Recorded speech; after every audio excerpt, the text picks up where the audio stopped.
Spade Detective Agency. Hello, hello, hello. Sam? At this hour on this network, you were expecting maybe Mary Margaret McBride? I've been expecting anything, Sam. Well. After all, to have you drop out of sight like that, leaving not a ripple on the surface for 4 whole days.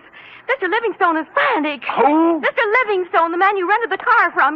He's ready to send out a search party. Aha! Sammy and Livingstone with a reverse twist. It's no joke, Sam. Nothing, huh? You have no right to worry me like this. It's not fair. Where are you? To the only spot on Earth as yet unvisited by the National Geographic Society, sweetheart, the Vale of Takaloma. And don't try to find it on a map because it isn't. Set yourself for my saga of a crook's tour of the hinterlands with just a touch of mysticism, which is why I call it the Rowdy Dowser caper. All right, Murgatroyd, these will do. Sam, where are you calling from? A tailor shop. I had to leave without my pants.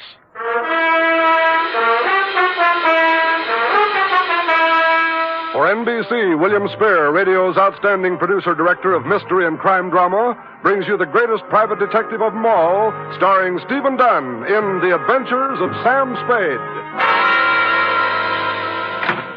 Dum-da-da-dum-dum-dum.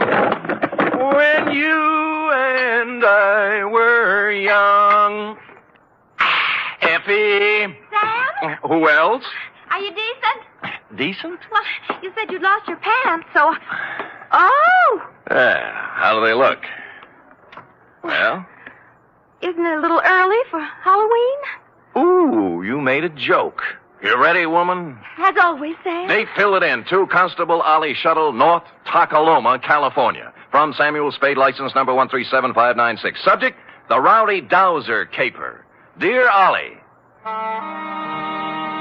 on Wednesday it was when I returned to my office of a fine spring morning to find a note lying on my desk like a big, juicy piece of cheese in a mousetrap. Quote, Mr. Spade, call North Takaloma 3, unquote.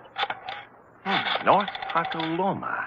Where have I... Long distance. North Takaloma 3. Yes, sir. One moment. Would you repeat the number, please? North Takaloma 3. North Takaloma City. Nice diction. That is North Takaloma? I'm not kidding. Look it up, girl. Look it up. Yes, sir. North Takaloma City. Well, she must have found it in the book because soon we had encouraging buzzes and clicks. 6 operators later, we had punched our way north to the farm at Slattery Flat. Then we knocked off for lunch, while Slim Slattery repaired the windmill that made the juice for the last lap. At 2:07 p.m., victory was in sight. Yeah? Sam, this is Operator 9 for the 10th time. Oh, fine. How we doing, Millie? Sam, boy, I am actually ringing North Takaloma City. Oh, good girl.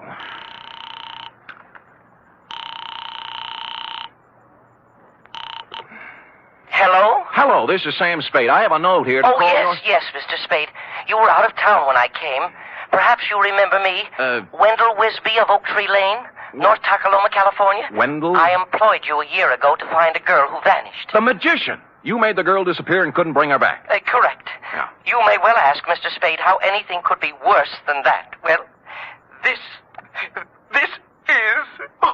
Oh, there, Wendell. There, boy. Take it easy. I can't talk. I just can't talk about it. Fine.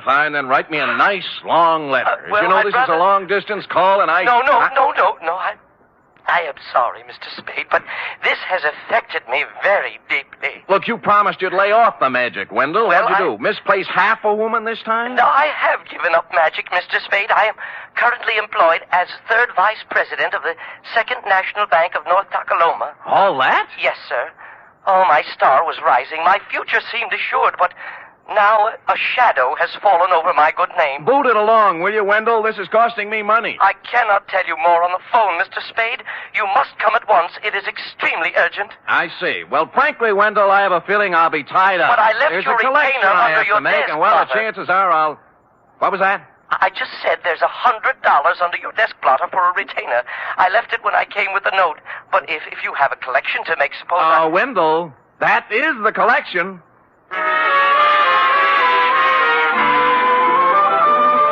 so it befell that shortly before lunch on the following day, I guided my rented hack across the ford at Clobber Creek, up the high road through Possum Notch, and down into the Vale of Takaloma, where I muscled my way through a flock of geese in the main street and tied up before the imposing stone facade of the Second National Bank.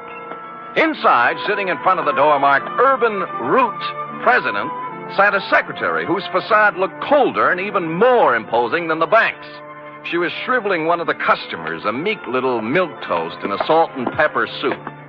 But as I informed you, my good man, President Root is extremely tied up at the moment. Oh, I'm quite aware of that, miss. I wouldn't bother him for the world, but you see, No, I don't see. And since you refused to state the nature of your business... Did I refuse? You most certainly did. Oh, dear me, I didn't mean to refuse anything. It's just that... Well, it's sort of personal, and may I go in? You may sit down until I tell you to go in. Is that clear? Yes, ma'am. Yes, I understand. I don't mind waiting. Don't mind at all. And now you, sir. What do you want? I have an appointment with Wendell Wisby. Mr. Wisby is in conference with the President Root. Thanks. If you'll sit down, I'll... just a minute, sir. Just a minute. And you must understand, President Root, this is a matter of family honor. Yes. I shall... Oh, Hi, Wendell. Mr. Spade. Now, sorry I couldn't get here sooner, but it's a long haul. Well, Mr. Spade is a friend of mine, President Root, from my salad days as a magician. A very competent detective, I might add. Well, thank you, Wendell. Yeah, I see. We are indeed fortunate to have him with us in this matter. Good, good. Please sit down, Mr. Spade. Thanks. You are aware, Mr. Spade, this matter is to be held in strictest confidence. Word must be kept from the depositors at all cost until... But remember, President Root, Eh? remember the code of the Wisbys. Should worst come to worst, I shall make good. I shall make good if it takes me... I understand, Wisby. I understand. Well, mind if I admit I don't? What is it, Wendell? Snatcher. Snatch whom? Uncle Purse. Our former cashier, Mr. Spade. Purse Snatcher. Wisby's uncle. Purse Snatcher. What about him? Everything. He has disappeared. Absconded. That is a harsh word, President Root. I would prefer to say he disappeared until we have further proof. The money's gone, isn't it? How much money? $53,000. From Uncle Purse's accounts. Huh. It may be he has absconded, President Root, but we must remember that despite the Snatcher surname, Uncle Purse is a Wisby. And a Wisby never lived who got away with $53,000. All right, Wisby. He disappeared. Yes, may I ask when he disappeared? Last Friday night, about 9 o'clock. Anyone see him go? Almost everyone. His car stalled at Main and Persimmon. Several people saw him trying to start it. He was acting very strangely. Oh, how was that, Wendell? Well, Clem Clobber and Charity Fidd and several others spoke to him from the curb, but he wouldn't answer them. He didn't say a word to anyone, which is not at all like Uncle Purse Snatcher. Wisby, man to man. Would you feel sociable with a satchel full of stolen money on the seat beside you? Well, there you have a point, President Root. I can't blame you for the way you feel, President Root, but I must continue to believe the best of Uncle Purse until Mr. Spade discovers the worst. Oh. And in that dismal eventuality, please know I intend to pay off the $53,000 plus interest on the installment plan. $5.37 per week for 48 years. Oh. You have my word on it, sir. The word of a Wisby. With which solemn pronouncement, Wendell marched out, closely followed by me. Salt and Pepper Suit Milquetoast was still fingering his hat brim, looking hopefully at Miss Icewater for the sign.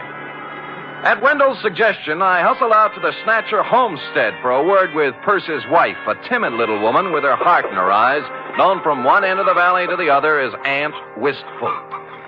I can hardly think straight these days, Mr. Spade. So full of puzzlement this thing has left me. Of course, Aunt Wistful. Have another dipper of cider, Mr. Spade. Oh, get down, not you. No thanks, Aunt Wistful. Purse wasn't himself since the well run dry. We had a passel of dry winters here in the valley, you know, but never for this is the well run dry. First didn't know which way to turn. The pipe end's 2 miles down the road. Couldn't afford to bring it in here. I see. He took to muttering to himself, saying strange things. Coming home from his work at the bank with a frown on his face. Stayed there all evening. What do you mean, strange thing? Oh, I don't recollect very well. He brought a law book home one night, though, and out of a clear sky he says to me, "Wistful honey, do you know the punishment for embezzlement is 5 to 10 years in prison?" I asked what he meant by that, and he said he thought it might be a good thing for a banker to know. Well, he had something there. It was the night after that. He come home all cheerful. Said he thought he'd figured a way out. Found a fella to help him. Get down. I had no idea what Perce was thinking. What fella? Urban Root, I suppose. Oh. It's Urban's bank he was fixing to steal from. But then I got word from my sister ailing over to Fogarty Grove, so Thursday I left, and when I got back Saturday, he'd gone. Did he take his things? Mostly. Funny, he did one strange thing for this time of year. He left his corn teeth behind. Corn teeth, huh? A spare pair of store teeth for corn on the cob. Oh. Perce will miss him now with summer coming on. Yes, he will. Bless him. You know, ever since spring, I've been after Perce to spade up my flower bed by the window. He did it before he left, now that there's no water to grow things with. I loved him so much, Mr. Spade. In this awful way for marriage to him. Get down!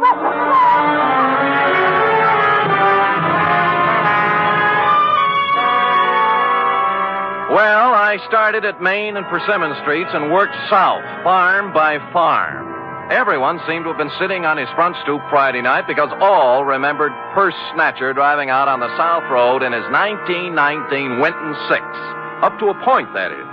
Somewhere between North Takaloma and Fogarty Grove, I ran out of witnesses. And in Piney Crotch, of all places, the town beyond, they could guarantee Perce didn't pass through because the main drag was roped off all Friday night for a square dance. And thus matters stood on the third day when I limped back to the bank. For some reason, a crowd had gathered in the alleyway next door. Writing it off as a floating crap game, I walked inside, bowed formally to Miss Icewater, then plunked myself down at Wendell's desk. Oh, Shaw. I just found I miscalculated on the interest. At $5.37 per week, I won't have this paid off until I'm 134. And who knows, by then you may even have a wife and children to support. Look, don't you think you were a little impetuous with that retainer? What retainer? Mine, the $100. $100? Wendell, the $100 you stuck under my desk blotter when you hired me. I hired you? You came to my office while I was out of town, Wendell. You left a note for me to call you. I talked to you on the telephone. Well, didn't I? Mr. Spade, something is very wrong. I did not talk to you on the telephone at all. What? I thought you were employed by President Root. Well, where is President Root? I don't know. He stepped out some time ago, and there's someone waiting for him in his office. Oh? Do-do-do-dee-do-do. Hi, Miss Icewater. Oh, tell me, pretty mean, are there any more at home like you? Milk toast. But with a difference. The salt and pepper suit had gone. Beret, bow tie, plaid sport jacket with a racing form sticking out of the pocket. Maroon +4s and wool socks with tassels. He took one of President Root's cigars out of his pocket, bit off the end, and lit it. Then smiled, or rather leered, at Miss Icewater. Well, honey? I'm sorry, Oh, sir. 23 skidoo, sweet stuff. President Root will be back shortly if you... Oh, don't be a back number, beautiful. But, sir, I don't... Papa, love Mama? Well, I don't know what to say. You'll learn. Tell Cookie I'll be back, huh? Yes, sir. Anything you say. Live a little, baby. Live a little. Toodaloo. Golly! Golly, indeed. Miss Icewater. Hey. Oh. What was that? I don't know his name. A friend of President Root's. He's rather attractive, don't you think?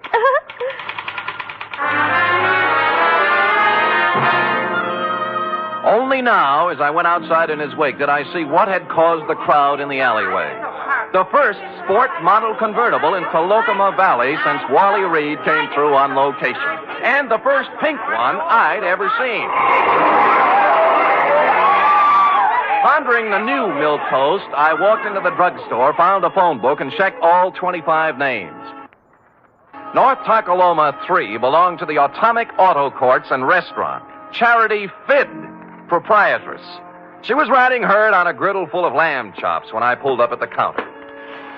How's that again, Sonny? Short, you say? Short. And scalped on top with a fringe of hair like so? Yeah, and a wicked leer in his eye. That's my man. Well, he wasn't wearing no barrack hat nor plaid coat when I seen him. Salt and pepper suit it was. Yeah, I know. Who is he? Well, he didn't register, but they say he's Dowser. Dowser. Don't know his first name, do you? Nope. Now, where he come from? Stayed in room 6 till 2 days ago. Ain't seen him around since. When did he come here? Let me see now. Codfish ball. Beg pardon? Oh, that'd be Friday night, late. And the funny thing now, think of it, he'd come afoot. Not by the road from Fogarty Grove, mind you, but by the trail over the ridge. Oh, where does it go to, Aunt Charity? Winds up the old clobber place, Panda now. Oh, thanks. I'll be back. You'll be nothing. You just sit right down where you are and you wrap yourself around this. Ain't no growing boy going hiking over the ridge without supper. Clean it up now, every scrap. Yes, Ma.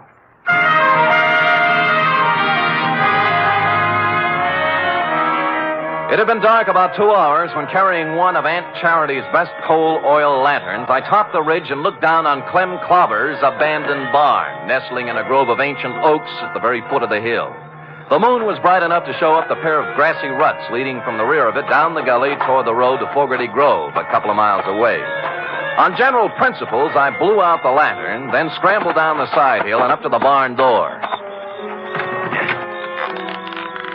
I couldn't make out anything inside at first, and then finally something took shape. A dark hulk in the middle of the floor. Stupid me, I lit a match. It was an automobile. To be exact, it was Purse Snatcher's 1919 Winton 6. His hat and the tweed overcoat everyone saw him wearing Friday night were lying across the front seat.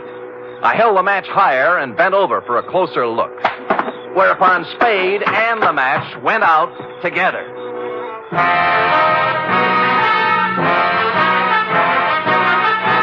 You are listening to the weekly adventure of radio's most famous detective, Sam Spade.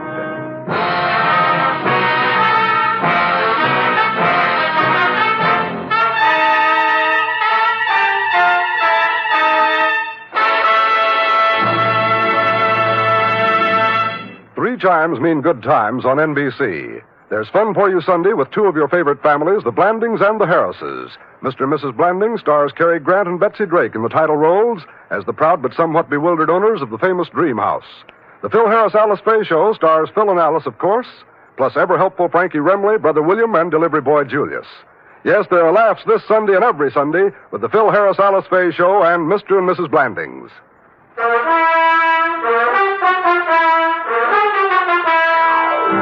And now, back to the Rowdy Dowser caper, tonight's adventure with Sam Spade.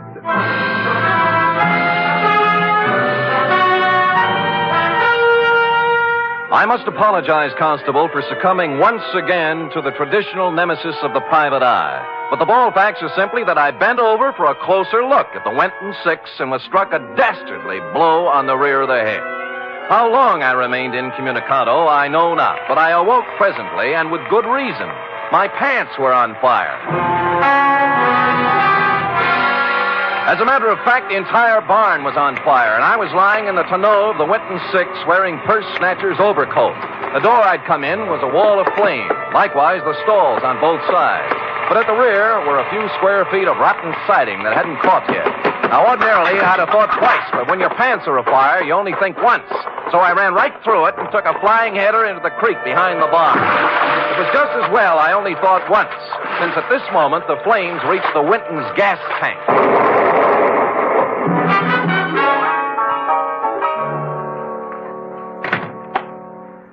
Hi. Good laws almighty, what have you been up to, boy? Smoking corn silk behind Clobber's barn. Match got away from me. Well, stay right there till I find my goose grease. No. Later, Aunt Charity. How about the key to 6? The Dowser fella? Yeah. Won't need no key, son. No door open? If he left it open, he's in there now. Barrett hat, plaid coat, and a 25-cent cigar. Help yourself.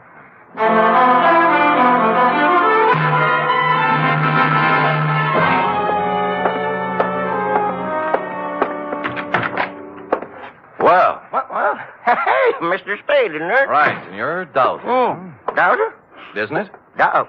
Yes. Yeah, that's right. Dowser. Hey, you can call me Alonzo. Sit down. No, I'll stand. Oh? You're lucky you caught me. I was just... Just leaving, so I see. I was detained, as you probably know, over at Clobber's barn. Detained? Okay, Dowser. We'll let that do for the preliminaries. Now, why'd you just try to kill me? Kill you? Well, good heavens, man, I did not get careless at a weenie bake, Dowser. I just woke up in the middle of a 3-alarm fire, and I don't like it. As a matter of fact, I'm a little burned up, to use the phrase loosely, and I just might kick your teeth in. Now, believe me, I haven't been near Clobber's barn since Friday. I had nothing to do with whatever happened. Sure, and you had nothing to do with a $100 retainer in the phone call from Wendell Wisby. Well, as a matter of fact, You figured with a curious city fellow like me on the premises, urban root might shake down easier. Bigger apples from the same old tree, right? Yeah.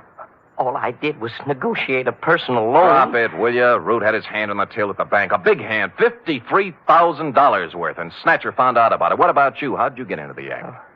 The loan. The shakedown. Where's Uncle Purse, Alonzo? Out of town somewhere, I suppose. He... look, I can't tell you, Mr. Spade. Purse got as far as the road to Clem Clobber's barn last Friday night. Or did he? No, he didn't get that far. You know, I'd begun to suspect as much. How far did he get? I'm sorry, I can't tell you anymore. Root killed him, didn't he? No. You saw him. How come? I don't know anymore. Please. Come on, let's have it, Dowser. What did he do with the body? Root wore the coat and drove Purse's car out of town so everyone would see him. Now, where's the body? Let me go. Let me go. Dowser! Dowser!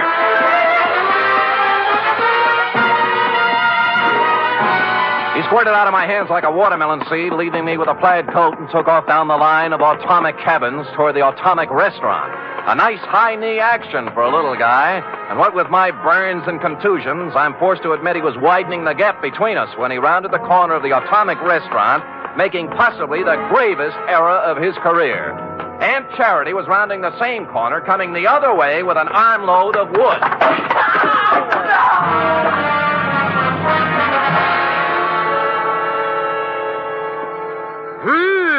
You don't reckon he got himself a brain conclusion, do you, son? I don't know, but he's a weak witness, Aunt Charity, a weak witness. What you got there?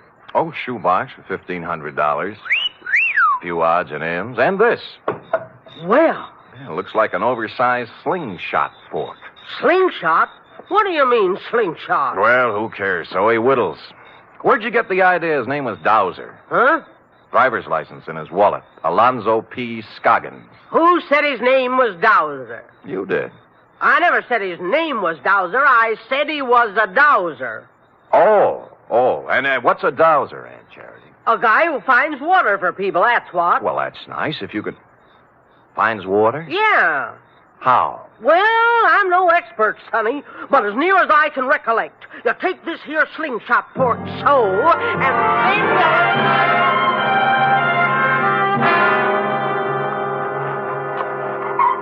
Mr. Spade, I can't go through with it. Get hold of yourself, Wendell. Remember the code of the Wisby. But this sinister revelation has virtually prostrated me, Mr. Spade. And you must remember it is now over a year since my salad days as a magician. Tut, Wendell. Stout fella, stiff upper. And further, even at the peak of my career, I was only sketchily acquainted with the field of dowsery.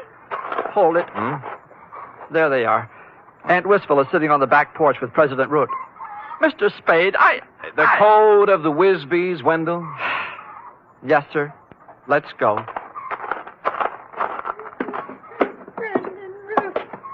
I just can't tell you how full up with gratefulness I am. Now, Aunt Wistful, don't take on so. It's nothing at all. It's, You remember Mr. Spade, President Root? Wait, of course. Of course. Hardly seems any time at all since we met President Root. Oh, Mr. Spade, President Root's going to buy the farm. Isn't that wonderful? Touching. And he's allowing me $10,000 on it against the money Purse stole. Well, that's a generous offer. I thought so. Considering there's no water on the farm. Purse said many times it wouldn't be worth $40 an acre for that water. Well? Did you say something, Wendell? Yes. Aunt Wistful, I have great news for you. It may not be necessary to sell the farm. What do you mean, Wendell? We've made a deal here. Maybe the signals are off for now, President Root. You recall Uncle Purse said he'd found a man to solve his problem, Aunt Wistful? I am now ready to step forward and bring it into the open. I am that man. You? What do you mean, Wendell? Since entering the banking field, I divorced myself from magic and the allied dark arts, Aunt Wistful. So I wish to keep my other talents sub rosa. What are you talking about, Wisby? President Root, I am a part-time dowser. And he just happens to have his dowsing rod along, right, Wendell? Right. I have reason to believe there is water here, if I can just douse it out. Wendell, you're out of your... Shut up. Douse away, Wendell, douse away. Very well. Now, I hold the dowsing fork before me, thus. Then I turn, thus. Where does it point, Wendell? Let me see. Toward Aunt Wistful's flower bed. This is ridiculous. Shut up. Proceed, Wendell. Proceed with the dowsery. 1 step, 2, 3, 4. Well, the rod's pointing down. Oh, no. Right in the middle of my flower bed. Listen, Aunt Wistful. I'll make that $20,000. $20,000 for the farm. Cash, see? Not credit. Cash. 20? Hold out. 25. 30. Right here is where we dig. 35. 35,000. It's already been dug up. Looks as if Uncle Perce had dug a hole and then filled it back up. Last Friday night, just before 9 o'clock, right, President Root? No. You came down for a showdown on those shortages he turned up, found him digging the well here and got a better idea. Please, no. I've talked to the guy who saw you do it, Root. All right. I killed him. He's right here. Yes, he's right here.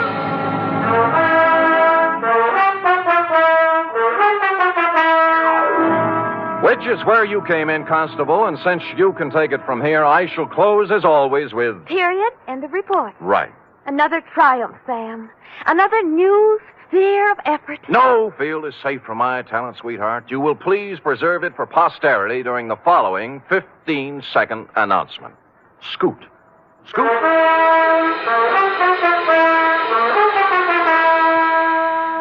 3 chimes mean good times on NBC. This Sunday, the glamorous and unpredictable Tallulah brings you another hour-and-a-half broadcast of The Big Show, starring Fred Allen, Judy Holliday, Joan Davis, Frank Warren, and many more.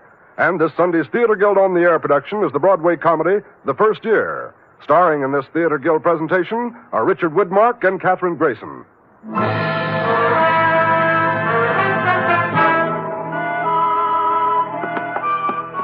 Here it is, Sam. Ah, efficient girl. Yeah? Yeah, Millie, this is Sam, boy. What's up? Oh? Thanks, Millie.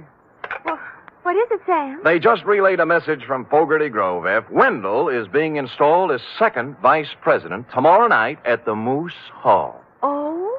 He wants me to come. Oh! And bring a girl. Are you game, little one? Well, that's one way to get the report to Constable Ollie Shuttle. I'll do it, Sam. Good girl. Pack up an emergency ration of sorghum and hominy grits. I'll pull up at your doorstep in the morning at 8 o'clock. Well, I'll wear my sunbonnet and Mother Hubbard. Oh, good night, Sam. Good night, sweetheart.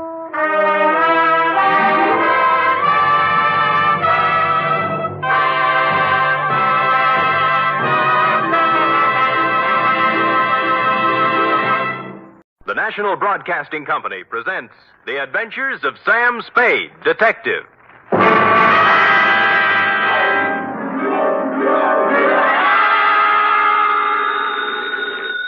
Sam Spade Detective Agency. Hi. Sam? Who else? Did you wind it up, Sam? Is it all over? If you're talking about the usual happy ending with the villains dead and buried and the lovers joining hands while the camera does a slow fade, it is not all over, sweetheart. What do you mean, Sam? The villains in this piece are for real, still doing business at the same old stand from one end of the country to the other. Oh, Sam, you sound so grim. Only because I have a grim tale to tell, little one. So warn all within earshot that if they seek bluebirds of happiness, sweetness and light, and love conquers all, to try another detective. Because even now I am on my way with something that might butt into your sleep for the next few days. To wit, my report on the Denny Shane caper.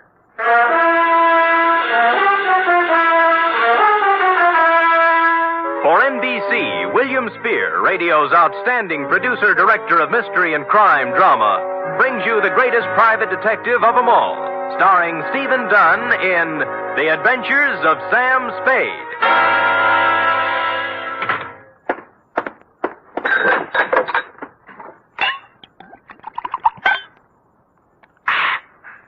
Effie! Sam? Yeah. Oh, I'm sorry, Sam. I didn't hear you come in. Ooh. Oh, tired, Sam? Yeah.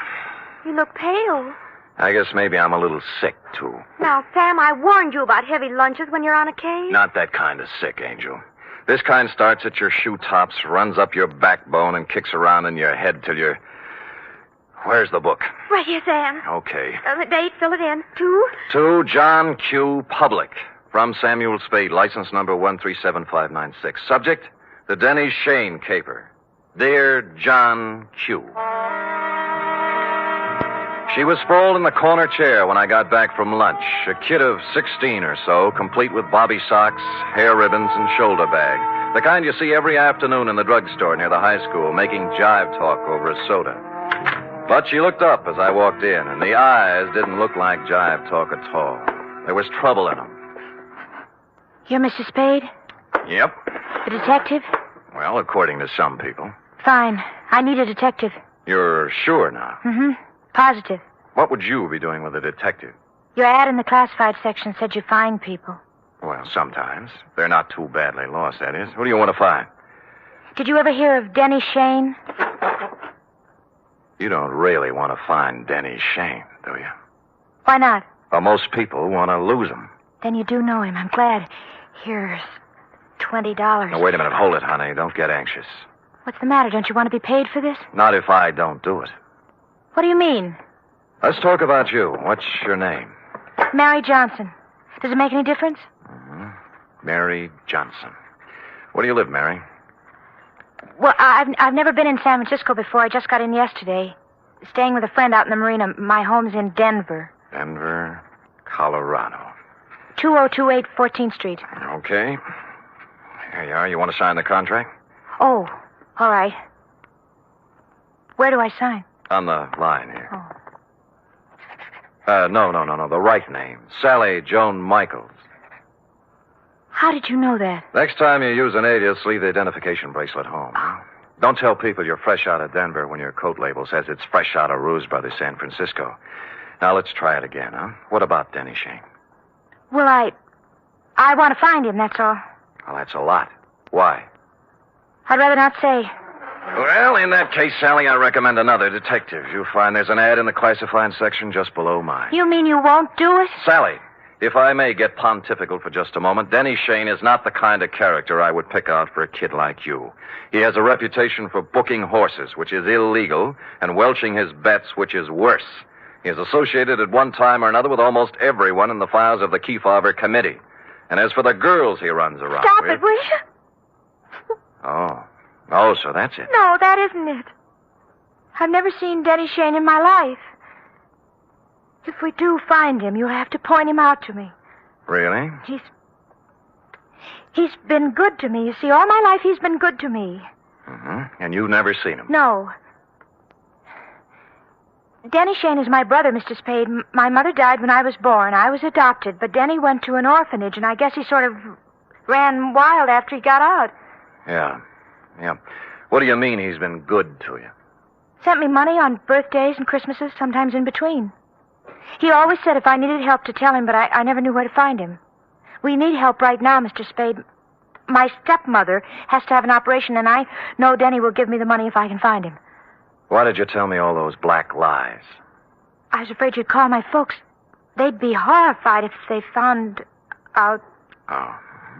This is the truth now. Girl Scouts honor. Yes, Mr. Spade.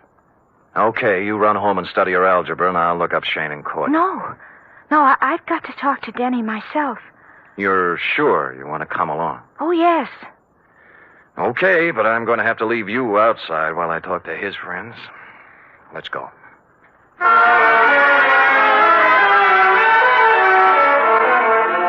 I hadn't seen Shane since 3 years ago when he conned a client of mine out of $3,000 on a phony mining stock deal.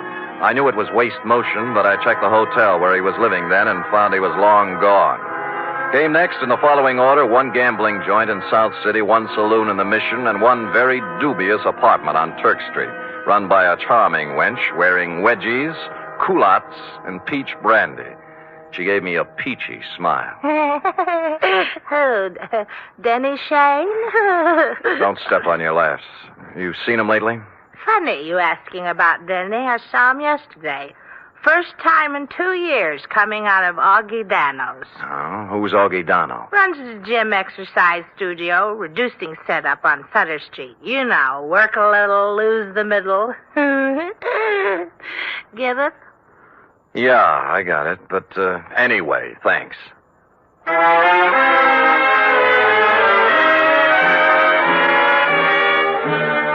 So we took off for Augie Dano's. We've been together 2.5 hours so far and exchanged maybe 2.5 sentences. She just sit quietly in her corner of the cab with her hands folded on her lap, looking straight ahead. Sally. Hey. Oh, What's the matter, honey? nothing. Oh, now, come on. You can tell your Uncle Sammy something's eating you. Now, what is it? I told you. You're sure it has nothing to do with Denny and you? We settled that. I don't know, did we? You know, I got an ache in my bad knee. Is that good? Nope. I only get it when things are going sour on me. Well, here's Augie Dano's. Come on, you can go in, too. This place looks respectable for a change.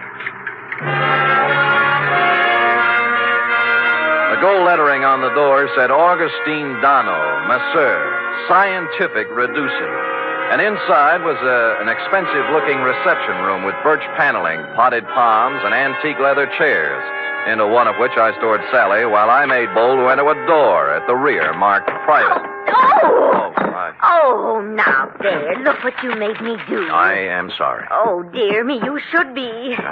My best perfume all over the... I'm sorry. I didn't mean to slam the door, lady. The draft. This is a private office, sir. There is a button outside clearly marked ring and wait. That I did not see, and once again, I am so sorry about spilling the perfume. Oh, my. Toujours, my regret. TV. $12 an ounce. Oh, well, I regret TV, too. Now, look, how about announcing me to the professor? But now, if you mean Mr. Dano, he's quite busy with another... Miss Rudnick, if the envelopes are ready, Oh, who's this? You've got me. My name's Spade. Spade? Spade. The detective? Yeah, Detective? Oh, what... Just a minute, Miss Rudnick. Would you have your nerve barging in like that? I thought you were a client. All right, Miss Rudnick. All right, here. What? 4 bits. Now, buy yourself another quart. Well, I never. This I can believe. Well, what do you want, Spade? I'm looking for Denny Shane. Someone saw him walk out of here yesterday. Shane? That's right. Well, what's the matter? Some trouble or something? No, his kid sister's trying to look him up. Oh, that's funny. What? Well, that someone saw him coming out of here. I'd never heard of the guy. Of course, we got people in here all the time, salesmen, agents, friends of clients, But no Shane. Not that I know of. What's he look like? Oh, about my height, blue eyes, pale complexion, too thin to be coming here as a customer. Well, I wish I could help you, pal, but like I say, so many people come in and out of here, Sure. Thanks anyway. Bye. Bye. Any luck? No, never heard of him. Come on. Too bad. Where to now? Oh, there are a couple of more places. After you. Cab's gone. Well, I told him not to wait. I thought we might have something to eat across the street. I'm not hungry, thanks. Look, you better call your parents. No, don't. I told him I was spending the night with a girlfriend so they wouldn't worry. That's another big black lie. Look, I'm tired of playing this way. I want it all. I told you. You're eating your heart out over something, and it's not Mama's operation. Now, it's something bigger, and it hurts worse. And don't tell me any different because it's written all over your face. Please don't ask me any more, please. Ah, skip it. Where's the cab? Don't take me home. That's just where you're going, honey. Well. What's the matter? Look, coming up the street. Is that... Yeah, Denny Shane. You're sure? Of course I'm sure. I've got to be positive. I'll prove it to you. Denny? Huh? See? Yes. Denny, come here a minute. Oh, Sam Spade, isn't it? Yeah. Well, you recognize the kid? No. She's your little sister. Sister? What are you talking about? I haven't...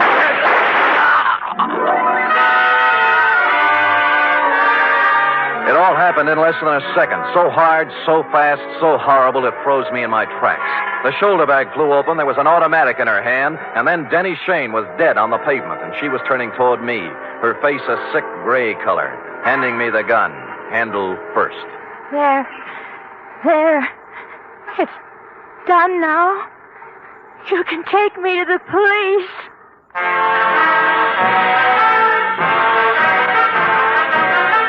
You are listening to the weekly adventure of radio's most famous detective, Sam Spade.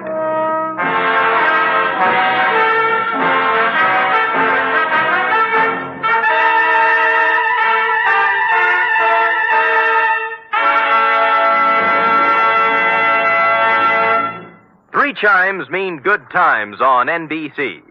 Whether it's comedy, music, or drama you're after, you'll find it on The Big Show this Sunday. The dynamic Tallulah is your hostess, and her guests include Fred Allen, Jimmy Durante, Vivian Blaine, Jane Morgan, and Rudy Valley. You're invited every Sunday to The Big Show. And this Sunday also brings you a 1-hour adaptation of F. Scott Fitzgerald's exciting novel, This Side of Paradise, presented by Theater Guild on the Air, and starring Richard Widmark and Nina Foch.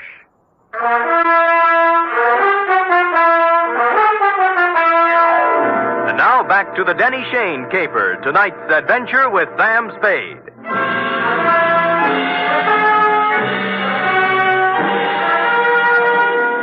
I won't try to give you the play-by-play for the hour following the shots on Sutter Street because I was in no shape to remember things in sequence.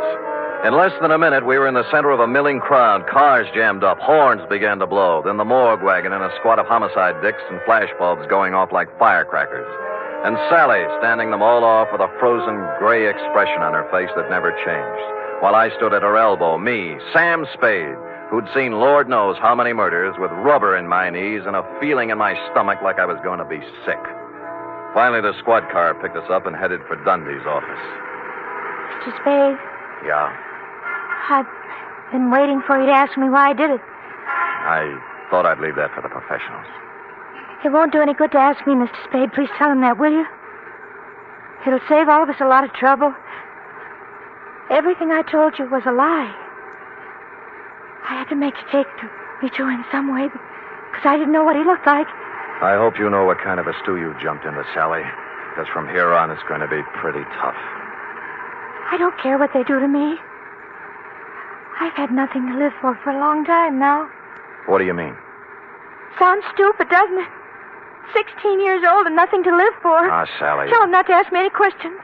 Tell them I'm guilty. Sentence me or do whatever they do. I'll never tell them why. I'll never tell them why.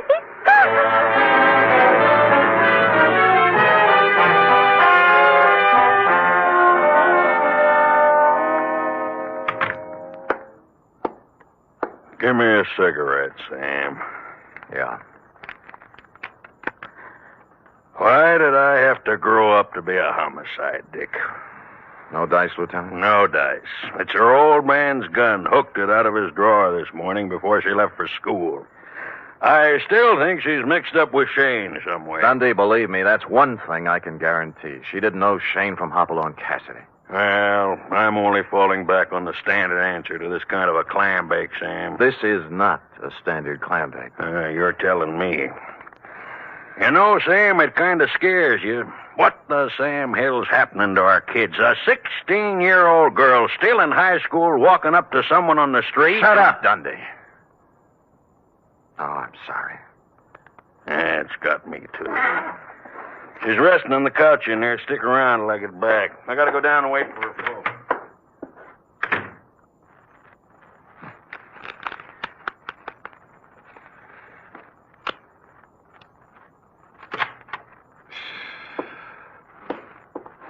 Oh, excuse me. I saw the lieutenant go out, and Come on in, sit down. I'm a friend of Sally's. Do you think I could talk to her for a minute? Well, I don't think she feels like talking. Look, I got to, mister. I got to talk to her. What's your name? Eddie Tucker. I go to school with Sally. I've been waiting for 3 hours outside for a chance to talk to her. Can't I, please? What's it about? It's kind of personal. Okay, through the door there. Oh, thanks. And leave it open. Yes, sir. The minute he went in, I slid along the wall into a corner between the door jamb and a file case. And through the doorway, I could see them both in a mirror on the far wall of the inner office.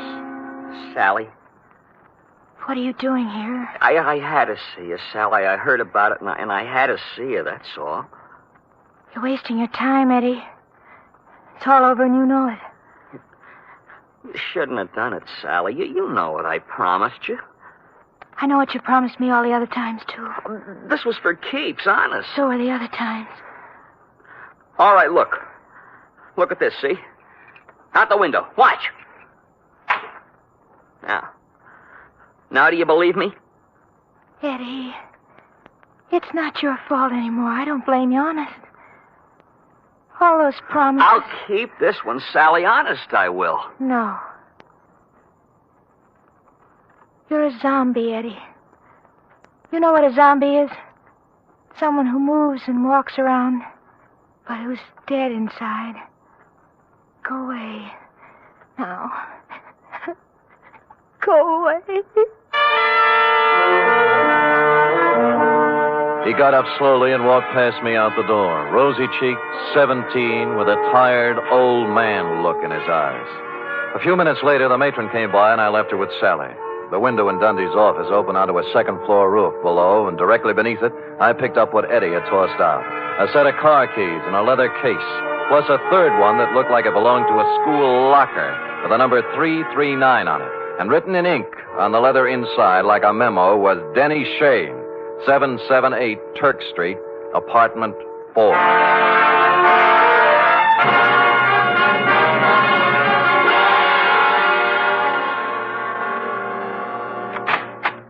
Hello, kids. Oh, well, it's you again. Yeah. Well, hold it, Jack. Aren't you going to wait for an invitation? You done me wrong this morning, honey. About Denny? Yeah. Said you hadn't seen him in 2 years. I told you about Augie Dano, didn't I? Anyone told you about Denny Shane? No great loss. Pax for biscuit. Oh, would you like a drink? Thank you, no. Now, what about... I had it coming to him sooner or later. Never made an honest buck in his life. How did he have it coming to him? Like he got it, like they all get it. What was his racket? Numbers. You know how it works? You buy a number Yeah. How do you know all this? Curiosity. Intellectual curiosity. I want to know things. All the time I want to know things. Follow? So one day, when Denny leaves his suit to be cleaned and I find a book in his pocket, I ask the questions. What book? His numbers book, stupid. What's that? Oh, you know, with the names and numbers of all his customers. You wouldn't know where it is, would you? Oh, perhaps. Oh, yes. How does $5 look? Bourbon is awful high. Yeah, you probably drink it straight. 10. Better. Come on. I think it's in his top drawer. Let me see now. High's a little. There you are. Fellow black book. See? All the names, all the numbers. All the names, all the numbers, and one other feature. It was divided into sections, labeled Galileo, Balboa, Lowell, George Washington, and a couple of more fellows who passed on long before the numbers racket was invented. Under each was a list of names. Eddie Tucker's was on the page headed Thomas Jefferson, and after it was number 339-7th Street. At this point, several bells rang. The odd key in Eddie's case didn't belong to a locker. It went with a box in the main post office on 7th Street. Hey, now look, fella. It's 11 o'clock Yeah, at my night. name's Spade, clerk. Look. See? The license. I don't care about the license. The rules and regulations of the United States Postal Service. I know, through rain and sleet and snow and hail. But there's been a murder, you see. Murder? Yeah.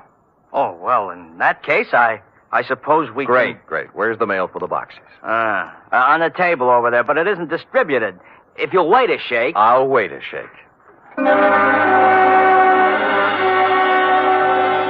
It took more than a shake, but we got to it just before midnight. A scented envelope it was, addressed simply to Eddie Tucker, Box 339. And in it was the answer to everything. The tired old man eyes on the kid Eddie, the zombie. And Sally, who figured her life was over at 16 because Eddie was through. But who had sent it to him was something else again. Just a plain white envelope, the kind you get for a nickel a pack in the dime store. I looked at it a little closer, wondering what manner of stationer would deem it fitting to sprinkle perfume on the kind of envelope most people mail their bills in. And finally, a possible explanation took shape in my mind. You don't have to hit Spade on the head with a baseball bat. Any large-sized mallet will do. Not just a minute, Spade. I deserve an explanation. You'll get it, Augie. I'm in bed asleep. Where do you get off buzzing my bell this time of night? Patience. But look, You're alone? Yeah. Good. Well, what are you taking your coat off for? Just relax, Augie. Yeah, there's the coat. Tie. And now the shoulder holster. Shoulder holster? Here we are. Wait a minute now. What is all this? Well, you know the old saw, Augie. Work a little, lose the middle. What I need is exercise. Great. All right, you come around to the studio sometime. What's the matter with you? Are you crazy? Yeah, get up. I want to try it with the right hand. Look, Spade. They got ground rules over at headquarters now, Augie. No white lights, no rubber hoses, but they don't apply to private dicks. Get up! Listen, if you're looking for trouble, The right's even better. Okay, up you go now. Come on! Up against the wall. Now! Hey, let go of me, Spade. Let's talk, huh? Talk? Yeah, about Denny Shane, about the kids he smeared with his filthy hands. High school kids from Balboa High and Lowell and George Washington. Good kids, straight kids. I don't know nothing about Your outside man, wasn't it? Your roper. Turning up in drugstores and jive joints with those dirty little packets of heroin he passed out as headache powders. No, I don't know nothing about So he got him hooked hard, huh? Hey, There was no more, and then they got a mailbox number and a key. Then they raised money any way they could. I got nothing to do with it. My studio. Yeah, your studio's a front. Does the dame down there know what's in those envelopes she mails every day, or does she think they're statements? Come on, talk, Donald. Talk! Talk!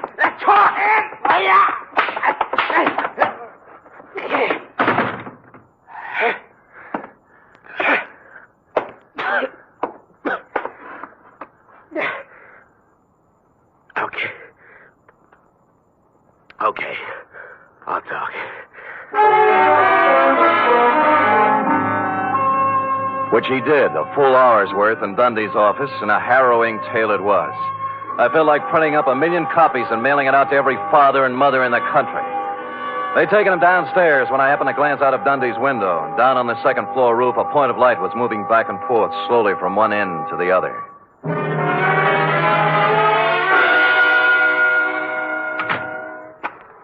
Eddie. Where are they? Where are those keys? I've got to have them. Here. Oh, thanks. My car. I couldn't get home in my car, you see. You don't need to kid key. me, Eddie. I know all about it. Oh. I can't do anything about myself, Mr. Spade. I'm helpless. What she said. Zombie. You're not helpless.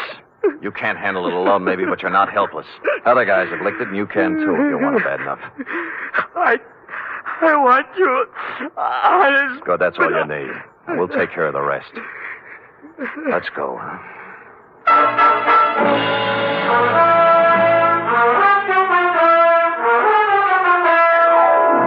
Like I said, this one doesn't have bluebirds at the end. Not yet, anyway. The bald fact is that Sally Joan Michaels is facing the juvenile version of a murder rap. However, the best criminal lawyer in town has volunteered to defend her, and the state will be represented by the most half-hearted prosecution that ever set foot in the courtroom. Eddie Tucker's entering a sanitarium tomorrow, making him luckier than some of the other kids in that little black book. What about yours, John Q? Period. End of report. Well? Oh, I don't know what to say, Sam. I feel so awful. I guess I'd better not make any comments at all. Me too, sweetheart. Let us lose ourselves in our work. Me in this cheap novel you were reading, and you in the merry chatter of that 1906 model Oliver. Scoot.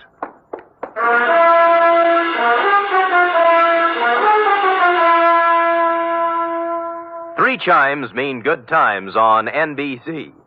This Sunday, there's fun for you with two delightful families, the Blandings and the Harrises. Mr. and Mrs. Blanding stars Cary Grant and Betsy Drake as the troubled but proud owners of the famous Dream House.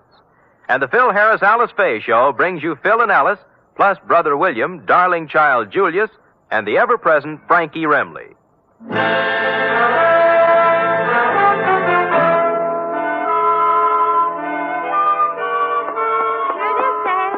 Amazing. Oh, not really, Sam. There's nothing amazing. Don't sell yourself short now. I'm just a plain garden variety secretary, Sam. Look at that. Immaculate. Not a mistake. Oh, Sam. And in 26 seconds flat, in just the time it took that man to read a short announcement, you type out 5 copies of a 28-page report. In my book, that is amazing. All right, I admit it, Sam. I'm amazing. Good. And another thing. What's that? I'm hungry. Oh. And tonight is sauerbraten night at Schroeder's, and Max Nishi's letting girls in now. Cherub, as you may have gathered, I didn't collect a fee off this one. Oh, but Sam, I still have $10 you gave me last week to cover my back salary from 6 weeks before that, so we really... Schroeder's it is, yes. Let me go home and put on my other shirt. And I'll get my sauerbraten hat. Good night, Sam. Good night, sweetheart. She is amazing.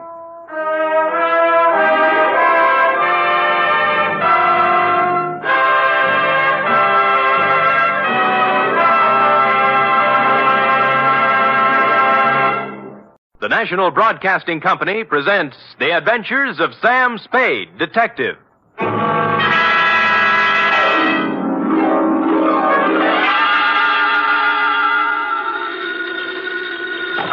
Sam Spade Detective Agency. Me, sweetheart. Sam! I heard you were hobnobbing with the wealthy set of our city. If what I was doing is their idea of hobnobbing, I'm glad I'm in the lower income brackets. What do you mean? What happened? I will only reveal that, Effie, in the intimate secrecy of our office. Was it that bad? Worse, F. Emotions ran amok.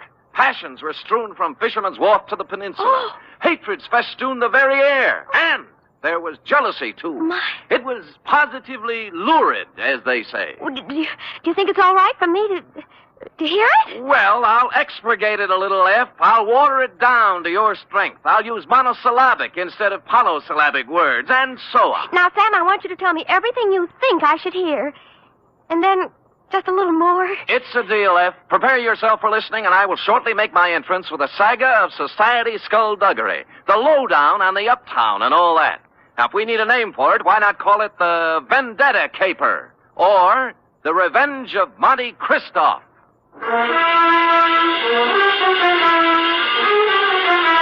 Transcribed for NBC, William Spear, radio's outstanding producer-director of mystery and crime drama, brings you the greatest private detective of them all in The Adventures of Sam Spade.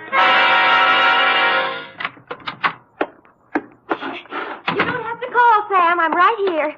Let me take your coat. Well, Effie, isn't this sufficient of you? Now be quiet and give me a coat. All right. Thank you. Now, I've oiled your chair so it won't squeak. Sit down. Well, you make me feel like an emotional invalid, but it's wonderful. And here. Oh, will miracles never cease? A double. Well. It's 8-year-old stuff. I had Friskin's drugstore send it up. Applejack, it's called. Applejack. Well, what brought it on, F? Why this particular polishing of the Applejack? Well, Come on, out with it. No, I just thought, well, you've been working with the rich people, and maybe you were handsomely compensated. Mm-hmm. And, my back salary? You're not mad, Sam? Well, as it happens, I did make a few dollars, and yours will be the first account settled. Oh, Sam! So, it wasn't me. It was the money all the time. No, Sam, no, I just... I accept your apology. To Lieutenant J.F. Randall, San Francisco Police Department, from Samuel Spade, license number 137596. Subject, The Revenge of Monte Cristo. Monte Cristo? Is this a historical drama? Christoph. Cristoff. Oh. Monty. Monty. and it's still a historical drama. Dear Lieutenant, revenge is an old-fashioned motive, but when you get it raw and distilled, as in the Gosden affair, it's new all over again. This was the slow-burning, deliberate kind of passion that starts smoldering way back in the forgotten days and explodes among some people who never knew they were living over a keg of dynamite. It was yesterday morning that the distant sputtering of the fuse began to be heard by a man named Chandler Gosden. You know him, the hulking rich boy, the electrical appliance scion who took up professional boxing for a while. I think he was billed as Gold Plate Gosden, a society scrapper. And he was doing well, too, until a right cross by someone who needed the money more than he did sent him back to clipping coupons. Spade? Yeah? I'm Chandler Gosden. Well, I recognize you. What do guys like you charge? Well, it depends on the job. Investigation. $60 a day, and any unusual expenses. Cheap? Well... Do you guys have some kind of a code, huh? Code? You know, like doctors. Do you keep things in confidence? Well, most of us do, including me. Yeah, I don't suppose it'd make any big difference if it got out. I'm not afraid of him. I just as soon punch him in the mouth as look at him. Who? Monte Christoph. Heard of him? No. Moved into the peninsula, my neighborhood. Bought the Major Dunhill place. Oh, yeah, I know the estate. Must have cost plenty to buy. $250,000, I hear. And what's money these days? Everybody's got it. Yeah, isn't it awful? It's a tax scheme, I suppose. Ever since he moved into that ark of a house, he's been throwing parties. They're a cross between the last days of Pompeii and a Polish wedding. He invites hundreds of guests, everybody who is anybody. Disgusting. But it seems legal so far. He's been there 4 months throwing parties, inviting everybody in the phone book. Everybody but me. Well, maybe he just doesn't like you. What are you talking about? I'm one of the best-liked guys in the peninsula. Everybody likes me, little kids, cops, the guys at the country club. I never had an enemy in the world. Besides, I got Virginia. Oh, who's she? My wife. Oh. One of the sweetest little girls that ever came down the pike. Well, my apology. She was a bald one. Oh. The year I married her, she was the social catch of the year among the women. Really? Yeah. So was I among the men. Well, look, I got to tell you some more. A month ago, one of my company warehouses burned down. Somebody slipped up and the fire insurance hadn't been renewed. I lost $350,000. Mm-hmm. Guess who had lunch with my insurance man a week before the fire? Monte Cristo. You got it. Next thing is, the rumor gets around that the Gosden Electrical Company is on the verge of bankruptcy. No, of course it isn't. Absolutely not. Mm-hmm. A gossip columnist reports that I'm going to close up shop and beat it to South America with what dough is left. Then when the stock prices start dropping, somebody suddenly buys them up so fast they disappear overnight. Some corporation I never heard of called the Dantes Corporation. I see. And then all my friends start getting unfriendly. As soon as I show up, everybody stops talking. Act as if there's some big secret about me that I don't know. And they've all been to Monte Cristo's parties lately. That's right. The week after he arrived in town, all these things started happening. Now, what I want to find out is why. I don't even know the guy, but he's making a big change in my life.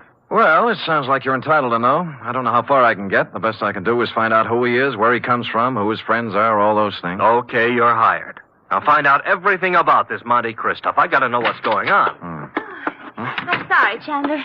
I wasn't able to get here when you said. The traffic was absolutely unbelievable. Cars everywhere. They must be giving cars away these days. Everybody has one. I think we should get a helicopter. Mr. Spade, my wife, Ginny.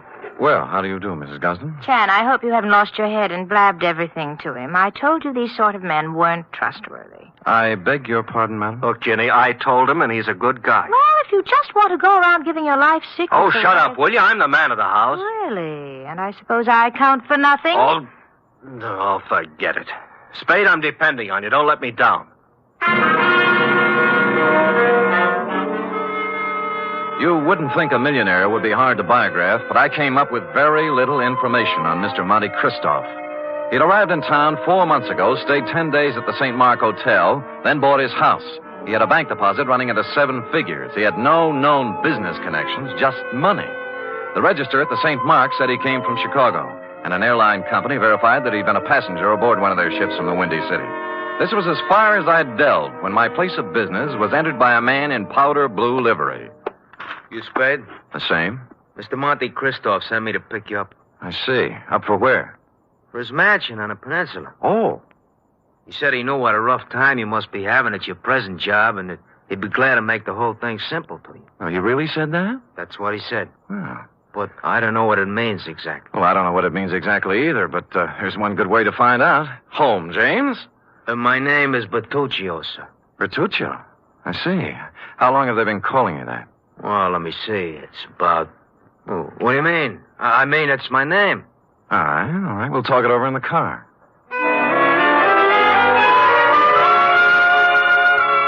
The car was long and blue and smooth. I'm as democratic as the next guy, and I would just as soon have ridden up front with Bertuccio, but no, he wouldn't hear of it. I had to ride in a back seat with a window of bulletproof glass separating us. And thus we rode down to the peninsula. We glided down elm-shaded streets and finally through the gate of Monte Cristoff's estate. The driveway was lined with spring green poplars. The mansion door was opened by a rear admiral, and I was ushered in. I wouldn't want to say that the living room was large, but I coughed once, and it was a full minute before the echo came back. A door opened somewhere, and a tanned, hard-bodied man walked in across the marble floor with an outstretched hand. It was tougher than whalebone. I appreciate your coming, Mr. Spade. Mr. Christoph. Did you have a drink? Champagne, Scotch, Irish, what? Oh, anything, whatever you like. Good. I figured you for rye. It's already ordered. Rye it is. Cigar? No, thanks. They're custom rolled Havanas, made expressly to my own taste. No, thanks anyway, but I have some beat-up cigarettes here, son. Well, try mine. The King of England, I did him a favor once. He ships them over. How is George? You drink, Mr. Spade. Oh, thank you, Bertuccio. Now, you've been investigating me. Yes. And you haven't found out anything. How'd you know, Mr. Christo? There's nothing to find out. Well, you're red. I'll do you a service and save you time and money. Well, that's a handsome offer. I accept.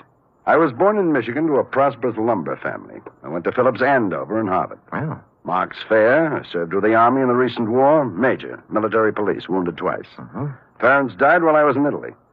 I inherited enormous lumber holdings, which I sold. Hence my bank account. I like San Francisco. Came here, settled down. Well, you're very kind, but I don't need all this information. I have more money than a man can spend in a lifetime. And by that, I don't mean to boast. It was an accident of birth. Yes. Now, Mr. Christoph, I'm only trying to find out. I know what you're trying to find out. Chandler Gosden put you on my trail. Well, there's no need to deny it. And what would you take to get off my trail, Mr. Spade? Well? New car, a selection of fine liquor, a better job, cash? All rather enticing, but I'm afraid you've misjudged me, sir. I only work for one client at a time. Is there anything wrong with switching your allegiance? Well, I'm afraid it wouldn't be cricket. Is that the way they say it at Andover? Very well. Then I'm afraid I've given you all the information I can about myself. Well, you've been very generous. But just one other thing. How long did you live in Chicago? Chicago? Yes. I never lived there. But you flew here from Chicago. Oh, that. I was just there on business. Well, if you say so. Bertuccio is outside with a car. He'll drive you back to your office. And with that, he turned and left me. Outside, Bertuccio was waiting. Impassively, he ushered me into the limousine and started out. Only we didn't head for my office. Instead, we seemed to be leaving town. I banged on the glass between us, but Bertuccio didn't choose to answer. When we stopped at a light, I tried the doors, but they were both mysteriously locked. I was a prisoner in a moving jail. I made desperate signs to passers-by and traffic policemen I knew, but they just smiled and waved back at me. It was all very jolly. So I sat back and waited. About 20 or 30 miles out of town, we pulled onto a lonesome road and stopped. Here we are. Well, just where are we and why? Now, don't blow your top. Christoph told me to take you out here and to give you this. Oh? What's in the envelope? Money. $2,000 to be exact. Well, that's a lot of grands. They're going to do a lot for you. You're going to take it and keep going north. 48 hours will be long enough, just so you keep out of Frisco. Well, just so you know how I stand, I'm going back. You know, I was hoping you'd say that. Now I can do things my own way.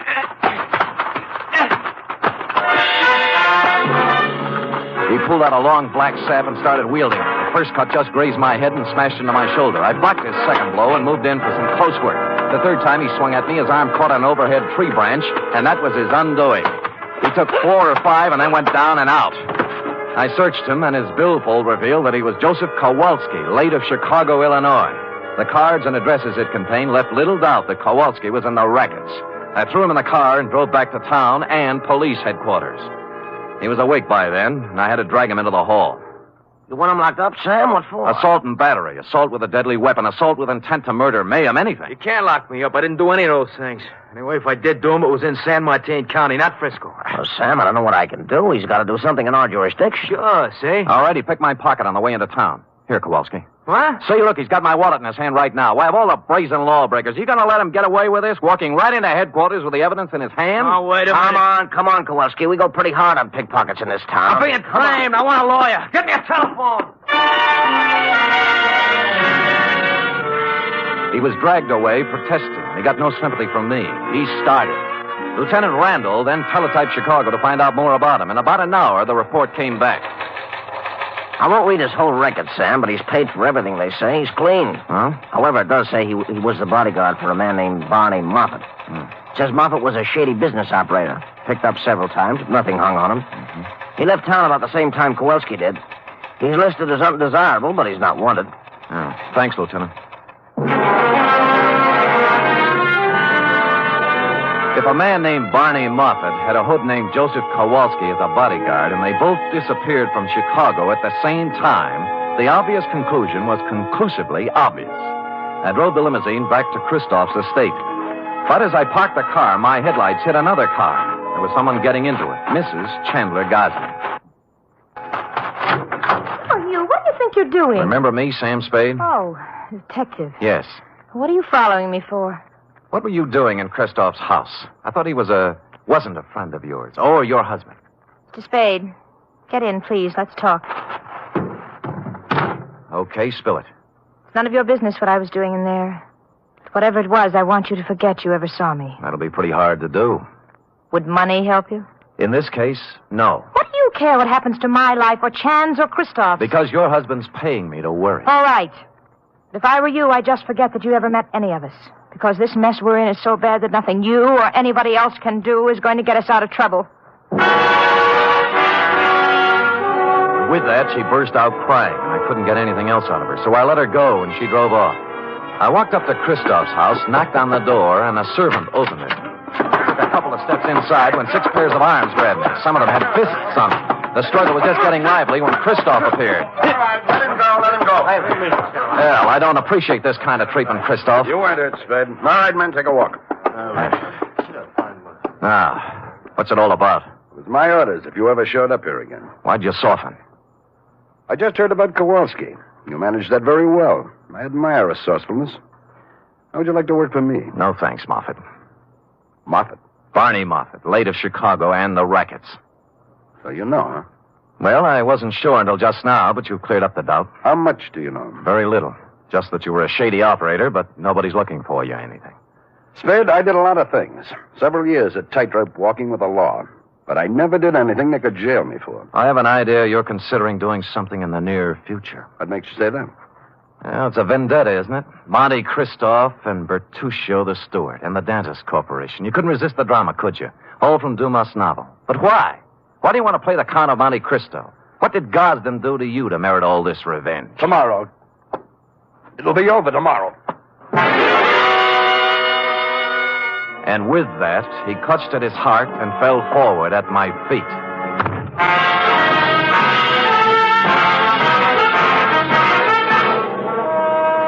You are listening to the weekly adventure of radio's most famous detective, Sam Spade.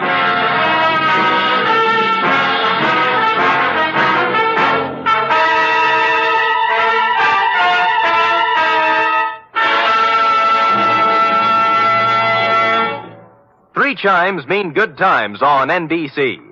If you've been searching for mystery on Saturday night, put away your magnifying glass and follow these clues. Dial this NBC station tomorrow evening and listen for the chimes, and then you'll be off on a perilous trip with The Man Called X, starring Herbert Marshall.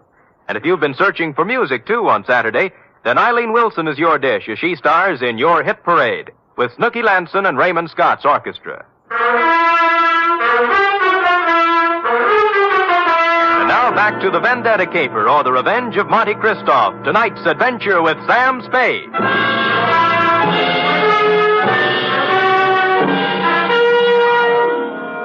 I bent over and listened to his heart. It was okay. Monte Christoph had just keeled over, apparently, from a crescendo of emotion. He blacked out. I didn't want to be held up by his henchmen, so I left the room and walked out of the house without calling anybody. I walked down the road, and good luck, there was an empty cab cruising along. At Chandler Gosden's, I found him pacing the living room in a state of physical and mental disorder. I told him what I knew. Vendetta? Why? I never heard of him. I never did anything to the man. Why would your wife go and see him? I don't know. Why don't you ask her? Because she hasn't been home all day, and here it is, 1 o'clock in the morning, she's still listening. Tell me, is there something special happening tomorrow? Christoph seemed to think that everything would be settled tomorrow. It's our annual corporation election, just a matter of form. I'm elected president. A few other people voted into office, always the same people. Well, then he must plan to swing the election his way. Maybe put you in office. Huh, got a fat chance of that. I don't care how much stock he buys. Ginny owns 10%. I own 41. That's 51%. If he bought 49% in the open market, that still wouldn't be enough. We could still outvote him.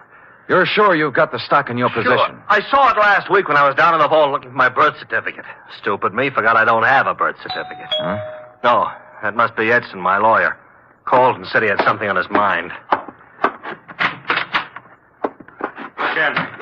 Chandler, I have bad news for you. It can wait. No, it can't. This is Sam Spade, Ralph Edson. How do you do? Spade. Now, Chan, listen to me. All right, what's biting you? Just this. We're liable to lose that election tomorrow. What are you talking about? We can't. I just found out that Monte Cristo has 59% of the voting stock in Gosden Electric. 15? He can't have it. Oh, look, wait a minute. If my wife sold her stock, he could have 59, couldn't he? He could. Spade. Huh? Are you positive you saw her coming out of Christoph's house? I'm afraid I did. I'm gonna find her. And if she sold any of her stock to Christoph, I'll kill her. I tried to dissuade him, but he brushed me and the lawyer aside and ran out of the house. I called the police and told them to try and find Virginia Gosden before her husband did. Then I went looking myself. The first place I tried was Monte Cristoph's mansion. There were lights on, so I entered, gun in hand. I didn't have any time to dicker with servants and bodyguards. Christoph appeared in a matter of seconds. All right, Spade, what is it you want now? Virginia Gosden. She hasn't been here since the last time you saw her. You know where she is? Haven't any idea. Well, if you know, tell me. Her husband's looking for her with homicide in his eyes. I can't say I'm sorry. Well, that's a nice sentiment. She sold you her stock in the Gosden Company, didn't she? Since you seem to know about it, yes. Why? She in love with you? I think maybe she is. And you're in love with her? She's a stupid, empty-headed nothing. I can't stand the sight of her. I hate her. Now, hold it now. You'll knock yourself out again. Yes. Come over here.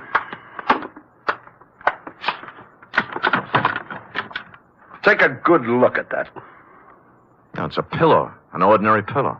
So? You notice how dirty it is? Yeah. Notice that it isn't even stuffed with feathers. They were too good. It's stuffed with dirty cotton rags. Well? My father's head was lying on that pillow when he died. I've kept it ever since as a reminder of who killed him. Who did? A man named Elwood Gosden. A man who cheated and lied and stole everything he had in his life. Chandler's father, huh? Yes. My father and Elwood Gosden had a hardware store once. My father invented an electric iron. Ever heard of the Gosden iron? Yeah. It should have been the Moffat iron. Elwood Gosden stole the plans from my father, registered them first, and then drove my father out of business. He made a fortune out of it, and then went into other electrical appliances. Well, things are beginning to gel now. My father became a peddler and died poor and broke and ill. My mother died 20 years before she should have from overwork, while the Gosdens grew fat and respected on the Moffat brains. So you started your vendetta, huh? I started it the day my father died. I set out to make one thing in this world, money. And I made it in handfuls. You can look me up. Barney Moffat, Chicago. Gambling, black markets, gun running, slave trading, anything and everything that had a big profit in it. And then I set out for San Francisco to break that Creighton son of Elwood's and his whole family. And on the way, you lost a guy named Barney Moffat. What difference? Look, you've got money now and everything you need. Why go on with it? I don't care anything about money. I only want to use it against them. Do you know why I had all those parties? To buy stock from people. Yes. Stock in the Gosden Company. I've paid twice, 3 times what the shares were worth. But right now, I own 59% of the Gosden Enterprises. And tomorrow morning, when the two of us meet at the stockholders' meeting, I'm going to vote him out of office and take over the company. And then, I'm going to drive it right into bankruptcy. And you got Mrs. Gosden's stock by making her fall in love with you. I had to. Don't let's talk about it anymore. About Chandler Gosden, he's a man with a very short and violent temper. He might come gunning for you. That's just what I hope he does. Ask the man at the door to show you out.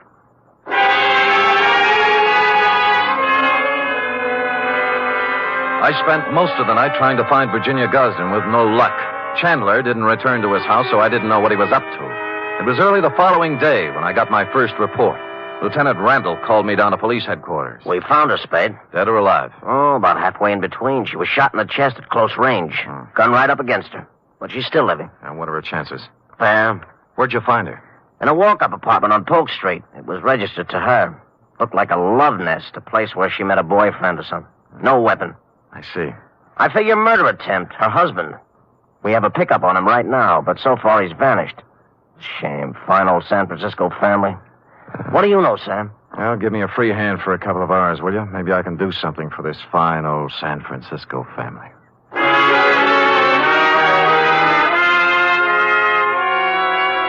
I had no more idea than the police where Chandler Gosden was at the moment, but I had a good idea where he might be later in the morning. I put a call into Ralph Edson, his lawyer. The stockholders' meeting of the Gosden Company was to be held at 11 o'clock at their executive offices. Edson got me in, and at 5 minutes to 11, Monty Christoph walked in. There were three of us.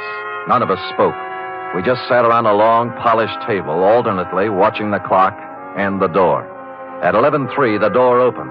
Chandler Gosden stood there, rumpled, red-eyed, vicious.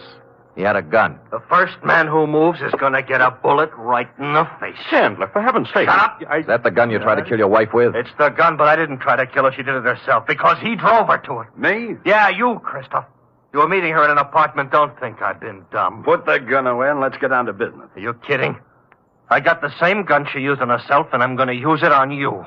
Well, stop talking and get it over with. You act as if you want me to do it. All right.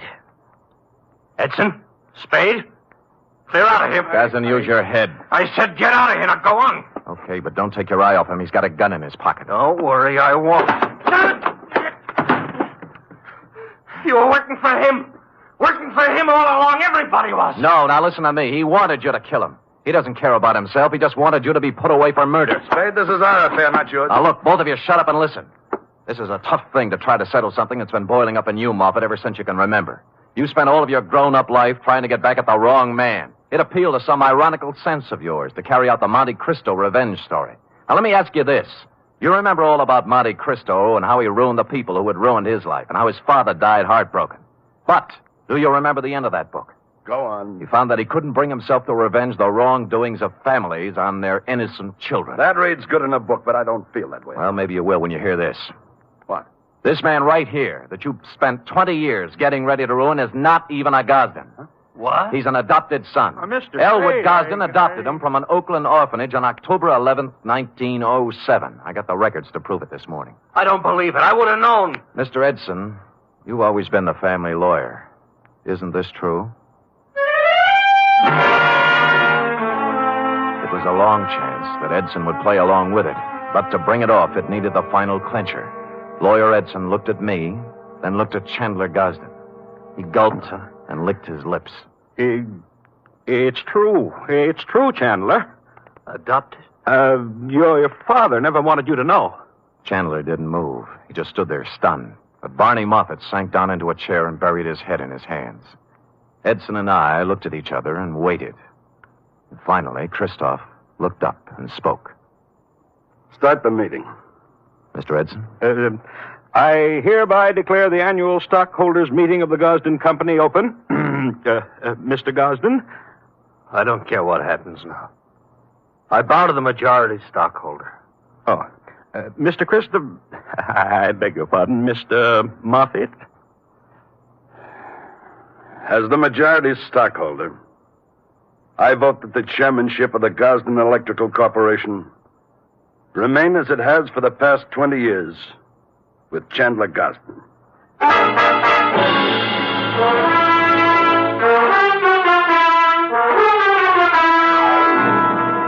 Period. End of report. Oh, Sam, you were magnificent. It was rather a stirring scene, wasn't it?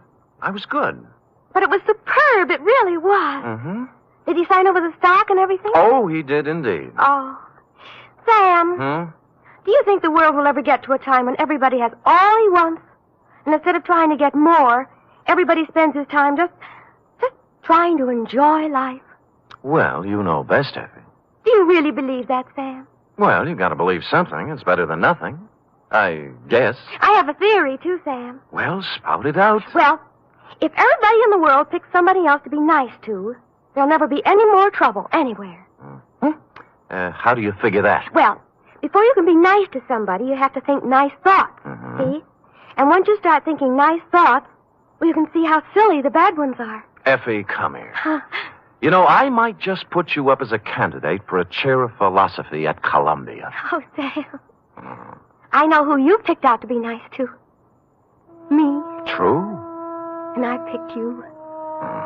Good night, Sam. Good night, sweetheart.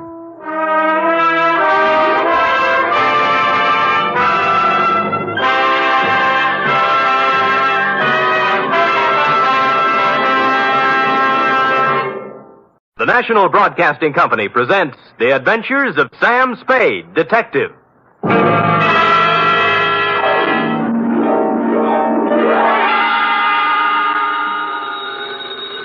Sam Spade Detective Agency. This is Miss Bergamot. Oh, Miss Bergamot, I'm so sorry, but Mr. Spade isn't in. He ought to be back any moment, however.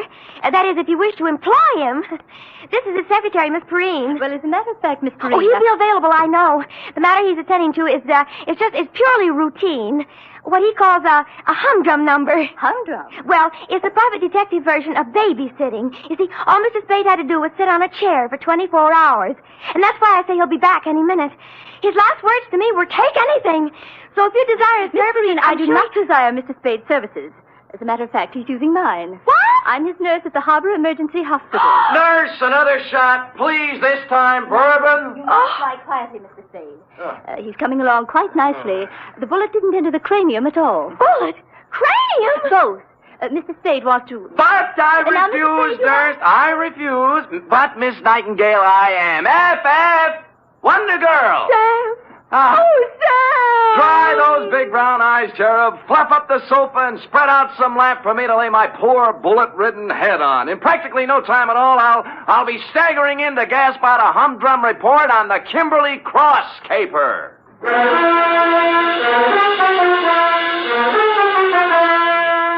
For NBC, William Spear, radio's outstanding producer-director of mystery and crime drama, brings you the greatest private detective of them all in The Adventures of Sam Spade. Hospitals, milk. Enough to break down your whole constitution, give you fits. Sam?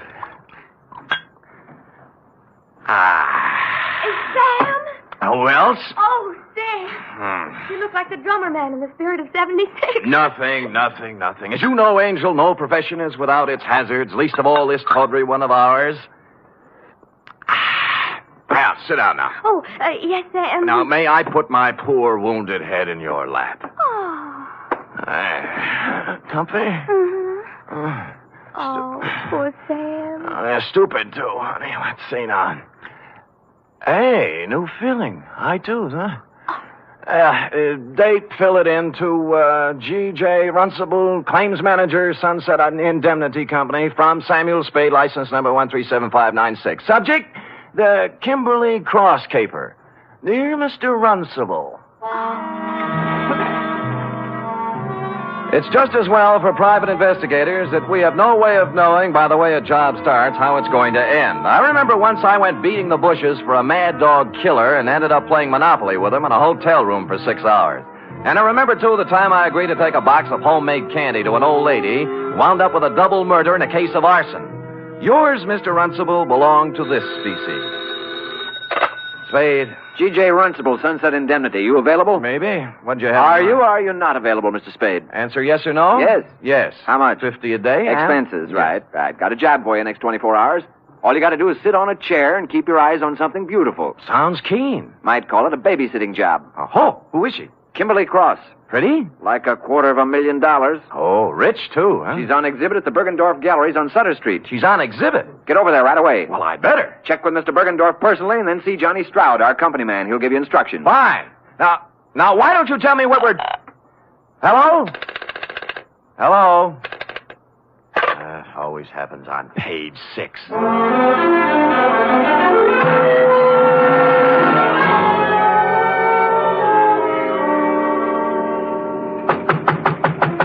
Mr. Bergendorf! Mr. Bergendorf, you!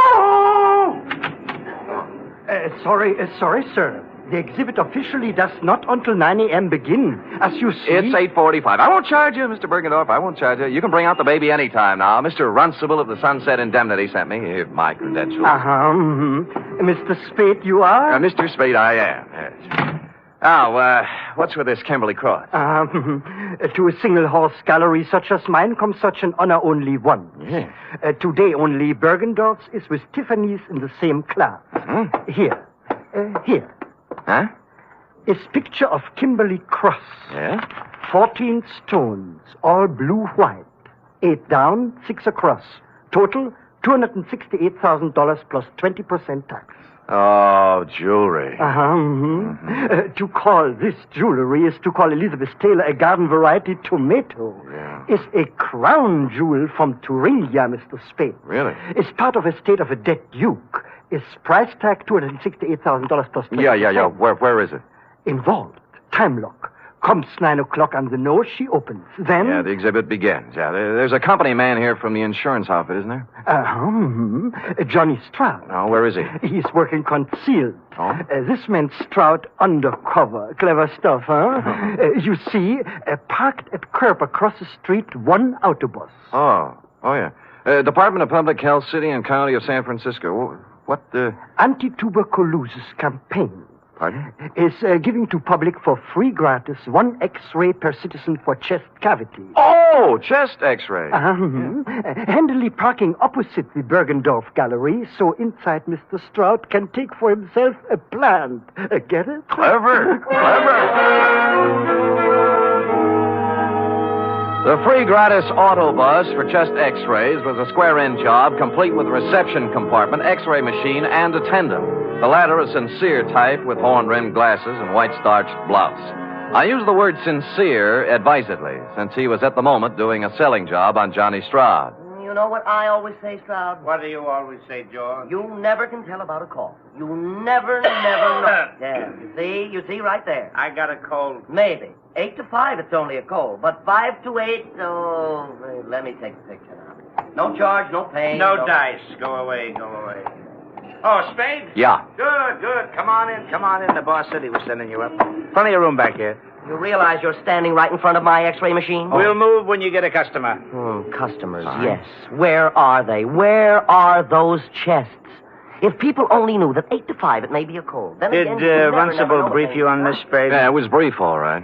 How do you make it? 14 vulgar-sized diamonds looking for a buyer. Sunset Indemnity insuring Bergendorf against loss during the 24 hours they're on his hands. That's 2 for you. There's 2 against me, too. Oh? Like, why does Sunset Indemnity need outside help when they have you? And why are you playing like a movie dick when the sensible thing to do is to sit down next to the exhibit with both eyes open and a rod under your arm? What are you doing, George? I'm testing my machine. Don't let me interfere with you, boy. George doesn't like me. I see that. Well, I guess the boss left out one item, Sam. A tip? Yeah. Last night, some schmo called him around midnight and got him out of bed. Oh? Runcible's a pessimist, you know. When Sunset Indemnity's on the line for $250,000, he tends to get jumpy. Who had the tip? Anonymous. They all are. Right from the oat bin, the guy says. Somebody's going to take a running jump at the Kimberley Cross while it's at Bergendorf's. Needless to say, for the balance of the night, Runcible does not sleep. So, today, we got reinforcements. Georgie? Yes? I'm going to leave you now, George, to take my post across the street while Mr. Spade... Hey, wait a minute, Johnny. Look, in front of Bergendorf's. The dame? The dame. To paraphrase Bergendorf, calling her a dame was like calling the Kimberley Cross a hunk of jewelry. But that's not what interested me, at least not right then. She was walking back and forth in front of Bergendorf's like a kid at the dentist door trying to get up the nerve to push the button. Quoting from my notes, it says 9:02 a.m., girl, 5'2", blonde, early 20s, gray tweed suit, spent a few indecisive minutes in front of Bergendorf's, finally went in. She came out almost immediately, started west on Sutter, then evidently saw a patrol officer approaching on same side of street, hurriedly crossed toward our post in Public Health Department Mobile Unit number 2 and entered. Hello.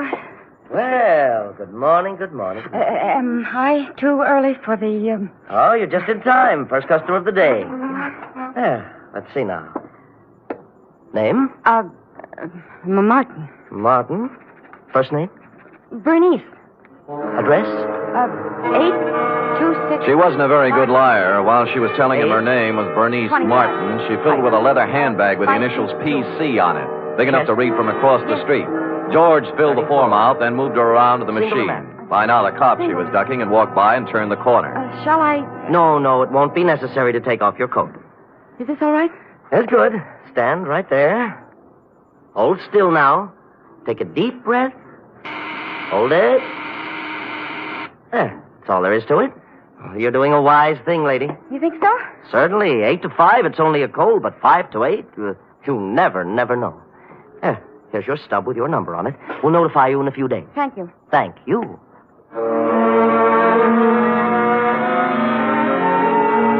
Whereupon Miss PC hustled down to the corner and into a drugstore. 5 minutes later, she still hadn't come out. Stroud was beginning to champ at the bit. So what, Sam? So she's worried.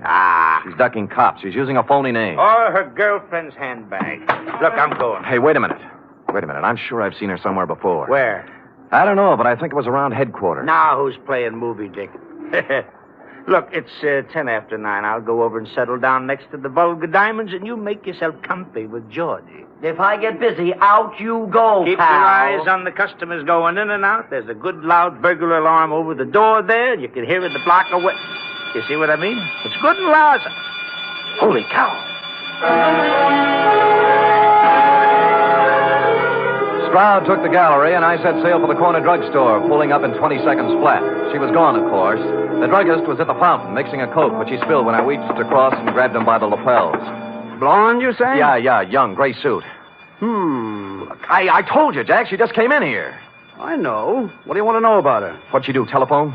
No, she was just like you. Asked me about a guy. What guy? Larry Galliano, his name is. Wanted to know if I'd seen him come by this morning. Who's he? I don't know. Did she describe him? Didn't have to. His picture's on page 1 of the morning paper. Here, take a look.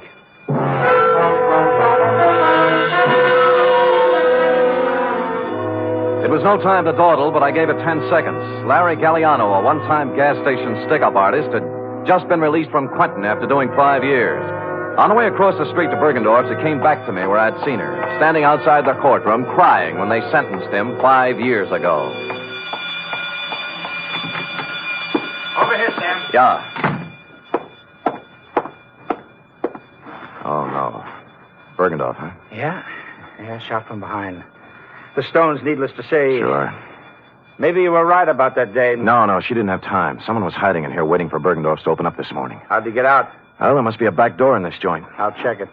The phone's on the desk. Wake up Lieutenant Denny, huh? Right. How he'll love it, too. 2 of us holding hands across the street while... Stroud! Johnny Stroud!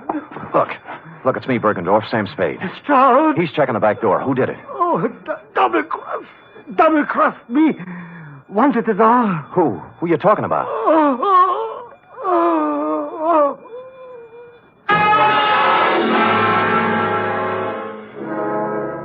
It was as plain as a man in his condition could have made it. Obvious to anyone with average intelligence. But for stupid Sam, it was still a long voyage home.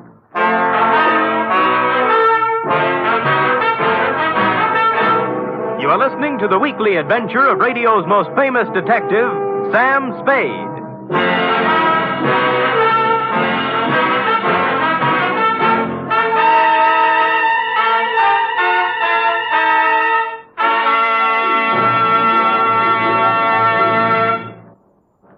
Three chimes mean good times on NBC.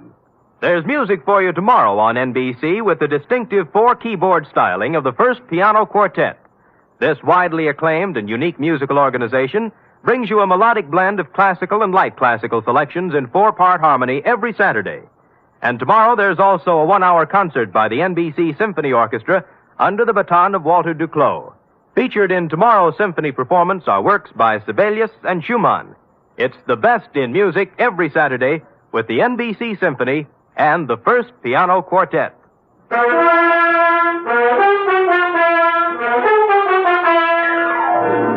And now back to the Kimberley Cross Caper, tonight's adventure with Sam Spade.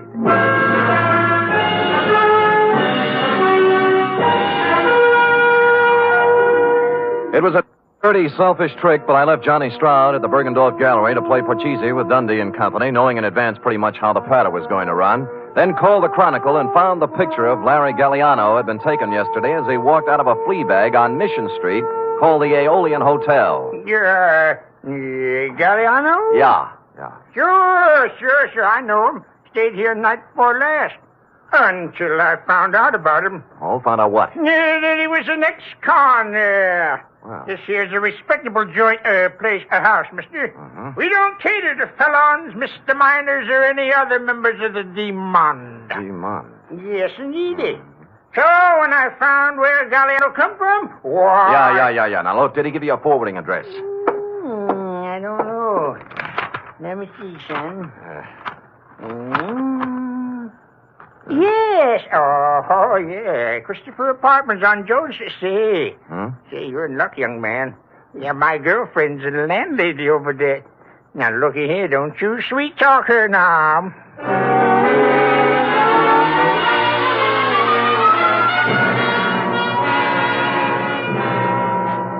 Out of the way, boy. Out of the way. Look, all I want, madam, is one moment of your time.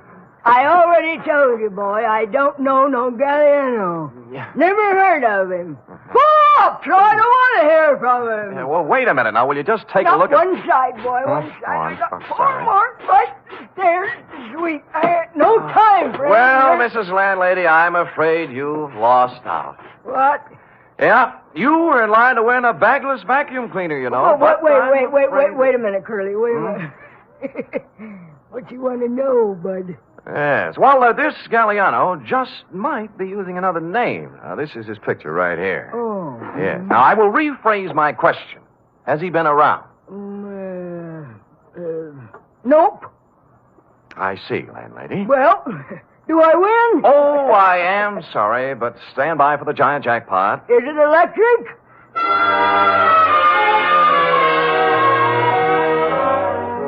I patted her cheek, made a detour around her, and left, figuring to check with the parole board. But as I was climbing into the cab in front of the building, a stray thought hit me, and I went back to the doorway and cased the nameplates again. This time for someone with the initials I'd remembered seeing on the blonde's handbag, PC. I did better. Patricia Conroy was living in apartment 402. I buzzed 4 times, then tried the door. It was open. I gave the living room and bedroom a fast toss, moved on to the kitchen, and cased a hamper full of laundry on the back porch. Result, nil. I'd about decided I was in the wrong apartment when I noticed something that changed my mind. A crumpled up envelope in a wastepaper basket in the living room with today's date on it, marked Western Airlines, Flight 6 to Los Angeles, passenger L.P. Galliano. I had the phone in one hand and a finger on the dial when... Put it down. Huh? Oh. Are you going to put the phone down, or do I have to shoot? You mean there's no third choice? Put it down. Sure. Now what? Sit down. You'll be here for a while. Oh? His plane lands at Burbank in a half hour. If you have any dates between now and 4:30, forget them. Mind if I smoke? Go ahead. You know, this is pretty heavy-handed stuff for Naj, you know. I've grown up a lot in the last 2 days. Not enough, honey, or you wouldn't be stooging for Galliano. He can't run away from this kind of a rap, you know. 48 hours. That's how long Larry's been out of the pen. Well, he didn't waste any time getting back in stride. Look, what's your name? Spade. Spade, what if I told you Larry Galliano had nothing to do with it? I might give you quite an argument. And I don't feel like arguing, so I'll just tell you. Good. Someone offered him the job at Bergendorf's the day he got out. Larry thought it was legitimate until he heard a couple of things by accident. Like what? Like getting hired to play fall guy in a phony robbery. You mean Bergendorf was in? Sure, till this morning. They figured Larry'd be a handy guy to have hanging around with his big, fat prison record when the diamonds disappeared. That's what he told me, and I believe him. I love him. Whether or not you believe or love me or him, I do not care. I also do not care what kind of a rap you pin on me when this is all over. All I want is time, enough to do a couple of errands. Now, hoist it out of that chair and put it down in the closet there. You hear what I said? Yes, ma'am.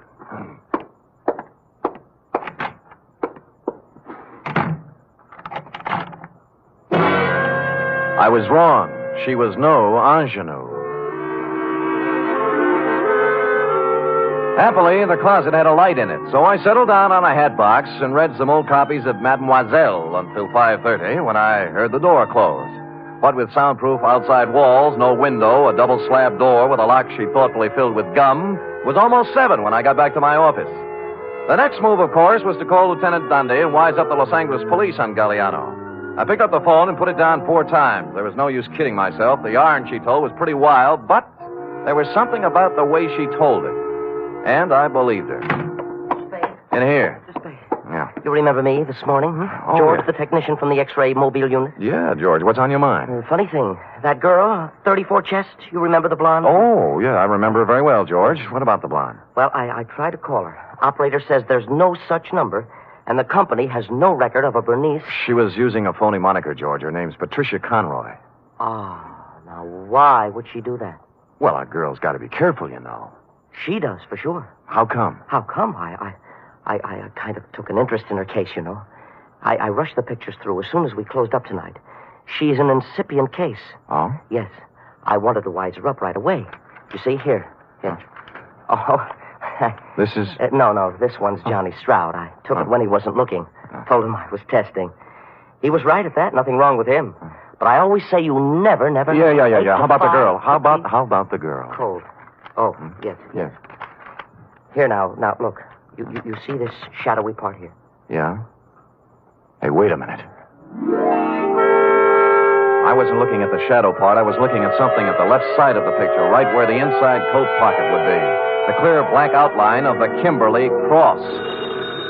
You mean she had the thing? Yeah, give me the phone. Well, I thought it was one of those clip gimmicks the girls wear on the phone. Oh. Spade? Johnny Stroud. Look, I got news for you. I got news for you, too. I spotted that blonde again. Where?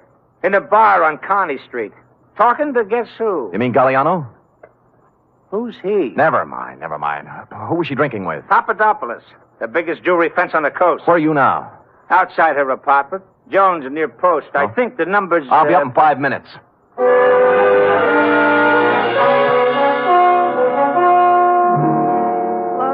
like I told you, Spade, I don't want to argue. She says she doesn't want to argue, Sam. Too bad. I don't mind telling you I'm a little burned up, baby. I fell for that line you handed me this afternoon. I didn't even mind sitting in your closet for 2 hours. What's that? Sure, she's got a 32 tucked away here somewhere. Had me looking up the barrel while she dished out Shut a lot up. of... Who's got the cross, honey? You or Galliano? We don't know anything about it. Then what were you doing in that bar with Papadopoulos? Larry said whoever had it would try to move it through him. I thought I could get to him, but I was wrong. How did that sound? What do you think? Look, I walked into Bergendorf's this morning. Why'd you run out? The vault was open. Furniture was overturned, and Bergendorf didn't answer when I called. I figured it was a setup for Larry to check in, and he was on his way, so... It does sound phony. It sure does, honey. I had a lie, I guess. I could make up a better story than that. Oh, you're doing great. Why'd Larry blow town? You need a diagram? He was scared. What chance is an ex-convict when it's his story against someone else's? What did you do with the 32? In the drawer. Over there. Now, here's the big question, honey. I can't tell you anything else.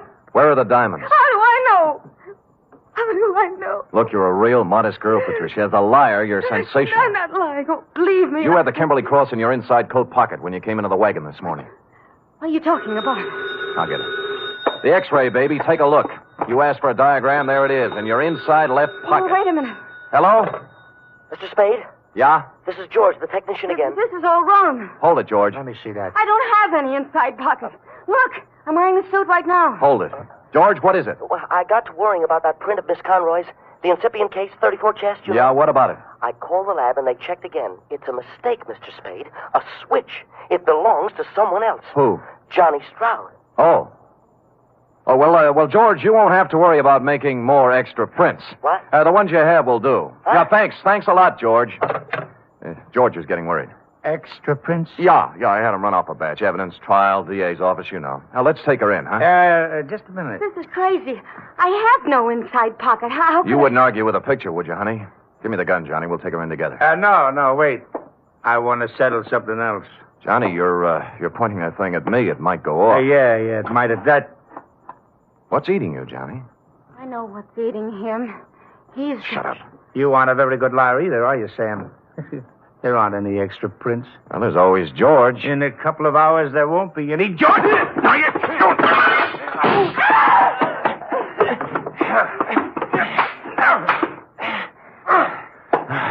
Okay, Johnny, on your feet. Let me go, Sam. Let me go. We can work out a deal. Shut up. Sam, your head. You're shot. Here, take the gun. Call Dundee. Get it? Dundee. Homicide.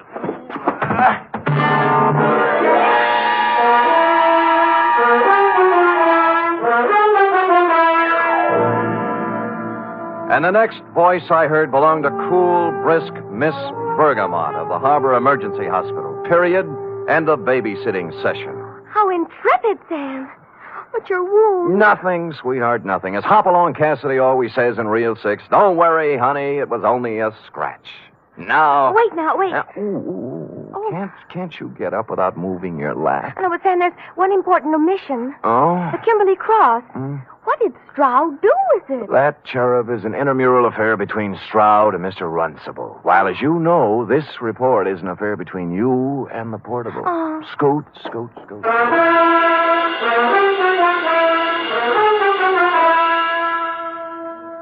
3 chimes mean good times on NBC. There's music and mystery for you tomorrow evening. For music, it's your hit parade bringing you the top tunes in the land with Eileen Wilson, Snooky Lanson, and Raymond Scott's orchestra.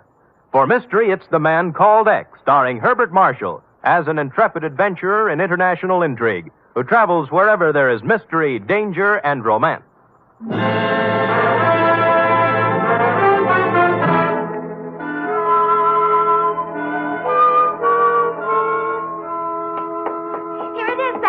Oh, brisk, efficient Miss Perrine. You may lay it on my desk and restore your lap to its original position. Oh, yes, sir. Ooh.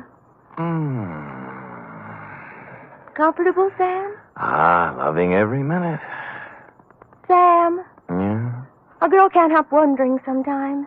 About what? Well, the way you described the blonde in your report. Glamorous, like the Kimberley cross and all. You like that? Oh... I just wish sometimes someone else could be your secretary, and I'd be the one you'd meet in a room with velvet draperies and a long cigarette holder and slanting glasses and a black lace negligee. Hold it, girl, hold it. You've gone quite far enough. I know, but it's only natural for a girl to want to be glamorous, Sam. Pardon me. You show up with any of those props, and I'll turn you over my knee. You like me the way I am, Sam? Yep.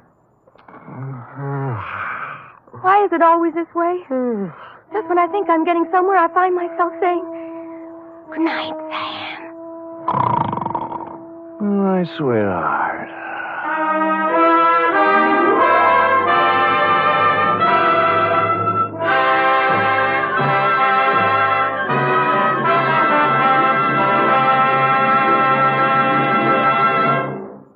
The National Broadcasting Company presents The Adventures of Sam Spade, Detective.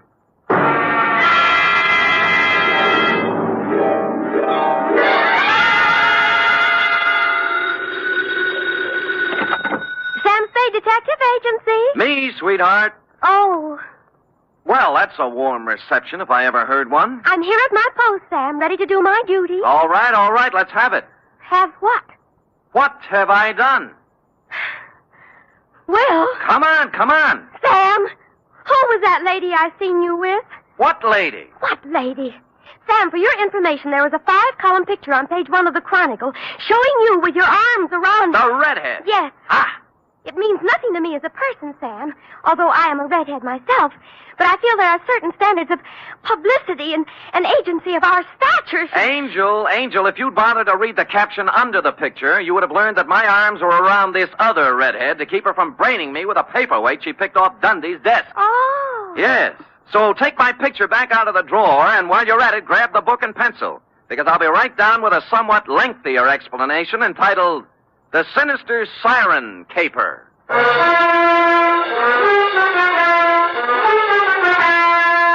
Transcribed for NBC, William Spear, radio's outstanding producer-director of mystery and crime drama, brings you the greatest private detective of them all in The Adventures of Sam Spade.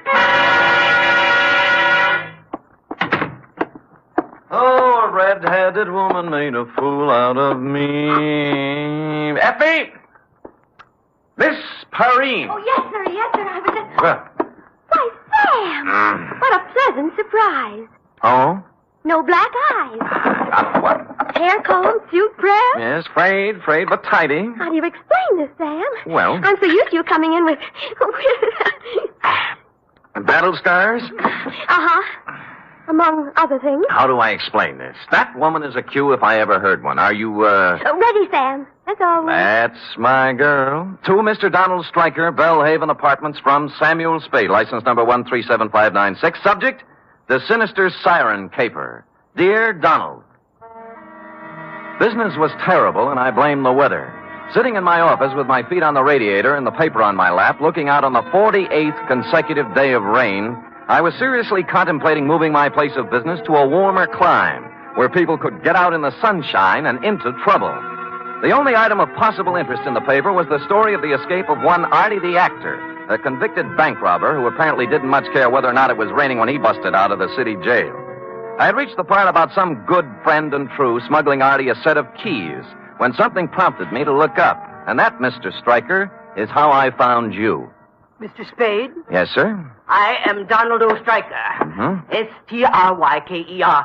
The O stands for Oglethorpe, my mother's maiden name. Oh, well, that's nice. Sit down, Mr. Stryker. Thanks. Well, now what can I do for you? Mr. Spade, the Strykers, as you may or may not know, are an ancient and honorable family dating back to pre-Elizabeth England, with the possible exception of one southern number who is said to have once nodded by mistake to Jesse James. No Stryker has run afoul of the law. Well, good for you. One and all, we have kept our skirts clean, one and all. That is why I am utterly at a loss to explain the situation in which I find myself. And just what situation is that? A quasi-reliable source has informed me that I am a marked man. Quasi? Yes. Why don't you begin at the beginning, Mr. Stryker? The beginning, Mr. Spade, is only 2 minutes from the ending. Oh? Yes, it happened last night. I was sitting home with a book of Plato's dialogues when the bell rang most energetically. It proved to be a man named Strutt. George P. Strutt. S-T-R-U-T-T. 2 T's. A wild-haired, wild-eyed individual he was, Mr. Spade. Yes. Stryker, he says. Donald O. Stryker. Well, I'd hardly nodded when he grabbed me by the necktie. Ha, he said, just like that. Ha? Ha. Mr. Stryker, ha. I'm in time, then. You can still save yourself. And he shoved this at me. Oh, what's that? A picture of a girl, a young and rather pretty girl, out from a newspaper. Oh, yeah. No name or identification. Beware this girl, Stryker, he said. Beware the siren song she sings. Stryker, he said, and he cinched up even harder on my necktie. Yes? Stryker, you are number 6. I am 5, and 4 are doomed before us. Beware, Stryker, beware this girl, this sinister red-haired harpy, this handmaiden of the dark angel. Well, that's quite a speech. A curtain speech, Mr. Spade. For with that, he let go my necktie and ran off down the hall. Somehow after that, Plato didn't seem quite the same. Yes, I see what you mean. Do you know this girl? Never saw her before in my life. Or Strutt either? No. Mr. Stryker, I don't want to talk myself out of a job, but you don't need a private detective. Now, this is probably some harmless chap who walked out of one of the local sanitariums and took to ringing doorbells. But that's just it. He isn't, Mr. Spade. Huh? I did some telephoning this morning. Yes? He has a quasi-successful cigar stand downtown and an apartment on Leavenworth Street. His name is right next to mine in the telephone book. I must get to the bottom of this, Mr. Spade. Here's $50. Well, Mr. Stryker. Are you completely skeptical? No, just quasi.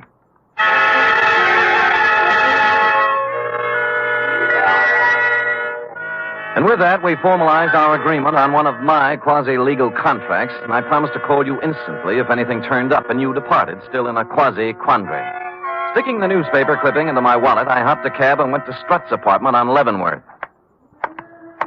Let's see, 26, 24, 22. Mm-hmm. Hoo-hoo! Hey! Hey, lady! Yeah, open. It was a cleaning lady, cloth on head, mop and pail beside her, testing the guarantee on Strutt's grand piano. Awake unto me. That knothead. Who? Strutt. Oh. Ain't got no respect for $1,000 grand piano. Listen to that. Busted string. Yes. It's a crime, that's what it is. Mm-hmm. What do you want, Jack? I take it Mr. Strutt isn't in. Nope. Who are you? Sam Spade, private detective. Detective? Yeah. Seems Strutt thinks someone is going to kill him. Oh, no.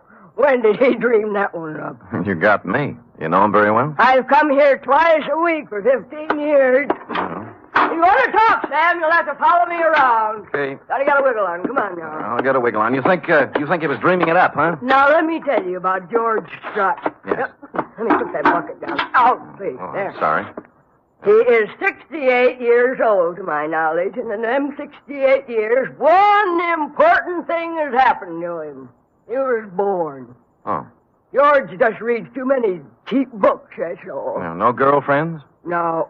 Well, now, wait a minute. Let me see. There was a woman about 8 years ago in the bird-watching club he belongs to, but that laid an egg. Bird watching. Any enemies? How could a man like George have enemies? Nobody notices him. He matches the rug. Now, look. He goes to lodge meeting twice a month, to church every Sunday. He doesn't smoke, drink, gamble, spit on the floor, or chase women. Got no other bad habits. No car, no house, no money, no prospects. Yeah. Look out, I gotta get into that closet. Oh, yes, yeah. So why would anyone want to kill George Strutt? He's been dead on his feet for 20 years. Why, when I see George, I'll give him a piece of my... George! I turned in time to see him lean out stiffly, pause like a falling tree, and then topple to the floor. Followed closely by the cleaning lady, who must have agreed before she fainted that George didn't match the rug anymore. While this struck a false note in my mind, it explained the false note in the piano. The missing string was wound around his neck.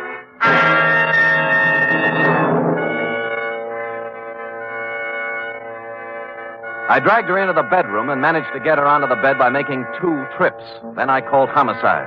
The next order of business, per our agreement, was to call you, Stryker. So I got Strutt's telephone book, found he'd marked the page with your number on it with a slip of paper, which turned out to be the receipt for rent paid on a safe deposit box at the Golden Gate Bank. Now, this didn't seem especially important at the moment, but something else did. He'd made a circle around a group of 6 names in the phone book, marking each one with a check. Strubble, Strudwick, Strum, Strutherton, Strutt, and Stryker. I postponed calling you for the moment and dialed the number just above Strutt's. Strutherton, Harvey J., 156 Santa Ana Avenue, St. Francis Wood. Yes? Mr. Strutherton in, please? No. Mr. Strutherton isn't in. This is his wife. My name is Spade, Mrs. Strutherton. I'm a private detective. I don't want to alarm you, but... Alarm me? Do you happen to know if your husband has received any threats recently? Why, not that I know of. Any contact with a strange young woman about 30, red hair? Why are you asking me this? Well, I'd rather not say until I know more about it. What about the girl? Yes. Yes, he did meet a girl like that. Oh, when?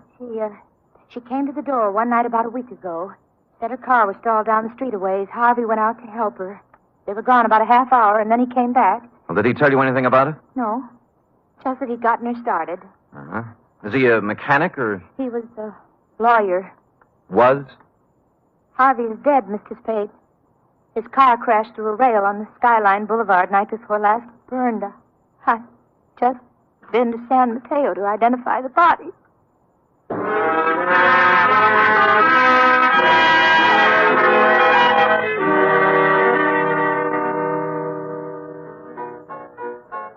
Strum Joseph P., 828 Howard Street. Yeah, that's Joe.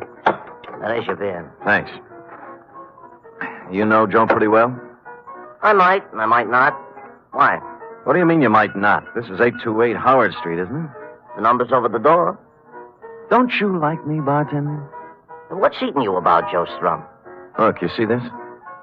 Private detective's left. Huh? Oh. Yeah. Poor but honest, barkeep. Trying hard to get a little cooperation. I thought you was a cop. What's with Joe? Well, I'll tell you. Mm-hmm. He uses the phone here. He makes a little book now and then in the back room. Nothing wrong, you understand, but still and all, there's nothing a guy likes to blat around about to strangers, you know. Yeah.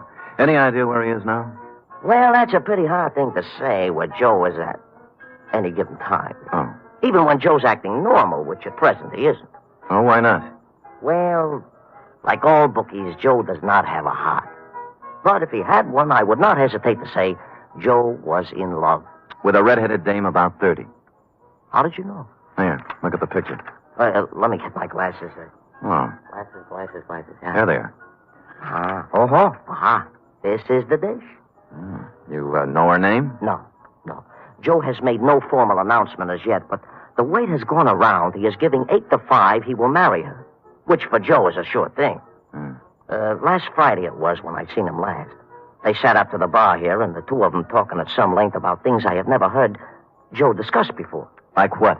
Well, as I said, bookies are different from people, so it should have not surprised me that Joe and his wren were not discussing rose-covered cottages, as do most boys and girls when they reach the loony stage. Yeah. From what I could gather as I passed by now and again, serving the other customers, Joe and his girl were discussing a cozy little rose-covered safe deposit box. Mm-hmm. And you haven't seen either of them since last Friday, huh? No, you're right with you. Yeah. Cloverleaf buffet, Charlie talking. Huh? Yeah. What? You don't say. When? This morning, huh? Yeah, sure, I will. Thanks for calling. Goodbye. Hey, you wouldn't know a bookie who might be casting about for a phone, would you, pal? What happened to Joe? Body washed ashore on Baker's Beach this morning. That was the morgue.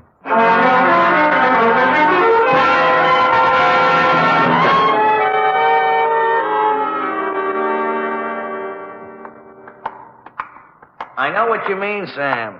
Marks, abrasions, contusions, indications of foul play. That's right, Maxie. Did you see the police surgeon's report? Yeah. Shot of dope and shoved into the briny. Person or persons unknown. Well, pretty hard to do by yourself, huh, Sam? Yeah. Oh, you wish to look on Joe Strum, I take it. Yeah. This it? Yeah, let's see. Yeah. Oh, no. This is the wrong one. This is Strudwick. Wait a minute. Strudwick. Anthony P. Are you know him, Sam? Yeah. 28 Genoa Place, Bayview 72118. Nice-looking boy, they said. Friend of yours, huh? No. Huh? Well, then how did you... Brand new league I'm in, Maxie. We call the shots ahead of time. Now, what about Strudwick? Old artist. Lived on Telegraph Hill. Got drunk 3 nights ago. Walked out his studio window on the 4th floor. All alone at the time. Well, if anyone offers you odds on that, grab it. See you later, Maxie. Yeah, but ain't you going to look on Joe Strum? No. Well, it's up to you, Sam. So long, Strudwick.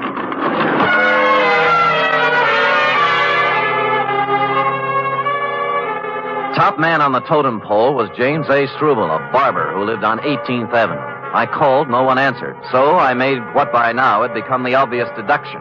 I went to headquarters and checked the homicide reports, likewise the accident files and the traffic detail. Surprise! No James A. Struble.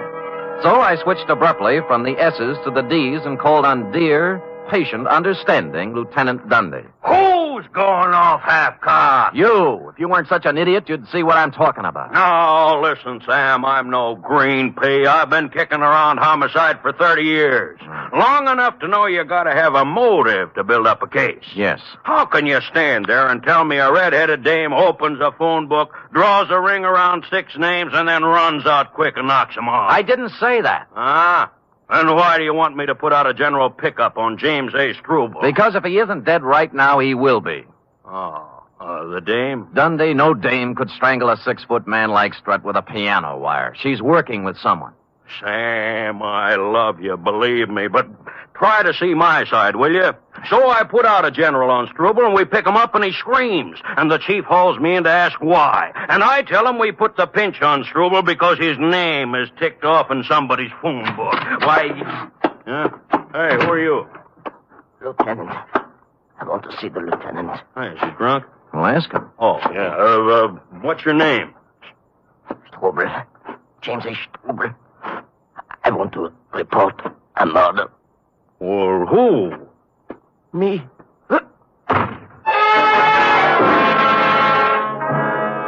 That's the last we got out of him. 10 seconds after he hit the floor, he was dead. A .38 slug had taken him just under the left shoulder blade, and instinctively, Dundee grasped the point. A squad car was dispatched to your office, Mr. Stryker, to pick you up and stow you safely in the poke when I checked out.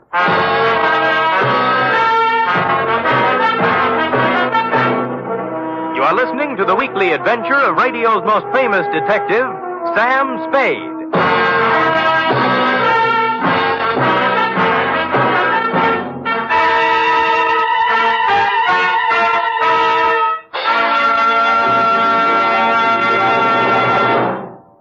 Three chimes mean good times on NBC.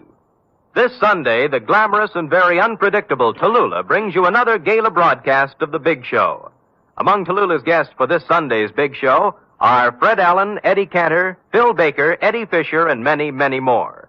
It's an hour and a half of the very best in comedy, music, and drama. Every Sunday, it's The Big Show on NBC. For drama this Sunday, Theater Guild on the Air presents the heartwarming play Jeannie, starring Barry Sullivan and Margaret Phillips.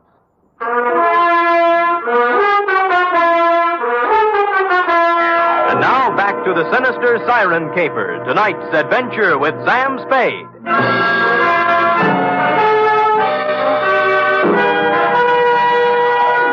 The next move looked like a tedious one. To take the clipped-out picture of the redhead and try to identify her by matching it up in the files of one of the town's 4 newspapers.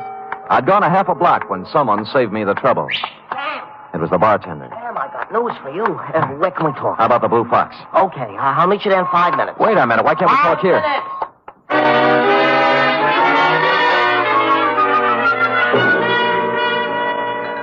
Cheers. Yeah. Sorry, Sam, sorry. Well, you're in sad shape, bartender. What happened? The redhead. Joe Strum's girl. She was in. When? An hour ago. She was loaded to begin with. And when I poured her a couple of stiff horns on the house, she begun to talk. Oh? Sam, crime is rampant. Yeah, for instance? Well, from what she told me, Joe Strum was dwelling in a fool's paradise. Much talk, many promises, and an occasional smooch. But when the score is added up, Joe never gets past his own 10-yard line. Whose girl was she? Whose girl? Prepare for a jolt, Sam. I'm holding onto my chair. Artie the actor. Artie the actor? Artie the actor. The picture you showed me was taken at his trial. Oh. She was sitting right behind his lawyer. Wait a minute. The safe deposit box. Yeah? How much is Artie supposed to have stashed away? She told me. A solid $500,000. Now, numerous insurance officials and a hatful of private dicks are openly curious as to what happened to the dough. Yeah. And the ranks of the curious have just been joined by Artie himself since he busted out of the jug. No dough? The cupboard is bare. Why'd he take the box out in Joe's name? She says Artie's a whimsical type guy. You know what he does?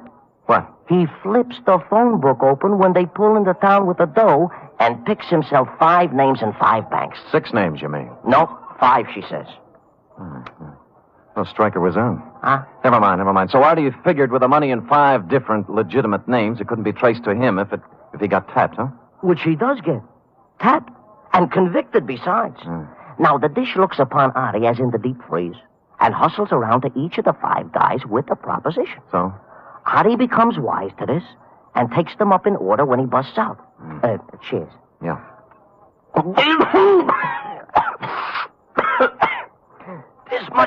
This much I learned before she staggers out of my joint.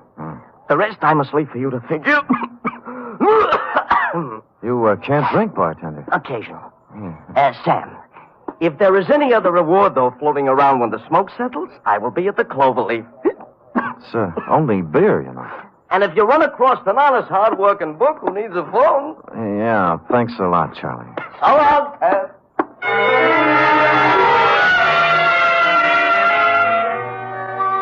Charlie wiped the froth off his chin with a napkin and took off. I let him have a healthy lead, then tailed him. It was quite a tour, too. Into the morgue, across the street, out the Kearney Street door, then onto the California Street cable car, and up Nob Hill to the Fairmont Hotel, where he hustled into a yellow cab number 462 and drove off. And waiting for him in the cab was the red-headed dame. There were no other cabs around to follow him, so I waited a half hour until he got back, waved a bill under the driver's nose, and climbed back on the merry-go-round. He let Charlie out at his own place, the Cloverleaf, and then driven downtown to a flea bag called the Shoreside Hotel on the Embarcadero, where he left the redhead. I woke up the desk clerk and shoved the redhead's picture under his nose. Let me see. Seems like... You recognize him? Sure. Clara Bow, the movie queen, ain't it? Gonna win anything? Look, friend, she was just here. Clara? The girl here. Oh, and she ain't Clara Bow? Right. She ain't Clara. She just drove up in a taxi. And... don't see it as good as I used to. You see, the glasses hurt my nose. Look, she just drove up in a taxi. Did you see her come in? No. I must have been dozing away. Yeah. I seen her come out, though. Huh? Yeah. Her and Mr. Walker checked out 15 minutes back. He was in 26 upstairs. I didn't have to cross-examine the clerk to see Mr. Walker had lived in 26 for some time. The floor was ankle-deep in cigarette butts, liquor bottles, sandwich crusts, and other debris. The table in the corner was covered with travel folders, mostly on South America, and 7 days' newspapers, the top one of which was turned to the story on Artie the actor that I'd been reading in my office this morning when it all started. You know, it's too bad you came in when you did, Stryker, because if I'd read one more paragraph, I'd have learned something that could have saved me a lot of trouble. Whatever was the case with 4 of the names, the 5th one Artie hadn't picked at random. His lawyer was Harvey J. Strutherton. Hello? Mrs. Strutherton, this is Sam Spade. Oh, Mr. Spade. Yeah. Thank heaven you called. I'm terribly frightened. What's the matter? The girl. The redhead? Yes, she just called me. She says my husband was murdered. One of his clients, a man he defended, thinks Harvey betrayed him. Artie the actor. Artie Billings. Yes. There was a lot of money. She knows where it is. Why is she telling you all this? I don't know, Mr. Spade. She warned me against calling the police. I don't know what to do. Well, then don't do anything. Well, don't you see? She's coming here. She'll be here in 20 minutes.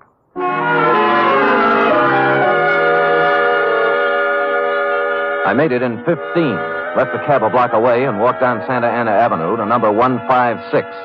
The night fog had moved in, making it tough to follow the path through the high shrubbery to the door of the house. Mrs. Strutherton hadn't helped matters any by turning out every light in the joint. Mr. Spade? Yeah. She here yet? No, come in. Why'd you turn out the lights? I thought I was being watched. There's a fire in the living room. This way. The shades and draperies were all pulled. The windows shut tight. The house had the musty reek of a room that's been closed up for a long time. She guided me around the dining room furniture and through the doors into the living room, sat me down in front of the fire.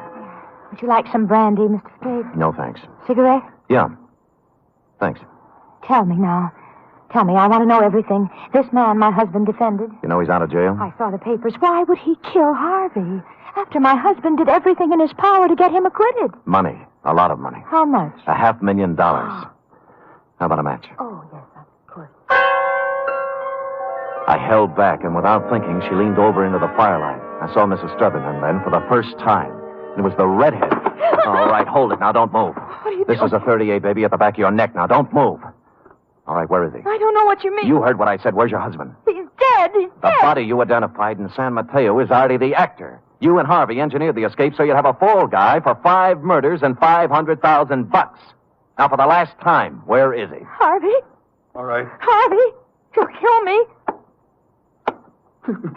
Don't, Spade, don't do it. Don't do it.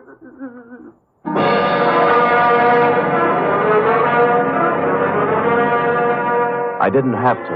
A few months hence, the state of California will do it the legal way.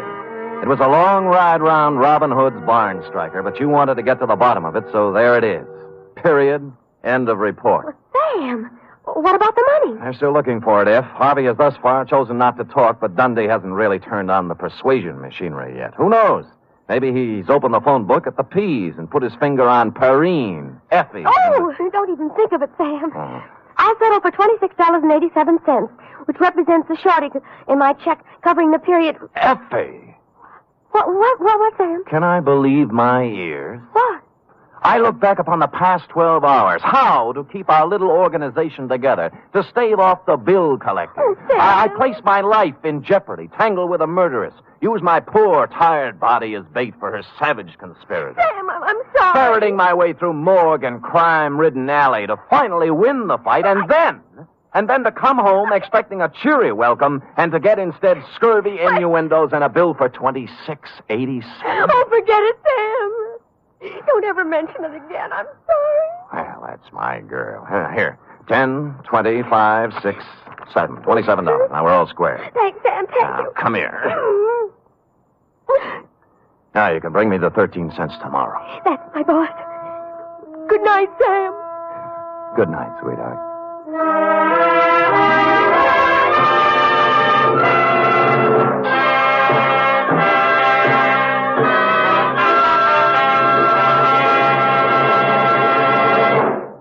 The National Broadcasting Company presents The Adventures of Sam Spade, Detective.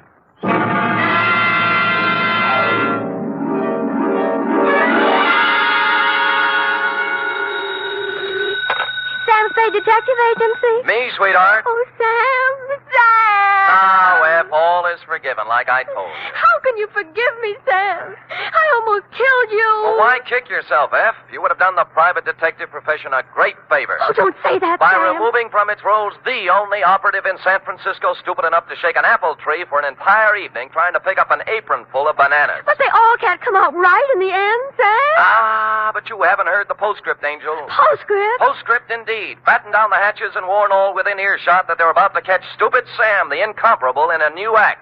For during the next 29 minutes and 30 seconds, I shall don the mantle of Don Quixote, shoulder my battered lance, and tilt at windmills in an object lesson to the gullible entitled The Spanish Prisoner Caper.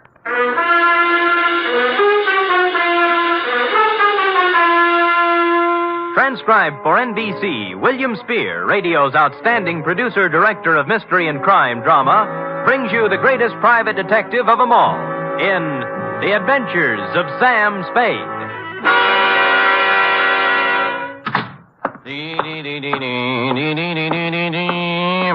Effie? Yep. I don't know what. Oh, now, there, Angel. Don't cry, little girl. Don't cry. I'm so stupid. You might have been. Hush. Yes. We'll have no more of it here. But Not a word, not a word. Book, pencil. Yes, sir. Go ahead. Date, fill it in to Miss Marjorie Loveland, Brockhaven Apartments, from Samuel Spade, still license number 137596. Whoa. Down, F.A., down. Subject, the Spanish Prisoner Caper. Dear, dear Marjorie. When they made you, darling, they threw the mold away. In this day of the emancipated, self-sufficient, 100% competent female, it came as a fresh breeze and a boost to my masculine ego to run across a lady, white-haired and fragile withal, who needed protection. After meeting you, I knew what the fellow had in mind when he wrote, Heaven will protect the working girl. As a matter of fact, you could have been the very girl, since you and the song were about the same vintage. Do please sit down, Mr. Spade. May I fix you some tea? No, thanks. I planned to come to your office, but I decided I just couldn't risk going out at this time. Oh, why's that? Well, he might come, you see. And I'd never forgive myself if I was out. Oh, who's this? Senor Palmera. Oh. Oh, he's more than a week overdue now, and I'm on pins and needles. I gave him my address here at the Brockhaven. But there's the Brocklebank and the Brockhurst and the Brockmorton and the Brock. Yeah. It would be so easy for him to become confused, being a stranger in town. Well, I'm a native. I'm confused myself. Well, I thought perhaps you could locate him. He should be back from Mexico by now with Don Luis. Don Luis. Dear me. So many things could happen to them. Walking the streets with all that money. What money? The gold and the precious gems. How about starting all over again? Why? Haven't I made myself clear, Mr. Spade? Well, I have the end fairly straight, yes, but if you'll give me the beginning, we'll have everything. Well, I suppose the beginning was 3 weeks ago. Where? In the lobby of the Grand Hotel for Women. I see. I was staying there temporarily while I was waiting for this apartment, you see. So? So, the day I got word I could move here, I packed up and had them take my things out to the taxi. Then I went to the desk and got my money from the vault. Oh, how much? $840. Cash? Yes, in bills. My annuity money had just come from the East. Well, I just put the bills in my purse and was starting out the door when it happened. This voice came over my shoulder. A soft Latin voice saying, Senorita, I come to you on a matter of terrible urgency. And lo and behold, it was Senor Palmera. How did you know? Oh, I have a feeling for those things. Go ahead. Well, his uncle, Don Luis Alvaro, was in terrible trouble, he said. In prison in Mexico City on some sort of trumped-up political charge. And the family, though noble, was financially impoverished. Yes, except... Except for a casket containing the family jewels and an assortment of priceless heirlooms, all hundreds of years old, hand-wrought of the finest virgin gold. Mr. Spade, however... Said caskets and its precious hoard being hidden away in a secret place known only to Don Luis. All he needs is a paltry $840. It was $1,000. I went to the bank. A paltry $1,000 to bribe a jail official, and presto, Don Luis goes free, unearths the casket, and rewards you with an ample share of the family treasure. Mr. Spade, you've talked to Senor Palmera. Nope. How badly do you need the dough? Need it? Why, good heavens, Mr. Spade, it's all I have until next June. There's a small pension from the school board in Keokuk, but dear me, I don't know just how... Mr. Spade, do you mean he isn't coming back with my money?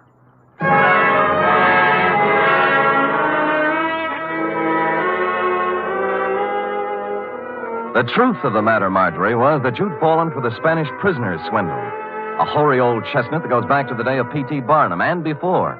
But you look like, if I gave you an honest answer, you'd dissolve into tears. And as I said, I was in one of my heaven and Spade will protect the working girl moods, so I made up a dishonest one. Mr. Spade, will I'll try and look him up. Maybe it's all a terrible misunderstanding. Oh, good.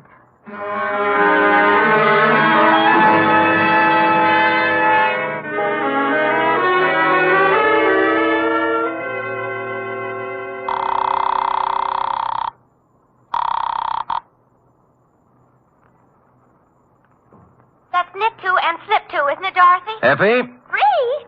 What'd you say? Miss Perrine. Oh, Sam Spade, Detective Agency. Mr. Spade is... This is Mr. Spade, charming one. Oh, Sam, I'm sorry. Yes. Dorothy's here, and I'm trying to learn to knit Argyle socks. Oh, fine. Drop all stitches and look in the file for me, will you? I remember getting a circular a while back on a con man who was running the Spanish prisoner around here. What would it be under, Sam? Spanish prisoner? Con games, obsolete. Get out the file. Oh, just a minute. It's Sam, Dorothy. Count those stitches while I look in the file. Confidence game. Oh, here. You told me to knit to and slip to, I'm sure. Sam! Yeah? I found it. His name's Pedro Rodriguez. Rodriguez? There's no address, but it says he, habitually associates with somebody named Lolita Montoya. Sounds Spanish. Slightly. Any address for her?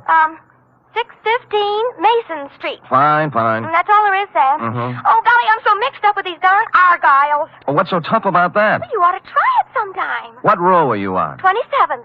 Knit 3 and slip 1, she says, and I... She's wrong. Knit 2, slip 1, knit 1, pass 1, and knit 1. You got it? Sam!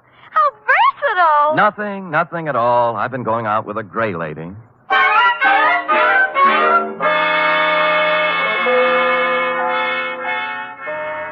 615 Mason Street was a very large apartment building with the usual brass plate in the entry listing the inhabitants, among which I was happy to note was Lolita Montoya, apartment 408.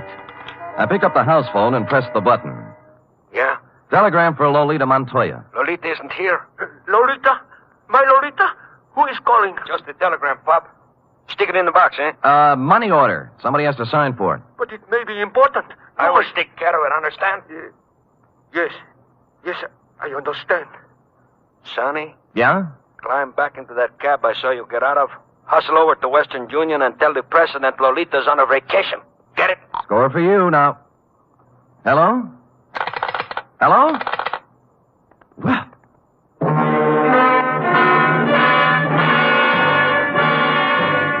Nothing daunted, I punched a few bells until one of the less suspicious tenants gave me the front door buzz, walked in, and took the automatic elevator to the 4th floor. Or I should say toward the 4th floor, since halfway between the 3rd and 4th she quit cold. The elevator, that is, but there are devices for such things.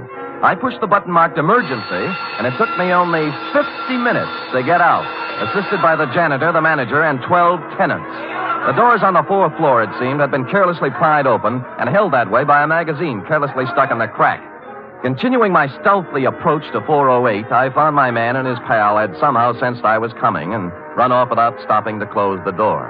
The apartment was filled with cigarette smoke and not much else, a bed, an empty dresser, and a table on which were one pot half full of foul black coffee, a little pointed gadget that looked like a nut pick, and a handful of metal shavings. I was contemplating what connection, if any, this had with your missing $1,000 when... Yeah? This is Stuyvesant, Pedro. I just wanted to inquire how everything is coming along, if at all. See, great. How much? Well, there's 1,000. Is it good? Oh, gee, boy, what do you think? Pedro, this here is joyous news. Like you said, Pedro, our Spanish prisoner is a valuable man. I must hustle over to the lighthouse and inform Lolita. Lighthouse? She has been very conscientious in the role, Pedro, very. Oh, see, great.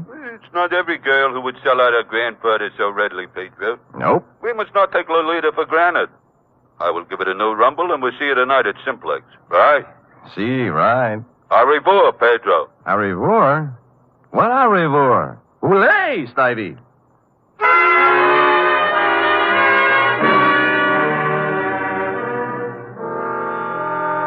The only lighthouse I knew was a gin mill perched midway down the Embarcadero south of Market, surrounded by shoals strewn with human wrecks of all description.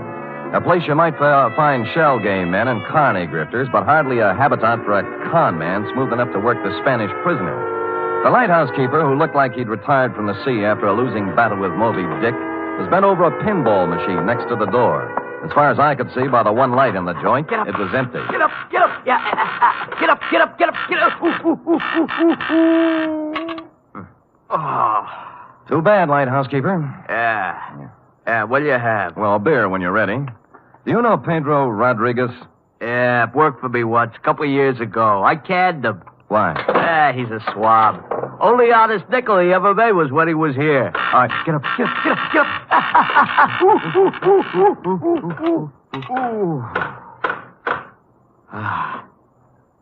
Thanks. Yeah, crooked swab is Pedro Rodriguez. He's up to something right now, if you ask me. Spanish prisoner? Oh, you mixed up in it too, huh? Nope, I just want to be. How does it go? Well, I don't know much about it, only it seems to smell. See, Pedro was sitting at the bar the other night with another swab, talking about an old Spanish jet who was going to make him $1 million. Just come over from Spain. Get up, get up, get up, get up.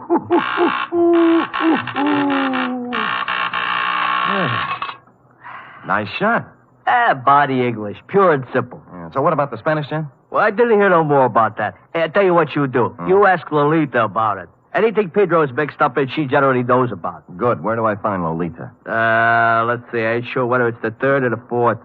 3rd or 4th what? The booth from the back there. Oh. She's been sitting there all night writing letters. You better be careful, though. She got an awful temper. Thanks, lighthouse keeper. How about the beer? Sure. Hey, Larry, draw one.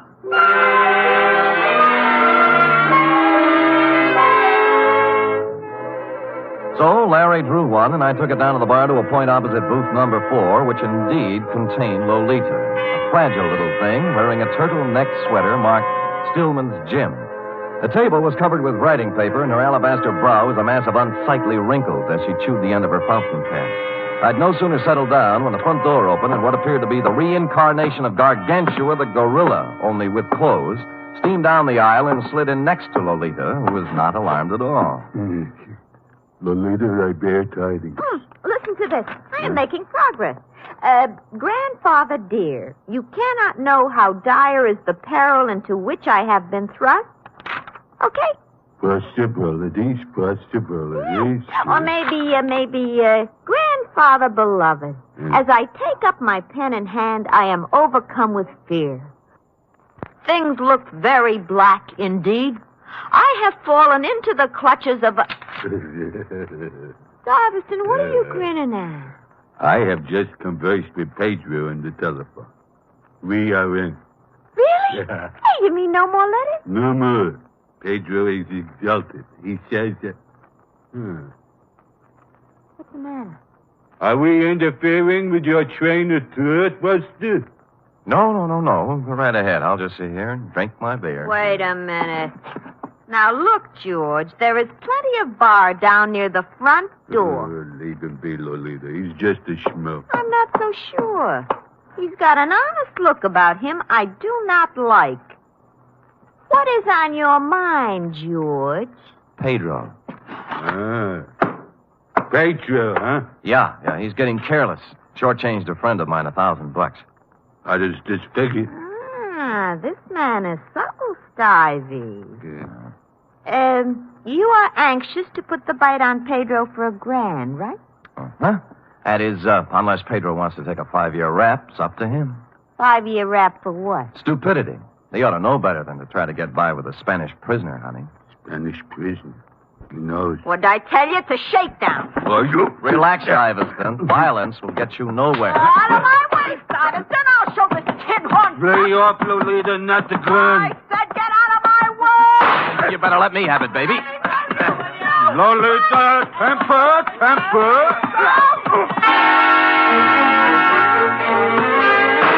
I got hold of the gun with one hand while Lolita chewed on my other one. Stuyvesant, meanwhile, catching my head under his arm like a nutcracker and kicking me in the stomach with his knee. This went on for some time, then I became vaguely aware of Stuyvesant's fist, as big as a ham, coming up from the floor. He caught me on the side of the head, and I skittered down the marble floor, past the row of booths like a ball in a bowling alley, scoring a 10-strike on the pinball machine, which leaned drunkenly over me, stuck out its coin drawer, and flashed a red light in my face, reading, "Foul ball, try again." Stupid me, I did.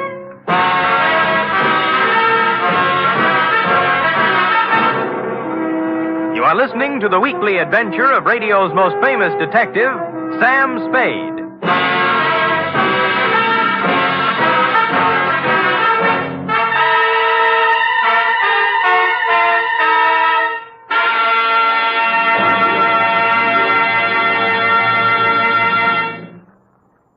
Three chimes mean good times on NBC. There's music and mystery tomorrow on NBC. For music, your hit parade brings you the top tunes in the land, as selected by you and presented by Raymond Scott's Orchestra, Eileen Wilson, and Snooky Lanson. For mystery, Herbert Marshall stars as the Man Called X, an intrepid adventurer in international intrigue who travels to all corners of the world. Wherever there is danger, romance, and mystery, there you will find the Man Called X.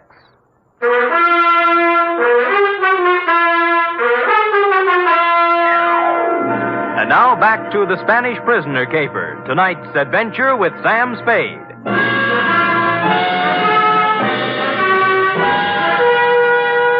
I came to with my head jammed between the brass rail and the bar next to what proved to be the lighthouse keeper's left shoe, parked as always in front of the pinball machine. Larry, that's up front. Oh. Get up.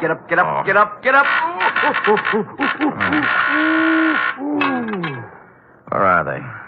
Top hole is all filled with 3 balls to go.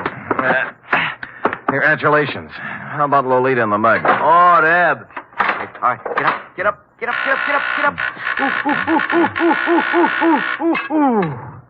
Oh, Deb? Took off, blast them. I had 780,000 points run up, and they had to go and throw you at the machine, cause a tilt. And Larry!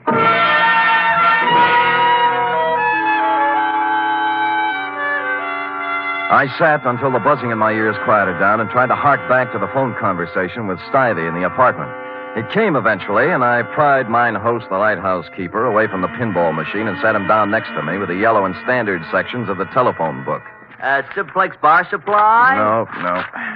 Simplex, Easy Do Garden Furniture, nope. How about Simplex Printing Company, 509 Sansom Street? Nope. Simplex Office Files. Simplex Service Station, 12th and... No. Well, how do you know, mate? There's 42 Simplexes in this book alone. You find one that sounds like the front for a con operation, I'll buy it. Let's see. Simplex Cleaners, nope. Simplex Associates, nope. What's that? Nothing suspicious. Simplex Associates. Business opportunities, investments, gold, oil, and mining securities, marked cards, loaded dice, and Las Vegas real estate. Nothing. Well, that just sounds like it might be a possibility, though. Yeah, real estate is... Midway.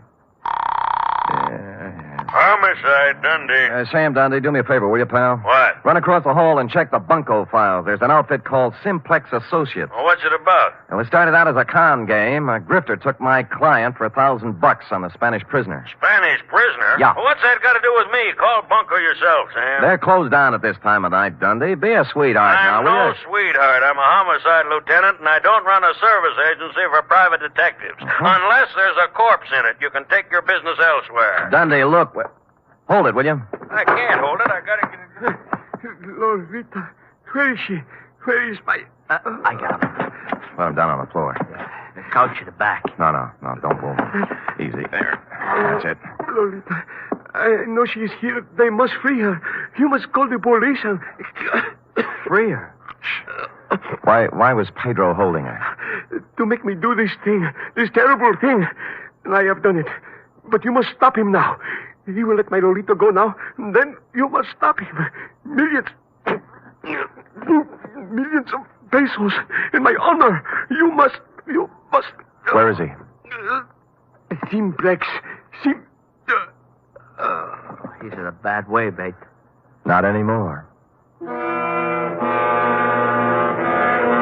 He was an aristocrat, thin face, silver hair, and the look of a Bourbon. It stopped me, Marjorie, because here it was, just like your Senor Palmera told you. The nobleman in the ragged clothes and dangling from one of his ankles the broken chain of a leg iron.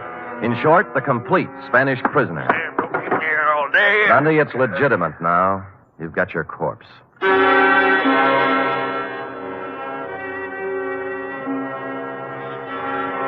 There was nothing on him to indicate who he was or where he came from, but I had a feeling I'd seen him before. After making the lighthouse keeper promise me he'd lay off the pinball game until Dundee arrived, I took off for my office on a very practical errand. Buckling on my .45, sweetheart. If I had a light tank and a bazooka, I'd take them, too. Oh, Sam, your face I is know, sweetheart. Oh, Sam, about the Spanish prison. Well, there's a real Spanish prisoner in this one, F. He's dead now, by the way, and from the cheap grift of $1,000 from a poor retired school teacher. We're now up in the $1 million bracket.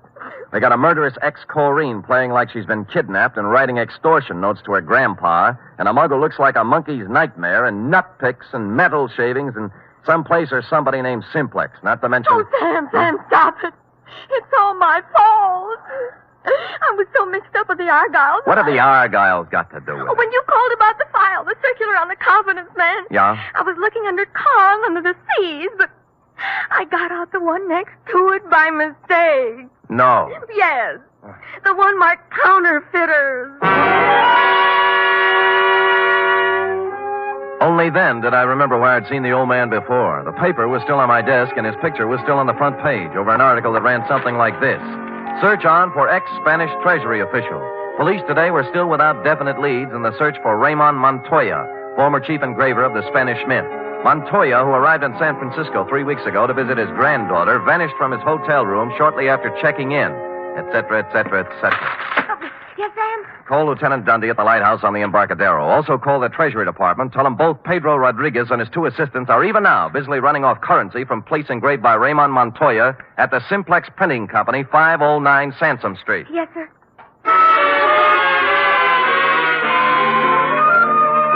Mexican pesos it was, by the basketful. And and the Treasury dicks agreed it was a happy thing for Mexico that Raymond had kept his engraver's tool on the right side of the law up to now. As to the matter of your Senor Palmera and his Spanish prisoner, I had excusably, I hope, lost my enthusiasm. And so it was, Marjorie, that I walked into the Palace Hotel lobby a couple of hours later to call you. Yes, sir? I'd like some nickels to phone, please. Why, sir. Shall I? No. They're phony Mexican bills. Oh, dear. Dear me.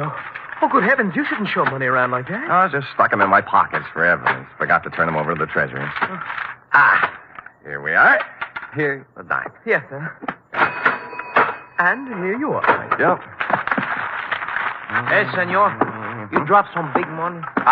Keep it. Huh? Yeah. Put these back in my pocket.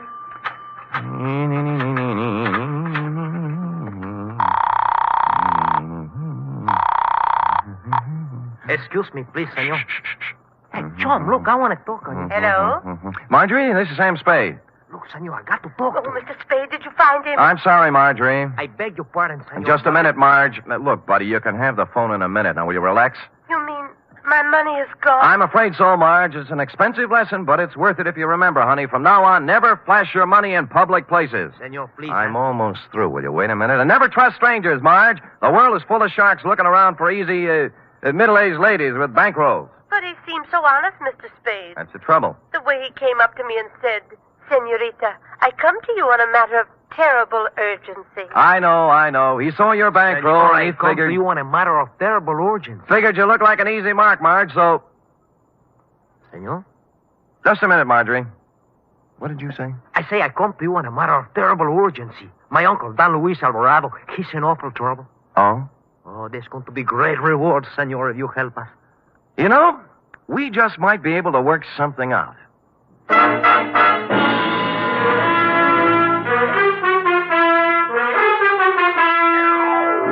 Well, Marjorie, he had $1,358, from which I deducted your $1,000 enclosed herewith, plus $58 representing my standard retainer.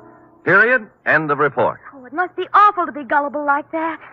Dear, sweet little soul. Yes. Imagine her falling for a transparent swindle like that.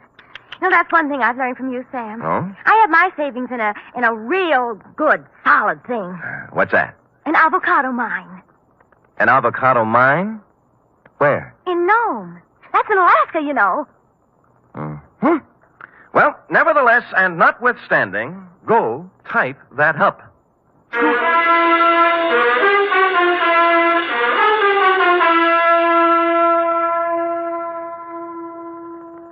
3 chimes mean good times on NBC. For something new about the Army, hear the Phil Regan Show every Sunday on NBC. Coming from a different service base every week, Phil Regan brings you songs and fun and brings prizes to talented GIs. It's an exciting newcomer in your Sunday chime lineup on NBC. And Sunday also means Cary Grant and Betsy Drake as Mr. and Mrs. Blanding.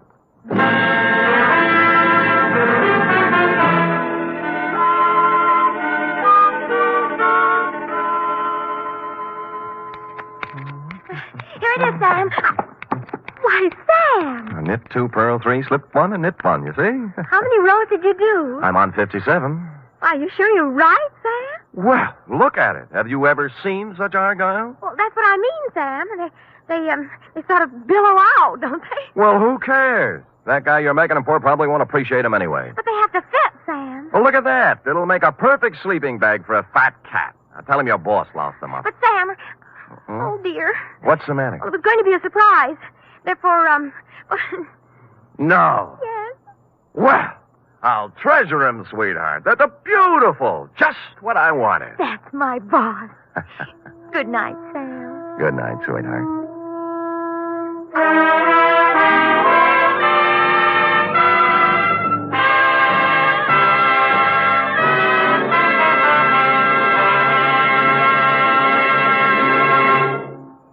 The National Broadcasting Company presents The Adventures of Sam Spade, Detective.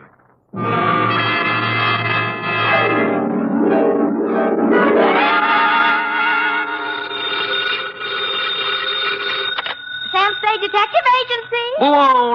Buono. I beg your pardon? Suonate il campanello. Sam, what are you... Nothing at all, sweetheart. I just happen to have the tourist lists of handy Italian phrases before me. North Beach never did that to you before, Sam. North Beach never did anybody like it. Just did me, F. But I thought you said old Bartolomeo just wanted you to drop by for a friendly talk. And some garlic bread and red wine. But does that explain the knife gash on my coat? Your new tweed? My old tweed now, Cherub. You see, it was never meant to be swum in. The bay? Yes. Not again. What else? By now, your keen feminine instinct should tell you this is not the social call, Wonder Girl. As a matter of fact, I plan to drop by presto with words anent a little something I call View of Fisherman's Wharf from the Water, or the Crab Louis Caper.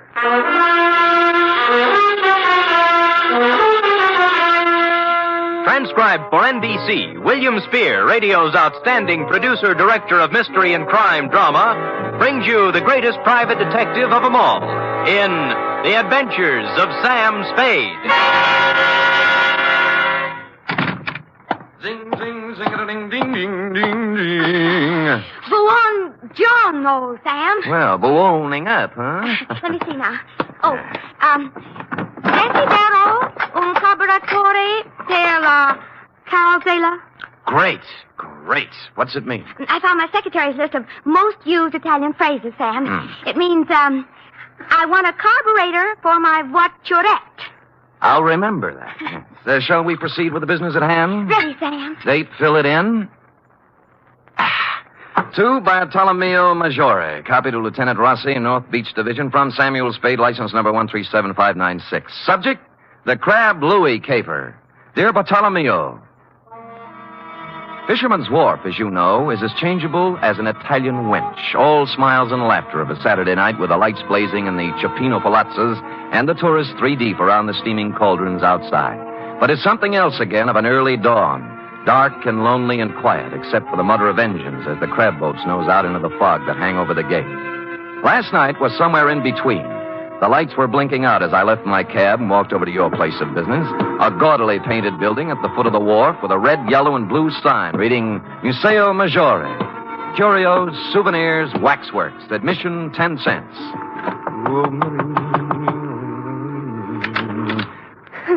Who is it? I'm Sam Spade. Bartolomeo called me. He isn't here. Fascist Grotto at the end of the wharf. Thanks. Look, is there anything I can... Sorry.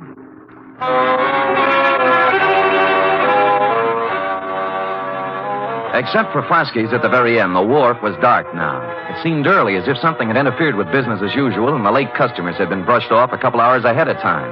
I peeked through a hole in one of Flaskies' window shades and saw why. It looked like the entire population of North Beach was inside.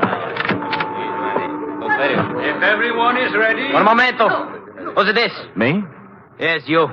What do you want? I'm Sam Spade. Bartolomeo Maggiore sent for me. Bartolomeo. Conoscete il signor Spade? Ah, sì. Obrigatissimo, Vasquez. Ah, there, Mr. Spade. You are wondering why you are here? Well, as a matter of fact, I am, Bartolomeo. I thought that... I know. It's about my son, Louis. My son, my only son. Oh, he's inside? No, not inside. Out in the darkness somewhere. Cold and alone. You mean he... See, 6 days now they have searched for his body. Oh, when did it happen? 1 week today. Crab boat? His boat, the San Felipe. Was he alone when it happened? You detectives, you strike the point. My Louis, always he fish alone. Until this time. Who went out with him? Dominic Torrio, his friend, Dominic. This gathering is assembled in Dominic's honor, you see. You mean a hearing or something? Something more than that. Come, listen to them. I'm a sick! In my belly, I'm a sick! This opera buffo! Fast, you should sell it a ticket! Keep your temper, Aldo. State facts. Facts, huh? All right, fact. 6 years, Louis fished the crab alone.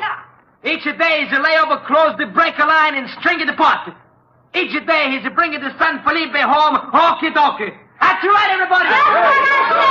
Sure. Until one fine day, Dominic hit to go with Louis to help. Help! Aldo, we must deal in facts. Dominic is suspended! Back in the truth! He's a kid, Louis. Sure, he's a kid, Louis. And you know why? Because he's the one to Rosalia. That's why. See how it is. Who's Rosalia? You must have seen her at the museo. Crying? Yes, with reason. Next week, she and my Louis were to be married. It's tough. You think this Dominic was in love with her, maybe? I think nothing, senor. Two men, friends, alone in a boat in a heavy fog. One of them dies. The other says it is an accident. It is not for us to think or make guesses. Say, what am I supposed to do? In the records of the police, senor, my Louis died in an accident. Mm-hmm. In the hearts of his friends, he was murdered. For my sake, for Dominic's, for the sake of us all, we must know the truth. For this, I prefer to employ one who is professional and impartial. Come. We go in. I don't believe it, senor. Believe me, before heaven, I mean it. Silencio. Once again, Dominic. How far was the boat from Seal Rocks? 100 yards, I think. I heard the break. Silencio. Let Dominic tell the story. Go on now. You had dropped the last crab pot over the side. Then? Something went wrong with the motor. Louis told me to look at it. I went below, then it happened. Louis was leaning over the gunwale. We untangled a float, and the sea took us by the stern. We broached. I saw him go over and plunge into the white water. I brought the boat about then. For 2 hours, I yelled, I circled around, I blew the whistle, everything. Then the Coast Guard came. Fosky, I swear it, that's all I know. I never saw Louis after that. Silencio! My brothers, it was your will that I sit here in judgment of Dominic Torrio. Before I go on, are there any more questions you have to ask him? Are there any among you who have evidence to offer against him? So be it. You know as well as I, there is only one verdict here. The charge is dismissed. The court is adjourned.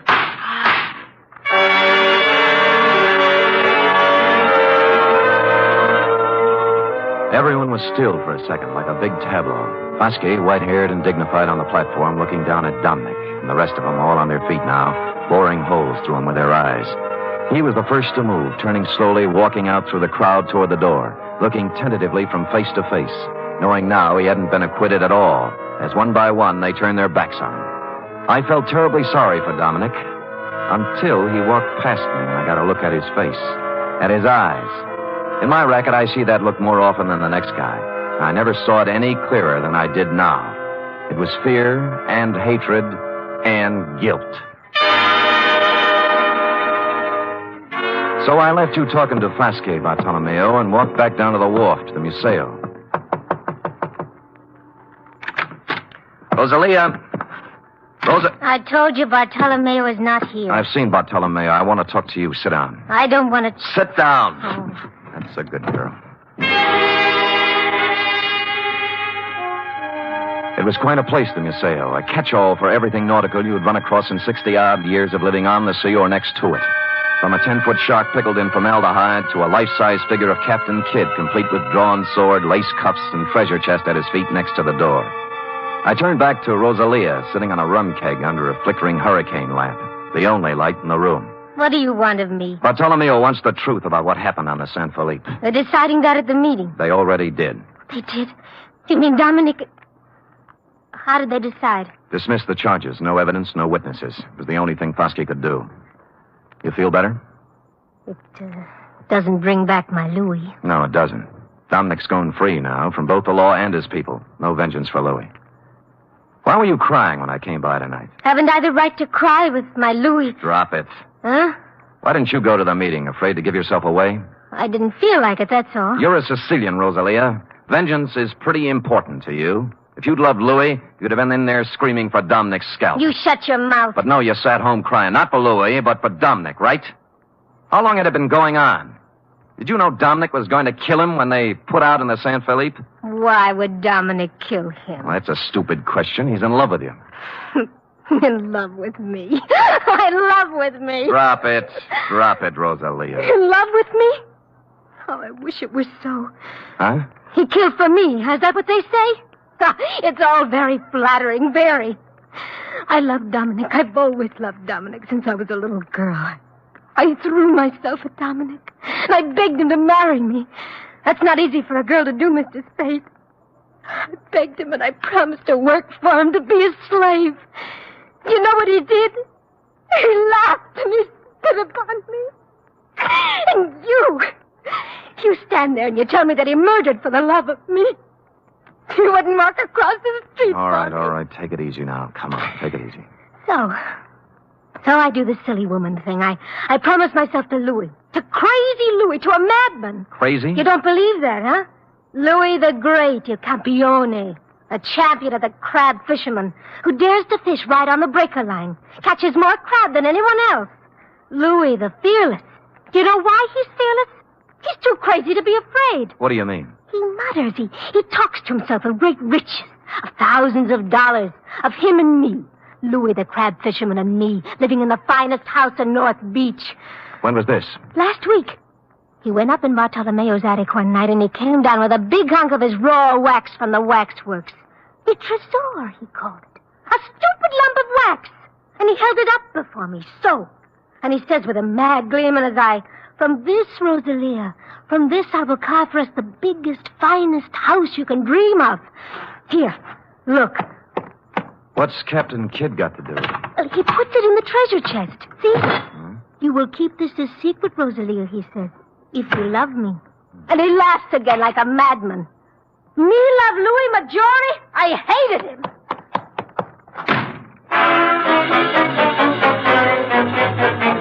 It was too good to be phony. The triangle notion had to go. You could hardly blame Rosalia for thinking he was crazy. In the treasure chest was a hunk of tallow. Not a very fresh hunk at that. And Louis's routine with it must have hit her like the graveyard scene from Hamlet. Therefore, having no theory, nor evidence, nor witnesses, I also had no motive. As always in situations like this, I did the sensible thing. I went home and went to bed.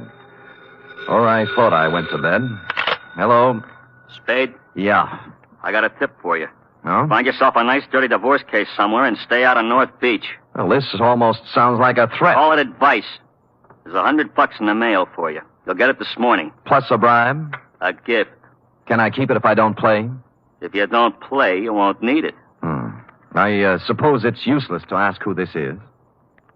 Louis Maggiore. Say that again? Louis Maggiore. Shall I spell it? You might explain it. You talk to Rosalia. Figure it out for yourself. Sure. So she never loved you, and you knew it.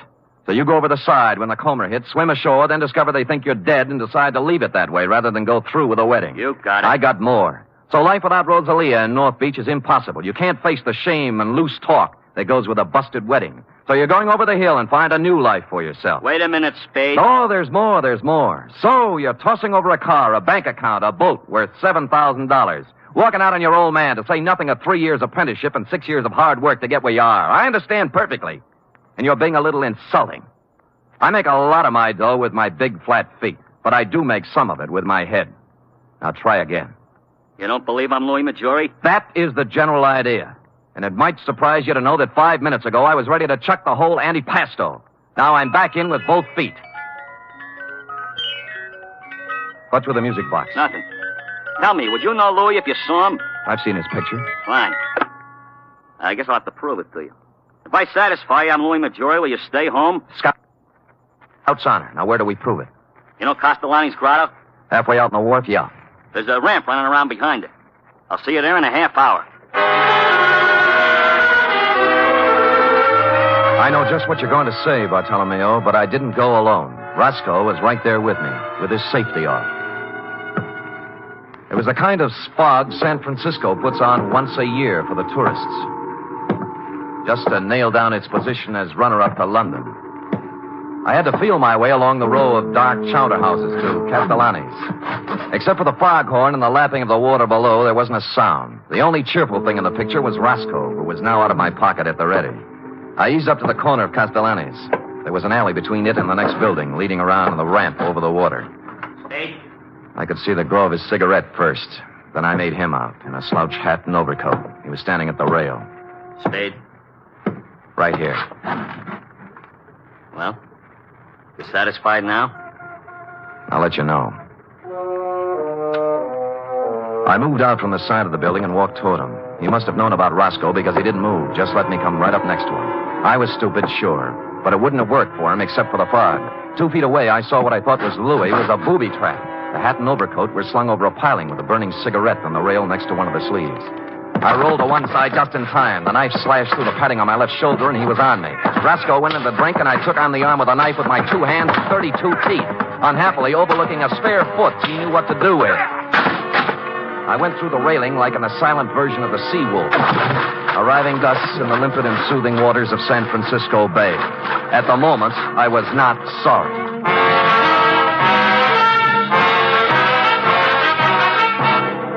You are listening to the weekly adventure of radio's most famous detective, Sam Spade.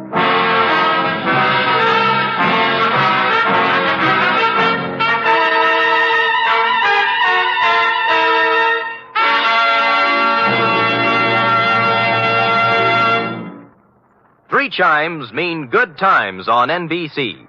Sunday, Theater Guild on the Air presents one of the greatest dramatic undertakings in the history of radio. It's a full hour-and-a-half adaptation of Shakespeare's masterpiece, Hamlet. The immortal lines and matchless beauty of Hamlet come to life Sunday with John Gielgud, Dorothy McGuire, and Pamela Brown in Theater Guild on the Air. And a reminder, this Sunday also means another gala broadcast of The Big Show.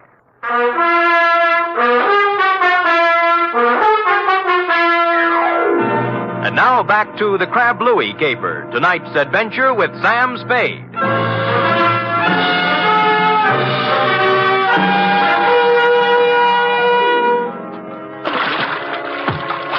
Wetting my finger and holding it up in the wind, I quickly determined where north was, and just as quickly decided there was no percentage in swimming the Golden Gate. A bright blur on my starboard bow called to mind the old saying, where there's a light, there's life, so I headed there. 3 strokes this side of exhaustion, I pulled up at what proved to be a landing with a Jacob's ladder, at the top of which I found the rear entrance to Foskey's, or more accurately, Foskey's private office. The door was open. Huh?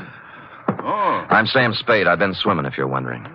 Bartolomeo told me about you. He didn't say you were crazy. Well, maybe he didn't know. You wouldn't have a brandy lying around loose, would you? Well, sure. Sit down. Thanks. I think I saw Louis tonight. Louis? Impossible. Where? Behind Castellani's. Yeah. Bless you, Foskey. Oh, hit me again, will you? Yeah, but what about Louis? Called me up, said he'd meet me there. Just tried to knife me. Oh, but it's impossible. Is it? Why would he play dead? And why would he try to kill you? Maybe he's crazy. Well, how do you mean? You've heard of the dear old lady who had the trunk full of pancakes, haven't you? Hmm? Louis saves old Tallow. Captain Kidd's treasure chest at the Museo is full of it. Who told you this? Rosalia showed it to me. May I? Help yourself. Thanks. Might be a good idea to call another meeting and tell the people. Make it easier for Dominic. Funny. Of the whole meeting here, I alone doubted his guilt. Good thing they made you the judge, or he might be 6 feet under by now. Got a cigarette? In the box there, next to the phone. Thanks. Yeah, I went right along with him, too. Shows how wrong you can be when what? When you go by emotions and not by evidence. This is, quite a cigarette box. Yes, it stops when you put it down. Hmm? Well. I suppose now you'll drop your assignment? Sure. I'm a detective, not a psychiatrist. You've got a lunatic running around, that's your problem. Good night, Foskey, and thanks for the brandy.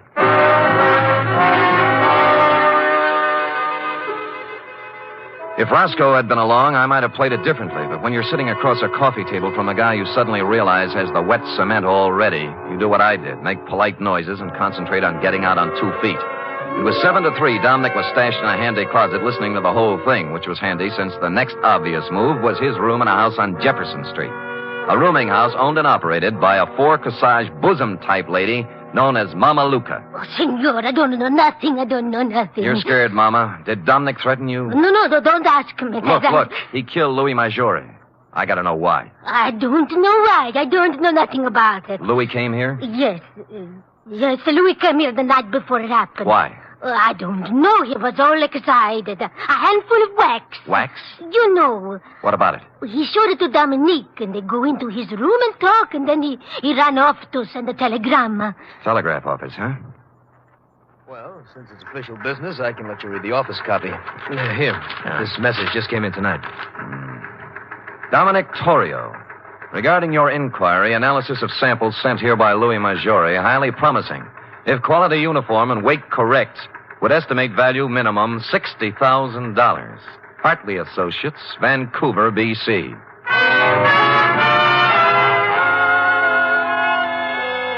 A lump of smelly stuff that looked like old tallow, picked out of the ocean and worth $60,000, was a strong enough clue for even stupid Sam to pick up. I left the telegraph office on the double and pulled up at the Museo Maggiore 10 minutes later. Blasted lock is jammed. He was too busy to notice me. I slid a marlin spike out of a rack next to the rum keg. Locked. Must be locked. I hate to do this, Fosky. Wait a minute, Spade. Wait a The next voice you'll hear will be the nurse with a breakfast tray. Bartolomeo! What have you... Look. What have you done? His Honor was playing Pandora with Captain Kidd's treasury. Treasure box? Yeah. But why? Who is it? Who? Fosky. Surprised? Fosky? Why would he, of all people? He likes a buck as well as the next one, possibly even more, when there are 60,000 of them. $60,000? Yeah. Is he mad? Like a fox. Here, let me pry this cover off. There. What is this?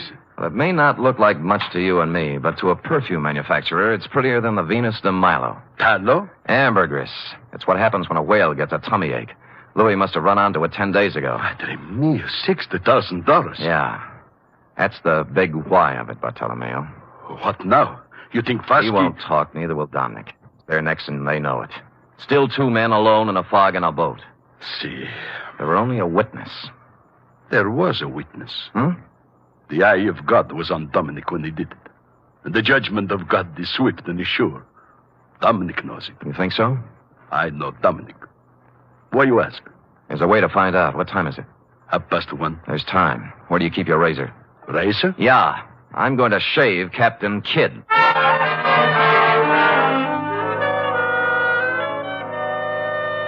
Which I did, finishing around 2 a.m. During the next 3 hours, I got wet, cold, and seasick in the order named, but made it back to the Museo in time for a couple of stiff horns of grappa before you and I hustled down to the wharf, where Dominic was picking up bait for his crab nets. Dominic? Huh? Oh, Bartolomeo. And the Senor Spade. I remember Mr. Spade. Yeah, last night in back at Castellani's. I don't know what you're talking about. Sure, Dominic. It's all a horrible mistake. Lay off me, will you? Heard what Fosky said, didn't you? They dropped the charges. I'm innocent. They cleared me. That's just why we're here. We want to make it up to you, my boy. What's in your mind? You did Louis a great favor, Dominic. When his 32 crab pots got too much for him to handle, you went along to help him. Today, we're going along to help you. Now, when do we cast off?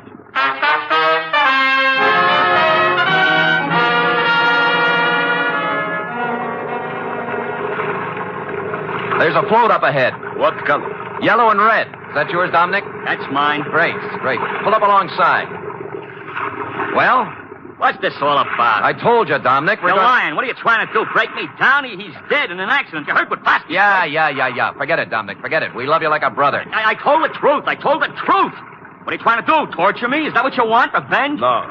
The matter is in other hands now. What? You mean? There is always one witness, isn't there, Dominic? Oh. That's what you mean, huh? Is that why you came to tell me that? That's a good one. Hold the wheel, Spade. I'll bait my net. I'll spit in your eye one day, old man. One day when you get smart. You and the whole lousy we war. both watched him hold the line, playing it on me. the deck, prattling to himself like a little kid whistling in the dark. He was a lousy actor, pale under his sunburn and drenched with sweat. I won't let you forget Up it came, coil by coil. To prove. Then it began to come slower. And make it stick. When I can prove it in court, I'll sue you till you bleed. Hey, what's the matter here? What's pulling on this line? Maybe it's your conscience, Dominic. It's heavy. The Lord moves in strange ways. Hey, can't get it up. Let me help you. There we go. 1, 2, up. Louis! Get away from me! Let me go! Louis! No!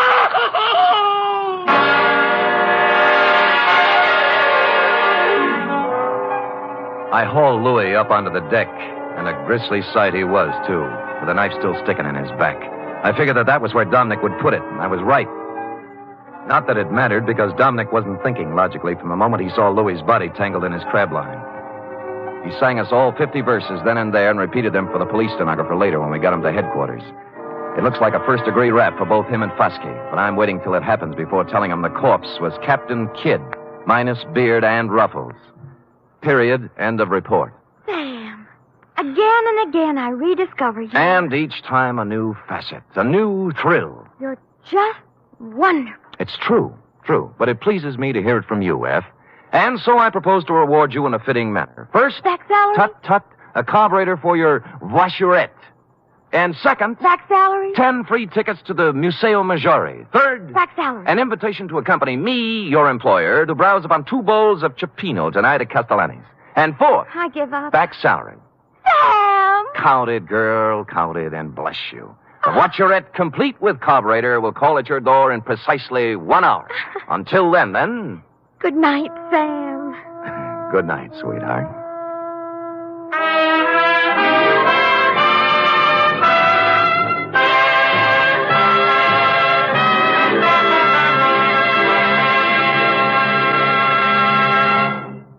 The National Broadcasting Company presents The Adventures of Sam Spade, Detective.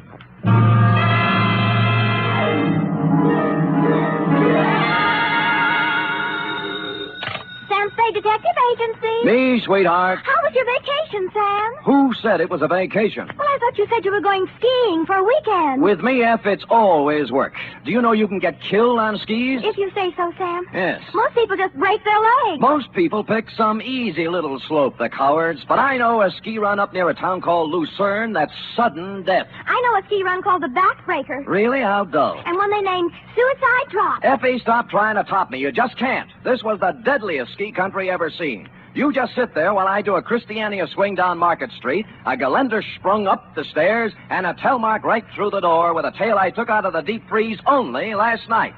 The Chateau McCloud caper.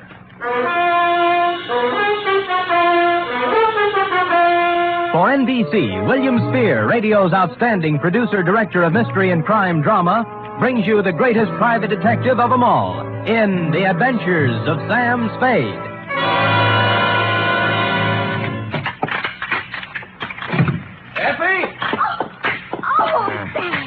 Take off those skis. I just wanted to prove I could do it. I did a herringbone up the stairs. And those clothes. I'll just bet you've rented all those things, Sam. You were never in the snow country at all. So, you don't believe me, huh? Well, here, doubting Effie, I brought you proof. And don't tell me I rented this. A snowball. Yes. Sam! A real snowball. Yes, I brought back 2 of them in a thermos box. Where's the other one? I threw it at a policeman. It was freezy, soaked with water and ice. Oh, Sam, you're wonderful. I can't believe that you had trouble this weekend. Oh, no? You cut that snowball open and you'll find a blood-stained bullet inside of it. And behind the bullet lies a tail. Ready? I'm always ready, Sam. Yes. Date, fill it M2, Sierra County Sheriff's Office, Lucerne, California. From Samuel Spade, San Francisco, license number 137596. Subject, the Chateau McCloud caper. Dear Sheriff, you run a neat little county up there at Sierra, and I hate to be snide, but when my train steamed into the cold mountain air of your lovely little village of Lucerne, I knew the chill of death was afoot. It had to be. The place was too beautiful to last. The background hills were right out of the Alps. The snow from Grandma Moses and the rustic buildings that snuggled under the mantle of white were just too cute for words. It was abnormally perfect. Something had to give. Well, you were the only young man who got off the train. Are you from McCloud? Well, I'm supposed to find a Chateau McCloud. Oh, what do you know? I got the right man on the first try. Good. Rufus sent me down to pick you up. You could pick me up almost any time. Well, that took a little chill off the day. Shall we go? Ooh, mush. Mush.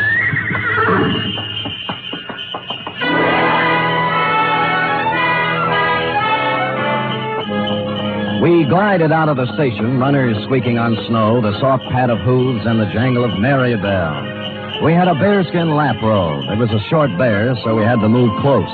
Her cheeks were apple red, and her silk brown hair flowed in the spanking breeze. Oh, it was a scene that will forever be etched in my memory. Rufus tells me you're an advertising genius. Well, I have placed a few ads in my day, mostly help wanted. Aha, don't kid me. He says you're going to put the McCloud canneries right on top with a new campaign. On top. You know, you're supposed to have a big name. Just 8 letters, Sam Spade. Oh? Well, I'm Rita Parker. Mm-hmm. I'm supposed to be Rufy's girlfriend. Of course, I think it's only to make his wife mad. But it's fun up here. Yeah, but this is my first trip. Oh, well, then you're in for a treat. That is, if abnormal psychology appeals to you. What does that mean? The McCloud guest register is always full of dynamite. Oh. For example, this Yeah. weekend reads thusly. Rufus McCloud with half of the money in the world trying to get the other half. Good. His wife, who has an interlocutory decree. Mrs. Interlocutor.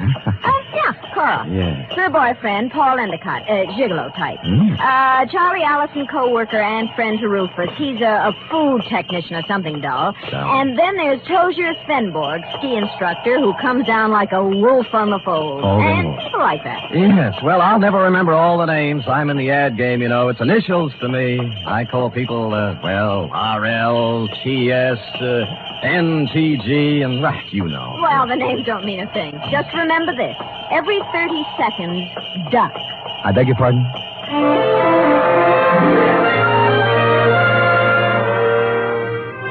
The McCloud estate was 8 miles out of town, and it seemed we were there in no time at all. Rita Parker hustled the Alpine buckboard and mare into a stable while I went up to the Chateau to meet my employer, Rufus McCloud. It was more of a Swiss chalet, you know, where the second floor is larger than the first, and I guarantee that no one in Switzerland could have afforded this chalet, even with the second floor the same size as the first. I walked in and found Rufus, big and red-faced, standing in front of a fireplace that could easily have roasted a brace of oxen, rump to rump. Of course, you're Sam Spade. I am, Mr. McCloud. You came at an opportune time. There's no one around to overhear our conversation. I suppose you wonder why I hired a detective for a place like this. Well, not especially. I go where the people go, and the money. You'll be paid well for your time and trouble. I must be quick. In essence, this is my situation. Yes. Earlier this week, I received an anonymous letter saying that if I invited the guest list I'd planned for this weekend, there might be serious trouble. Here's the letter. Keep it to yourself. It's a Los Angeles postmark. I see. Well, we might start by tracing down this typewriter through an L.A. detective agency. Every one of my charming guests is from Los Angeles. One of them wrote it, if you ask me. Very likely. I want to know who wrote it, if I can, but more than that, I wonder what serious trouble the writer is referring to. The girl you sent to pick me up said you had a very volatile group of people assembled. Perhaps they're high-strung individuals, but they're civilized. I'm sure their conflict would never get beyond a cutting phrase or two, or perhaps a punch thrown here or there. Well, then you really don't believe you'll have any trouble? I don't know. I thought it would be advisable to have a man like yourself around. Yes. One who deals in trouble professionally. Perhaps if things do get out of line, you can help repair the damages or even prevent things from occurring. Well, I'll do my best, Mr. McCloud, but it's not easy to look for something when you don't know what you're looking for. Here they come, Spade. Back from the ski runs. I told them you were handling an advertising campaign for my canneries.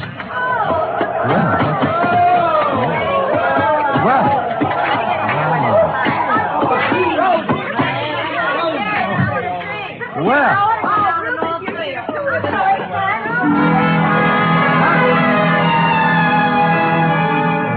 They came stamping in, pulling off gloves, unzipping parkas, and if it hadn't been for the grown-up dialogue, looking all the while like a group of carefree children, it was hard to believe that the chill of death was also in an even day.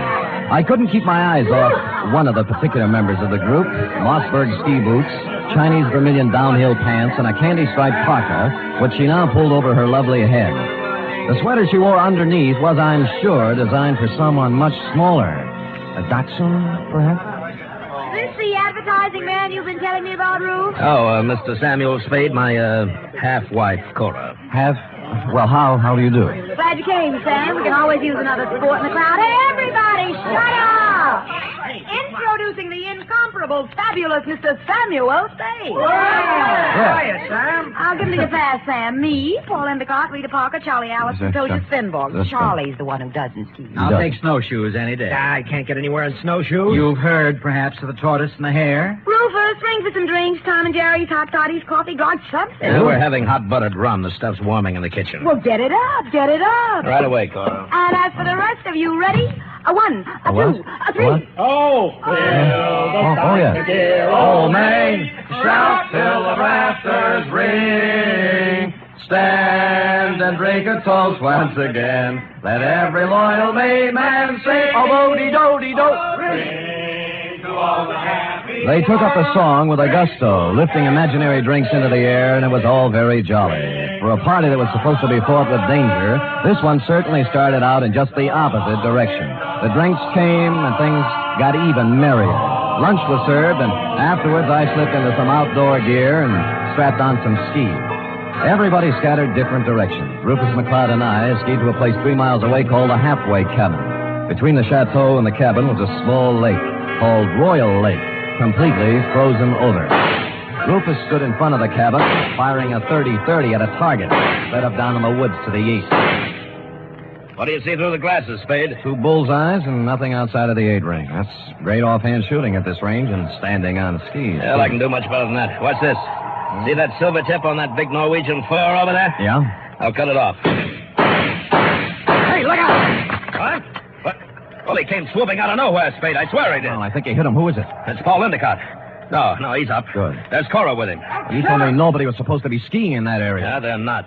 Well, here he comes, and he looks plenty mad. What do I care about him? He's just after Cora for the money I give her, that's all. You might have killed me, you stupid fool. You weren't supposed to be skiing there, Endicott, and it was an accident. Yeah? Well, that was no accident. All right. Knock off the punches. You keep out, or I'll throw one at you. Oh, that I'd love. Paul, now stop it. And the rest of you, quit acting like children. Your boyfriend threw a sucker punch at me, Cora, and even if he is my guest, there's a limit to hospitality. I don't call one punch an even trade for a 30-30 bullet. You aren't hit, so don't start crying. Rufus, I have the feeling you wouldn't mind if he were hit. You wouldn't mind at all. Paul, I've just decided I don't like you without a mustache.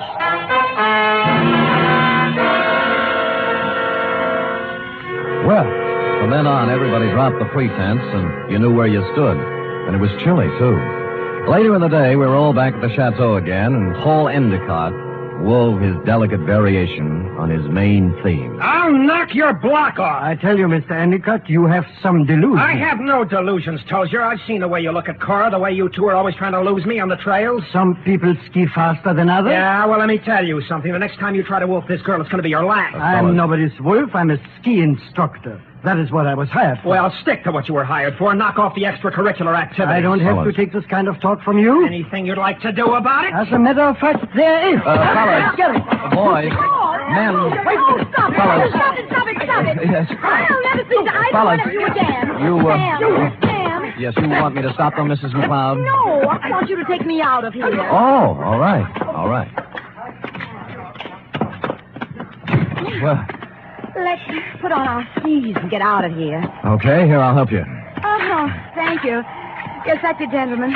Well, even so, won't take a minute. Ready? Yes. Here we are. Now, where are we heading, Mrs. McCloud? Oh, I thought we might go out to the boathouse. It's on the southern tip of Royal Lake. It's only a mile and a half. Nothing. And my name is Cora. I'm not really Mrs. McCloud anymore. That's kind of rough on you, isn't it, bringing your new boyfriend around all of your ex-husband's friends? Well, I like it up here. Rufus likes to have me. They're not all against Paul. At least they weren't. But he's on the defensive so much, he's going to make enemies of all of them. Yes, he's off to a rousing start, I'd say.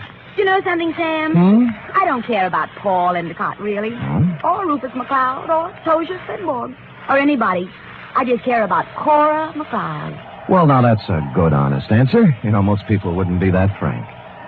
But, Sam, Yeah? I haven't known you long. Well, I like your style. Style? I could care about you.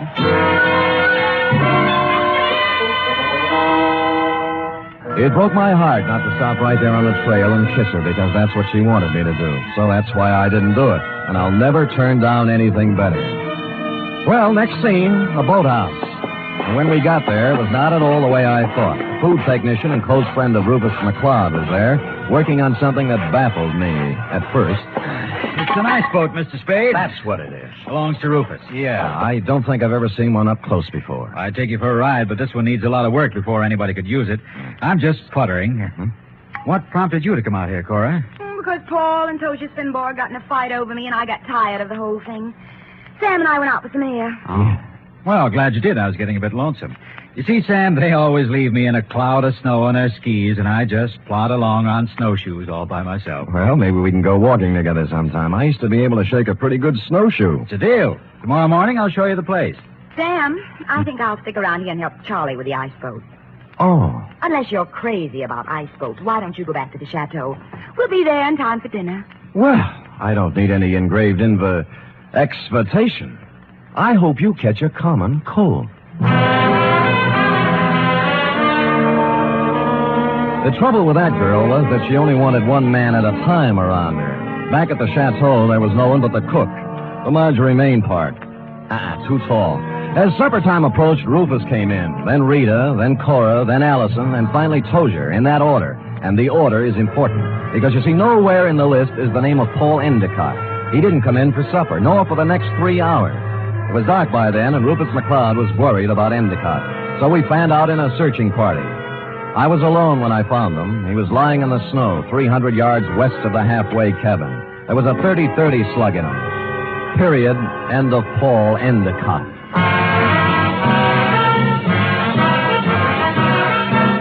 You are listening to the weekly adventure of radio's most famous detective, Sam Spade.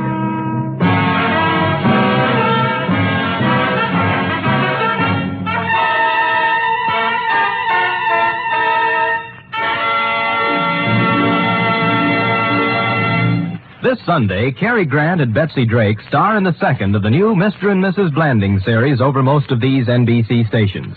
The delightful tribulations of Jim Blandings and his wife Muriel as they built their famous dream house entertained millions as a novel and then as a motion picture. And now you can follow the further adventures of Mr. and Mrs. Blandings every Sunday on NBC. And Sunday also means your weekly visit with the hilarious Harrises on the Phil Harris Alice Faye Show.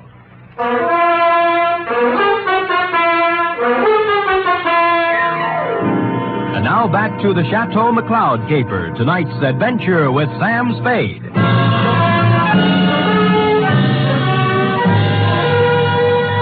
There were no ski marks near the body of Paul Endicott, just his own. Somebody had drawn a bead on him in the dust from some distance. I started to look for the rest of the searching party and then changed my mind.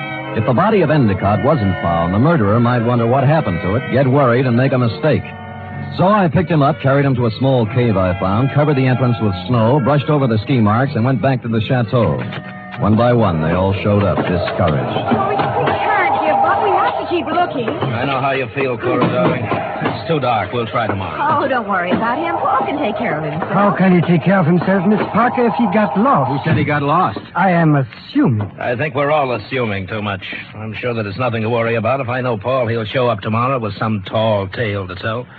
What do you think, Mr. Spade? What does an advertising executive know? Cora, your manners. A sponsor might be listening. Oh. Well, I'm sorry, Sam. I'm upset. Okay. Frankly, I don't know what to think. But if I were a detective, I'd hazard a guess that Paul met with foul play. Oh, nonsense, Spade, nonsense. Come on, everybody, let's have a drink, have some fun.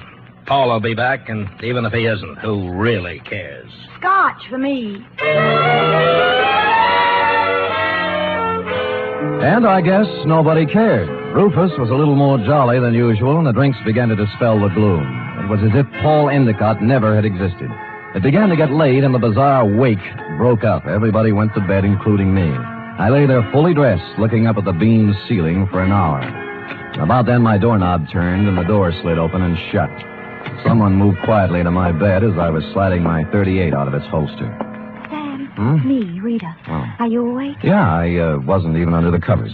Mind if I sit down here? Not a bit. Sam. Sam, I'm scared. I wish I could leave here. Oh, what's the matter? Paul's dead. I know he is. He didn't mean anything to me one way or the other, but I know he's dead. Anything to back up your feeling? I guess not. It's just something I'm sure of. Why'd you come to me? Because you're really a detective, and I know it. Oh, me? Oh, now, you handled a case for my father once. You just don't remember me. All right, I'm a detective. Rufus hired me because he expected trouble. Sam, I'll tell you something about Paul. Yeah? Cora didn't really like him. They were always fighting. She only cares about herself, so she said. Tell me, what kind of a car does Paul drive? It's a yellow convertible, but it's still in the garage. I checked. Any other cars missing? No, they're all there. Oh, and I found out something else. What? Before supper, there was a gun missing from Rufus's gun rack. It's back now. Mm-hmm. Anything else? That's all I know, Sam, except that Paul's dead. I know it. I wish I'd never come up here.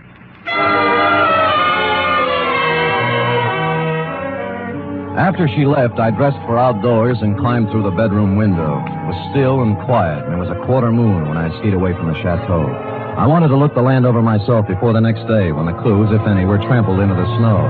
When I passed the northern tip of Royal Lake on the trail to the halfway cabin, I saw a new set of ski tracks heading into the woods where I'd found Endicott's body. I followed them, and they went right to the cave where I'd hidden him. He was gone. I was standing there, pondering this, when I thought I saw something move in the trees to the west of me. I stood stock still. That was a mistake. A bullet splintered a tree next to me, and I shoved off as fast as I could. There was no second shot. I circled around in the trees trying to catch sight of someone. Nothing. I kept in the shadows and made for the halfway cabin. It was dark and quiet, at least until I opened the door. I tried, but he had the advantage of surprise and some kind of a club. I ended up on the floor with someone sitting on my chest. All right, I have your gun. You make one wrong move, Spade, and I'll use it. It's got bullets in it and a hair trigger, so be careful. We could use a little light. As you see, there's Paul Endicott's body. Yeah. How did you find him, Tozier? You're only putting a noose around your neck. You're a very perceiving man, Mr. Spade. How do you figure I did it? I talk better on my feet. Just remember the gun. If you didn't kill him, how else would you know where the body was? Because I know this country like the back of my hand. He had to be somewhere. You are the killer, Mr. Spade. Me? Why, I do not know. You found the body before anyone else could. Hid it, then clumsily tried to hide your tracks. Don't be silly. Why would I come back? A murderer always worries about his crime. Did he forget something? Was something left undone? It's a natural. It sounds good, except it isn't true. You couldn't pin it on me in a month of Sundays, but somebody might just tie it on to you. That's what you think. Do you know what I'm going to do now? I wouldn't want to guess. The shots came pouring in through the window, and Tozier Svenborg went down. I saw the flash of a face outside and was gone. I kicked at the lamp, threw the place into darkness, and lay on the floor. Then I crawled over to Svenborg and took my gun back. Well, that was a surprise. It hurt quite a bit. Where'd you get it? Oh, somewhere in the back. Let me see. It's at the shoulder level. Well, he won't die anyway. I'm afraid I misjudged you, Mr. Spade. Go after him. Go after him and catch whoever it was. I can't leave you here. I'll take care of myself. Just leave me your gun for protection. No, I'll stay. Go, please, while there's time. Or are you afraid? I was, but I gave him my gun and left. Outside, there were many ski tracks, but a fresh set led left from the halfway cabin down. They went right to the edge of Royal Lake and then stopped. There were no marks of ski poles on the ice, so I followed the shoreline, looking for some kind of a clue. It wasn't until I reached the southern tip of Royal Lake that my effort was rewarded. Leading up from the ice were a set of footprints, then a set of ski marks. They led to the boathouse. Inside, I found two interesting items. One, a dismantled ice boat with fresh ice on the runners. Two, a pair of skis with snow in the grooves. I made my way along the beaten path back to the chateau, circled it once, found interesting item number 3, and went in. Well, what were you doing up, Spade? Did you hear the shots, too? Yeah. I thought I'd look around. Cold. Woke me out of a sound sleep, Sam. What was it, you know? Well, I didn't find out about the first shot, Mrs. McCloud. That was fired at me. But the next 3 were fired at a man named Tozier Svenborg. Oh, no. Tozier? How did it happen, Spade? What's it all about? He found Endicott's body in the woods. Dead? Very. I told you, Sam. I told you. Told him what? What do you know about it? Nothing. I just had the feeling, that's all. You know something. Now tell us or I'll slap the rents right out of your head. I don't know anything at all. I just had a feeling. Who shot Tozier, Spade, and why? I don't know. I was standing with him in the halfway cabin. Somebody shot through the window. Didn't you see them? Don't you know who it was? I was too busy ducking to look. Just answer me one thing. Have any of you been out? Of course not. No. I haven't, and Mr. Allison's in bed. Of course, they all lied, but McCloud shirt was stained with sweat. He'd been moving fast somewhere. The ski pants sticking out from under Cora's robe were wet, and Rita Parker was now dressed when she wasn't before. I was trying to figure out something to say when Charlie Allison came out from his bedroom, rubbing sleep out of his eyes and pulling a robe on. What's going on here? What's all the excitement about? They found Paul, dead. And somebody shot Tozier. No. Where is Tozier? In the halfway cabin. Well, let's get him to a doctor. I'll call one from town. Why don't you go up and get Tozier? I'll have a car ready and we'll take him right into the Lucerne Hospital. Wait a minute. What about the murderer? Who did the shooting? Nobody's getting out of my sight. It had to be one of us. Why, Cora? Oh, it wasn't just anybody. We're the only ones left walking. Why don't you ask Sam? He's the detective. Detective? Yes, I hired him because somebody sent me an anonymous letter saying there'd be trouble. You knew there was going to be trouble, Rufus. Somebody else knew. Then why did you let people come up here? So what's the big Why did you do... Wait a minute. Spade, what did you find out? Well, if you'll all wait here a minute, I'll tell you. When I circled the chateau before I came in, I'd seen footprints leading to a window, not mine. That meant somebody else used the back way in and out, too. I wanted to find out whose window it was, and of course, while I was looking, I remember the apparently dismantled ice boat and the fact that a set of skis were in the boathouse. It took me about a minute to find the right room, but somebody knew it. All right, Spade, stand where you are. Allison, you might be a great food technician, but you're a lousy killer. Yeah, well, at least he didn't get her. Neither will you. I got him, Spade. All right, come on, stand up. Come on. You sap. Cora, huh? You think you could get her by killing somebody? Shut up, leave me alone. I'm sorry for you. Sorry for anyone that ever knew her. I'm sorry for myself. She loves me, you fool. What's the matter? I was sound asleep. We found our killer, Mrs. McCloud. Charlie? Yes, baby, Oh, Rufus, it's been a long day. I need a drink.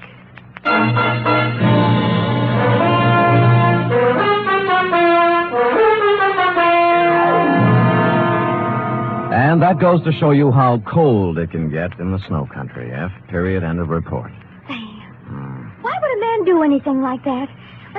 When he knew he couldn't get away with it? Because he was stupid, Effie. People must have told him 1,000,000 times. If they told him once, crime just doesn't pay. No. Yeah. Now, go type that up, will you? Go on, scamper, scamper. Woof.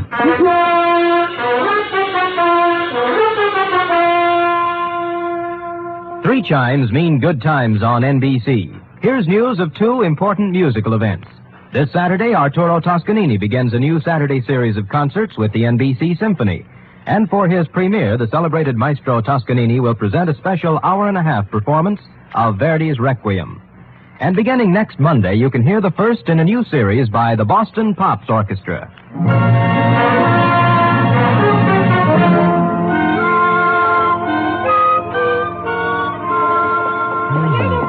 All typed up. All but the P.S. page, that is. What P.S. page? Why should it need a P.S.? Sam, you know that this report, to borrow a phrase from you, is full of holes. My phrase? I wish I'd never said it. Now, for instance, who sent the note to Rufus? Paul Endicott. He expected trouble. That's why he was so belligerent to everybody. All right. Yes. I'm going to come right out and ask you. Good. Why did Allison kill him? Well, I thought it was rather obvious, Effie. Cora was leaving Rufus McCloud for Allison, but because Allison worked for McCloud until Cora's divorce was final, they didn't want Rufus to know about it. So they used Paul Endicott as a decoy love affair. But I'll bet Endicott didn't want to give Cora up. I'll bet that was it, Sam. Effie, I don't know how you ever guessed. Endicott saw in it a chance to pick up a buck with a little blackmail. It was just a wild guess, Sam. Yes. And, of course, Allison did ski, didn't he? What do you think? Well, how else could he get around so fast? And he made such a point about those snowshoes. Sam? Yes? If I'd written the caper, I'd have covered that up a little. Come here. Oh, I'm sorry, Sam. I guess I shouldn't have said that. You certainly should not have. You know there's only one thing around here you're supposed to say. Yes, Sam, I know. Shall I say it? Make it fast. Good night, Sam. Good night, sweetheart.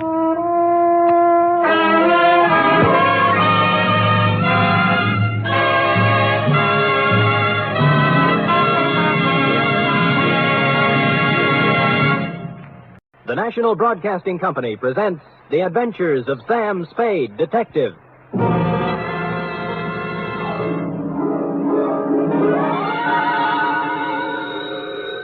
Sam Spade Detective Agency. Me, sweetheart. Sam, where have you been? I what to tell them. Tell who? The reporters, everybody. They all say you're the first private detective in the history of San Francisco to get rich honestly. Uh-huh. Oh, Sam! When I think of all the back salary I'll be getting, the fur coats... Easy, girl, easy. Prepare yourself. Sam? Yep.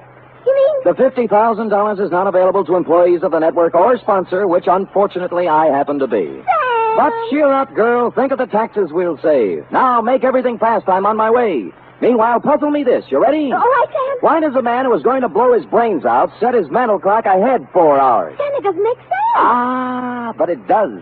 Mull and ponder, sweetheart. I'll be down in a trice, 1951 model, with an intellectual type report to challenge serious thinkers everywhere. To wit, the Biddle Riddle Caper.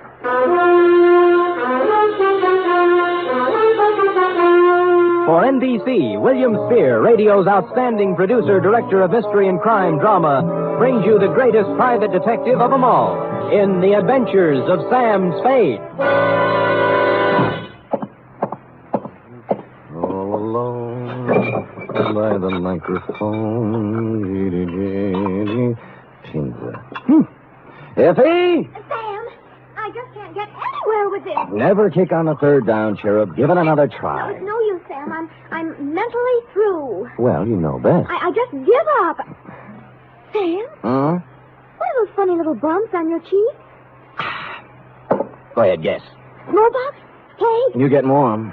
look like little waffle marks. That's what happens when somebody hits you with a microphone, sweetheart. Now, if you look closer, just above the marks, under my eye, Oh, yes. clearly and distinctly, in reverse, of course, the 3 letters of a network known far and wide for its hospitality to unemployed private detectives. You mean? Shh, not here, girl. Poise the pencil. Who knows? A sponsor may be listening. Ready? Yes, To Mr. Tracy Abbott, Drake Carlton Hotel, copy to Dundee at homicide. From Samuel Spade, license number 1375596. Subject, the Biddle Riddle Caper. Dear Tracy, it had a nice conventional start, this one. A nice conventional phone call telling me to drop up to room 402 of the Drake Carlton around 3 in the afternoon. But when I got there, I found that over the nice conventional number on the door was hung a temporary sign reading Olympic Radio Productions. Tracy Abbott, editor, director, and producer. Bidding farewell to the nice conventional part, I made bold to enter the door. Abbott, 5'8" of solid Hollywood, was waltzing with what I took to be a musician, composer, or some such. We open Coal Bunny like this. Now, Killer at Large. Banging with the theme. Theme. Bum, bum, bum, bum, bum, bum, bum, bum, bum. Bum, bum, bum, bum, bum, bum, bum, bum, bum. A great big wonderful chord there, Bunny. Check. Check. And then the teaser. Quote, don't go away, you out there. Stick right close to that radio set of yours, because the next half hour might put $50,000 in your pocket.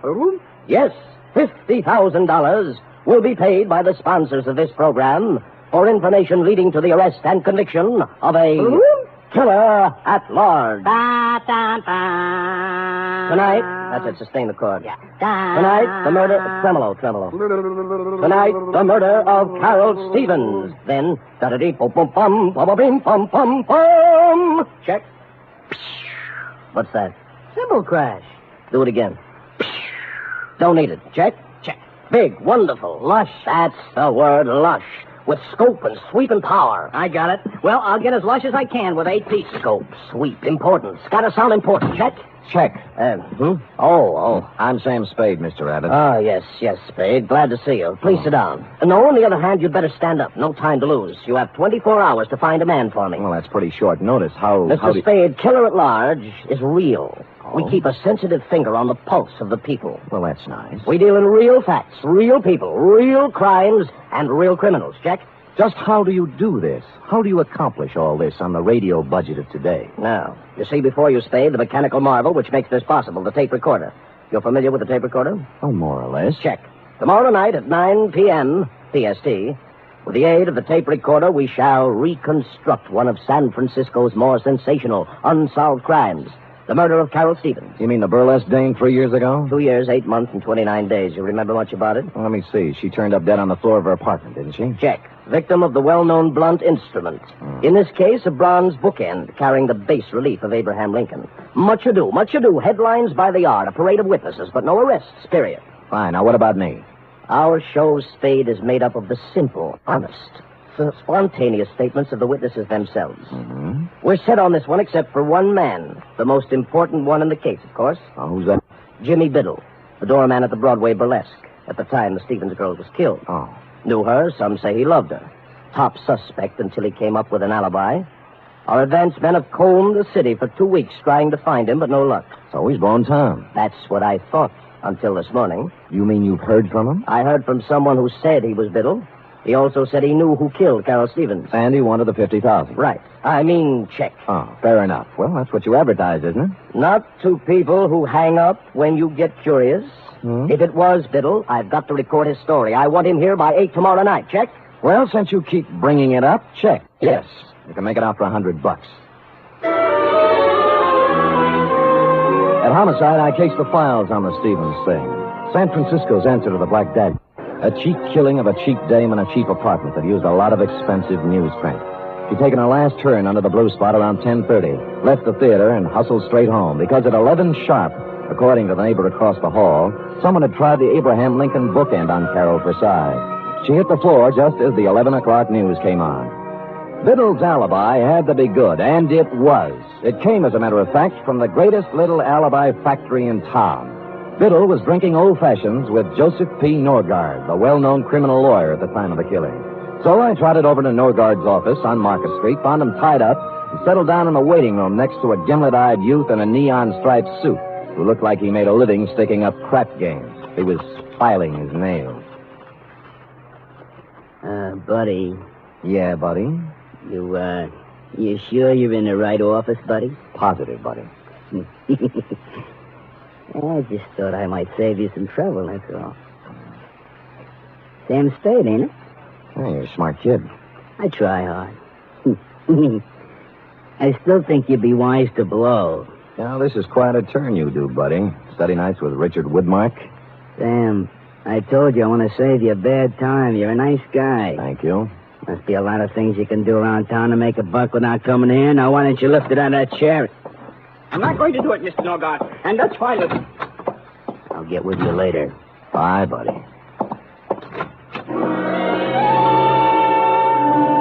The guy who bustled out of Norgard's office was flabby, florid, and frightened. Pinstripe gave me a last baleful look and sidled out into the hall after him, which was nice because I was running out of punchlines.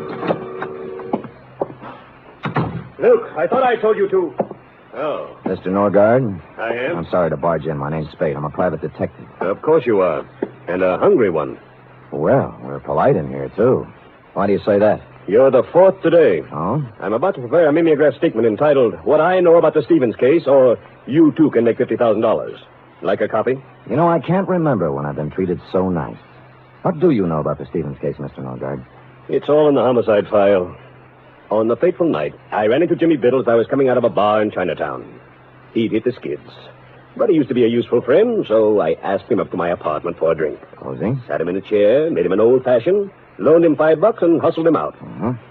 Total elapsed time, 45 minutes, from 10:45 to 11:30 p.m. And that is all I have to say at this time. Have you seen Biddle since? Not since the investigation. I don't know where he is now, and I don't know who killed Carol Stevens, period. Paragraph. Do you think Jimmy knows who killed her? Maybe. Well, he says he does. Oh? Where did you see him? He's hungry, too. We work the same breadline. I'm sorry I said that, Spade. Who are you working for? Olympic Radio Productions. Killer at large. Yes? They want me to come to the studio tonight and record a statement for them. Uh-huh. I wonder if I ought to tell them what I really think. What's that? About Biddle. There's no point in talking around it anymore. I think he killed her. Well, that's a neat trick if he was drinking your liquor at the time. Oh, I think he did it after he left my place. Two things place the time of death. The medical examiner's report, which could be off as much as 3 hours. And the neighbor who thinks he heard the girl fall as the news came on. How reliable is that? Well, they usually think of those things during an investigation. But they didn't think hard enough. You say you talked to Biddle? He called my client. Why?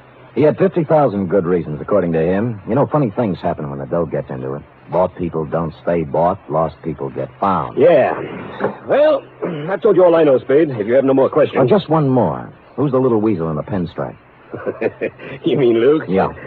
Oh, I put him out there to scare off the hungry ones. Nothing to do with you. And the fat character he's tailing has nothing to do with me either, huh?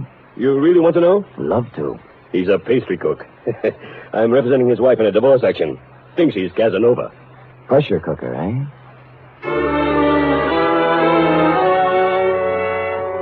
Shoving Norgard, Pinstripe, and the flabby pastry cook in the look-up later section of my hat band, I took off for Biddle's last known address, a boarding house on Pacific Avenue. There I held hands with the landlady long enough to learn that A, she hadn't seen Biddle since a few weeks after the murder, but B, when last heard of, Biddle had gone on from the burlesque dame to something even more extremely female. According to the landlady... Name's Rosalie. Understand she's working on the line at the Pacific Ballroom. Red hair, blue eyes, and boom, boom. You get me? I got you. Pacific Ballroom, eh? Would you do that last again? Boom, boom. Yeah, just checking. Thanks, Mrs. Landlady.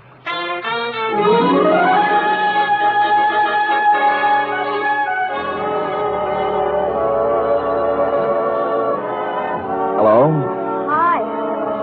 Am I the lucky girl? Well, you look like your name ought to be Rosalie. Oh, you're psychic. Got your tickets? Here, let me know when they're used up, huh? Don't worry. Hey. You know you're a pretty good dancer? Arthur Murray, class of 1906. Only I didn't come here to dance. Oh. I'm looking for Jimmy Biddle, you know him? Yeah, I know him. You a cop? Not exactly. Oh, what's the difference, cop or no cop? You'll find him one of these days. Where? In the bay, maybe. Or the morgue. He knows it. That's the funny part. He knows it, and he can't do anything about it. It's got him. Rosalie, baby, look, I'm not... That's enough about Jimmy. Let's dance, huh? That's what you're paying for, isn't it? Well, come on. Where is he? You're wasting your time. I won't sell him out. I'm through with him, but I won't sell him out. Ah, here's your ticket.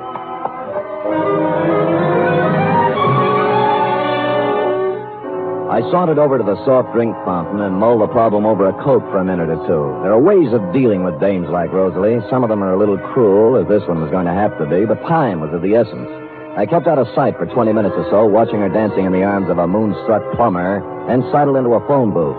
The Pacific Ballroom does not permit telephone conversations while the girls are working. When I said it was the police, the plumber was turned over to a new candidate, and Rosalie came to the phone. Hello? This is Sam Spade, Rosalie. I was dancing with you a little while ago. What is it? I found Jimmy Biddle's apartment. Oh? What's the matter? He's hurt? That's right. Bad? I'm afraid so. He wants to see you. Oh, okay. I'll be right over. She didn't stop for a rap, just plowed a zigzag furrow through the mob at the main door and climbed into a cab at the curb. The driver must have been an old fan of hers, because they were almost out of sight by the time my cab got rolling, and that's the way it was across Market Street and all the way out Van Ness to the marina. Her cab was pulled up in front of an apartment on Jefferson Street, and she'd just gotten out when we slid in behind them. Hiya, you want to go up together? But you said you... I'm sorry, honey. I know it was a dirty trick, but now that's no way to be. You shut up.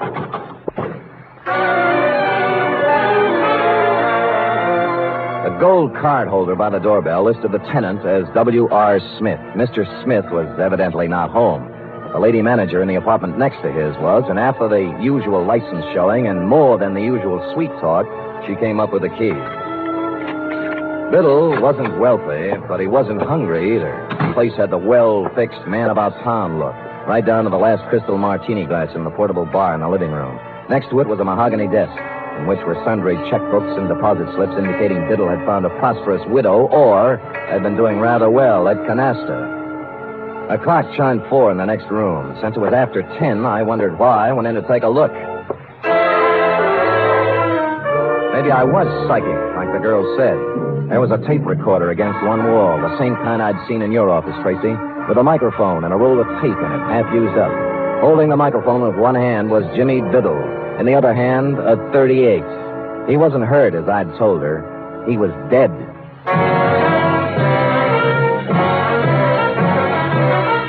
You are listening to the weekly adventure of radio's most famous detective, Sam Spade.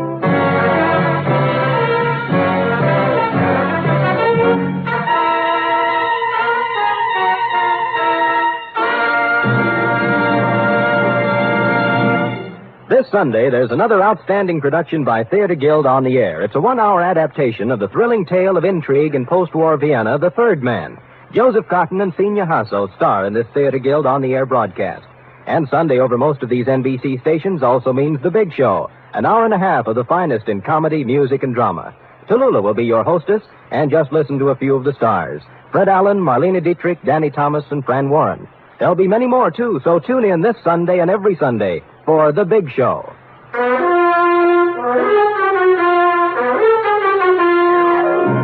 And now back to the Biddle Riddle Caper, tonight's adventure with Sam Spade.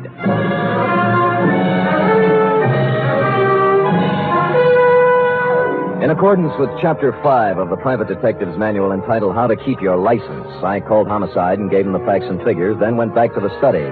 Jimmy Biddle was surrounded by props like Part 1 of the photo crime puzzle. I carefully reached over his shoulder and pressed the button on the tape recorder. My name's Jimmy Biddle. The DA will remember me. We saw a lot of each other during the week after Carol Stevens hit the deck in her apartment 3 years ago.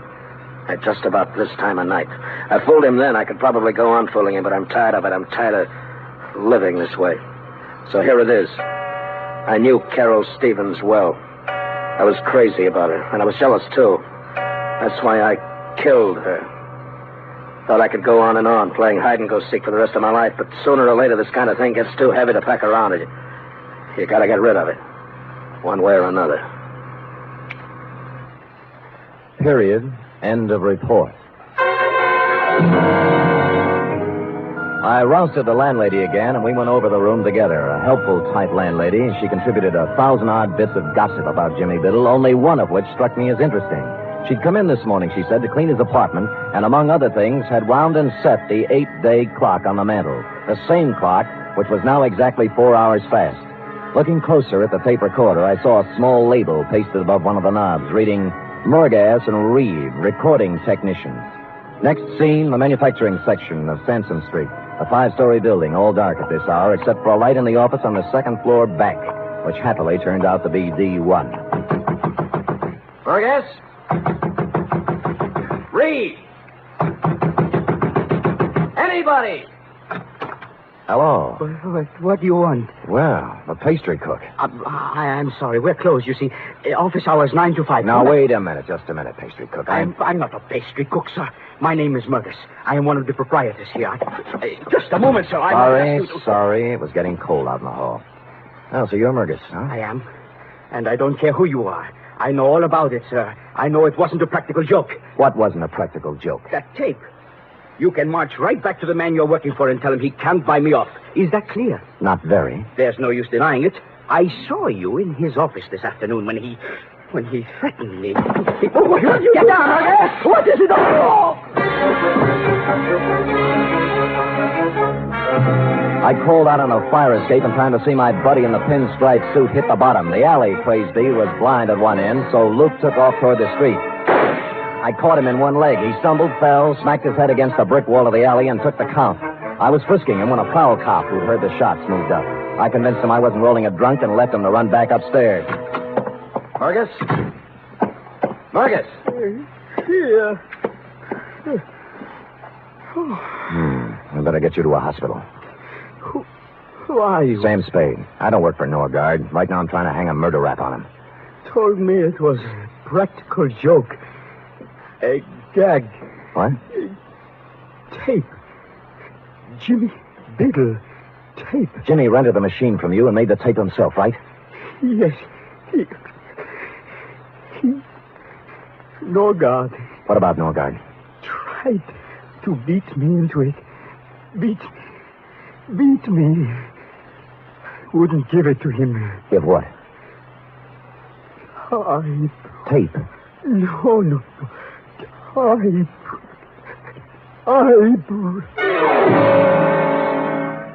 tried to point to the desk as he passed out, and so to this already bubbling stew, we had a crucial typewriter.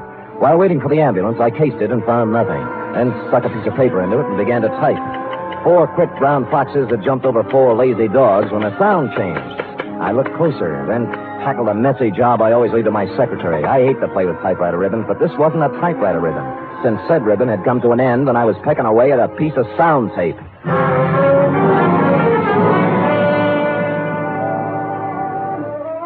Come on, Rosalie. No, I don't want to talk. Look, come on. My feet are even more tired than they were an hour ago. Okay, you first. All right, now.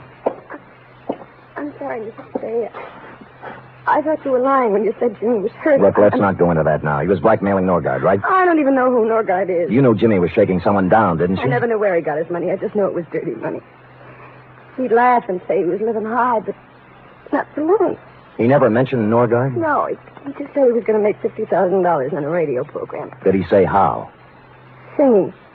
I thought he was kidding, then he showed up with that tape recorder. Well, he wasn't kidding. Then what? He wanted to be alone, he said. He was going to make an audition and send it to a sponsor. That's where he made the mistake. He sent it to the wrong sponsor. Huh? He figured to hit Norgard for the biggest touch of all. Thought hearing it might make him dig deeper. So he recorded his statement, sent it to Norgard for a sample. But there was something he didn't think of. What do you mean? He should have studied up on his tape recorders, baby. With a pair of scissors and a good technician, Jimmy's eyewitness account turned into a first-class confession.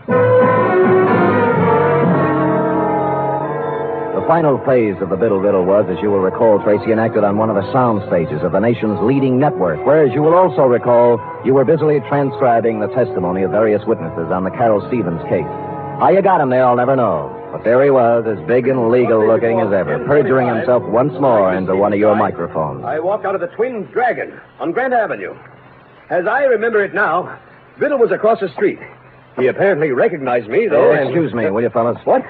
Oh. Hey, you idiots. You ruined it. I'm sorry, Tracy. Oh, we'll have to start it over again, Mr. Norgard. Would you mind if I record a few remarks? Spade, please understand my position. Biddle's confession has changed everything. I know. The killer is not at large. Yeah. 24 hours we spent recording the show. Now it'll all have to be done over again. Sorry. These people at this house. Listen, Tracy.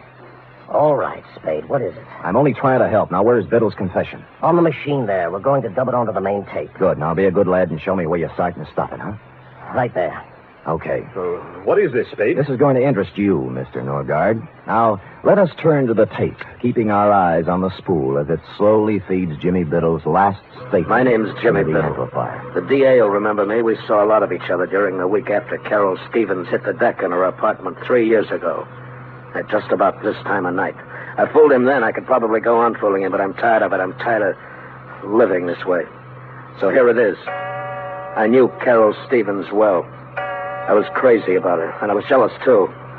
That's why There's a riddle for you, Norgard. He said the girl died, quote, at just about this time of night, unquote. But the clock struck 3 times. We know she died at 11.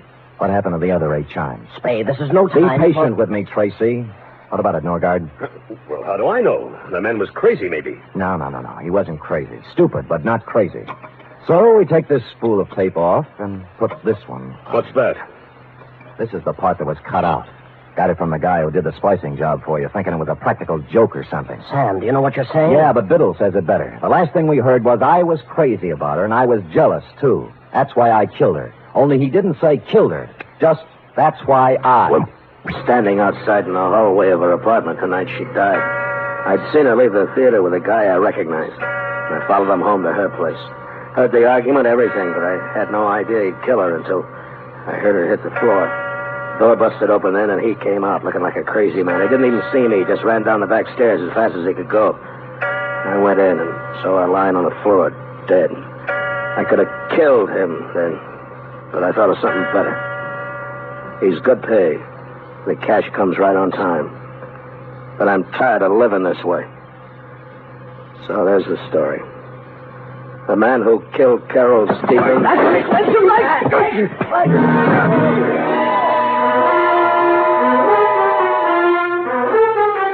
Which is as far as Biddle got, since Norgard had grabbed a stand mic and slammed it into the recording machine. In the rhubarb which followed, he also slammed it into my face, which is why I carry the imprint of the nation's #1 network just below my right eye. So that's about the crop, Tracy. Norgard and Pinstripe now lie cheek by jowl in the jail hospital trying to think of an honest lawyer who'll defend them. While you, Tracy, with a 3rd round of interviews before you, are considering tossing out Carol Stevens and doing the shooting of Dan McGrew. Period. End of report. Sam, how unfortunate. Unfortunate? You never got to explain about the clock. It was 4 hours fast. Why, sweetheart, that's self-explanatory. The clock said 4, you see? But it was 12. Biddle have been dead an hour, which makes it 11. Carry 1. Subtracting 4 from that leaves 7. 7. And assuming he'd been there an hour before that makes 6. Sam, what relentless logic. Just like Ellery Queen. Effie. On this program, we do not plug rival products. Now go and type that up while I figure this out. Scoot, scoot. Yes.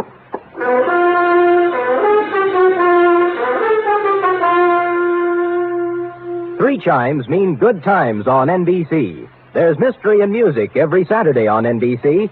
For Mystery Tomorrow, Herbert Marshall stars as the Man Called X. The Man Called X is a man without a name who travels the world over combating the forces of international espionage and intrigue. For Music Tomorrow, your hit parade brings you the top tunes in the land, played by Raymond Scott's orchestra and with vocals by Snooky Lanson and Eileen Wilson.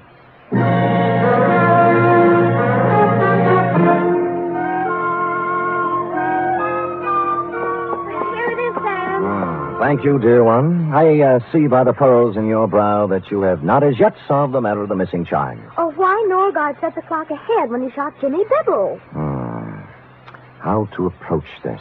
You realize Norgard cut a hunk out of the tape, Yes. removing Biddle's eyewitness account, setting him up as a suicide, right? But Sam... Don't make me change my grip, Ed. Though Biddle, by his own statement, made the recording at the time of the murder of Carol Stevens, to wit 11 o'clock.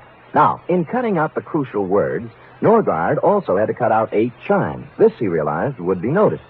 So he set the clock ahead to make the number of chimes jibe. Chimes jibe. Chimes jibe. Nice ring. Sam, will it be all right with you if I just say I understand when I really don't? Sure, sweetheart. I'll just type and answer the phone, and you use your feet and your head. And together we'll end up... I know, with... Good night, Sam. Good night, sweetheart.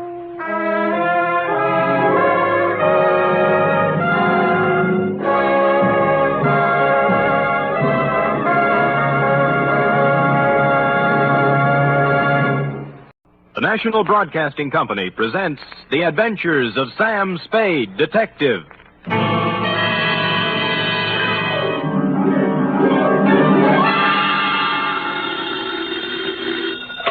Sam Spade Detective Agency. Me, sweetheart. Merry 29th of December. You too, Sam.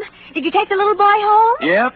Straight home? Well, not exactly, F. Had to make a couple of emergency stops, but we got there. What do you mean, Sam? Well, I got my weekly knot on the head, for one thing. Sam, just taking the little boy home? Like I said, F, we were derailed. There was a dash of poison, for instance. A couple of pounds of $1,000 notes. And an infernal machine that nearly blew up half the Mission District. But other than that, we had a peaceful ride home. Why, Sam, this sounds like a caper. Which is just what it is, Angel. Get out our special holiday bottle of Napa Valley wine, and we'll get in our premature regards to the new year, following dictation of a report entitled The Prodigal... Prodigal, Sam? Are you sure that's the right word? Certainly, I'm sure. The Wanderer will return to the roost. You and your big fat roost. With our last bedtime story for 1950, namely, The Prodigal Panda Caper.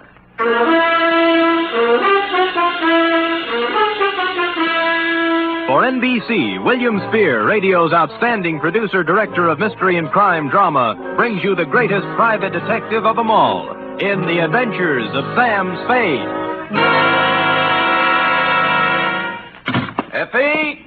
Miss Perrine! Coming, Sam, coming. I've been looking in the dictionary. Huh? Sam, you've fallen into the trap. Again? Prodigal. Here, now, see? Prodigal. Given to reckless extravagance. It doesn't mean wandering at all, see? Now, people think just because the prodigal son wandered that you... What are we talking about? The prodigal panda caper. How can a panda be given to reckless extravagance? Well, let me see. Oh, here. Definition 3, prodigal. Yielding abundantly, luxuriant. A panda? You mean one of those black and white? Oh, right. See note below, it says. You ready for the note below? Where's my pencil? Oh, all right, Sam, now, date. Fill in it. 2. Master Roebuck Dozier, 2318 Delaney Street, City. From Samuel Spade, license number 137596. Subject, the prodigal... panda caper. Right. Dear Roby, I'd spent a relatively pleasant day running down a case of slow pay in North Beach and, flushed with success, had returned to my office for a final check of the file. Underwood Helen, Usher Roderick, Varden Dolly, where the... Oh, Spirits Holiday.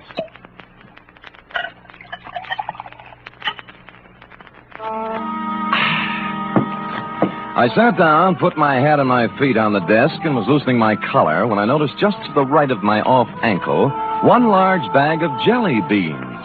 Siding past it, I saw in the corner chair an open copy of a magazine featuring on the cover a blonde in a low-cut dress taking a .38 slug from a slack-jawed bug in the background under big red letters spelling out Thrilling Crime Comics.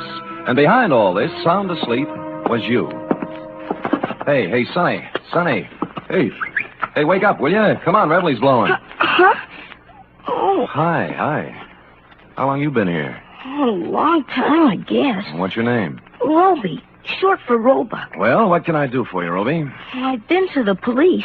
They wouldn't do anything. They said I should come to you. You mean you got a job for me? Yeah. Dangerous? Yeah. A hoist. You mean a heist? What was it? My Panda bear. Oh, someone stole it? Yeah. It's not mine, really. I bought it for my little brother, Barney. Mm-hmm. He's 5 and he's always wanted one. So when I got the junk money, I went... money? Oh, bottles and papers and stuff. Oh. I collected it from the neighbors and earned $6.15. And Barney wanted the Panda bear, so I bought it at Lacey's department store today, and they stole it. Who stole it?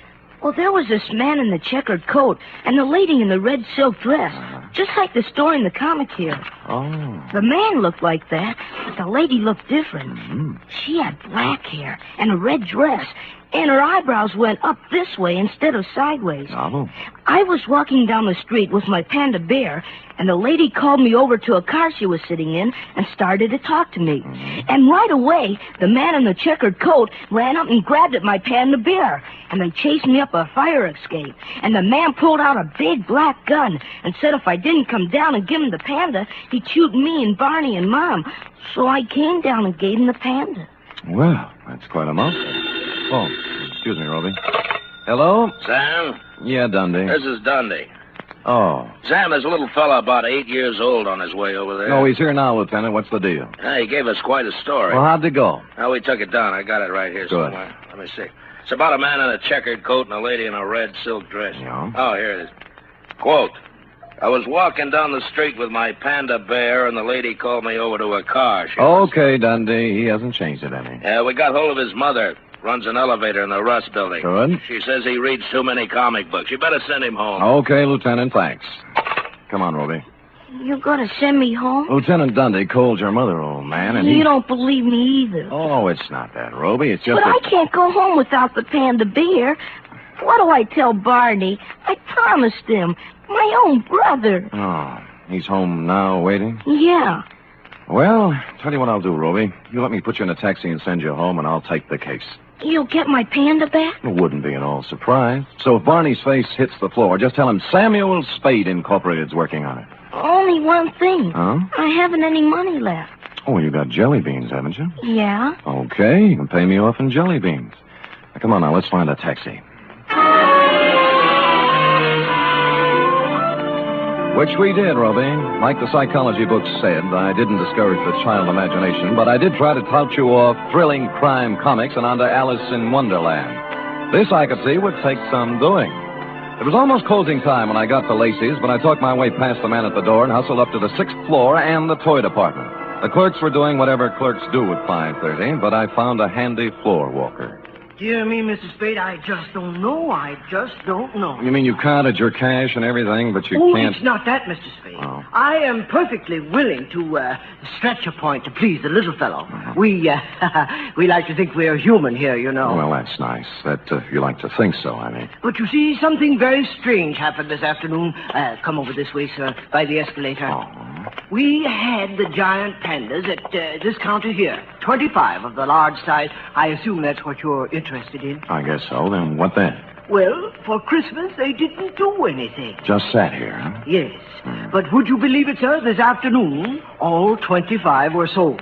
Well, how do you account for that? New Year's gaiety? Well, if you want my personal opinion, it's... An impressive panda bear, Roby. It was hard to figure out how you could lose anything that big, and harder still to figure out how I'd explain this kind of thing to people who stopped me on Market Street. Be that as it may, my floor walker friend took my cash, tore off the sales slip, and I was about to set sail with my Panda when I heard him make the kind of a noise floor workers make when they see what he was looking at. Miss Greenbar! Miss Greenbar! He pointed weakly, turned pale even by floor walker standards, and sagged to the deck. I turned in time to see Miss Greenbrier collapse at the top of the escalator and watched her come down, draped across 3 steps like the cover of one of your books of bedtime stories, Ruby. She was the last passenger of the day, or so I thought.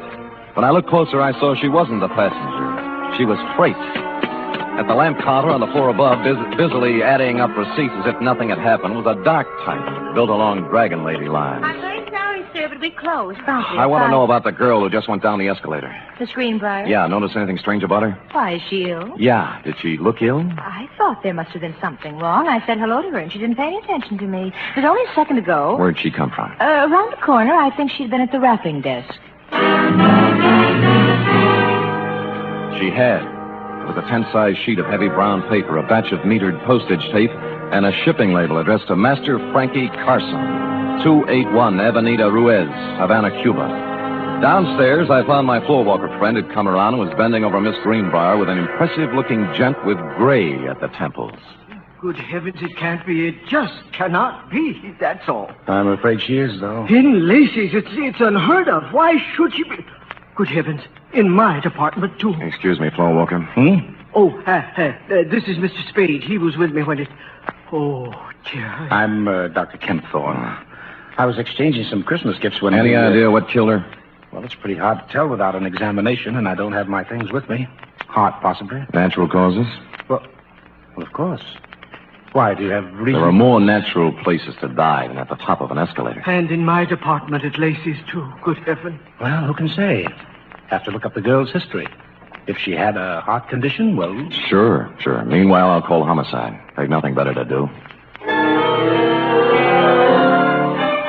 For a minute, I thought I'd been reading too many comic books, Ruby, but things settled down when they pulled out the records and found Miss Greenbrier had a heart condition of long standing, and the medical examiner wrote it off as natural causes. So, hoping you would consider a jelly bean bonus for promptness, I picked up my Panda and went. Outside, I'd gone about 10 steps when... Hi, Humphrey. It was Larry Healy, the cop who drives for Lieutenant Dundee, sitting in a patrol car. Oh, you and Bogart. Who's it for? A little kid in the mission. How come? What do you mean, how come? I'm buying a panda bear for a little kid in the mission who likes panda bears. Does that have to be explained? Okay, Sam, okay. Hey, it just hit me. The bear ain't turned out quite right. He needs a necktie. Oh? I just happen to have one here my brother-in-law got me for Christmas. Here, gimme. Now, see. Go ahead. Ooh. Larry, how long has there been bad blood between you and your brother-in-law? Bad blood? Listen, even when we were friends, he gave me ties like this. There you are. On your way, Sam. Thanks. Taxi! The cab let me out near the end of Delaney, and I started walking up the row of dingy pre-earthquake flats toward your house, Roby, at the end of the street. Parked at the curb was a discordant note in this hard-pressed neighborhood, a sleek, custom-built red convertible, one of the kind that looks like it can go 90 miles an hour standing still. The same can be said for the dame in it, also a discordant note. You see, San Francisco is a very big, large city. You just don't run into a dame at the lamp counter in Lacey's and a half hour later in a dumpy neighborhood in the Mission, unless she wants it that way. Well, hello. Hello, Dragon Lady. Oh, silly. You must sell a pass of the lamps. The car? Mm-hmm. But don't try to explain that now. Just tell me why you followed my cab. Follow you? Why, Mr. Spade. Come on, what is it? You're embarrassing me. I know. Since that moment at the lamp counter, you can't get me out of your mind. Well, that's a perfectly normal reaction. No, it's not that. It's... Oh, dear. The panda bear. You want it in the worst way. You're kind of attractive as men go, Mr. Spade. Could you give me a light, please? Sure.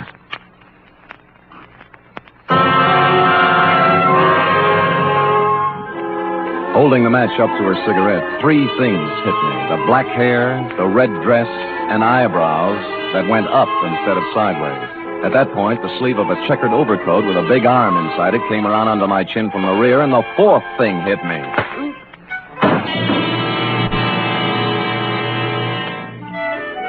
How long I dwelled in Panda Land, I don't know, but it was real nice while it lasted. I was a panda, too, I remember, and I was going somewhere with a big overstuffed private detective under my arm when a lady panda batted her big brown eyes at me and began pulling my nose. She seemed to have a very, very high voice. Wake up, Mr. Spade. Wake Kimberley's blowing. Oh. I call Lieutenant Denny, Mr. Spade. He's on his way. Looky. Over here. Good, Christopher, Sam. What happened? Well, it was this way, Dundee. I was walking down the street with my panda bear, and the lady called me over to the car she was sitting in and started to talk to me. And right away, the man in the checkered coat up.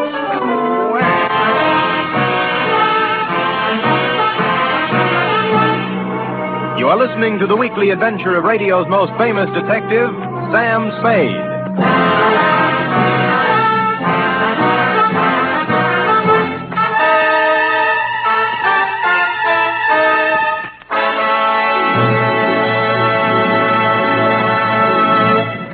Van Heflin stars this Sunday in State Fair, another outstanding 60-minute production by Theater Guild on the air. Co-starring in this exciting broadcast is one of the leading families in show business, Gene Lockhart, Kathleen Lockhart, and daughter June. It's a gala New Year's Eve broadcast when Theater Guild presents State Fair. Sunday over most of these NBC stations also means another hour and a half with Tallulah Bankhead in radio's greatest spectacle, The Big Show. Among Tallulah's guests will be Ken Murray, Gloria Swanson, Margaret O'Brien, Jose Ferrer, and many more.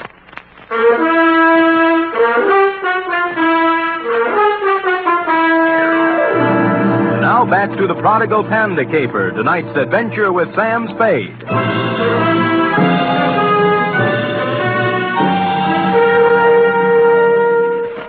It was a humiliating experience, Roe, riding back to headquarters in black defeat.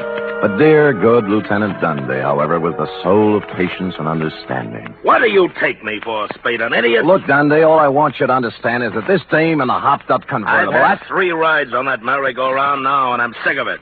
The dame in a red dress and the guy in the checkered coat. They take your wallet? No. Your watch? Other valuables? No, just my panda. Sam, are you trying to tell me there's a hot panda racket going on? Dundee, boy. Look closely now as I take off my hat. What? There. See? Now, as you know, my head ordinarily does not come to a point. But this protuberance was made by a gun butt, not by imagination. Oh, someone slugged you. I believe that, Sam, but this panda bear thing... Dundee. Yeah. What? Yeah. Yeah. You were saying something about my panda bear, Dundee. Yeah, maybe I ought to take it back. That dame at the store this afternoon, the one who sold him? Miss Greenbrier. Yeah. I just finished the post-mortem. No heart attack. She was poisoned.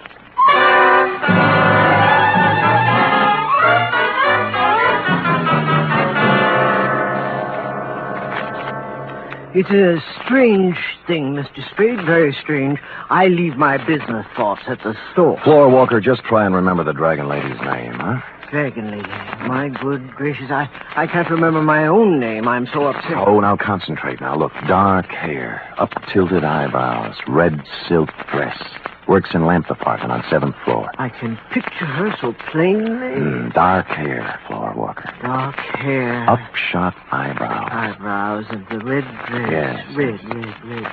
Scarlet. Scarlet, that's it. Easy now. I got a list of employees right here. I'll tell you. Scarlet Townsend. Scarlet Townsend, that's the dame. Floor Walker.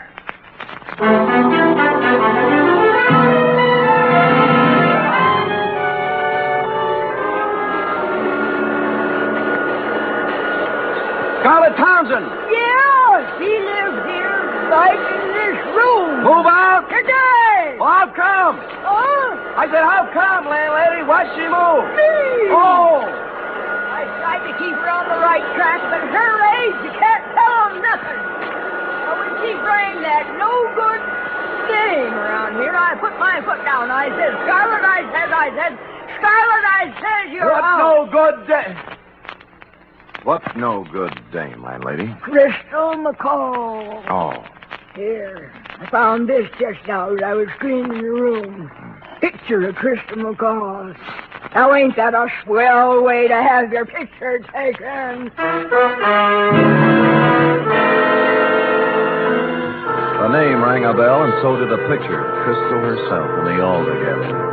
When I got around to the place, I made a startling discovery. Crystal was also the late Miss Greenbrier. Don't look at it all day, young man. When'd you see this girl last night, lady? This morning, she and a fella in a checkered coat come around to pick up Scarlet in a big red open car. Know the fella? Nope, never saw him before. But I sure know that car. Oh, you ought to see it. You're not telling me a thing, landlady. I have.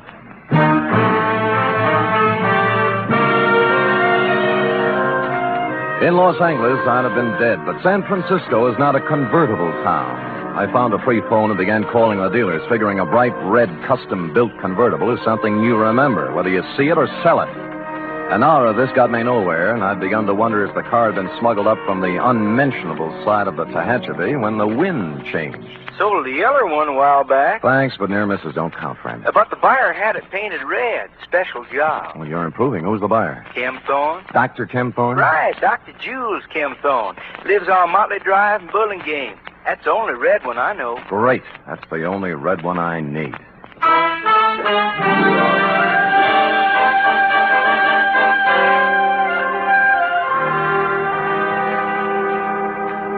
Mr. Spade, this is utterly unbelievable. And I certainly don't intend to stand here all night discussing the pros and cons of Panda Bears. All right, Kim Thorne, let's slide over into your field. Meaning what? The sweet young thing at the store. It turned out dirty. The heart attack? The poison attack. Well, suicide, you suppose? What do you suppose? Well, I'm sure I don't know. Look, why don't we hold hands and tell the truth, huh?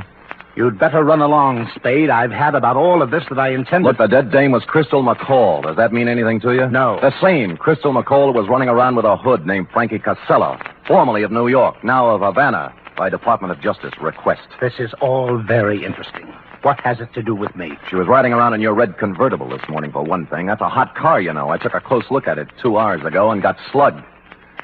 I don't know how you score these things, Ken Thorne, but in my book, this calls for a couple of answers. You're right. You're right, it does. Where's the car? It's gone. Who has it? My chauffeur. This is the last straw, I guess. There's no point in covering up for him any longer. Who is it? Lenny Flegel. Oh, an ex-con, isn't he? Yes. I thought I could straighten him out. He's been missing for 2 days this time. He just took the car and left. I knew he had something to do with that girl in the toy department at Lacey's, so I went there today. I guess I was too late. You think Flegel killed her? I don't know. I don't know. Where did you see the car? Near the end of Delaney Street. What's the license number? 49H822. Oh. I'd better report it stolen. If you need me to testify, please... Feel free to call. That I will, Dr. Ken Thorne. Bye.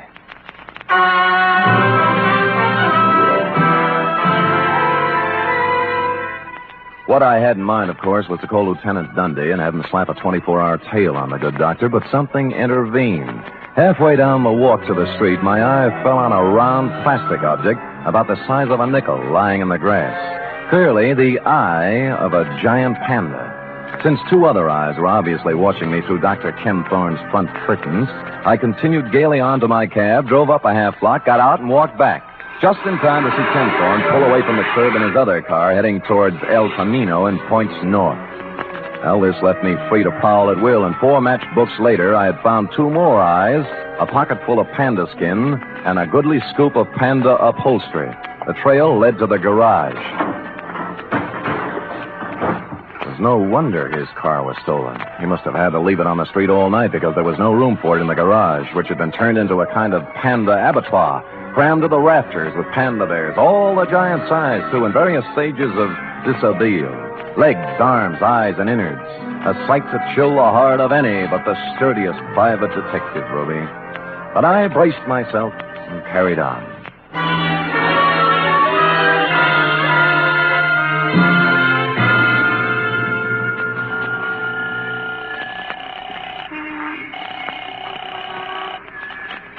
Homicide, Dundee. This is Sam, Dundee.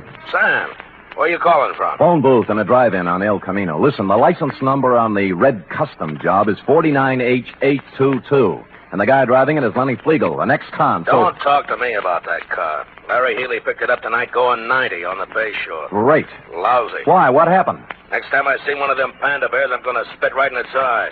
So Larry pulls the guy down, and first thing he sees is the panda bear with a necktie. What about the dragon lady? She came second. All Larry can think of is the hot panda bear. Figures they stole it, so he takes it back to the patrol car to return it to the kid. No. Yeah. By the time he got the exhaust smoke out of his eyes, they were gone. Oh, what's that license number again? 49H822. You sure? Positive. I'm looking right at it. Oh, Sam. Dundee. Yeah. We're all at Anderson's Drive-In on El Camino. Put it on the air.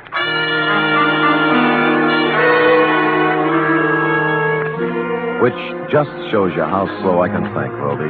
The red job was staring at me with its big chrome eyes outside the plate glass window. Figg and the Dragon Lady, bless them, were having a Saturday night blue plate displayed attractively on the tray racks hung from the car doors. I sidled out of the phone booth and through the kitchen, thereby coming up on the car from behind. More coffee, honey? No, we better get going. Oh, plenty of time. Mind if I join you, Figg? Huh? He reached and I pushed, and instead of his gun, he came up with half a hamburger. It was too harsh a light for the Dragon Lady to operate effectively, and by the time Larry Healy and the foul car pulled up, they decided to do it the easy way. You all comfy back there? Lovely, Larry. Figg? Dragon Lady? Shut up. What about the red job? What are you going to do with it? Larry? Oh, I counted till the lawyers are through talking. Sam, you want to go by way of Delaney Street? Yeah. Okay. Why Delaney Street? Larry delivered the Panda. Huh? Sure, to the kid, Roby Dozier. We'll have to go and pick it up. Lenny. Yeah. What's it worth, Figg? 50,000? 100? The little kid's got it? Yeah. Oh, Carcelo will be disappointed, Figg. With the tax boys watching both him and Crystal, it looked like a safe way to get some of his dough out of the country club. It wasn't my idea. I hated him. I did 8 years for him, Spade. I could have killed him. Shut up, Lenny. I don't care anymore. The heck with it. Look, it wasn't me. The guy who's running things for him here is Dr. Kempthorne, but Crystal had the dough. He killed her. He took her to lunch today, and he... Go ahead, Lenny. So he poisoned her. Then what? She fixed up one of the pandas. He didn't know which. Stuffed it with bills, 80, 100,000, I don't know. Anyway, you'll find the money in the red car under the back seat. Under the seat? What are you talking about? It's in the Panda. The kid's got it. Look, why do you think I'm telling you this, you stupid flatfoot? I fixed that thing for Carcelo myself after we took the dough out. What, kid? It's got a bomb in it.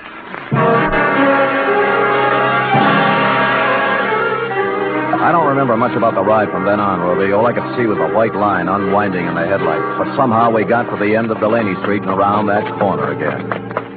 Roby! Roby! Over here, in the alley. Roby, you hurt? No, just resting.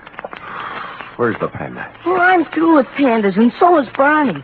Next junk money, I'm going to buy him an elephant. What happened? Well, a policeman brought it. Yeah? I started home with it when a car drove up, and a man with gray hair got out. Kempthorne. What then? Same thing. He grabbed it and got in his car and drove off. He's around the corner there playing with it. Go ask him. I don't care anymore. Around the corner? You mean he...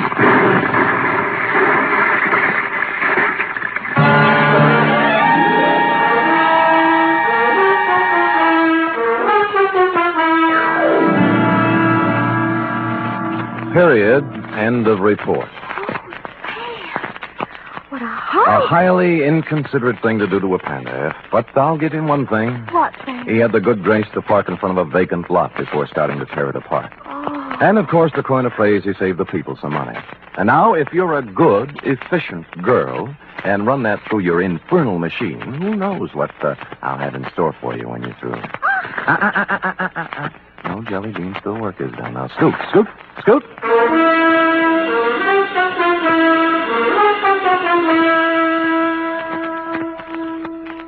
Three chimes mean good times on NBC. Friday means another visit to that entertaining eat establishment, Duffy's Tavern. Archie, the manager, and his whimsical friends have cooked up another fresh half hour of laughs and typical Duffy's Tavern madness. And you're all invited. There's also another delightful adventure with Chester A. Riley, played by William Bendix, tonight on The Life of Riley. Keep your dial set to NBC for the very best in radio entertainment.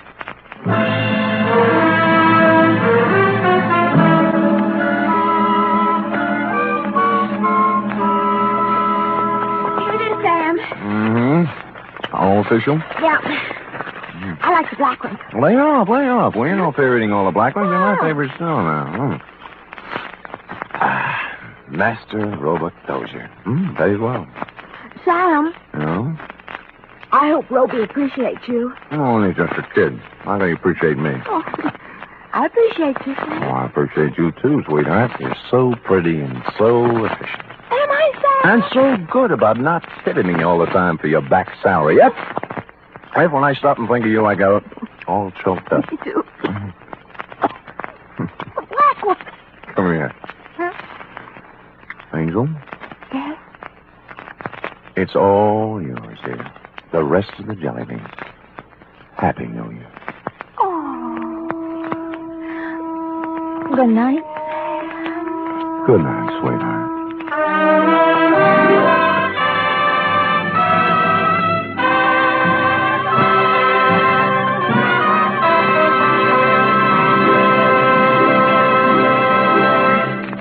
The National Broadcasting Company presents The Adventures of Sam Spade, Detective.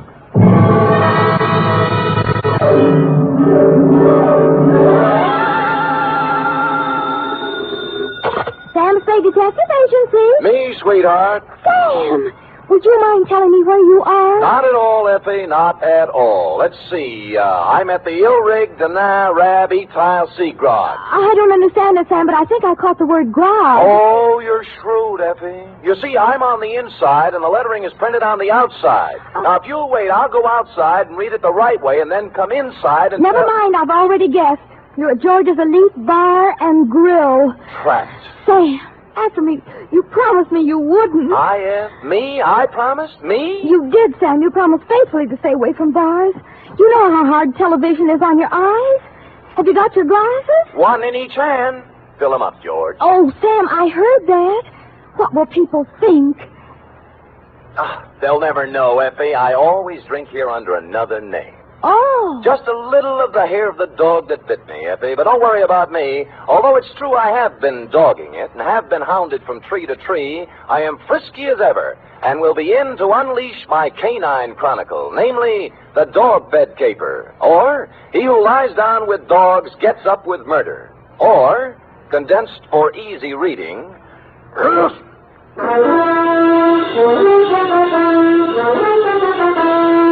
For NBC, William Spear, radio's outstanding producer-director of mystery and crime drama, brings you the greatest private detective of them all in The Adventures of Sam Spade. Effie? Here I am, Sam. Here I am, Sam. Effie, did you ever write poetry in school? Well, I was known as Emily Dickinson of Central High. I thought you had a touch of internal rhyme scheme there. I doodled a little poem about you today. Really? Well, redoodle. There was a detective named Spade with oodles of brains in his head. Clever, clever. But when he took up drinking, he forgot about thinking. Now give me the punchline. And Effie has stayed quite unpaid. Well, a little rough, but cute. Did you get the idea, Sam? Never could make any sense out of poetry. Ready? It's getting close to Christmas, Sam, and Pencil, boy? I've used my last pencil, and I don't really have enough money to buy Please, Effie, I have no head for figures. All right, I give up. From Samuel Spade, license number 137596. Subject, the dog bed caper. Oh, Sam, I hope this is going to be all about dogs. I belong to the tail waggers, you know. Yeah. And I've read all the books by Jack London. Yeah. I just think... Down, Effie. Strangely enough, you will not meet a single dog in this story. Actually, this narrative has little indeed to do with our four-footed friends or their beds. And I'd change the title now, except that it's already gone out for publicity. Dear Dundee, it all started with a phone call to my secretary, Miss Effie Perrine, a doll, requesting my inimitable services at the investment counseling firm of Cameron Incorporated. Clearing everything off my desk, 2 shoes with feet in them, my own, I went over. The firm of Cameron Incorporated was obviously not for the pushcart set. It was plush, ankle-deep rugs, imported drapes, and the receptionist. She had a plushness all of her own. I said hello in my plushiest voice, and she liked it. She said so.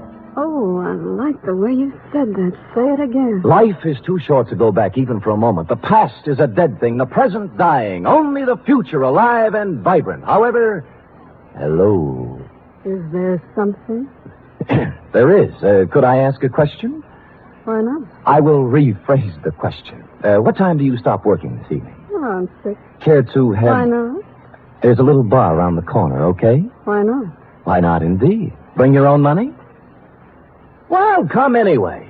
Your name? Celeste. Mine's Sam Spade. Who's Mr. Briggs? He called. Major Briggs? Why, he's our chief accountant. I just happened to have my door open. Did I hear someone inquiring about me? This is Mr. Spade, Major Briggs. How do you do, Major? It's a pleasure to meet you in person, Mr. Spade. I'm the man who called you, you know. I'm grateful, sir. Now, what is it I can do for you and Mr. Cameron? Oh, it's not for me that I called. I haven't a worry in the world, and it's Miss Cameron. Oh. Old Cameron's been dead for many years now. I see. Whatever she wants, Mr. Spade, do a good job. We are all counting on you. Will you please announce Mr. Spade, Miss Roberts? Certainly, Major. If you'd excuse me. Nice to have met you, Major. Miss Cameron? Yes? Miss Spade's here. Send him in, please. Go on, Sam. Have fun. Think I might? Why not? That girl had the most beautiful double entendre in town. Well, to get on, Adela Cameron was a career woman, around 29, although the tailored suit made fine detective work difficult. No makeup, severe hairdo, and in spite of all this, chic. In fact, as we shook hands in a most businesslike manner, I had the feeling that something warm might well spring up between us. Something like a warm mutual dislike, maybe. But something. Most men simply cannot be told anything in confidence. They gossip. That's a switch. I don't appreciate your humor, Mr. Spade. I accept your apology. I will tolerate you because of your reputation. All right.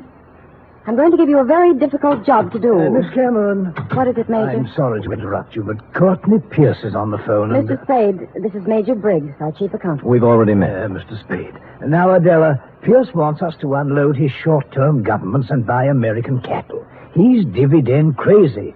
AMCAT's declaring one in January, and he wants it. Well, let him do it. Well, I just want to protect your interests.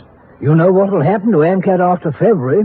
They'll drop 10 points, and he'll blame us. I went through this with your father when you and Greg were... That's right, Major. Well, tell him we advise against it. But if he persists, ask him for a release in writing. That's what I thought you'd do. That's the way your father would have handled it. I just want to protect your interests, my dear, that's all. I know. Just want to protect your interests. Well, don't worry about it. You know, we're not children anymore. All right, my dear. Where were we? Oh, you were giving me a difficult job. Oh, yes. Here is the business address of Mr. I.J. Barco. He's a wealthy manufacturer, a client of ours. I want you to find out everything about him, especially anything unsavory. Sorry, I don't do divorce or blackmail cases. Mr. Spade, this is not a divorce investigation. All right, what is it then? Why do we want a client shadowed, I believe is the expression? That's it? Because we believe he is investing money through us for some racketeers. If that were true, we would, of course, have to drop him. But we don't want to lose his business just on suspicion. I see. Find out anything you can about him. I'll give you $50 a day in expenses, 1 week guarantee. Will you consider the job? I have considered and taken the job. By the time I'd reached the door, she had already forgotten me and was hard at work on some papers. Outside, I planned to dally a few moments in idle chit-chat with Celeste. But before I had the chance, I was accosted by a husky young chap whom I'm afraid was a Princeton man. What were you talking about in there, Spade? Oh, you have the advantage, sir. Who are you? Gregory Cameron. Now, come on. What was Adela telling you? Well, if you step to one side, you can walk around me and ask her. Look, don't pull that cagey private detective routine on me. I pack a little weight myself. Well, pack it somewhere else, Sonny. I asked you a question. I expect an answer. There's your answer. Any more questions?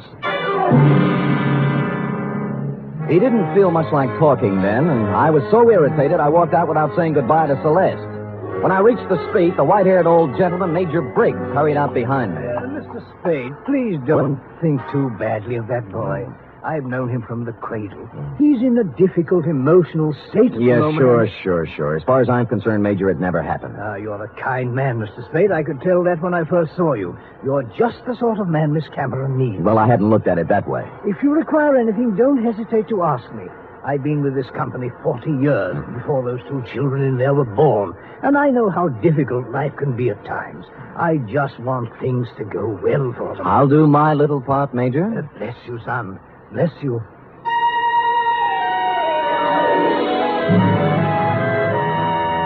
I started to work. The card Adela Cameron had given me revealed that my quarry, Mr. I.J. Barco, was of all things a manufacturer of dog beds. I sat down on a hydrant to think this over and then followed the scent of horse meat on over to his factory on South Dolores. It was built in the shape of a large doghouse, and outside stood a billboard with the message, A survey of independent dog tracks, kennels, and canine corps proves that dogs choose Barco beds 2-1. I had to get a look at Barco himself, and so ruffling up the hair on the back of my neck, I trotted into the building, sniffing and wagging my tail in a very friendly manner. It was very easy to see Mr. Barco after I lied a little about my connection. What was that name again? Senor Don Jose Martinez Sada Morales, but you may call me Sam. And you represent a group of retail outlets in South America. Oh, I do indeed. We have our eye on your dog beds, Mr. Barco. Well, now, let's take a look at our catalog here. Now, say you had a Great Dane. You'd want something regal like this Louis XIV. Ever see a more beautiful bed? Well, not lately, but Mr. Barco... Down, boy, down. Now, here's a number that's very big this season with English Bulldogs, a Sheraton, natural wood finish. Lovely, huh? Arriba. And, of course, if it's an Irish Terrier, here's a purely gag present for his sense of humor. A Murphy bed. Get it, Sam? Irish Terrier? See. Well, of course, we wouldn't ask a dog to sleep in a Murphy bed. Mr. Barco, I'm afraid I don't see anything here I like. What's this? Do I understand you, sir? You are refusing this small speck of comfort to the one unselfish friend that man can have in this selfish world? Well, I'm not refusing anything. I just don't happen to... The unselfish friend who, if fortune drives you forth an outcast into the world, homeless, will ask no higher privilege than to be at your side to guard against danger. Mr. Barco... Faithful unto death, there by your graveside will be found the noble dog, his head between his paws, his eyes sad but watchful, faithful... We shook paws, and I felt his nose to be sure it was cold. It was, and I left. I rented a car and took up a station outside the Barco factory. About 4 o'clock, he hurried out, jumped into a long, low vehicle shaped like a dachshund, and mushed off. I followed. An hour later, I was phoning my first report to Adela Cameron's secretary, Celeste. You went to the city hall. What did he do there, Mr. Spade? License bureau. Marriage, not dog. Really? Where'd he go then? Grocery store, where he bought 1 bottle of olives, 1 bottle of vermouth, and 1 bottle gin. I wonder what he's going to make. What recipe is that? Well, now he's in an apartment house on Post Street, just across from the drugstore I'm in, and judging from the groceries, intends to stay a while. He has laid in provisions. Uh-huh. Well, I guess that's all we wanted to know. What? Miss Cameron just told me to call you off the case. You'll still get your guarantee, though. Major Briggs will send you a check. Well, that doesn't make sense. Sam orders his orders. All right. What about tonight? I'm afraid not. Some other time. You mean it's all over? The half-daring, half-shy kisses on the Oakland ferry? The warm, passionate spring nights at Fisherman's Wharf eating abalone? Hello? Well...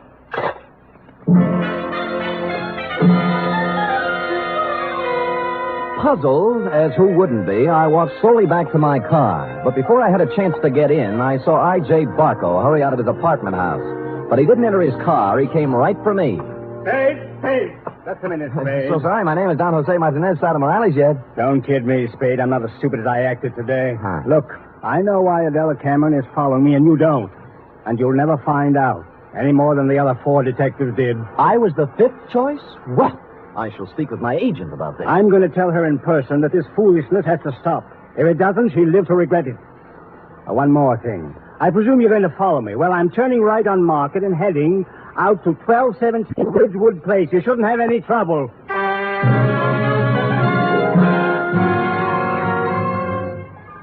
And with that, he spun on one heel and trotted to his car. He took off, but when I went to my car, it wouldn't turn over. And when I lifted the hood, I found out why. All my spark plugs were gone. I picked up a new set at a service station, looked up Adela Cameron's address in the phone book. It was 1217 Ridgewood Place. And a good half hour later, I got there. Barco's car was out in front. No one answered the door, but it was open. Adela Cameron was a crumpled heap on the living room sofa. Oh, Sam, help me, please. All right, Miss Cameron. Let me look at you. You hurt? No, I'm all right. It's him. Where? The bar.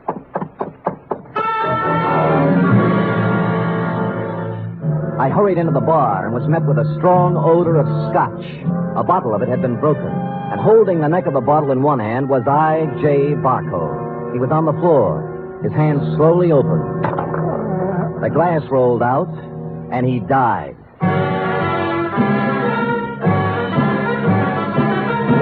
You are listening to the weekly adventure of radio's most famous detective, Sam Spade.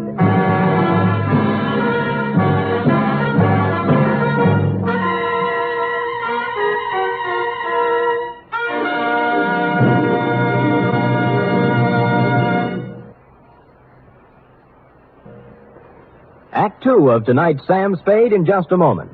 Meanwhile, here's news of other goings-on on NBC. There's no doubt about it, it's the big show. Not just any big show, but the big show. Brought to you every Sunday night over most of these NBC stations. An hour and a half of the very best in comedy, music, and drama. Your stars this Sunday on the big show include Fred Allen, Margaret Truman, Douglas Fairbanks, Danny Thomas, Mindy Carson, and many more. All presided over by the glamorous Tallulah. No wonder it's the big show. Saturday night on NBC means mystery with the man called X, a man without a name who travels the world over on missions of intrigue and peril. Herbert Marshall stars as the man called X tomorrow and every Saturday evening on NBC.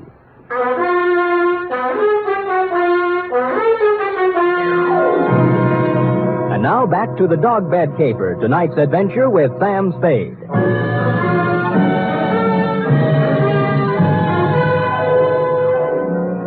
It took 3 bullets in the chest to finish off I.J. Barco. He'd apparently been standing there pouring a drink. Barco broke the bottle as he fell. I couldn't find any other signs of violence or any gun, so I went back to Adela Cameron. She was beginning to calm down. I don't know who did it. I just don't know. Well, it couldn't have happened more than a minute ago, and you were in the house, weren't you? No, after I left my office, I stopped in the store for some things. Then came home. When I was driving down Ridgewood, I heard some sound. And you thought they were a car backfiring? How did you know? I've heard this script before. Don't you dare accuse me of killing that man. It's not what I think that counts, but what the police accuse you of. Sam, I heard those sounds. I came in the house when I went into the bar. You didn't notice Barco's car out in front? Oh, I suppose I did. I don't know. I don't remember. Uh-huh. Who are you calling? Homicide. Sam, wait a minute. Just a minute, please. Wait for what? I want to tell you some things. All right. Go on. I kind of get the feeling I was hired to put the finger on the dog's best friend. That's not the way it was. The last thing in the world I wanted was for him to be killed. Oh, murdered, I mean. All right, what did you want? I'll tell you the truth. Why I really had you watching Barco. I'd be curious. We handled his investment account. My brother Gregory... We ran into each other. I heard. Well, Greg took $150,000 of Barco's money and invested it, without my knowledge, in a television company. I hear that medium's making money. But it turned out this company was just a front for some men who wanted to build a gambling syndicate up north. You mean your brother didn't know that? He knew, but there was supposed to be big money in it. He was going to give Barco a good profit and take the rest for himself. And Barco found out and threatened suit or something. He never would have known, but the deal fell through and the gambler said the money was gone. Then he asked about the investment. What could Gregory and I tell him? What did you? Unfortunately, the truth.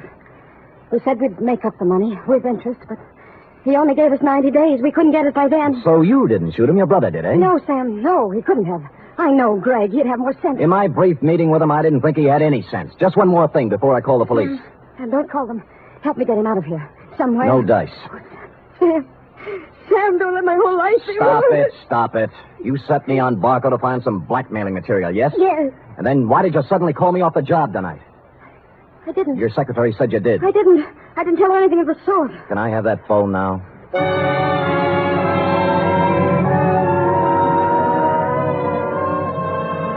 So I called you, Dundee.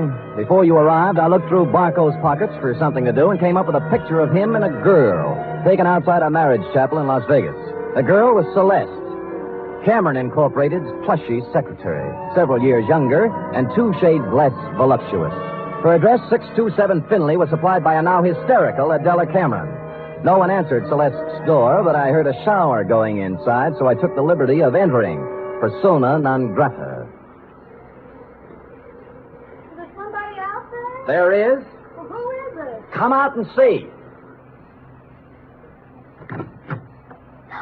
Oh. No false moves now. Keep that towel right where it is. Am I doing here detective work? And I must say I've already found out a great deal. Well, Sam, I'll admit I did express the interest in you, but if you recall, I told you not tonight. It's my only night off. Sam, please leave. I don't want any difficult scenes. All right, we knock off the cute touches and get down to business. You were married to I.J. Barco, right or wrong? Wrong. Wrong, it's right. You were married in Las Vegas at the chapel of the Flamingo Hotel, the Tower. I was only married one day. My parents had it annulled. I was underage. Well, you don't have to worry about him anymore. He's dead. No. Shot 3 times at close range. Oh, no. In Adela Cameron's house. Well, Not by you, of course. Although, on the other hand, as you would say, why not? I didn't do it, Sam. Suppose you spill. He wanted me to marry him again. Why? Well, I know all about the money the Camerons misused. He found out Greg and I were in love. I should have known. He said he'd forget about the entire $150,000 if I'd marry him for 6 years. $25,000 a year. That's a good price. How can you talk like that? Practice that, yes. So, Gregory had another good reason for killing her. He didn't, Sam. I know he didn't. Anything that would stand up in court? I don't think so. Suppose we say you called me off Barco's tail so Gregory could get at it. I didn't. I called you off because I was supposed to meet IJ's apartment tonight and give him his answer. I couldn't do it with you there. Flimsy, but it might hold. The truth. I was going to see him, but I changed my mind. Any particular reason? You saw him. Would he be the kind of man I'd marry? You did once.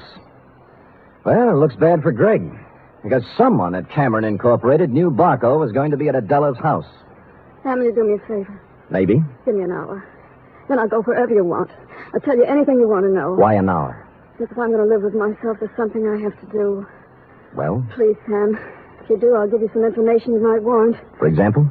There was someone at Cameron Incorporated who knew that Barco was going to Adela's house.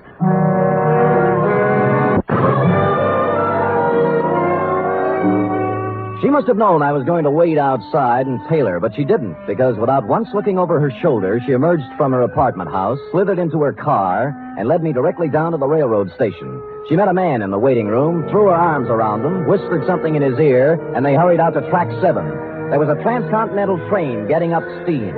She kissed him, and he climbed quickly up into a Pullman named Aurora Fall. And almost as quickly, I climbed in the other end. We met in the middle. What are you doing here? I came to take you off the train, Greg, before you made a big mistake and left town. Now, look here, Let's not Spade. go through the intercollegiate tough talk again. Are you coming off, or am I going to carry you off? You're going to carry me off?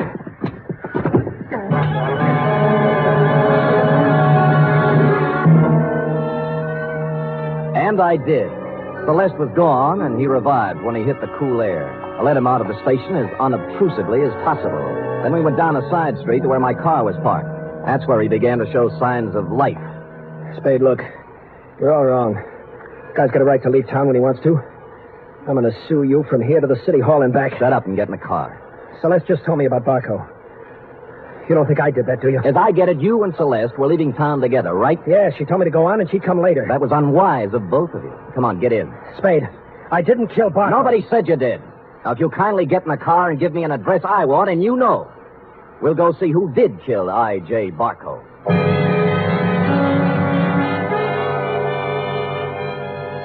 He gave me the address I wanted and said I was crazy. I told him why I wasn't, and he began to see the reason of it.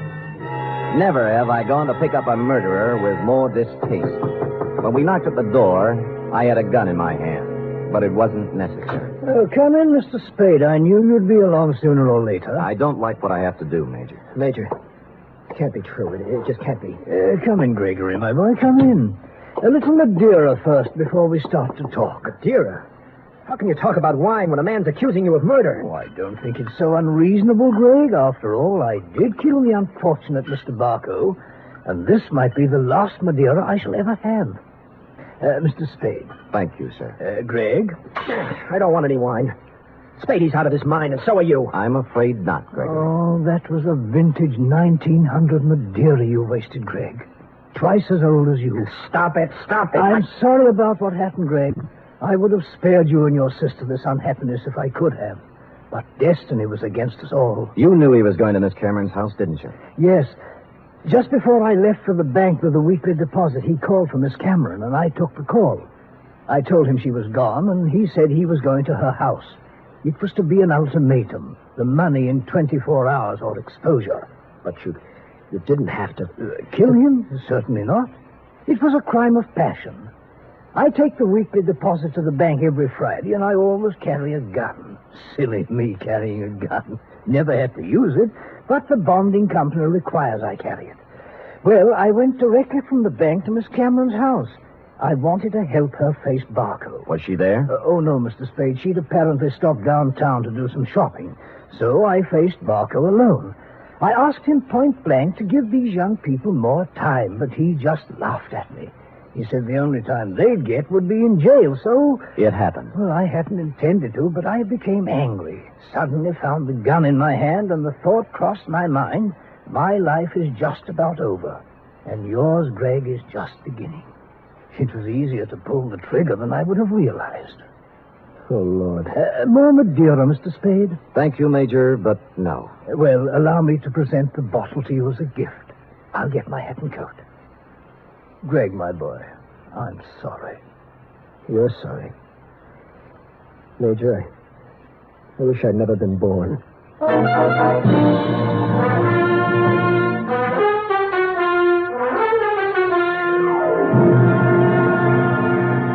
Period. End of report. Oh, Sam, I wish I hadn't either. Hadn't what? Been born. That poor, poor man. Yes, our racket. It is. And poor Gregory. He'll have to go to jail for something, too. He will, F. He will. How about typing it up? Well, I hate to, but I guess it's my duty.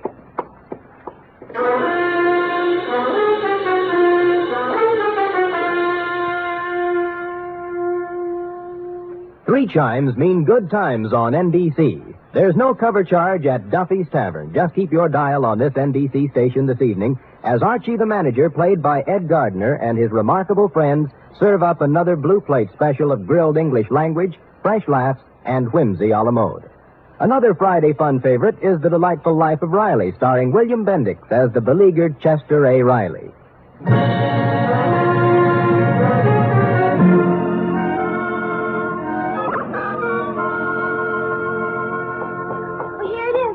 Now, let me see. Murder is all in place. Gunshots indicated. Dundee's grammar edited. My astuteness emphasized. Yeah, you've learned your job well, Effie. Oh, I'm glad you're pleased, Sam. Wait a minute. What's this? What? P.S. Dundee, hands off Celeste Roberts. She's mine. Effie, what's the meaning of that? Well, you are going back to see her, aren't you? After the way she threw herself at you, no? Do you think she's my type of woman? Oh, Sam, I think every woman's your type. Every woman but me. Now, Effie, come here. Would I have you working in this office if you weren't my type? Guess not. Well, then let that thought be your comfort.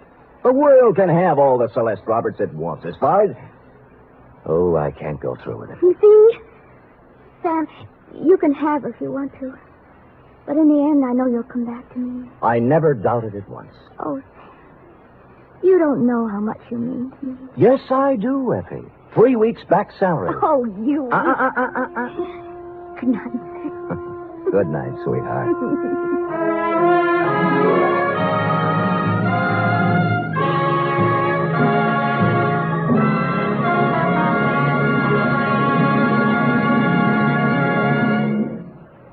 Wild Root Cream Oil Hair Tonic and the new Wild Root Liquid Cream Shampoo present The Adventures of Sam Spade.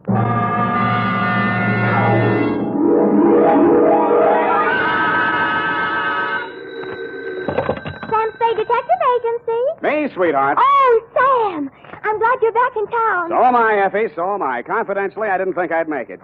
Confidentially, that is. Was it dangerous, Sam? I should say it was. Why, for the past 24 hours, I've been at it hammer and tongs over hill and dale, through shot and shell. It was enough to turn any ordinary man's blood to ice and his hair pure white. Oh, that sounds terrifying, Sam. I wish it had been only terrifying, Effie. It was blood-curdling, spine-chilling, hair-raising. I was bored. It was also rural and countrified. Well, what happened, Sam? Tell me. You've heard of the Martins and the Coys? No. And the Boston Massacre? No. Custer's Last Stand? No.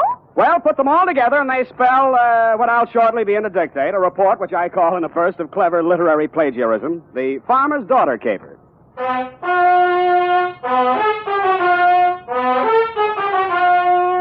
The Adventures of Sam Spade, Detective, starring Howard Duff. Produced, edited, and directed by William Spear.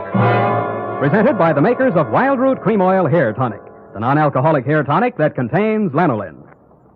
To look your holiday best, friends, be sure to use Wild Root Cream Oil, America's favorite hair tonic. Wild Root Cream Oil grooms your hair neatly and naturally, relieves annoying dryness, removes loose, ugly dandruff. What's more, it's non-alcoholic and contains soothing lanolin. Get Wild Root Cream Oil in the big family-size bottle or handy tube. Ask for it at your drug or toilet goods counter very first chance you get. For the holiday and all year round, use Wild Root Cream Oil Hair Tonic. Again and again, the choice of men and women and children, too. And now, with Howard Duff as Spade, Wild Root brings to the air the greatest private detective of them all, in The Adventures of Sam Spade.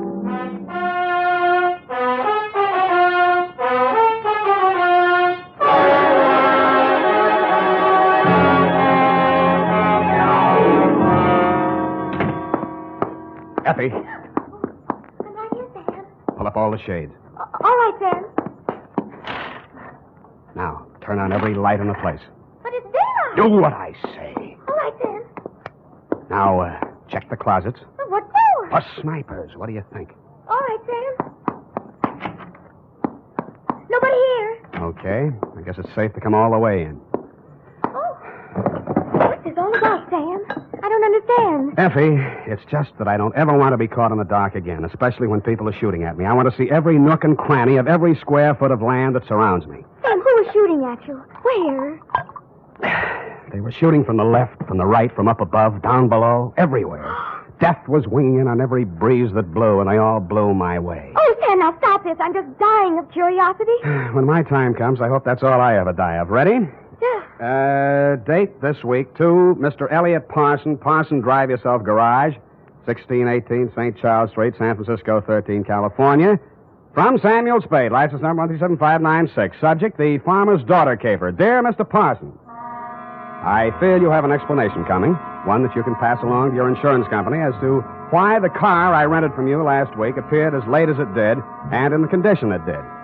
As you know, I rented said vehicle to drive to Middletown to bail a client out of the drunk tank. On the way back, a native showed me a shortcut, and I'll get him if it's the last thing I do. Dusk was falling, and so were my eyelids, when I saw a sign that said tourists invited. Behind it stood a ramshackle farmhouse in a surly woodland setting. I should never have knocked on that farmhouse door, but then I wouldn't have had any story to tell, would I? Good evening, young man. Good evening, madam. I'm afraid I need a room for the night. Well, of course you do. Land sakes, you're tired. I can tell by your eyes. Been on the road long? Too long. Land sakes, of course you have. Come in, please. Thank you, ma'am. You'll find this is the homiest tourist home in California. Really like mothers, eh? Like your grandmother's. No electricity, no phones, just quiet. I see. Now, I have two rooms, a $3 one and a $5 one. Which one do you think you'd like? What's the difference? One less blanket, one squeaky spring, and with the $3 one, you might have to take a walk. I'll take the $5 one, thank you. I'm Mrs. Elkins. Mrs. Bert Elkins. Who might you be? Sam Spade. Spade? Land sakes, that's a very unusual name. And who are you traveling with, Mr. Spade? I'm alone. Oh, I mean what company? We only accept traveling salesmen. You realize that. Oh, yes. Well, I'm traveling for the makers of Mouton Mustache Wax. Oh, use it all the time. You are well-groomed, madam. You will go far, young man. Yeah, but before that, I'd like to go to bed. Come on, this way. She led me upstairs to my $5 room and left me. As lumpy as it was, the bed invited me, but I decided to shave first and thus facilitate an early start in the morning. I poured myself a drink out of my traveling bar kit and then stepped in to shave. It wasn't easy because all I had for light in there was an oil lamp. When I came back to the bedroom with the lamp in one hand, I stopped short in utter surprise.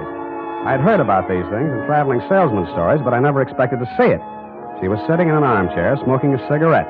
High heels, silk stockings, light rayon dress, and a face right off the cover of Cosmopolitan. Hello, Sam. Hello. Mary Smith. Huh? Hope you don't mind me just barging in. Well, no. Well, no, that is, Afraid I'll bite you? It never entered my mind. Well, I might. I'm so tired of talking to myself, I need someone like you. You know, you're not bad to look at. Who, me? Where do you live? What do you do for a living? Well, I guess you'd call me independently wealthy. I wish someone would. How nice. San Francisco? There must be some fog on my lapel. Look, Sam, I'll give it to you straight. I want to get out of here, go to San Francisco. Could you take a passenger tomorrow? Well, what would your mother say? She's my aunt. What do I care what she says? I don't belong on a farm. Out in the west, wet pasture ruins my nylons. I'm a city girl, Philadelphia. Why did you leave? My parents died. Look, Sam, I won't be a burden to you. I just want to get to San Francisco. After that, I'm on my own. Sam, take me with you. Please take me with you. You won't regret it. Well, what am I going to do with this lamp? Who cares? Oh, Sam. I thought I'd find something like this going on in here. And what Get out of here. Go back to your room, young lady. Go on. Now, Mr. Spade. It does look bad, doesn't it? Oh, I'm not blaming you, Mr. Spade. Nan sakes, it's her. She ain't responsible for what she does. She's like this all the time. I see. Now, when I go out, you just lock your door. Just keep it locked. But, ma'am, this is a $5 room. A sleepless hour later, I heard something slide under my door. I looked and found it was a note that read, Mr. Spade, Sam, please unlock your door, and when the house is quiet, I'll come and see you. I'm desperate, terribly, terribly desperate. Don't leave me. Give me a chance to tell you what it's all about, please. Stupid me, I unlocked my door, dressed again, and waited. An hour and a half later, I heard my doorknob turning in the dark. The door opened quietly and quickly. Sam, the things that go on in this house, they're insane. Oh. I've been here 3 months. When my father died, I had no money, and because Aunt Maud was my only relative, I came here. And ever since I came, they never let me out of the house for more than an hour. They never let me see anyone or do anything. Why? I wish I knew. 5 days ago, Uncle Bert left early one morning. He hasn't come back since. Aunt Maud says he's away on business. He doesn't have a business. Yeah, well, even so, that doesn't seem strange to me. Then there's my dog. And what about it? It disappeared the same night Bert did. He told me it ran away. I know it didn't. I've had it for 3 years. It never ran away. Well, what do you think? I was sure I could hear it howling somewhere for 2 or 3 nights. Then the howling stopped. I think I know where it is, but I don't know why. It scares me. Well, where do you think it is? Sam, you're going to think I'm crazy right out of my mind, but... Well, about 150 yards behind the house, there's a hillside with an old cave in it. Oh, an old cave. I don't know what it's used for, but yesterday I saw the whole front end of it closed with dirt. Sam, they buried that dog alive in that cave. I know it. Oh, wait a minute now. Did you ask Mrs. Elkins? Yes. All she said was the dog ran away and mind your own business. She told me to leave the cave alone. Sam, let's go out there and look. Please. Well... So big, brave, stupid Sam, idiot boy, allowed her to show me the back way out of the house, and we sneaked to the barn together. She found a shovel, and we walked to the cave. When my eyes got accustomed to the dark, I saw the entrance had been covered with dirt, and recently. I took the shovel while she stood watching. I cleared half of the dirt away and worked as quietly as I could, but apparently not quietly enough. A flashlight suddenly hit both of us in the face, and a shotgun barrel flashed in the beam. Get away from there before I shoot your head off. Point that thing someplace else, please, ma'am. What do you think you're doing, mister? Digging. Mary, you get back to the house. No. Aunt Maud, I won't. Get back to the house before I count 3, or I'll put a load of buckshot right through you. Now, 1. Aunt Maud, my dog is in there. 2. All right, I'll... Now, Mrs. Elkins, suppose you put that gun down and tell me what this is all about. I got one thing to say to you, mister. Get in your car and get out of here, and don't waste any time doing it. But, madam... Your suitcase is in the car, and your $5 is with it. Yeah, but... Now get, or I shoot you as a trespasser. And I could do it, mister. Land sakes, I could do it. Now get. So I got, under guard, to my car. I got in and drove off. And Mrs. Elkins stood in the driveway with a shotgun still pointed at me until I was out of sight. I turned left at the first crossroad, parked the car, and cut through the woods back to the farm. I could see a light in the living room. Nobody was in or near the barn. And when I got to the cave, there wasn't a sound anywhere. I picked up the shovel I dropped and started digging again. 30 minutes later, the shovel broke a small hole through into that cave, and a stifling blast of fetid air rushed out, and something leaped out at me in the dark. And it wasn't the dog. It was a human hand on a human arm.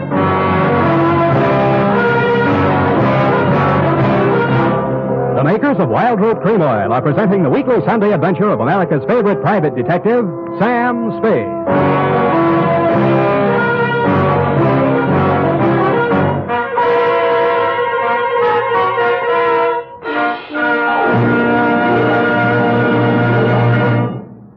Now, here's important news on good grooming. If you want the well-groomed look that helps you get ahead, socially and on the job, listen. Recently, thousands of people from coast to coast who actually purchased Wild Root Cream Oil were asked, how does Wild Root Cream Oil compare with the hair tonic you previously used? The results were amazing. Better than 4 out of 5 who replied said they preferred Wild Root Cream Oil. Remember, non-alcoholic Wild Root Cream Oil contains lanolin. It grooms the hair naturally, relieves dryness, and removes loose, ugly dandruff. So if you want your hair to be more attractive than ever before, get the new 25-cent get-acquainted bottle of Wild Root Cream Oil, America's leading hair tonic, on sale at all drug and toilet goods counters. It's also available in larger economy bottles and the handy new tube. By the way, smart girls use Wild Root Cream Oil, too, and mothers say it's grand for training children's hair. Get Wild Root Cream Oil. Again and again, the choice of men and women and children, too.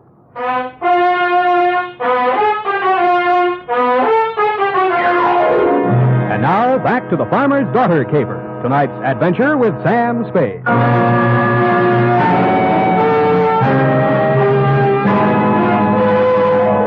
A night already full of surprises. I should have been ready for the next one, but I wasn't. The loose earth, which had blocked the entrance to the cave, suddenly fell away, and I fell with it. Then I heard something like nothing on earth. Nails dragged across my face, taking skin and flesh with them. I twisted and went down, and something went down with me. The snarl became a voice. Bury me alive! Bury me alive! I'll kill you! I'll kill you! And he did his best, which was pretty good. Finally, I got a good hold on him and sat on his chest. After that, I lit a match and looked at a tall, thin man in his middle 40s. He was caked with mud from head to foot. His hands were impossibly torn and bleeding. I could guess why. Judging from the stubble on his face, he'd been bottled up in that cave at least 5 days. How he was still alive, I didn't know. He acted like a madman, and he had every right to. But surprise, when his eyelids fluttered open again, he read a very sane line. I'm all done then. You got a drink, friend? Not on me. They hit me on the head and left me there. They thought I'd stay in there forever. Forever. Who put you there? Who did it? But they couldn't keep me there. I dug my way out, didn't I? Didn't I? I dug my way out, didn't I? The force of the bullets knocked him halfway back down the incline to the cave. All I could do was hit the dirt.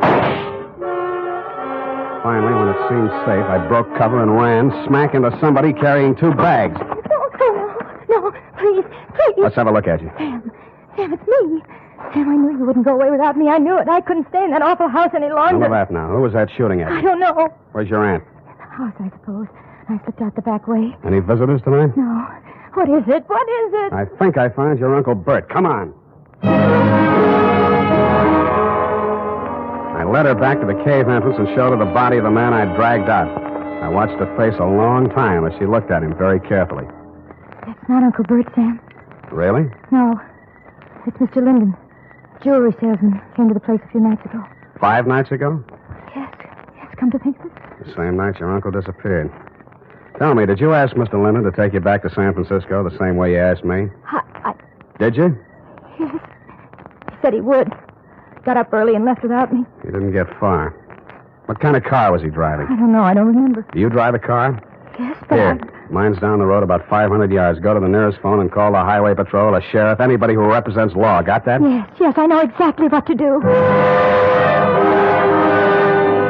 To make sure we were both thinking of the same thing to do, I followed her in the dark, watched her get into the car I rented from you, and drive off. Then I turned around, put a new clip in my gun, and walked back to the old homestead. It was still very homey. By the light of an oil lamp, Mrs. Elkins was peacefully knitting what looked like a shroud. Why, Mr. Spade? Why, Mrs. Elkins? Land sakes. Land sakes. Now that we got that out of the way, let's get down to business. If you're here to make trouble, young man, believe me, I can handle trouble. My kind of stock know about trouble. Well, suppose you tell me about the trouble I just had, or haven't you heard all the shots that were fired around here tonight? Shots? My. Seems I would have heard gunshots. Seems you would. Look, I've got a sheriff on the way. Have you, Mr. Spade? Why? I suppose you didn't hear the shooting. Oh, yes, I'd forgotten. Was anyone hurt? A man named Linden. He's dead. Linden. Now that sounds familiar. It should. He stayed here 5 nights ago. He was a jewelry salesman. Yes, now I remember. You say he's dead? Somebody tried to bury him alive in your little cave. How awful. I do declare. I thought you would. Well? You must be joshing, Mr. Spade. I'm not joshing at all, Mrs. Elkins. Well. Dead alive, you say? Look, let's talk just like plain folks. Where's your husband? Where's the jewelry samples you probably stole from Linden? Is there anything else you want to say? Gunshots, eh? Well. I left the sweet old thing knitting and rocking and made my way through the house looking for guns, jewelry, and killers. I got downstairs in time to see Mrs. Elkins disappear out the front door. When I tried to follow, I stumbled over the rocking chair, which is indeed a lucky thing for me. After a few minutes of silence, bravely crawling on my stomach, I followed the shadows of the house until they blended into the shadows of a large, hulking building, which happened to be the barn. Inside, I bumped my head on the radiator of the car. Naturally, I didn't find any keys in it, but I did find a familiar jewelry salesman-type mud-soaked corpse. When I was trying to remember how to cross ignition wires, I heard the hum of a motor and saw 2 headlight beams swinging up the driveway. They lasted as long as any other lights. The car came to a lurching stop, and a thick-set figure in a Stetson hat stumbled towards me, tugging at a gun. That burned gall-blamed cuff thing, Undo the flap. Oh, thanks. Huh? Put your hands up, whoever you are. You be the sheriff? You're dead blame right on the sheriff. You're dead blame right on the sheriff. Who are you? What's the idea of shooting the lights out in my car? My car. Oh, you Slade? Spade. Well, I'm Homer Pickett, sheriff of this county. The Homer? girl come, woke me up, said all sorts of funny things going on around here. Said there'd been a murder. Now, who's killed? What's going on, Stan? Sam. Well, for one thing, somebody's been trying all sorts of ammunition on me for size. You don't say. I do say, Mr. Sheriff. Why? Because I found a man in a cave who'd been left there to die. Want to look at the corpse? You can look at him right here. He's sitting in this car. So, yeah. How'd he get here? Somebody moved him here. Shouldn't have moved a corpse till the police examine it. I didn't move it. Huh? Now, listen closely. Listening? Huh?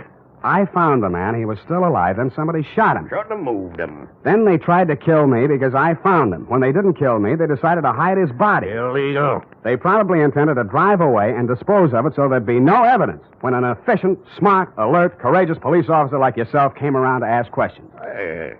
That sounds reasonable. Who's behind all this? Well, Mrs. Elkins threatened me once and tried to kill me once. More! Well, land say. Well, that's her, yes. I want to talk to her. Where's she? Roaming the countryside with a gun, no doubt. Well, let's clear all this up. See what it's all about. Now, who's this fellow in the car? His name's James Linden. Got a pencil? Better write that down. Tilden, huh? Linden. Well. By any strange coincidence, Sheriff, you happen to know a man named Dundee, San Francisco homicide? Lieutenant Dundee, old Tom. Old Tom, yes. Shucks, I learned everything I know about police work from him. Yeah, well, that figures. And law's law. Dundee always said. Yeah, I've heard him say it, Sheriff. But... And I aim to enforce it around here. One side, Mr. Slade. Spade. Hey, you'll be sorry. Well. Now look here, all you Elkins. This is Homer Pickett talking, and I ain't no small-town constable. I'm the sheriff of this county. You'll get a square deal from me, but first I order you in the name of the law to throw down your guns. Well?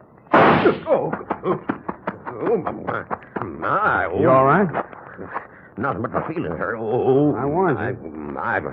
I thought that'd do some good. Well, now you know. Hey, look, maybe it did do some good. I'm giving up, Sheriff. I'm giving up. It's me, Mrs. Elkins. She came across the farmyard as the first light was showing in the eastern sky. Her hands were above her head. One held a shotgun. Get back where you belong, Maud. We could hear, but we couldn't see him. Maud stopped, hesitated for a moment, and then began running towards us. She almost made it. I ran out to drag her back, expecting any second to be the target for the night. There was a sudden and curious silence as I pulled her into the barn. She was still alive. That man's been missing everybody all night. Never thought he'd be able to hit me. Easy. I come from good stock. I'm no criminal, Mr. Spade. Sheriff, you know that. Yeah, I know, Maud. I know. Let me take a look at you. You'll be okay. Don't blame Bert too much. He wanted to have money once in his life. So when this man came along with all the jewelry, Bert went out of his mind, I guess. He put the man in the cave. And the dog, too. So the dog wouldn't call attention to him. And then he took the man's car, went into San Francisco to try to sell the jewels and the underwear. No luck, eh? Bert says they laughed at him. The jewels were just paste. Samples. And he came back and found me at the cave, and he figured he had to knock us both off. I just stuck by him all the way. Now he's like a tiger that smelled blood. No telling what he'll do. We'll have to get help, Spade. Roadblocks, bloodhound. No, this is his land. He won't run. He'll hide here. Where? Why, in the cave. Well, I reasoned, one, that no matter how much a man loved his land, he was not going to let himself be trapped in a cave with only one exit. And two, it followed, therefore, that if he did hide in the cave, there was more than one way out, which the late Lyndon hadn't found.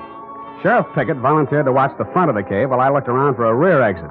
After a 20-minute search, which netted me nothing, I remembered the car parked inside the barn and how quickly Elkins had carried Lyndon's body to it. I went back there and took a look around. In a corner of the barn, I found a trail of dirt leading to a bale of hay. When I moved the bale, I found, you guessed it, a trap door. I pulled it open, caught a familiar whiff of used-up air, and lowered myself into a black hole that turned out to be a passageway. I cautiously made my way forward in the darkness for a few yards. Who is it? Who is it?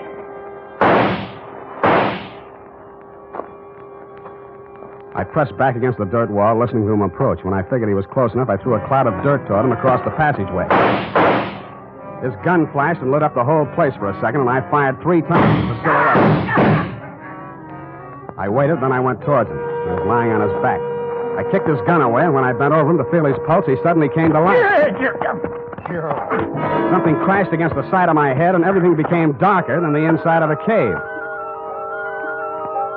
The next thing I knew, I was looking at a pair of red-rimmed eyes. Several minutes had gone by. Thought you was a goner for sure. You ain't used to this country fighting, are you? Is this country liquor, Sheriff? Yeah. Give me. Here. Yeah, country liquor. Tell me, Sheriff, did you by any chance... Well, sure. Of course I did. I got him, Slade.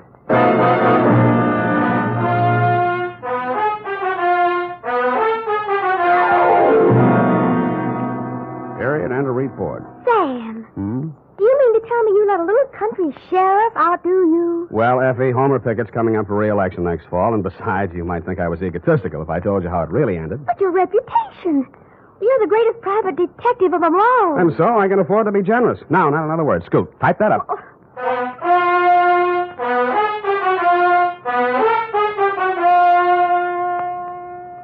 If your supply of Wild Root Cream Oil Hair Tonic is getting low, better make a note to get some more tonight or first thing tomorrow. Remember, Wild Root Cream Oil is the famous hair tonic that grooms your hair neatly and naturally, relieves dryness, removes loose dandruff. Always keep a big bottle or tube on hand. And ask your barber for a professional application of Wild Root Cream Oil Hair Tonic. Again and again, the choice of men and women and children, too.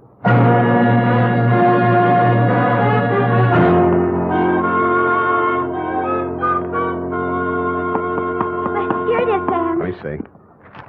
Let's see here. F, you rewrote the ending. I had to, Sam.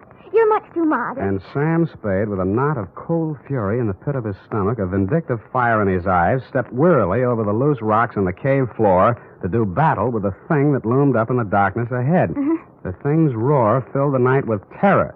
But Sam Spade, dauntless and knowing not fear, stepped up to the monster, laughed in its hairy face, and with one quick convulsion of his powerful shoulder muscles, dropped the thing in its tracks. I see. Well, is that the way you think it ended, Effie? Oh, Sam, I guess I was being a little foolish. I'll change it. No, as long as you've done it this way, we'll leave it this way. Can't waste paper. No, I'll change it, Sam. Leave it! Oh! Sam, Yep. I copied that ending out of an old Black Mask magazine. You what? Don't be mad. Come here. Come here. I copied that out of an old whiz-bang. Oh, Sam. Night. Good night, sweetheart.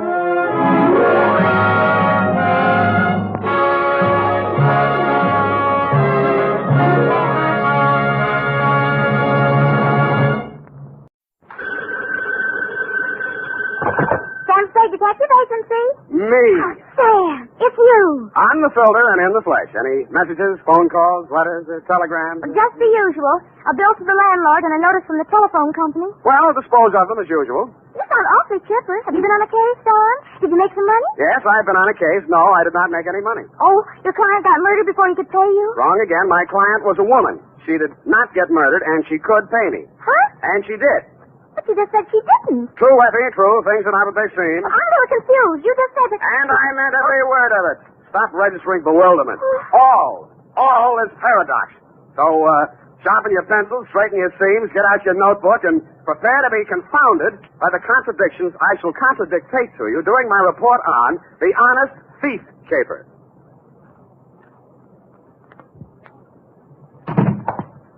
I'm not looking over for the pleasure. Look alert, girl. We've many things to do. Up. Yes. You say the strangest things on the phone. Don't I? I don't believe I quite understood what it was all about. A natural misunderstanding. I didn't understand it myself.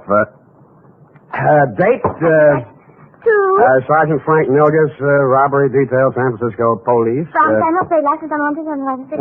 You're fast today. Subject, Ben Comiskey. Who? Ben Comiskey. Comiski. Sam! I went to Albert High School with a boy named Ben Comiskey. Is he the same one? Very likely, yes. Oh, Sam, tell me, did he turn out bad? Is he good? Did he get married? Down, Effie. Sam, I need this boy. I want to know. This is one mystery you're not going to solve by reading the last chapter first.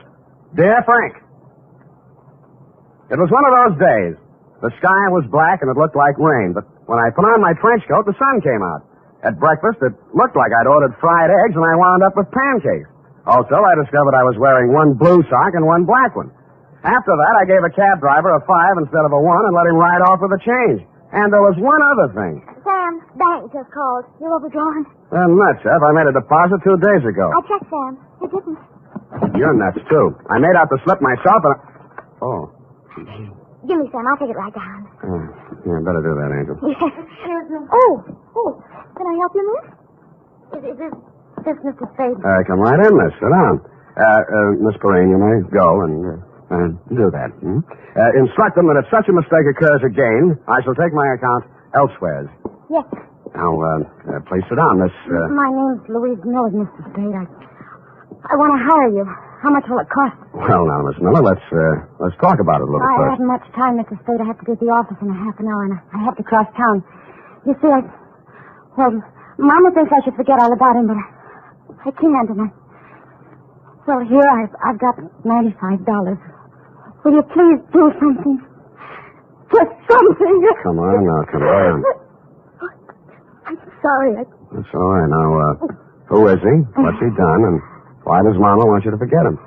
Ben Comiskey. We were going to be married pretty soon. We even picked out our furniture. No. It's all right now. Go on. What's he done? I'm saying he held up a store 2 nights ago.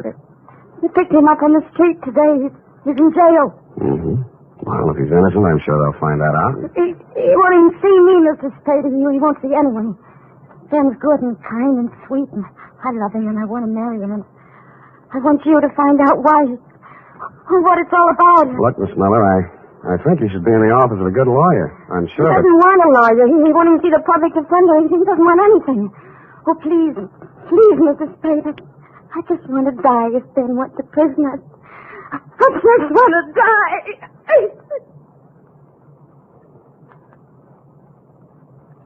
I'm no sentimentalist, but faith is the thing we're a little short on these days, so we came to terms. It was agreed she could pay me after the job was done if there was any job to do. She left for work, and I phoned you, Sergeant Milgus, and found out Ben Comiskey had already been arraigned and was being held in the city jail. When I dropped in 20 minutes later, you walked me back to his cell. What's it all about, Sam? Don't know, just looking into it. He won't tell you anything. No? Kept his trap shut all the time he's been here. As far as we've been able to find out, no previous record, no background. Well, maybe it isn't so bad for him at that, huh? First degree, Sam. Liquor store proprietor, a man named Potter over on Army Street, identified him in the morning lineup. Just like that. Picked him out of a dozen guys we hauled in. Then what? Yeah, we send a couple of the boys out to Comiskey's room and find all the dough in the dresser drawer, 900 clams. Now what? Take it easy, Comiskey. This is Sam Spade. He wants to talk to you. Ben Comiskey was tall, dark-complexioned, about 29 or 30 years old. His hair was black, straight, and closely cropped. His features were regular, not good, not bad. I've seen plenty of hold-up men and gun-toters in my day, and he wouldn't have been casting the part in my movie. I didn't know what I expected to say to him or what I expected him to say to me, but I didn't expect what I got. What are you trying to do? Get out of here. He just got here, Ben. Well, you can just leave. Hasn't the citizen got any rights? even in jail? Well, they start to lose them, and they use a gun to make a living. I don't want any lectures. I haven't got any to hand out. I'm a private detective. A friend of yours hired me. She thinks you're a pretty nice guy. Louise, huh? Why won't you see her? She's nuts. She ought to have her head felt. What's she worrying about anyway? I'd say she was worrying mostly about you. And I'd say it's the sick kind of worry that gets into a girl when she loves somebody. She shouldn't. She's nuts. You said that. Did you rob that store? The guy who runs it says I did. I suppose I did. Why? For laughs. The complaint says you make $65 a week in an architect's office. You can eat on that. Look, Spade, go back and tell her this. I didn't want furniture at $10 a month for the next 80 months. I didn't want a car the same way. I didn't want her working and me working and getting nothing but wrinkles. Tell her I got caught and to go and find a guy who can pay the way. Is that all? That's enough. You're charged with armed robbery in the first degree. That means not less than 5 years. I know it. Shut up about it. Why'd you turn down a lawyer? Hadn't you heard, Spade? They're holding up my indictment. I'm a prize pigeon. They think maybe I knocked over 10 or 12 other places in town. Did you? Sure, but don't worry about me.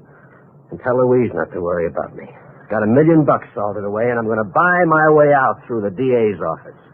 Okay. Have it your way, Ben.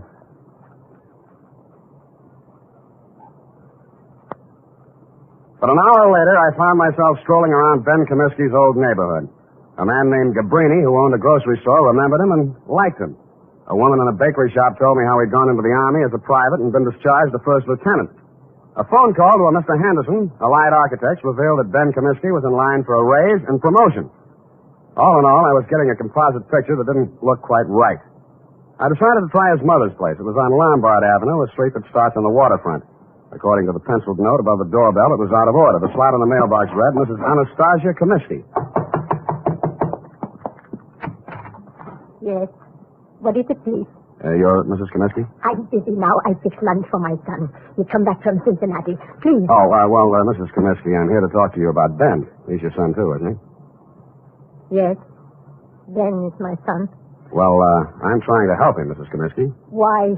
He has no money. I have no money. A friend of his, Louise Miller, hired me. Oh, Louise, she's a foolish girl. Very foolish.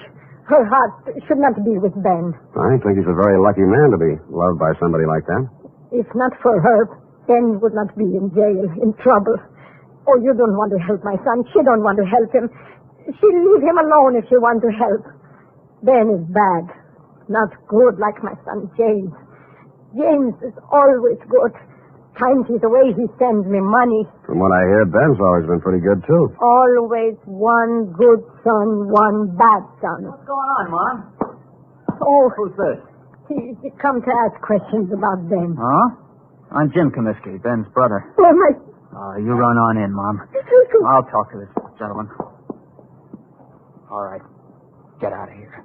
Look, I'm just trying... If you've got any questions to ask about Ben, go to the police. They can give you all the answers. And stop bothering my mother. She's been through enough in the last 2 days. If I catch you around her again, I'll break you in half. The man who slammed the door in my face had the same angry look and the same angry glare of Ben Comiskey. The angry Comiskey brothers definitely wanted nothing that looked remotely like help, it seemed to this casual observer. I went back to my office to wait for 6 o'clock. That's when I intended to call my client, report my opinions, and drop the case. But at 5:30, she called me. Mr. Spade, Yeah? this is Louise Miller. Oh, yes. I was just going to call you. I'm afraid I haven't been able to do much. It looks like... I know, Mr. Spade. I just telephoned downtown. Ben pleaded guilty at the indictment this afternoon. He's going to be sentenced tomorrow.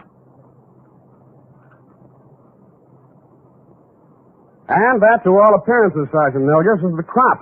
But 2 hours later, and for the second time in one day, I found myself doing what I didn't think I'd be doing. Walking around a dull, gray, 2-story apartment house on Adams Place.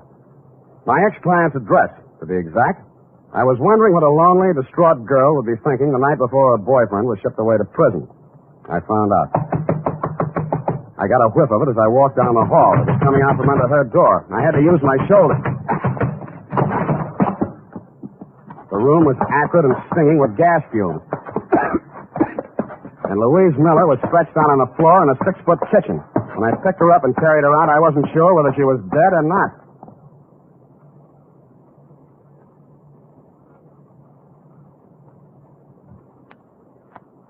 10 seconds after I'd found Louise Miller, I'd called a police ambulance, and in a matter of minutes, an intern was working over her with a pulmotor. Her breathing became regular, and her pulse picked up, but she was still unconscious.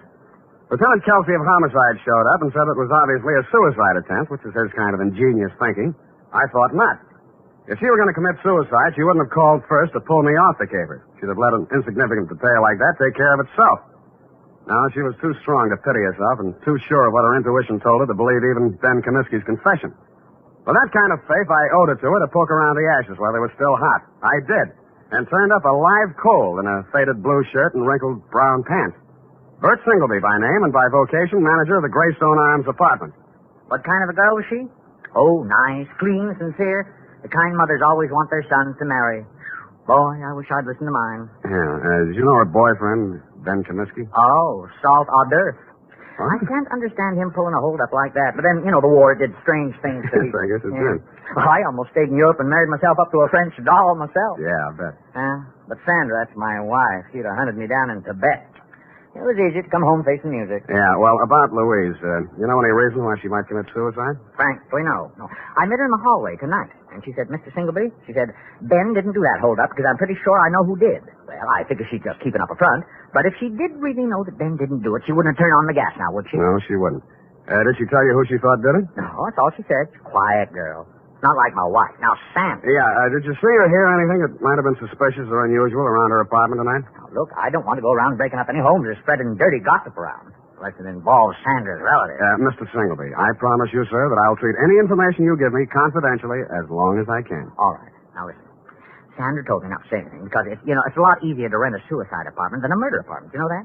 Confidentially, I'm a humanitarian. But if you tell anybody I said this, I'll just lie about it. I'll never tell a soul. Well, we were out of butter, see, so I had to run down to the store. Well, when I passed the mailboxes outside, a guy is standing there. He asked me which apartment Louise Miller was in, and I said 12B. What do you look like? Oh, let's see now. 5'10", medium build, tan suit, dark shirt, sort of wide brim hat, kind of flashy. Mm-hmm. Wore 3 or 4 big rings, diamonds they looked like. 3 or 4 big diamond rings on each hand. The Iceman. Why didn't you tell all this to the police? Bert, who are you talking to? Don't you dare say a word about that poor girl. That's why. That is why. Sandra always says, keep your mouth shut and you keep out of trouble. But me, I don't know. I just love... Bert, stop talking too much and close that door. Yes, Sandra, dear. I'm closing it.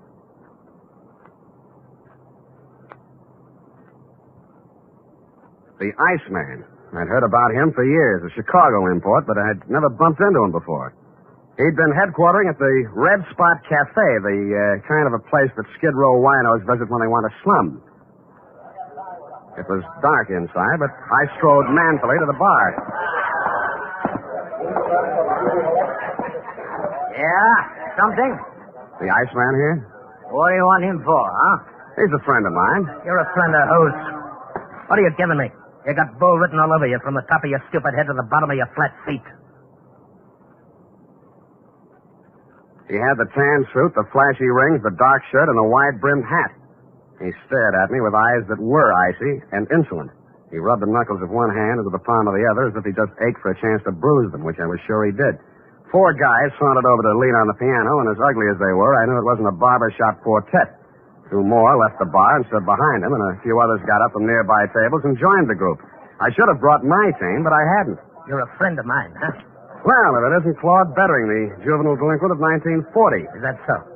Now, you're a real brain. Who are you, Brainy? Sam Spade. Oh, now, ain't that a pretty name? You got something on your mind? I just wanted to talk with you about what you did to a girl named Louise Miller tonight. Never heard of her. Sounds cute, though. Girls are a lot easier to push around, aren't they, Claude? Call me Ice. Claude? Some guys are just as easy as some dames. Where have I been all night tonight, fellas? Here, Ice. You heard that, Spade? I've been here all night. Any of you guys ever hear of a Louise Miller? No. Yeah, it's all right. Nobody ever heard of her, see? Well, she has a lot of friends who have. The police, the people down at Mercy Hospital, and me. And none of us are going to forget her. Or what happened to her. And who did it. Got something you'd like to do right now, maybe? Yeah. But I'll pick my time. All right. Enough of this cheap chatter. I don't want to be seen talking with you too long. I got my reputation to think about.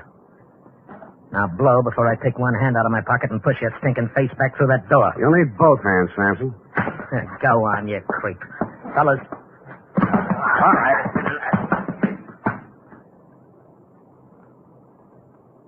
As I went rapidly through the door, Claude Bettering was standing, oily smile and all, polishing a couple of his oversized rings on his lapel. It was a picture I said I wouldn't forget, and I didn't. I went and rented myself a car, parked it down the block from the Red Spot Cafe, and waited almost all night. I knew that Louise Miller was not the kind of a girl who would have anything to do with a guy like Bettering. And if he came to her apartment, this must have been for some unloving purpose. Probably to keep her from telling who actually did the holdup Ben Comiskey had confessed to, if she found out the truth. Finally, a bunch of palookas came out, Bettering included, climbed into a car and drove off, me after them. One by one, Bettering dropped his men off at their hotels and apartments until he was finally alone. He stopped at a brownstone on Hobart, and I caught him just as he opened the door of his apartment. Well, a tough guy. You're going to find out. Don't think I'm easy.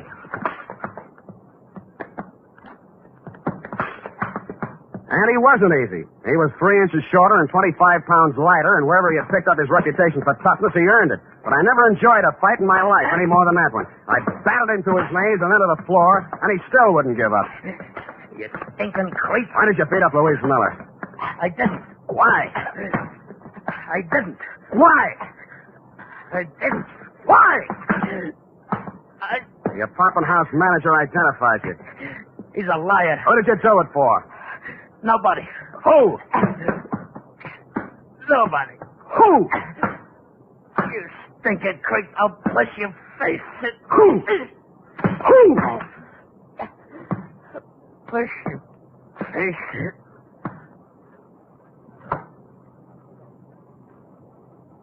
He went out.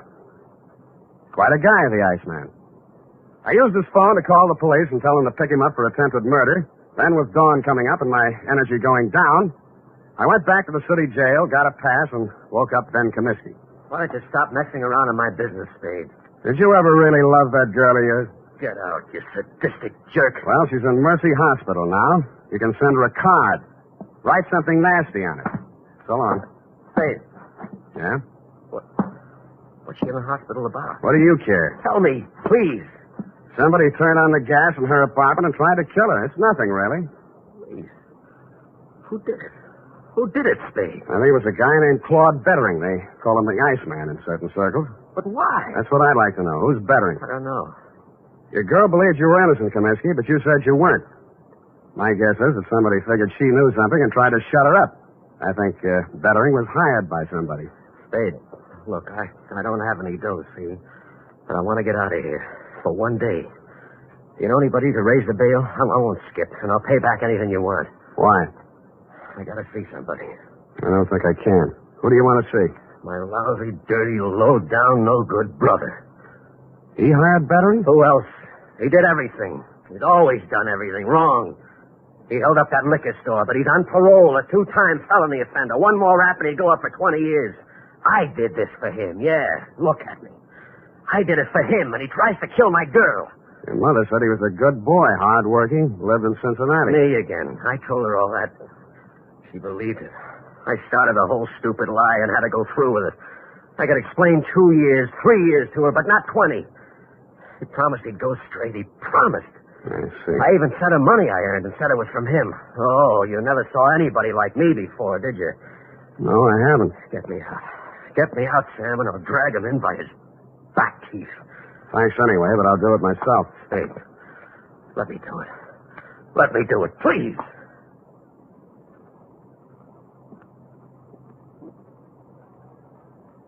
I drove over to Mrs. Comiskey's house and knocked on her door.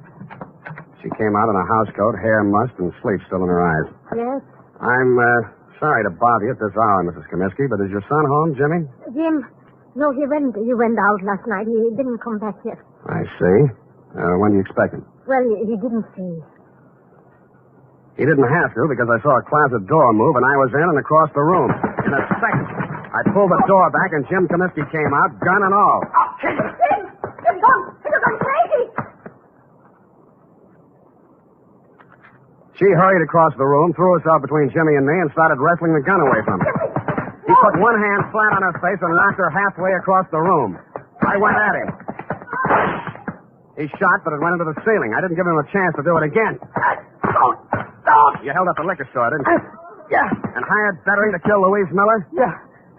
And you're going to take your own rap from now on? Yeah. Yes, I will.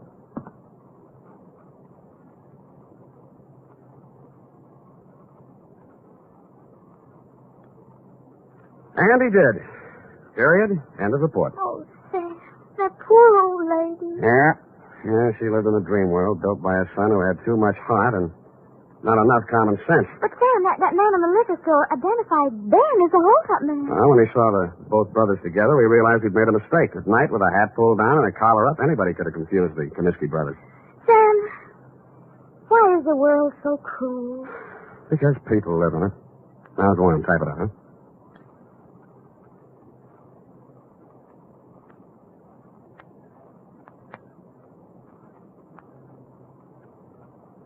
Well, here it is, Sam. And if you don't mind my saying so, it's a lesson to everybody. If you say so, Ed. Honest, Sam, I'm just infuriated. Now, don't go too far. Misplaced love, devotion, it just isn't right. Now, hand me the glass. This kind of thing could be going on all over the world. The glass, If it weren't for people like you who step in and take things in hand. The glass! Oh! Here you are, Sam. Thank you, Miss Brain. Honestly, Sam, look, just honestly, that's all.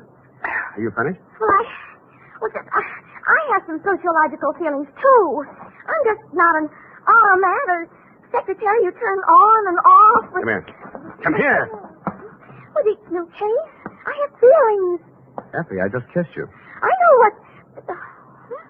I just kissed you. Oh, Sam. Delayed reaction. Must be the heat. Oh. Good night, Sam. Good night, sweetheart.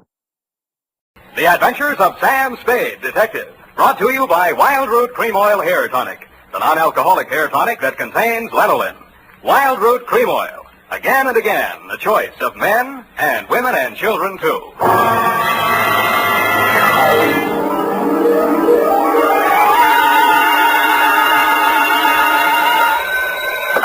Sam Spade Detective Agency? Me, sweetheart. Oh, Sam, I'm so glad you called.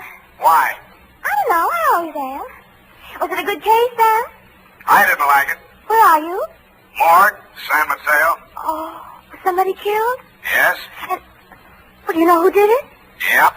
That's good. No, that's bad. Bad? Believe it or not, F, I wish I didn't know who killed who. I don't understand. Oh, Sam, you sound so downhearted. Well, I'm sorry. I'll try to loosen up. Stay where you are, sweetheart. I'll be right down to dictate my report on the champion caper.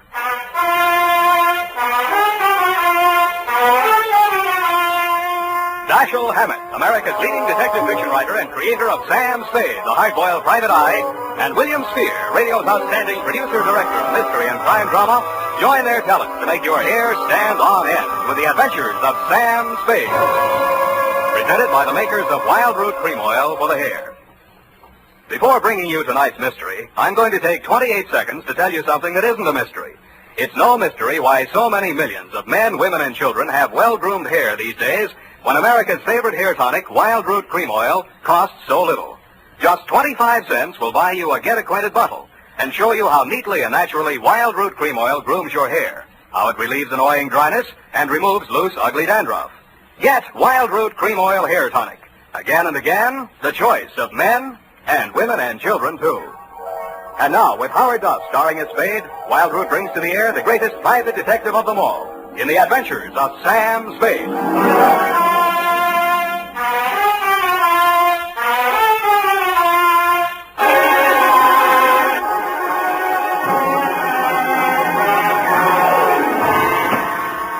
Oh, Sam, I read the afternoon paper. I don't understand it either. Stop that. Really, after all this time, you'd think I'd be acclimatized to all kinds of human storms. I've got my pencil already. And myself again. I'm ready, Sam. Sam, date? Date August 7th, 1949. To whom, Sam? Jack Manelli. To Detective Lieutenant Manelli, Homicide Detail, San Mateo Police. From Samuel Spade, license number 13756. Subject, are you listening, Sam? Subject, the champion caper. Dear Manelli. You were there for the end of it, and I was there for the start of it, which is in the reception office of Elliot Champion's brokerage house in San Mateo, and where I first met Mildred Champion.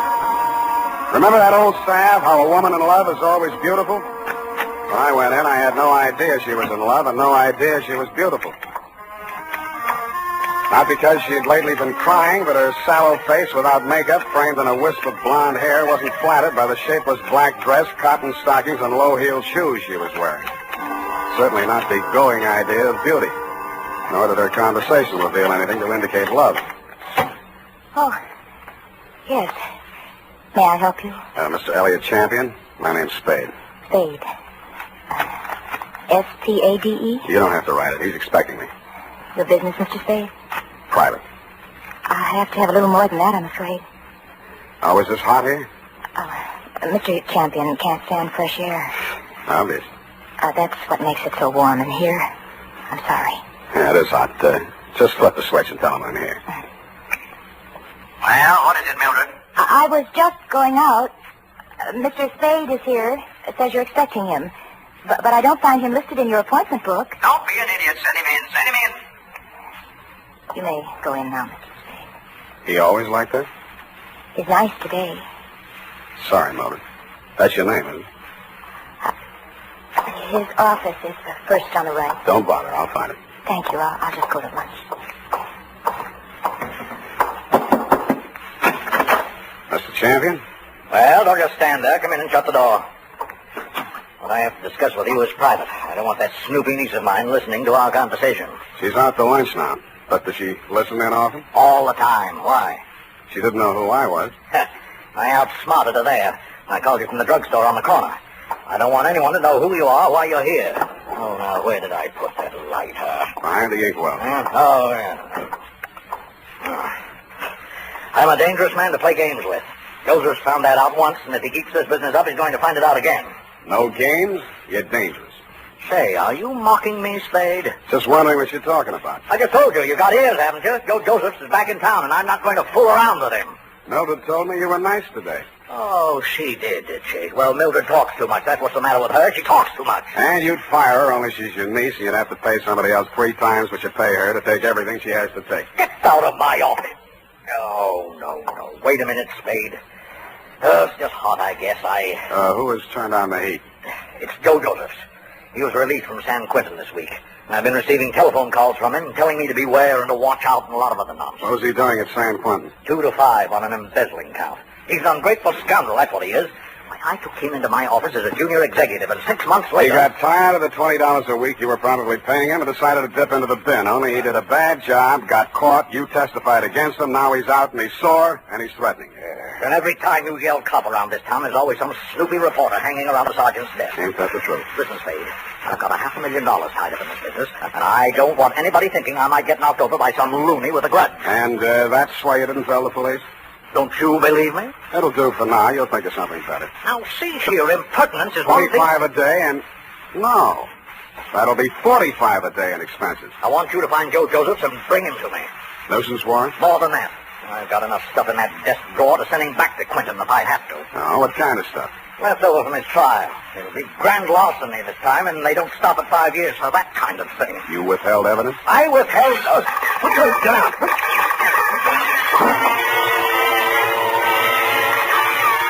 My back was only 8 feet from the window, and it came through from the other building across the court. The silencer either ruined the marksman's aim, or he was just a bad shot, because out of 6 tries, he didn't connect with a thing but the desk lamp and a wastebasket. By that time, Champion and I were both on the floor, Champion on top of me. I kicked out to get loose, and he kicked me back. I gave that up and twisted around for my gun. Across the court, a window was open about 6 inches, one corner of which was full of a dark-sleeved hand and a gun arm. I fired at it from what is known as number 6 position. It's him! It's him! Get him, Spade! Get him, Spade! What do you think I hired you for? I didn't bother to answer him. I went through the window, onto the fire escape, and over to the next building. I did more. I went in that building, which was apparently vacant, down the stairs, and started out the back entrance. Hey, sorry.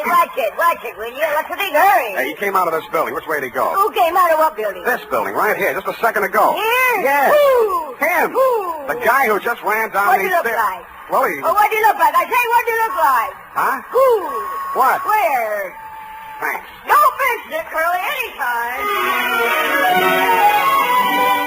I couldn't tell her what he looked like because I hadn't seen him. After a careful search of the building, which revealed nothing, I decided my suspect had eluded me for good, and I returned to the office of Elliot Champion. He was sitting on his green leather chair, wearing an expression to match. Missed him, huh, Spade? What does Joseph look like? Oh, I've got a couple of snapshots here somewhere. Yes, here. Let's have a look. I was later to regret having those snapshots of my person. They showed a tall, thin-faced, haunted-looking guy, an old-looking 28, good face, shock of black hair, and dark eyes. I've seen plenty of crimes, embezzler type, and he wouldn't have been cast in a part in my movie. There was nothing about him to indicate that he'd embezzled $2,000 or used a silencer on a gun. I dug 238 slugs out of Champion's wall and went down to the street. Spade! Oh, Spade! He was a heavy-set man in a dirty white Panama hat and seersucker suit that didn't fit him around the middle. Hey, just a minute, Spade, just a minute. He crawled out of a black sedan, jammed a cigar in his mouth, and began sweating. He needed a shave. He'd always need a shave. Hot afternoon, ain't it? Yes, it sure is hot. Sure is a hot afternoon. Here, my card. Lemuel Drigger, Confidential Investigations. Guess I should ought to have some new ones printed up, huh? I guess you should order, Lem, and change the name while you're at it. Huh? Didn't the commissioner bounce you 9 years ago for rolling a pack before you did the booking? Oh, let bygones be bygones, Spade. I'm in business for myself now. How's business, Lem? Punk. Try another racket, Lem. Spade, you been in to see old man Champion, maybe? Maybe. I was just going to go in to see him myself when I spot you pull up. I recognize you from the pictures in the paper last week. I figure maybe you and me ought to talk. What did you figure you and me maybe ought to talk about, Lem? Oh, you make it tough for a guy, Spade. We're in the same business, you know. What you gonna see him about? So long, Lem. Hey, wait a minute. I'm an old gumboot, huh? A fat old gumboot who couldn't get a trick as a housekeeper or tailing a punk. Is that it? Okay, Spade, okay. You're full of vinegar now, but just you keep my cards. You'll want to see Lem Drigger before it's all tied up. You'll want to see me. True, Lem. But he was right. I did want to see him because when I got down to the Chronicle office and looked up a morgue on the Joe Joseph trial, the first thing that jumped out at me was the name Lemuel Drigger. Lemuel Drigger, private detective who had been employed when Mr. Champion had become suspicious of Joseph's account irregularities, and who, together with Mr. Champion, caught Joseph's red-handed, and who willingly offered his testimony the same at the trial which convicted Joe Joseph to San Quentin for 5 years. The file also gave the name of Joseph's lawyer, a man named Anthony Speezer. The phone book showed an apartment address on Geary. That's you, Aggie? Hold on a minute. I was just trying to get dinner over before you showed up, but I guess I'm late tonight. Who are you? Mr. Speezer? That's right. My name's Spade. I'm a private investigator. I'm trying to locate a former client of yours, a man named Joseph. Come in. I was expecting Aggie, but come in. Thanks. I always fix my own dinner, poached egg and half and half. Ulcers. Name Spade? Yeah. Want an egg? No thanks. I'm on duty. Mind if I finish? It's up to you. Who's your client, Spade? Elliot Champion. Joe Josephs is back in town, and he's been making telephone threats and throwing 38s around. 38s, huh? Mm-hmm. You know where he is? Joe was a nice kid, but a calendar job. Born with one war going on, a depression on deck, and another war in the hole. Makes a difference. The calendar got him. Everything was against him at the trial, too. I couldn't do anything. He thought I let him down and told me so. He got real sore when they read the book at him. Threatened Champion and that private dick, Lem Drigger. Drigger and everybody else. Said he was railroaded. You were his attorney? I know, but he didn't have a chance in a million of beating that rap. He thought I ratted when I took the guilty plea in court's mercy, all for a lousy $2,000. Well, he's done his time and he's out now. He hasn't gotten in touch with you? Nope. No threats? Nope. Have a right to you from prison? Nope. Any idea where he'd be in town? Nope. Is it possible he has a mother? Nope. Then I guess I leave you to Aggie. We play records. Aggie used to be a violinist. Well, it's up to her. Spade. Spade. Yeah? If you find Joe, tell him where I live. I'd like to see him. Why? I don't know. Maybe I just want to see what 5 years in the pen does to a kid like that. Yeah. I'll bet you do.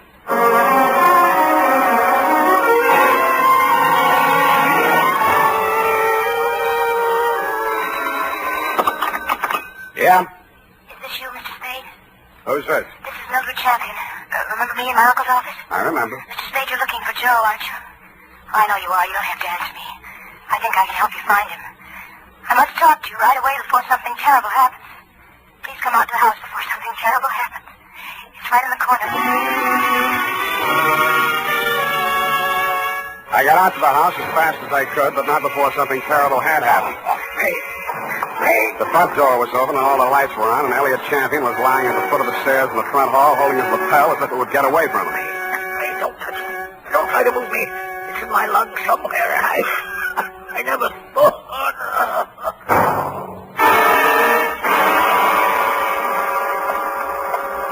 It didn't look like there'd be much use, but I beat it up the stairs to the hall phone to call emergency ambulance. Hello? What's that? This is Joe. So you hired a private eye to look me up, huh? Well, you'll never find me, but I'll find you. Yeah, Mr. Champion, I'll be seeing you real soon. I didn't get it then, but I got it a second later.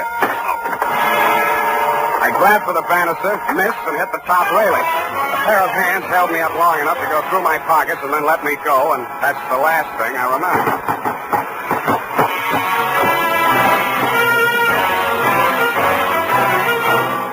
The makers of Wild Root Cream Oil are presenting the weekly Sunday adventure of Dashiell Hammett's famous private detective, Sam Spade.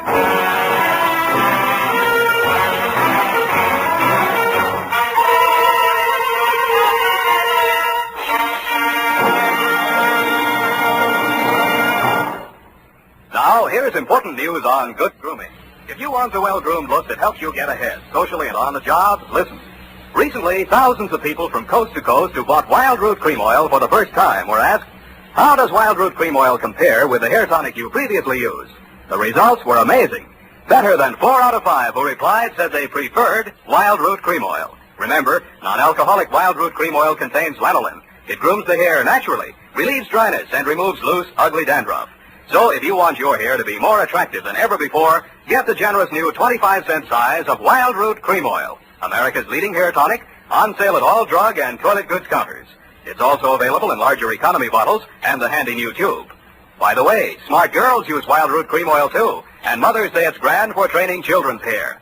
Get Wild Root Cream Oil. Again and again, the choice of men and women and children too.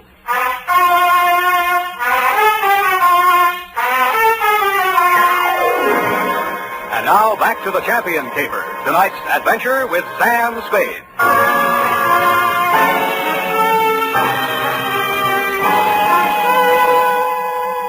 The neighbors had complained of gunshots, which was fortunate for me. I still might have been lying at the bottom of those stairs in Champion's house, Lieutenant, if you hadn't walked in, applied first aid, asked me my name, and listened to my story.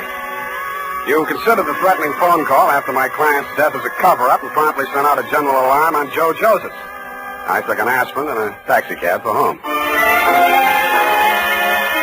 Halfway uptown, I discovered the pictures of Joe Josephs were missing from my wallet. And that is why I was absent at the medical examiner's inquest this morning.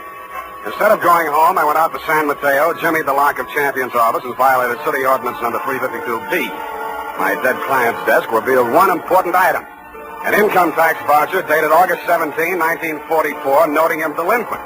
Then I found another important item, same for 1943. His secretary's desk was even more interesting. What I found there led me to 1, call her home. Result, no answer. And 2, to revisit Attorney Speezer. I found him poaching another egg. All right, I'm here. It's late, Aggie. What's the idea? Unless it's Beethoven, I don't... Oh, Spade. Aggie ever show? Yeah, left early. Has to work tomorrow. Oh, it's too bad. What's with you? Still looking for Joe? Yep. Any leads? Wish I could help you, Spade.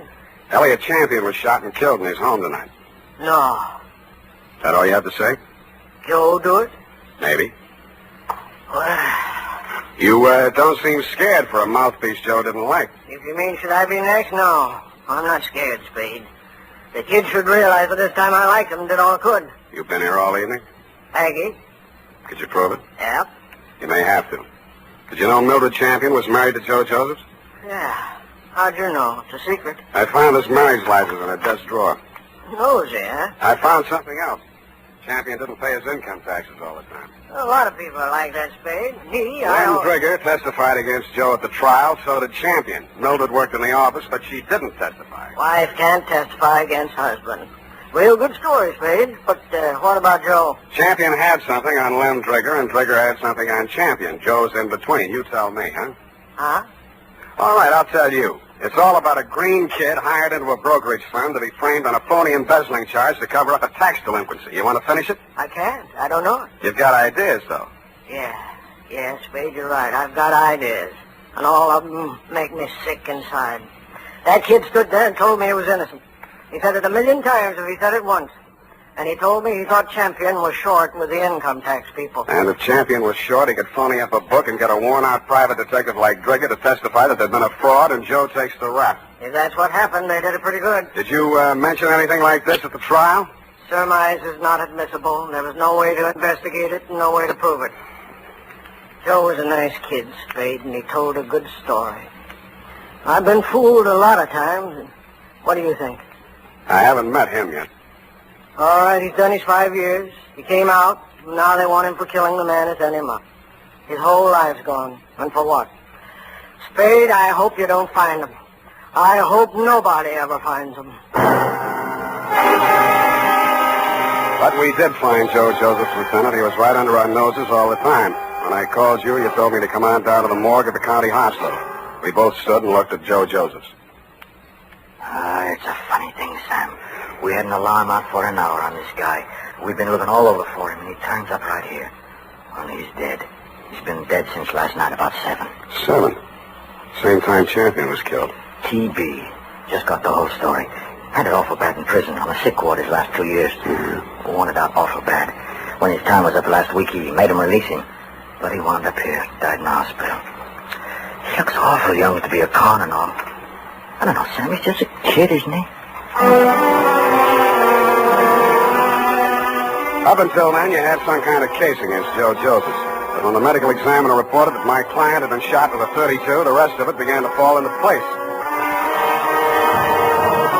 Lem Trigger's office was a dirty room over a shoe repair shop on Mission Street. The glass on the door hadn't been washed in 5 years, and neither did anything else. You can hardly tell where the office left off and Lem began. Oh, hello, Spade. I've been waiting for you. I thought you'd get over for some talk.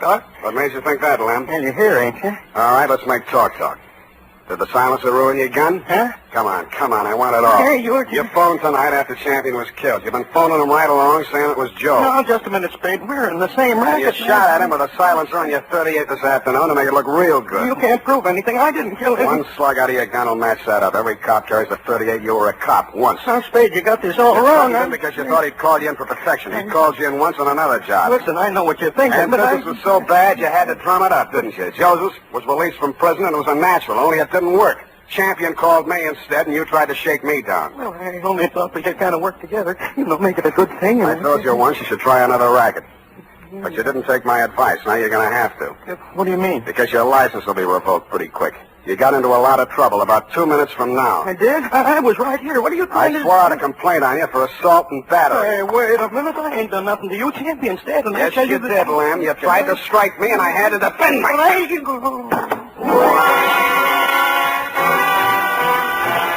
And I did make out a complaint, Lieutenant. I phoned your office, and 2 of your men were on the way out to pick him up when I heard a footstep outside the door. I knew who was there and what she was there for, and I did the only thing I could think of at the moment. And it was lucky I did it. Her own .32 was in her hand when she came in the door. She looked at me, and Lem's smoking gun in my hand, looked at him stretched out on the floor, then she looked back at me, and the gun fell from her hand, and she began to cry. Hello, Mildred. I wanted to do it. I came here to do it. I know. Why? Why did you? To stop you. Why? My bullets went into the ceiling. He's just knocked out. No, he ought to be dead. Dead. No. Not anymore, Mildred. You tricked me. You knew I was coming here. And you know he should die. You know it. That won't bring Joe back. How many real tramps have you met in your life, Mr. Spade? Lots. And some who just thought they were. Well, you met the genuine product yesterday. My uncle, for example. He stole money from himself and made it look like Joe did it. I know about that. And this one? Why didn't you let me kill him, too? Why? Easy.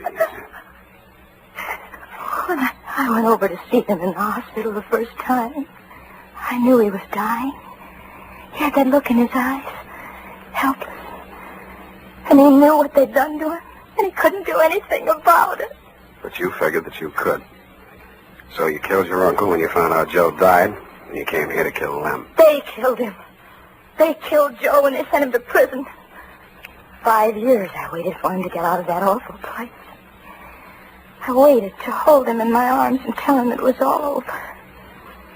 5 years I waited to help him forget his hate, my hate. 5 years I loved him so much every day. Oh, easy. And then he came back to me the way he did. Those pictures were all I had left of him after 5 years of waiting, loving him. Now he's dead. What can you or I or anybody do about what they've done to him? Look at me, Mr. Spade. Go ahead, look at me. I'm not what you'd call beautiful. I'm not even very pretty. Nobody would ever look at me twice. Well, Joe looked at me. And he loved me. Now he's dead. And I'm dead inside. I'm dead inside, and I'll be glad when I'm dead outside.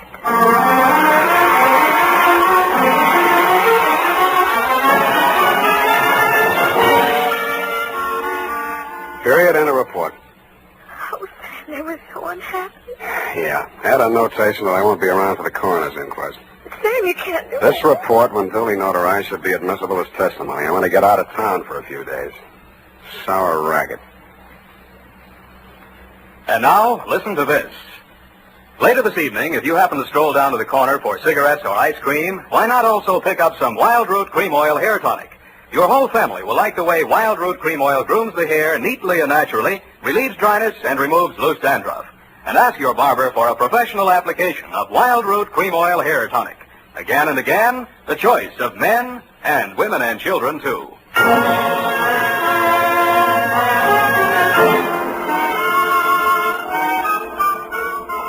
Here it is, Sam. Didn't make any mistakes. Of course you didn't. Are you really serious about getting out of town for a few days? I am? The world's too much with you, huh, Sam? Effie. I know it's poetry, Sam, but it seems kind of appropriate right now. I don't care if she did kill those two men. I feel sorry for her. What's that got to do with poetry? Well, it's kind of poetic justice. Oh. Why did she dress the way she did in that black dress and low heels? A form of penance, I guess. A mourning, absence of her missing lover. Lover? Yeah, no. Look, you'll have to type it all over if you keep that up. But, Sam, it's all so beautiful and tragic. Yeah. And you watched it all happen with such understanding. I'm so proud of you. Oh, Sam. Come on now, come on. Dry up and go home. Good night, Sam. Good night, sweetheart.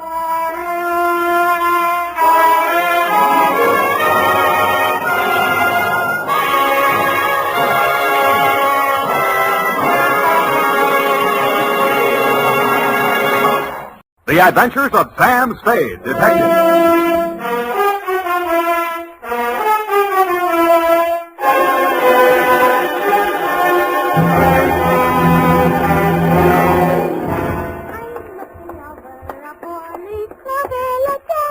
Very funny.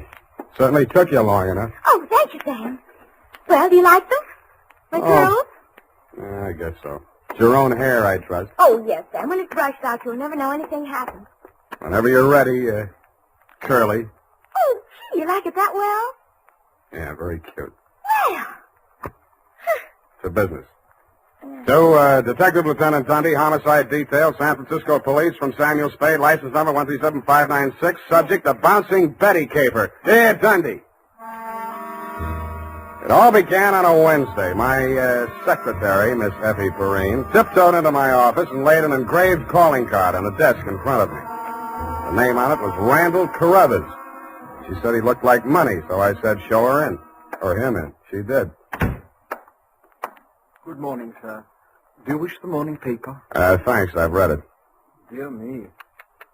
What's the matter? This ashtray, sir. Have you a silent butler? I don't even have a noisy one. Oh. In all my years of service, it has been my constant endeavor to keep things neat and tidy, down to the smallest detail. I see. Well, if it bothers you, just dump those butts into the wastebasket. Very well, sir.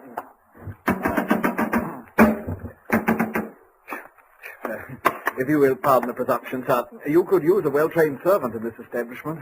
Waste paper baskets clean and empty at all times. Never allow refuse to accumulate. That's not refuse. That's this month's bills.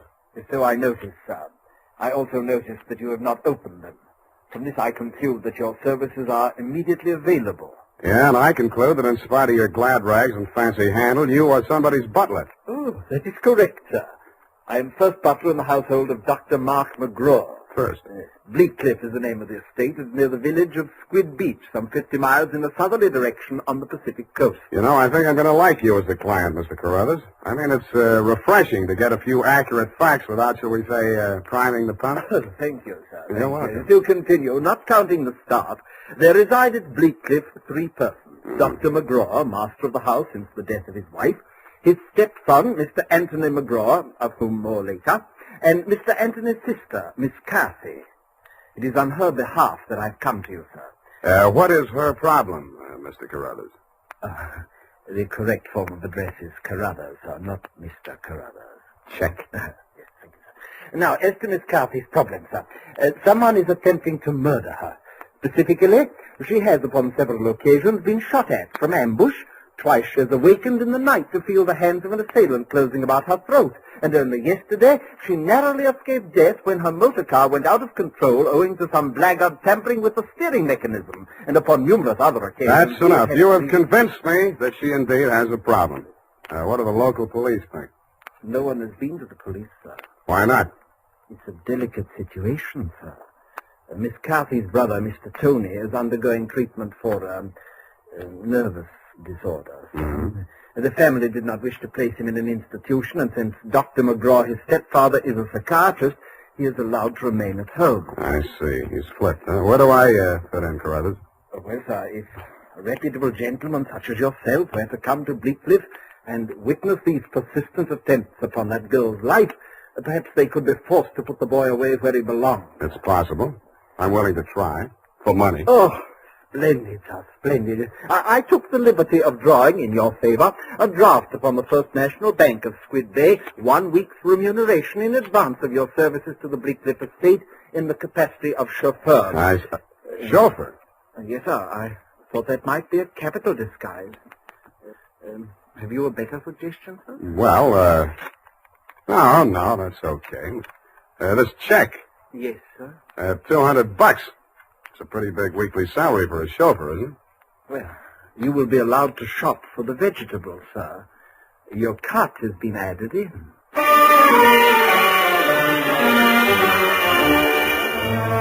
I told them I didn't know one vegetable from another, that I was a lousy driver, and in more time than it takes to tell, I was installed at Bleakcliff, in a room above the garage, and told to wait there until summoned. I put on my pearl gray uniform with the brass buttons and leather puttees, looked in the mirror, and decided I had missed my calling, but not by much. Nothing happened for nearly an hour, and then I got my first buzz. Yeah, I mean, garage. Lift the car quickly. The main entrance. Keep your motor running. I want it locked in the living room and it's breaking out. Okay. Yes, miss.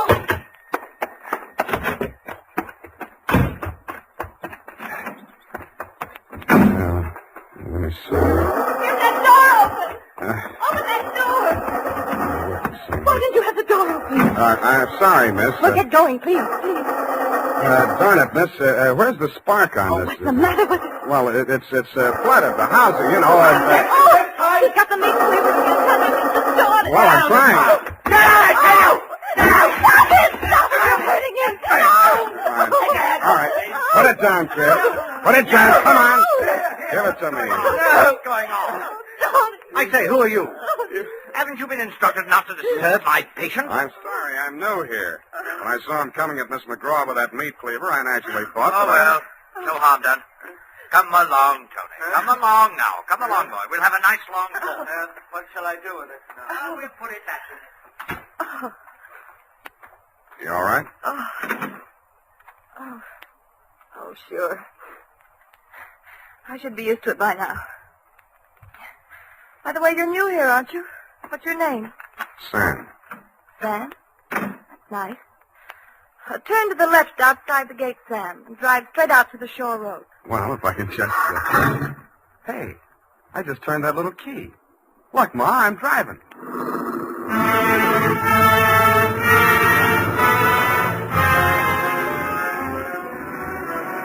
I adjusted the rear view mirror so that it showed more of her and less of the rear view. A mile from the house, she ordered me to stop, moved up to the front seat with me, and asked me to drive on. By the time we got to the shore road, she was driving, and I was resting my head on her shoulder. Where are we going? I've got a little hideaway down the coast, right on the beach, at the foot of a tall cliff. There's a fireplace, a little bar, some records. Got some bop? It's wonderful there with the surf pounding outside, hidden away from the world. You feel so safe. Don't stop. You'll like it there. You feel as if there's no one else on earth. Time standing still. If I could just be sure that Mother wouldn't worry about me. You're impossible. Okay, Kathy, I'll be serious. What's with that brother of yours? Tony? I'd rather not talk about that if you don't mind. Well, maybe I can talk about your stepfather. I really should know what kind of a man my boss is. I go for these drives to forget all that. Please don't spoil it for me. Okay, Kathy, okay. Please. The sharp turn into this driveway. Now, we get out here. Yes, ma'am.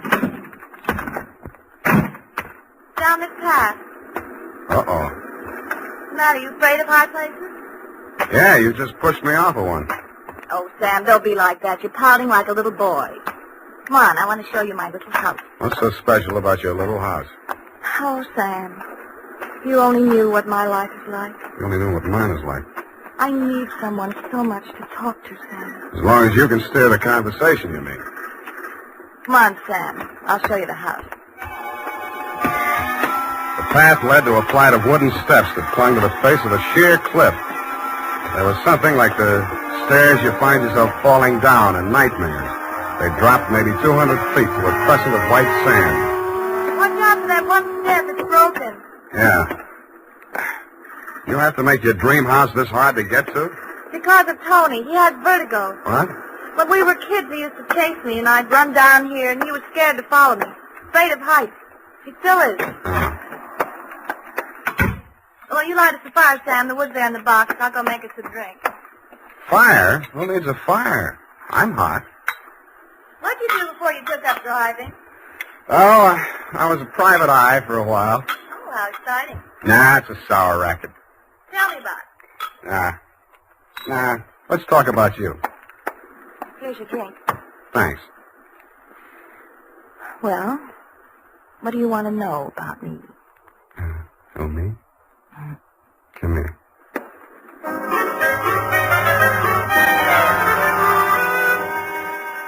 The scent she was wearing was 20 carat. The story of her life was heavy melodrama. It seemed that Dr. McGraw, a handsome fortune hunter, was a folly of her mother's middle years. But she had come to her senses shortly before she died and cut him out of her will. But that was not the end of it. When Kathy's brother had been faced with the alternative of entering an institution or remaining at home under his stepfather's care, she had begged the doctor to remain in spite of his warnings that her brother might take a notion to kill her. But get this, Dundee, it's real deep. In spite of visible evidence to the contrary, she was convinced that her brother was not out to kill her, but that the doctor was.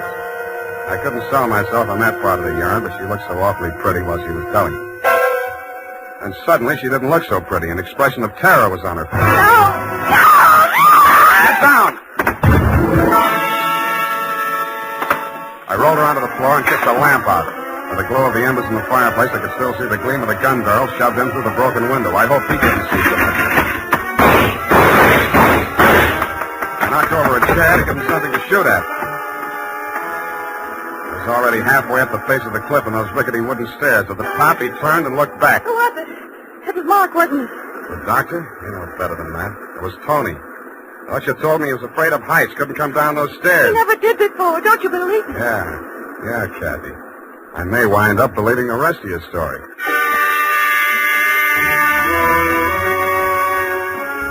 I took Kathy back to Bleak Cliff and stashed her in my quarters over the garage. Then I went into the main house via the back stairs, found her room, and shook it down. In a cabinet, a bunch of war souvenirs, German helmets, grenades, rifles, and other lethal gadgets. In a desk drawer, I found a letter headed U.S. Army, Office of the Surgeon General. It certified that one Anthony McGraw was unfit for military service. Vertigo. Origin, childhood injury to middle ear. Downstairs in the library, I found a shelf of medical books. Vertigo. Vertigo was almost incurable, and there was certainly no quick cure. But some patients had lost their symptoms temporarily under hypnotism. Then it said, see narcosynthesis. I did.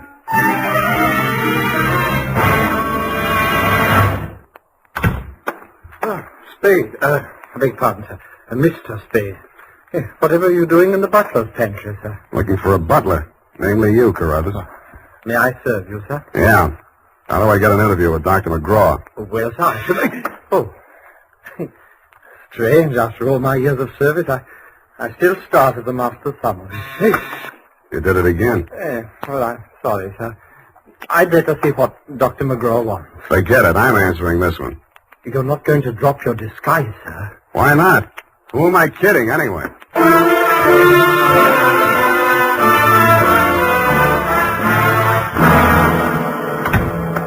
You rang, Dr. McGraw? Oh, I didn't ring for you. I rang for Carruthers. I ordered him to tidy up my office while I was at dinner. And look at it. Looks neat as a pin to me, Doctor. Oh, yes, sure new here. Chauffeur, I'm only wearing his uniform. Here's my card. Oh, detective, eh? That's right, Doctor, and this one's just about ready to wrap up. Well, you interest me. Go on. I will. I think you've been trying to use that boy as a murder weapon against his sister. Oh, and you call yourself a detective? If you can call yourself a doctor, I guess I can. You've been treating him with narcosynthesis, haven't you? That's right. Hypnotic drug. While he's under it, you brief him on his activities for the day, and he follows through, including assaults with deadly weapons. That would be possible with certain very suggestible patients, but I'm afraid impossible to prove. I think I can prove it, Doctor. You shouldn't leave your textbooks lying around loose. I found out the only way Tony could have walked down that stairway to Kathy's beach house without falling would be temporary relief of his symptoms due to hypnotic suggestion. Unquote. I see. What do you intend to do about this theory of yours? What do you suggest? You see this row of buzzers here on my desk? Mm-hmm. This one is for my secretary. This is to summon Carruthers, and when I press this buzzer, two of the most hideous plug uglies you've ever seen will rush into this office, beat you to a pulp, and dump you outside the front gate. That's what I think of your theory. Buzz away, Doctor. I think I like them better than I do you. As you wish.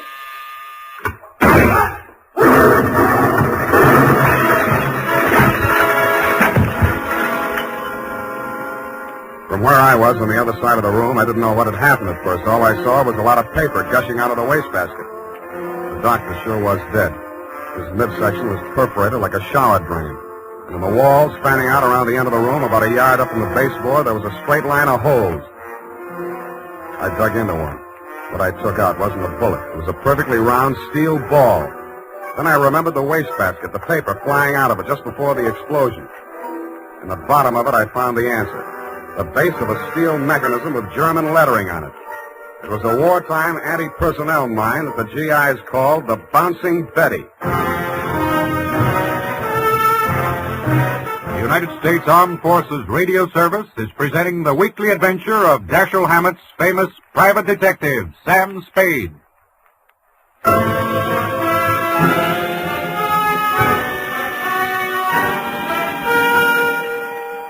I didn't wait for the Squid Beach law to arrive. Who could? I went straight back to San Francisco. You, Lieutenant Dundee, were waiting at my office. Morning, Sam. Hello, Dundee. About that McGraw killing, Sam. The chief down at Skid Beach has asked us to cooperate with the department down there at Skid Beach. Squid Beach, Dundee. That's right. They say you caught a bus at Skid Beach. Squid. That's right. There's a 1:45 in the company of a young woman answering the description of the McGraw girl. They say that, do they? They say they got a statement from that butler, Carruthers. Well, it's open and shut anyway. The butler hired you, the girl is wanted, and you're hiding her out. Why? Why not? Well, it's established that the girl hated the deceased and bickered with him constantly. The doctor and the boy were pals. That girl's guilty as... You've been able to place her in the murder room? Well, no, but here's an item.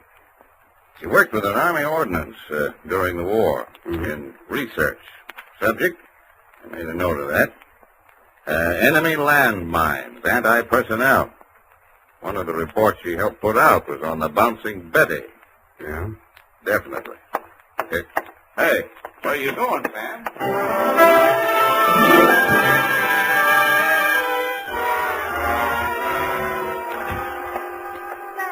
Oh, Sam, it's been so lonesome cooped up here all day. Why didn't you tell me you were with Army Ordnance during the war?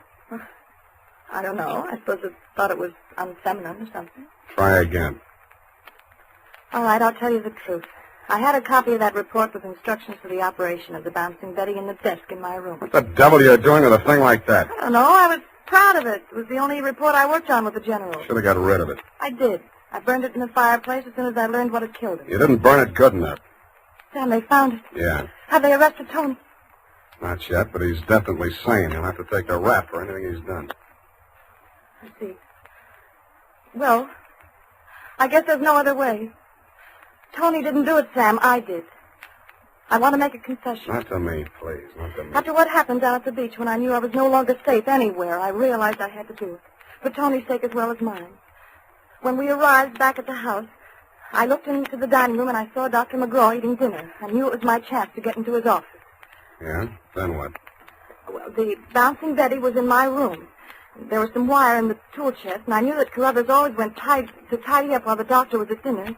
So I waited until I saw him come out, and then I went in, and I looked around for a place to plant it, out of sight. Then I saw the wastebasket full of papers. It was the perfect hiding place. The whole thing didn't take more than 5 minutes. Well, say something. I guess I don't know what to say. Go on, say you hate me. Say it. I don't. Wish I did. Oh, Sam. Help me. Help me. I'm sorry, baby. I am sorry.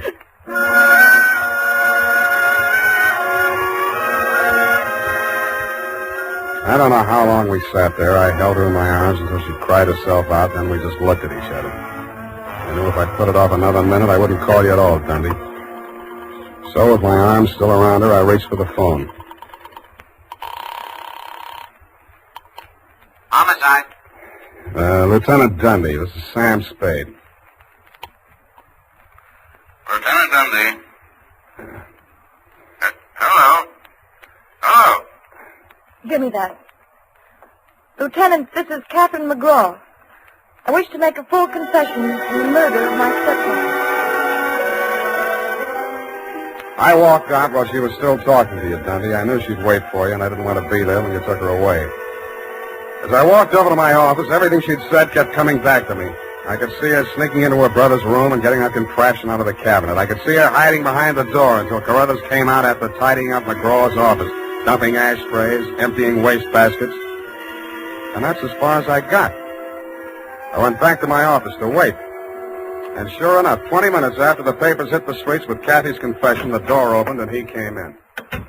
Well, sir, I believe it's turning a bit raw out of doors. Gardner was saying only this morning that we should order out some shrouds for the Satiglosa Sinuata. Am I discommoding you, sir? No, Carruthers, I've been waiting for you. With your permission, sir. The ashtray. Just dump it in the wastebasket.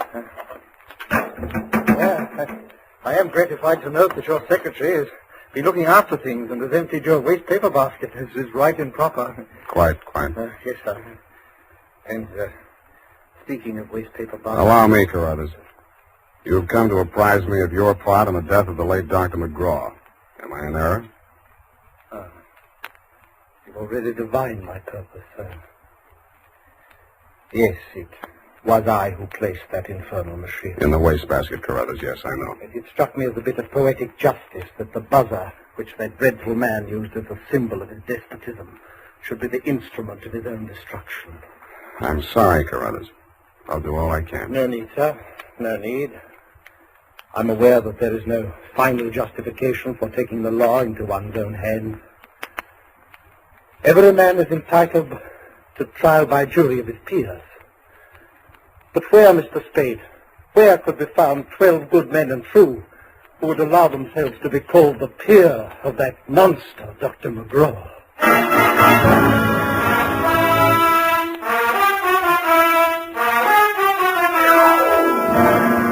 Period. End of report. some mistake. Mistake, Effie? Mistake? Huh? Well, the butler can't be guilty. That's old-fashioned. He was an old-fashioned butler, sweetheart. Where today can you get help like that? Somebody who empties the ashtrays, keeps the waste paper baskets clean, tidies up around the place. Well, I'd be only too happy to do the same for you, Sam. I know you would, doll. But considering what happened to Mr. Carruthers' employer, Effie, you mustn't allow your mind to dwell on such matters. It's wicked. Sam! Who emptied an ashtray in that wastebasket that I just finished cleaning out? Pay it no heed, sweetheart. I'll buy you a silent butler. I'll go type that up.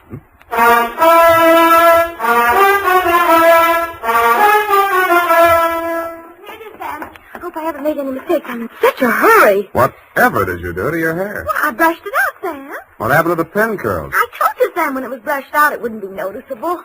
Hours of torture sitting under a hot dryer for something nobody will notice. But, Sam, it puts bounce in your whole makeup. I get it, the bouncing Effie caper. Oh. Eyeshadow, new shade of lipstick. You look real gone. Oh, no. Whom is it tonight? Well, it's his friend of Maud, Sam. Of course, she's not really serious about him, so it's all right. Your conscience bothering you? Oh, no, Sam, no. He's definitely not serious about her. I mean, Well, have fun, sweetheart, while Maud burns. Oh, well, she won't. I suppose you'll be seeing that girl, what was her name? Oh, yes, Kathy. Well, at least if I'm not playing in someone else's garden. No. Well, have fun anyway. Good night, Sam. Good night, sweetheart.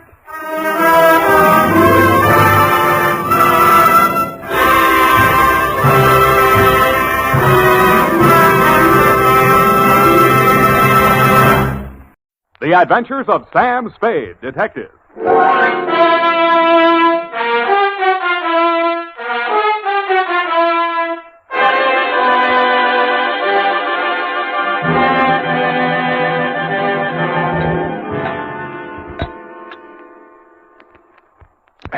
To Thelma Darling. Last name, Sam. Roger. Thelma Roger. Darling! I only asked, Sam. Let's get on with it. Yes, Sam, I'm sorry. From Samuel Spade, license number 137596. Subject? Subject, the Quarter Eagle caper. Dear Thelma Darling. Sam, Yes, F? isn't that redundant? Again? The salutation, Sam. Shouldn't it be Dear Thelma or Thelma Darling? But not both? Now, get this, F. It's real deep. Her name is Thelma Darling. I have that, dear. Thelma Roger. Darling, it's a name. Her father was a darling before her. Oh, really, Sam? Can't you take a joke? On the egg type, you should paste the label, grade AA, fresh. Dear Thelma Darling, I'm stubborn. Not all of this will be news to you. The part that is will be bad news. The start of it was not a quarter eagle, but a bald eagle. He swooped in through the door of my office, landed in front of my desk, perched on the edge of a chair, and said... My name is Eagle, Mr. Spade. Junius J. Eagle. My card. Uh-huh. Eagle Vending Machine Company. Huh? They call me the Gumball King. I'm proud of it. Care to join me in a ball, sir?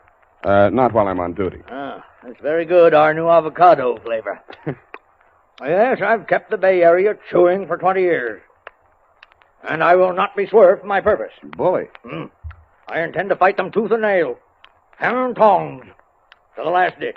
Bravo. But I'll need help. That's why I've come to you. My competitors, Mr. Spade, are leaving no stone unturned in their contemptible campaign to drive me out of business. Uh-huh.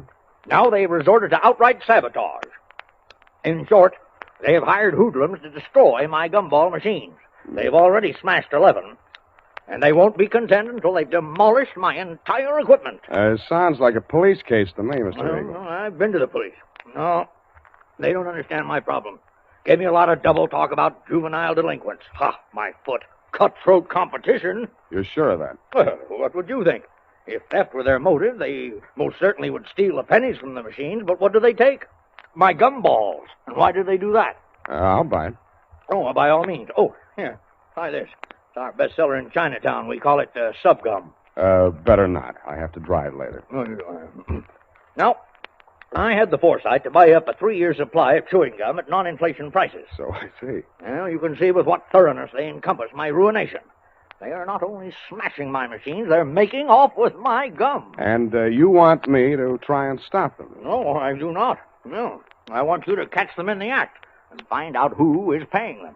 Well, okay, Mr. Eagle. I'll see what I can do. Good. Now, in this envelope is a list of my machines and their exact locations, together with a check for your retainer. Thank you, Mr. Eagle. I'll keep in touch with you. Oh, Mr. Eagle, I meant to ask you, how many of these gum machines do you operate here in town? 300. Mm-hmm. And guard them well. 300? 300 nuts. 300 nuts, Sam? No, 300 gums. Gumball machines. Sam, Hmm? isn't it wonderful you took this job? I mean, because of my penny card. Hmm? I'm sorry if I wasn't listening. My penny card, Sam. My new one, that is. I've already completed my Lincoln series, and now I'm collecting Indian heads. Scalps? No, Sam, pennies. Mm. You see, this is the card, and these little slots you see right there, that's where you put the pennies. And they're classified according to the date and the mint where they're manufactured. Now, you see, Sam, see where the little S is on these? Now, that's for the San Francisco mint. And the D, that's for Denver. Figures. And the ones with nothing, that's for Washington, D.C. Yeah, well, it's a very nice hobby. Pardon me. 300 gumball machines. You see, that's what I had in mind, Sam. Oh, those pennies. Indian head pennies are scarce, Sam. You have to go through a lot of pennies to find even one. Honestly, sometimes when I go past one of those penny machines, it's all I can do. Oh. F, this is all right between you and me, but don't ever mention your hobby to Mr. Eagle. No, I won't. Riddle me this, sweetheart. How does one detective guard 300 gumball machines scattered all over the city? Well, if they're going to smash all of them, you could just pick out one in the middle and somewhere and wait. No good. If it's an organized plan of sabotage, there might be some pattern. You seem to have given this some thought, though, Effie. How would you pick them? In the busy places where they'd have more pennies. But they're not after the pennies. They take the gum. Well, then maybe the quiet sections where they don't sell much gum. Well, they've knocked over 11 so far, here, there, and everywhere. Busy spots, dead spots. No pattern at all. You know, Effie, maybe I've bitten off more than I can chew.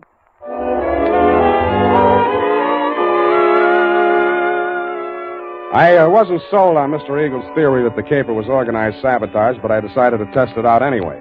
I learned the operation did follow a pattern, unless it was coincidence that the 11 machines knocked over the previous night were the same 11 machines that had been refilled that afternoon. I checked with the Eagle Company's maintenance man and learned that only 5 had been refilled today. I picked the one that looked like the easiest to knock over. It was the one in the doorway of a darkened loft building near the Siemens Hiring Hall on Drum Street. At 9 p.m., I strolled down there. The block was deserted. I took a plant in the adjacent doorway and talked to myself until just before midnight. Then I shut up. My heart skipped a beat as she passed under the light. Red hair. My secretary? Then I noticed how she was dressed. Not on the salary I paid her. She paused before the gum machine, opened a large handbag, stripped off her long black gloves, dropped them in her purse, and took out a small Boy Scout-type hatchet.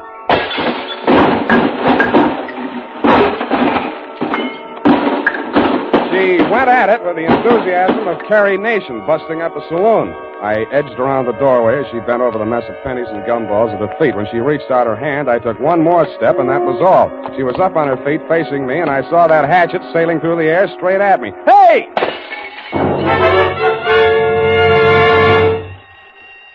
Now see what you've done. Yeah, I'm sorry. I won't let it happen again, I hope. Well, don't just stand there. Let's get out of here. That noise will bring the police down on us. Yeah, you're right. No, not that way. The alley. And that's how I met you, Thelma, darling. Pausing only to pick up an Indian head penny for luck, I escorted you through the alley to Washington, up Washington to Salon, jogged through Front Street, and followed that to Market, where we entered the Happy Hour Bar and Grill by way of the kitchen. You proceeded unfalteringly to the darkest booth. We sat down and caught our breath. You ordered a pirate's dream. By the way, I did get that recipe. Lime juice, grenadine, passion fruit, a sprig of mint, and 6 jiggers of rum. After 2 swallows, I heard myself saying, "Hey, now aren't you ashamed of yourself?" But, Sam, why should I be?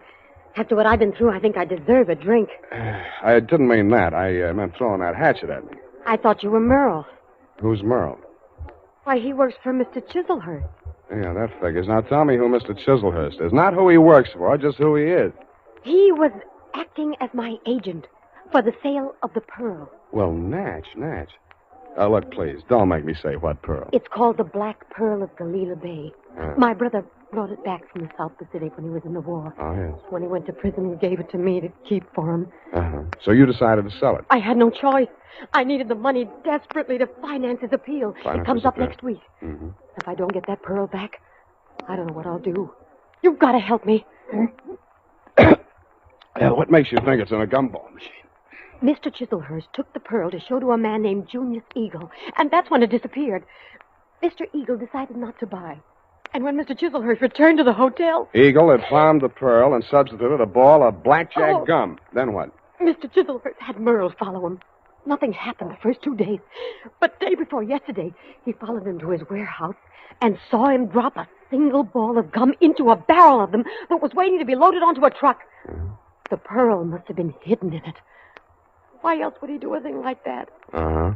He would put a valuable pearl in a machine where anybody could buy it for a penny. I suppose it'd be safe for a few days. I don't know how these machines work.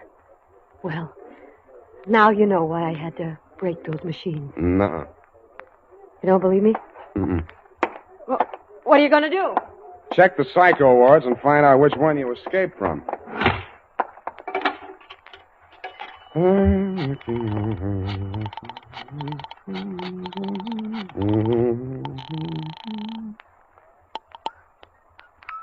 Hello? Mr. Eagle? Speaking. Spade. Oh, yeah, I just got in. I've been out making my monthly collection. Mm-hmm. Hey, I want to talk to you. You're falling down on my job. Another of my machines. Yeah, I know. Drum Street. I nailed the hoodlum. Ah. Who's he working for? Let me ask you one. Did a man named Chislehurst ever try to sell you a black pearl? Hello, you still on the line? You stopped chewing. Yes. I think you better come over to my house. Right away. Hello. Nuts.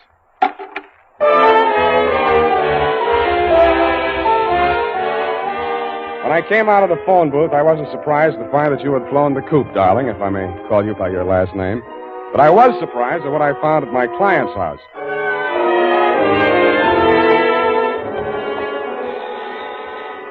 I rang the front doorbell and waited. Nothing happened. Then, through the glass door, I saw a man rush out on the landing at the top of the stairs. He half ran, half stumbled down the long flight to the entrance hall, yanked open the door, and tried to shove past me. I grabbed him. Get out of my way. Wait a minute. Let go. I got to get a doctor. You're bleeding. No, not me. I've got to get a doctor. Why don't you phone? They've ripped the wires out now. Let go, or it'll be your fault if he dies. I memorized his mug, lifted his wallet as we unclinched, and let him go. On the way upstairs, I checked his ID cards. Higgins, Morris L., employer, Eagle Vending Machine Company, occupation, maintenance supervisor. On the floor of a room at the top of the stairs was quite a sight. The floor of the room was covered almost completely with pennies. In the middle of it, sprawled forward like a miser who had been attacked while counting his hoard, was Junius J. Eagle. The wound in the back of his neck could have been caused by a small hatchet. There was a bookkeeper's account sheet open across the desk, and scrawled across the neat rows of figures there were 3 words: Spade, Quarter, and Eagle.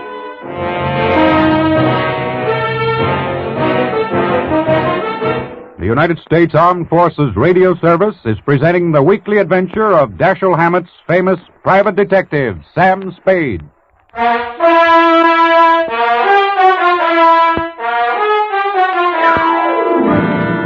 And now, back to the Quarter Eagle caper. Tonight's adventure with Sam Spade.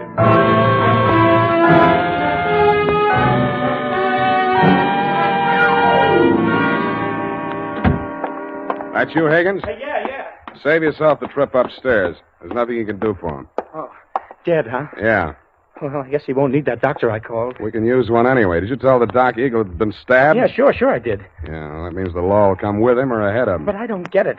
He must have been killed for the money, but why didn't they take the pennies? They should have. It'd look better for you if they had. You're that detective hard, huh? That's right. Now, look, Higgins, we haven't got much time. If you want to find out who killed your boss, spill everything you know to me now, before the cops get here. Because they're going to hold you, and they'll hold me, too, if they find me here. But I don't know a thing, Spade. I just found him like that. How did you get in the house? I have a key. He gave me one so when I came here to pick up the pennies, he wouldn't have to come all the way down to let me in. For now, tell the cops the door was open. Did he always collect the pennies from the machines himself? Yeah, he was a coin collector as a hobby. He liked to go through them and save out the odd ones. You always pick up the money at 1 in the a.m.? Oh, no. No, he called me tonight a little past midnight, and he asked me to come right over. Hey, look, you got to believe that. I do. He said the same thing to me. What do you know about a man named Chiselhurst? Hey, wait a minute. That's the name of the guy that ran into my truck yesterday coming down the California incline near Grant. He slammed right into the rear of my truck. I tangled with his chauffeur, some punk kid. Named Merle? Yes, that's what they called him. And there was a dame in the car, too, a redhead. Any report on the accident? No, the cop took it down on the beat there. There wasn't no damage. Sounds like we haven't got much more time here. No.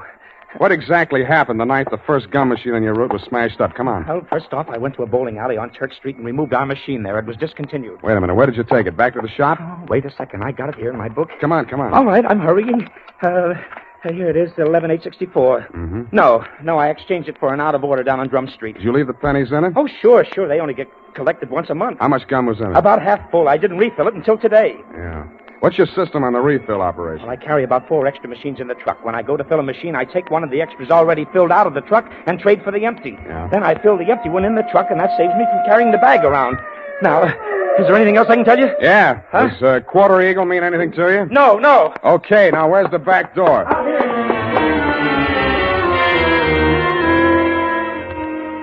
That Quarter Eagle. What was it? Was it a wrestling hole like the Half Nelson? I thought of asking Effie, but I was afraid she'd know. I was sure that if I could find Chiselhurst, I could get all the answers at once. That collision between his car and the rear end of Higgins' truck was a good lead in more ways than one. It meant that at least part of your story, darling, was true. But you neglected to tell me that you, Chiselhurst, and Merle had been tailing Higgins' appointed rounds of the gumball machine. I checked the police report on the accident. The car was registered in Great Britain. The report said transient, no local address, and so to bed. I dreamed it was next Thanksgiving, and I was eating a roasted Quarter Eagle. Then it turned into crow.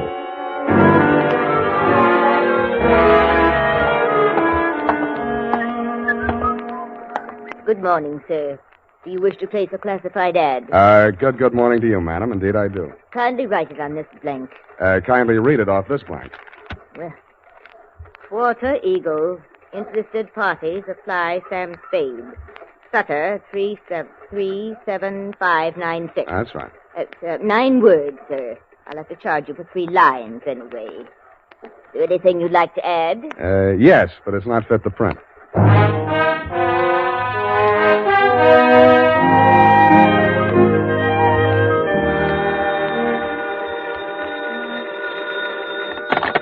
Barney's Beanery. Mr. Spade? Yeah. You got it for sale, the Quarter Eagle? Who's speaking? I am speaking. Sergei Zacharias. Zacharias. You are numismatist? No, this is Mr. Spade himself. Look, I'd like to talk to you personally. Where can I reach you? Oh, I am by my shop, 2 doors from Belvedere Coffee Shop on O'Farrell Street. Okay, Mr. Zacharias, I'll be right over.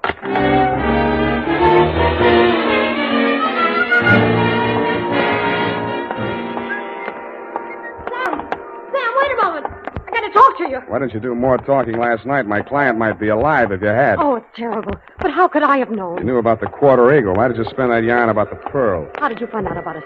Dead men sometimes do tell tales. Surely you don't think that I had anything to do with that. He was only hacked to death with a hatchet like the one you threw at me. That makes you look fine. All right, I killed him, if that'll make you listen to me. Sam, don't go into that shop. Please, it's a a new trap. suit. You don't know that man Zacharias. He's the cause of all our troubles. You mean he sold you that hatchet? Sam, please! Quit clawing me. Let go. I won't allow you to go in there. I won't. Wait a minute. What's going on here? What's the occasion of the squabble? Oh, well, no, it's Mr. Spade. Yeah, Clancy, this dame here just tried to pick my pocket. Ah, pickpocket, is it? Glory be, and such a pretty one, too. Never mind that, Clancy. Just have it locked up. I'll be down later to prefer charges.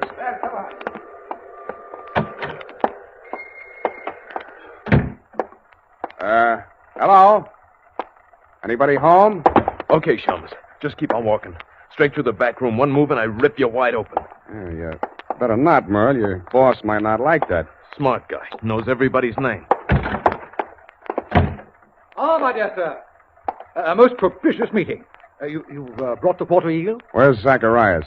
He's resting at the moment in yonder closet. Oh, no, not dead. Merely under restraint.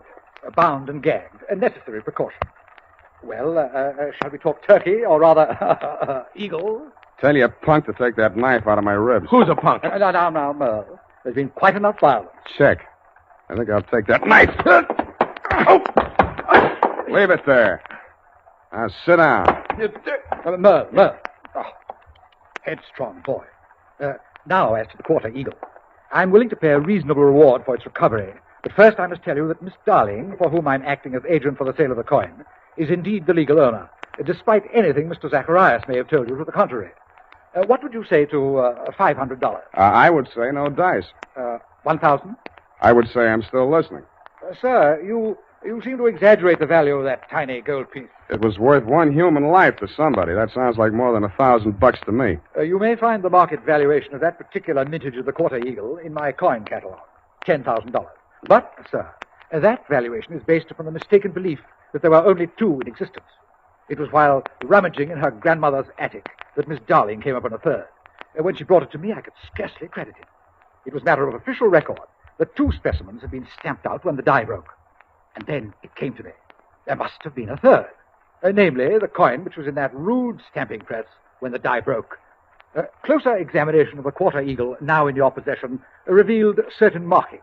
Yeah. Some defective feathers in the war bonnet on the obverse. And a cleavage in the numeral 4 of the date, 1841. Yeah, all right. So how much is it worth? Well, as I say, the price last paid was $10,000. I think we may safely assume it will bring several times that amount in today's market. But only, mind you, if but two specimens, not three, are in existence. So you decided it would be more profitable to clam up about it and see what the owners of the other two coins would pay to keep this one off the market. Precisely, sir. How did it get in that gum machine? Therein lies the tale. Keep it short, will you? I'm getting hungry. Well, sir, I brought the Quarter Eagle to Mr. Zacharias. Yeah. Who was acting as agent for the owner of the other two coins. An Australian sheep herder, I believe. Retired now. Yes, I'm glad. Well, not to put too fine a point on it, Mr. Zacharias' offer was so poor that I took umbrage. Oh, you didn't? I gave him a caning and left the premises. Really? But I'd gone no farther than half a league up Turk Street when I became aware that two ruffians were skulking at my heels. No. Sent, I had no doubt, by Mr. Zacharias to rob me of the Quarter Eagle. Egad, sir. Precisely. Knowing full well that they would not dare to strike in a populous, well-lighted resort, yes. I entered a bowling alley at the corner of Hyde Street. No pun intended. Thank you for that, sir. But there upon the wall, I spied a penny vending machine, and the word Eagle caught my eye. Association of ideas, no doubt. No doubt. But that, sir, is how I came to put the Quarter Eagle into Mr. Eagle's gum machine. Yes, I think I can take it from there. When you went back, the machine had been taken out by the Eagle Company's maintenance man, right? Not quite. I caught him in the very act of removing the machine and followed him out of the building. Yeah, but then you lost track of the machine. I found out why. Never mind that now. What I want to know is who followed Mr. Eagle home the night he was killed? I'd rather not say. Then all bids are off. One moment, Mr. Spade. Yeah? Am I to infer that your price for the Quarter Eagle necessarily includes bringing the murderer to justice? Just that, Mr. Chislehurst. Well, I suppose there's nothing for it but to make the supreme sacrifice. Merle. Me? You double-crossing pig? Now, Merle, you know perfectly well you did away with poor Mr. Eagle. Shut up. I'll cut you to pieces. Gross insubordination. You deliberately exceeded your instructions. I wanted you to apply only sufficient violence to recover the coin. Instead, you seized the opportunity to satisfy your nauseating bloodlust. Really, Merle? Cut you to pieces. I'll cut you to pieces. All right, drop the shiv, Merle. Knock that, you punk. Egad, that was a near thing, sir. The base ingratitude of that boy. Oh, well, what's done is done. When may I expect delivery of the Quarter Eagle?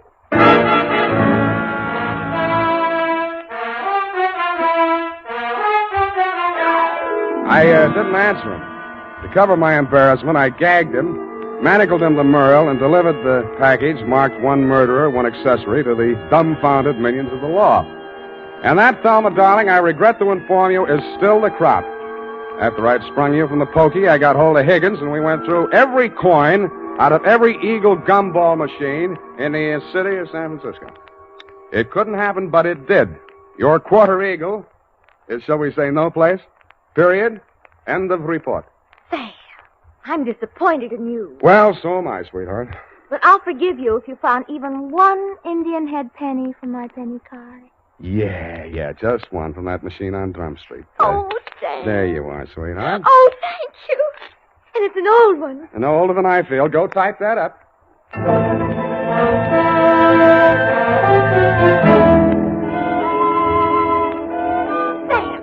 this money is counterfeit. Are you sure? It's joke money.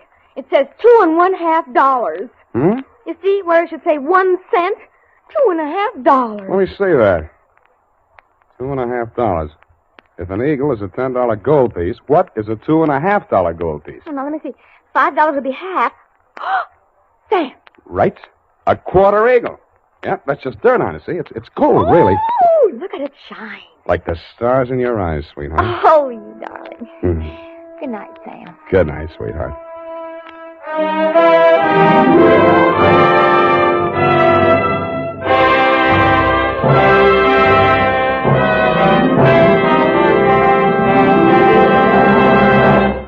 The Adventures of Sam Spade, Detective.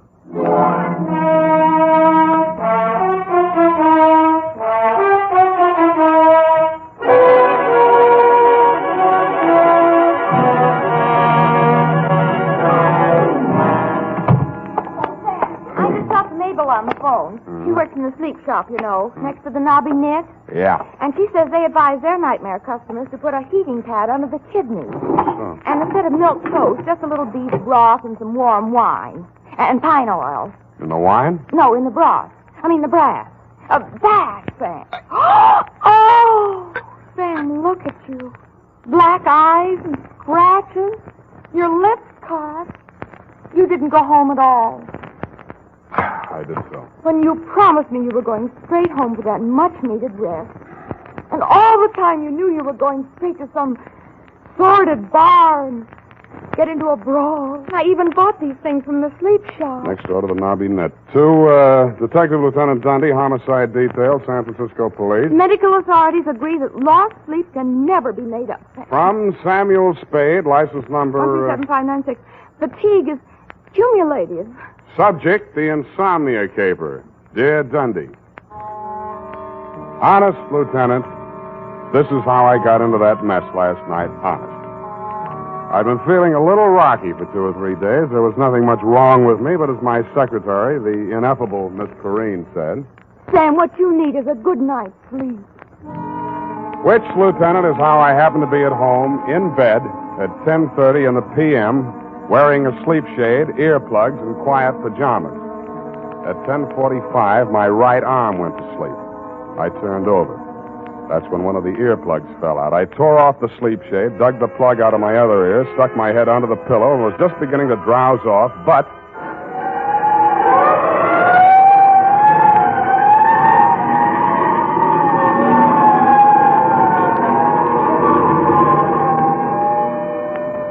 I sat up and lit a cigarette. The city plunged again into the silences of the night. The fog was creeping in on little cat's feet. Oh, put an end to your romance and your spiteful creatures.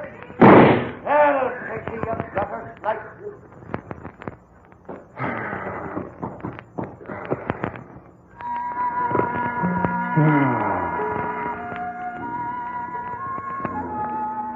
Then all was peace and quiet again in Post Street.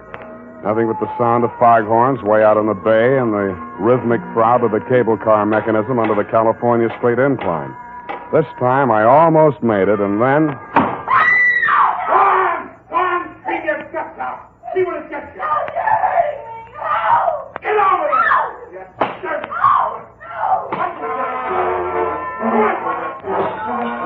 I went over to the window and peered out. The room was on a level with mine in a building just across the alley. I had had occasion to scrutinize said room and its occupant on happier occasions. She was young, red-haired, and also had a nice profile, which I had observed in silhouette against the window blind when she did her nightly setting up exercises. I now observed that she had a boyfriend, and he seemed to be angry. Not wishing to pry into her affairs, I closed my window. Drew the blind, went back to bed. It was stuffy with the window down, but quieter. I actually fell asleep.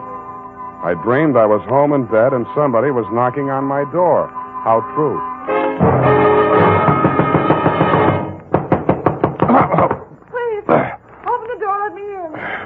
is it? Effie? Yes.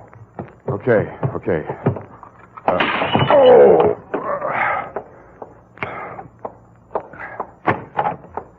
What? Please, don't be angry. May I come in for a minute? You're in. Oh, thank you. I know this seems peculiar, a perfect stranger. I saw you in the window. That makes us even. I have the apartment across the alley. Yeah, I know. And you saw him strike me. No. Well, you must have heard. I heard a lot of stuff breaking. Well, my ship models, he threw them all over the room, broke them to bits. They weren't especially valuable, and besides, they were presents from him, so... Now I get it. Now, you came here to tell me all about your collection of ship models. I think that's real neighborly of you, Miss... Doreen Dubar. Yeah, well, it was nice meeting you. Drop in again sometime, and I'll show you my collection of trout flies. Please, don't send me away. I'm deathly afraid of him. His name's Dan McCrae. He's a merchant seaman. His boat just got in today, and... Yeah, but why me? Well, I've seen you in the window so many times, I somehow felt I knew you. That's foolish, I suppose. I don't even know your name. Look, sweetheart, if you think you're going to rope me in as a witness to that lover's quarrel... Oh, please, no. It's more than that. Believe me. I can't tell you everything, but... Why tell me anything? Okay, I'm sorry. Pardon me for living. I know it's wrong of me to want to stay alive. I don't want to be hard-hearted about it, but if you're really afraid of the guy, you ought to go to the cops. But you don't understand it. Doreen, are you in there? Dan Badger, no doubt, from the game of the same name. Open this door! Look, chum, before you say anything, let me put you straight. You picked the wrong sucker. So you're the guy, huh? The old lady said you was good-looking in a cheap sort of way. Well, I think I'll fix that part of it right now. Hey, wait a minute. Oh, so you're going to make it easy for me, huh? Okay. What have you done to him? He'll be all right. Loosen his tie. I'll go get some water. All right.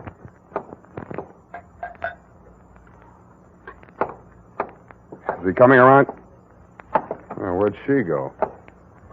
Hey, Dan, wake up. Come on. Swallow it.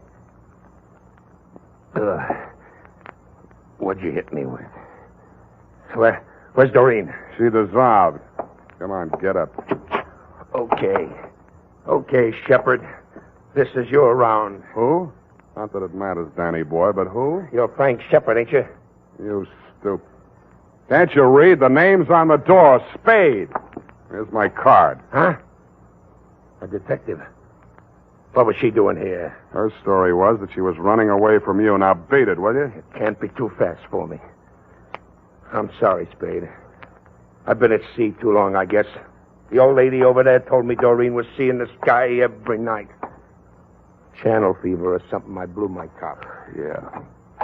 No hard feeling, Spade? Ah, forget it. But when you do catch up with that guy, Shepard, watch your left. You telegraph it.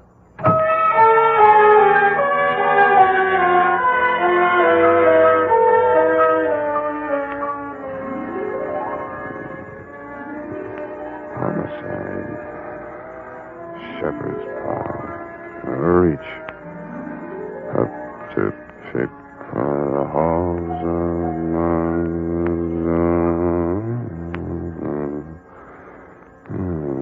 Oh, boy, look at me. I'm dozing. Don't answer that, baby. Let it ring.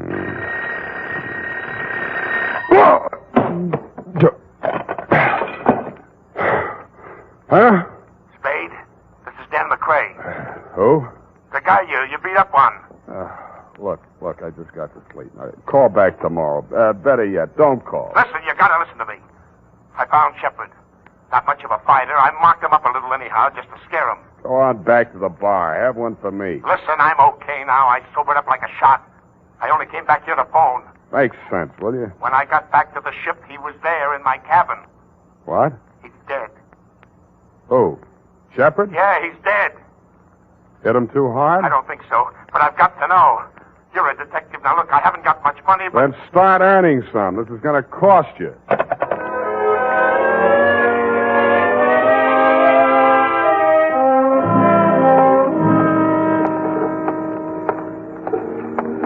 Hello, Dan. Well, you got here quick. I'm a real fast sleepwalker. This the ship? Yeah.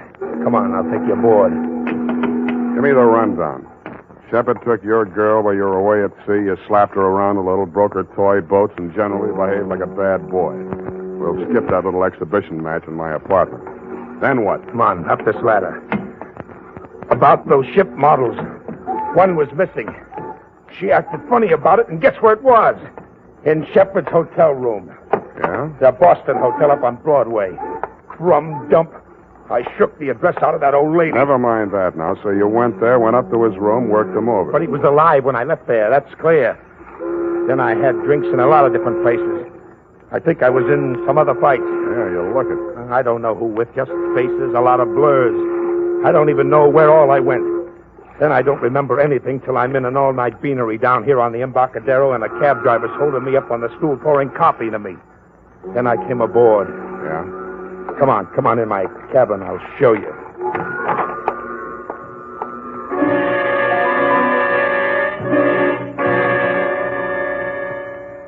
There were a few bruises and ring marks on the face, but they'd been cleaned up and smeared with methiolate. I know you're not supposed to touch anything until homicide gets there, Lieutenant, but this one had obviously already been tampered with, so I didn't think you'd mind if I rolled him over just enough to peek at the back of his head. There was a tiny cut on his scalp near the base of the skull, not more than 1/4 of an inch long. It had hardly bled. I frisked the pockets. In his wallet, $38, identification card, Frank R. Shepard, Boston Hotel, San Francisco, and a snapshot of Doreen sailing a model Chinese junk in a pond someplace. In his cigar case, cigars. Around his middle, a tooled leather belt with hammered silver buckle. It was a popular type Hickok belt, but something about the buckle didn't quite figure. The prong of the silver buckle wasn't silver. It was tempered steel. And instead of being pointed, the end was flattened out and ground to a sharp cutting edge. There were 2 notches on either side of it that didn't look like they'd been put there for decoration. I took the belt off, rolled it up, and put it in my coat pocket. Well, what do you make of it? You touch it? No. Why? A man falls forward, not back. The cops will say he was killed someplace else and brought here. Then I'm in the clear. Yeah, unless they form a theory that you brought the body down here to dispose of it. Then why didn't I? Maybe you lost your nerve. Maybe you sobered up. How? What killed him? I don't know. Maybe internal injuries, maybe a head injury, or both from that beating you gave him. Maybe he just dropped dead, heart attack. That's for the police medical examiner to find out. You mean you're going to call the police? I have to. But I called you to... I thought you could clear me before... Now, wait a minute. You told me yourself you drew a blank. You don't know where you were or what you were doing. What are you going to do? Call the police. No, wait. Yeah, I suppose you have to. I do. You first. Yeah. I must say you're taking it pretty well.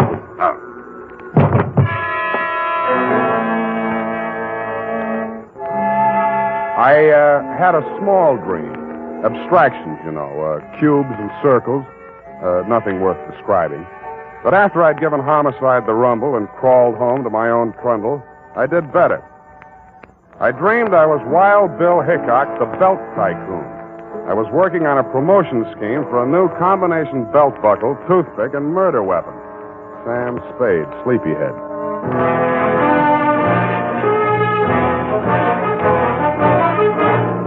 The United States Armed Forces Radio Service is presenting the weekly adventure of Dashiell Hammett's famous private detective, Sam Spade.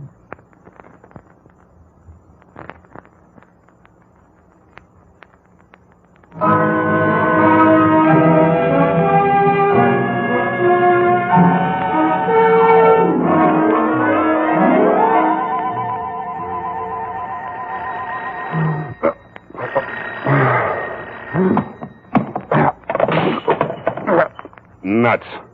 Sam? Unique Garage, Harry speaking. Yeah, this is Dundee, Sam. Okay, Lieutenant, you got me. What time is it? It's, wait a minute. 10 after 3. Any sign of dangerous Dan McCrae, that rat, my client? Another whiff. Hey, about that girl, Sam. Dubar, Doreen L., Balboa Apartment, Sutter Street. Yeah. Give me that description again? Go over and take a look at her. I'm in her apartment now. She says she never heard of you, and she doesn't know anybody named Dan McCrae. And she She says she only went out once tonight to a drugstore to get some batteries for her hearing aid and some elastic stockings. All right, Dundee. If you want to swallow a pack of lies, all right. Check the drugstore, and she's wearing them now.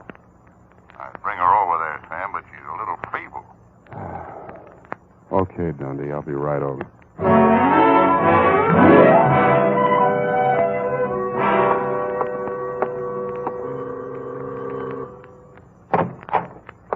Hello, Dundee. Come in, Sam. I want you to make sure, Sam, this is the apartment. Yeah. That's my window just opposite. You can see the bed that I just got out of to come over here in response to your untimely call.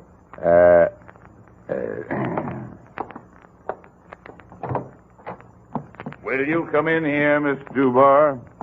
Certainly, Lieutenant. I'm very anxious to make that man's acquaintance. She was about 65 years old with a pleasant, motherly face, gold-rimmed bifocals, hearing aid, and snow-white hair. Over her shoulder, I could see into the kitchen. Sitting at a table facing away from me was an old man. In front of him on the bench were 3 ship models in various stages of disrepair. Broken masts, rudders, and with a mallet and a tiny chisel, he was shaping a piece of wood. I guessed that it was a broken spar from one of the hulls. Well, Sam, still say this is the same apartment? Yeah. Same apartment, different people. But you must be mistaken, young man.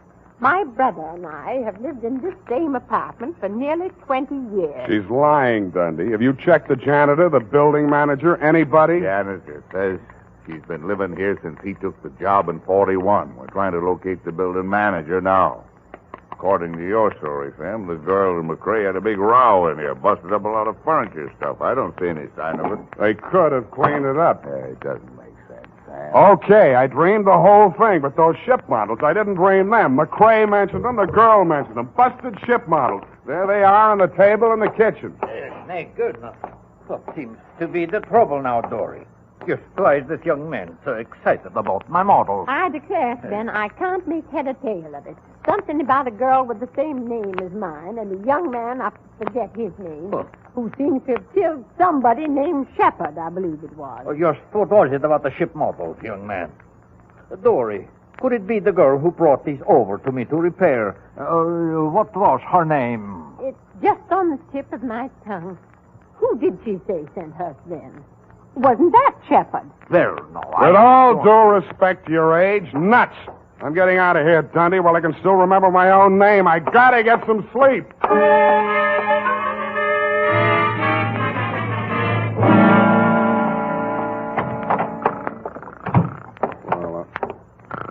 Hey, wake up. Oh, Sam. Get out of my bed. I'm sorry. I was beat. I didn't know where else to go. You can go to jail. Their beds don't have inner springs, but it's a free floss. Listen, I had to make that break. It would have been a murder rap for sure. You mean your memory came back?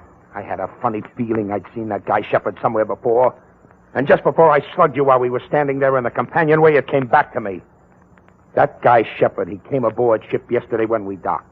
He flashed a badge on the gangway watch and asked to see the ship's carpenter. The one that made those ship models for you? Yeah. But don't you see? Manslaughter is one thing, cop killing is another. This ship's carpenter, what's he look like? Oh, thin, around 65. Lame. Talks like a Swede. City morgue. Maxie, Sam Spade. That stiff-tagged Shepard? Shepard, yes, Sam. Just got him back. I think it's all there. Those autopsy boys. Careless. What killed him, Maxie? Puncture wound. Base of the skull. Small, sharp instrument. Anything new in his ID? Well, Shepard seems to be a phony handle, Sam, but it'll have to do till the reveal comes along. Sergeant Polhouse let it drop that the boys at his hotel thought he was a detective. Uh-huh. The funny thing about Sheppy boys, Sam, no belt, no suspenders, very loose trousers. How'd he keep them up? By the time I got to him, it didn't matter. Hey, I figured he wore a belt, and somebody swiped it off him. That's an interesting theory, Maxie. I'll see what I can do with it.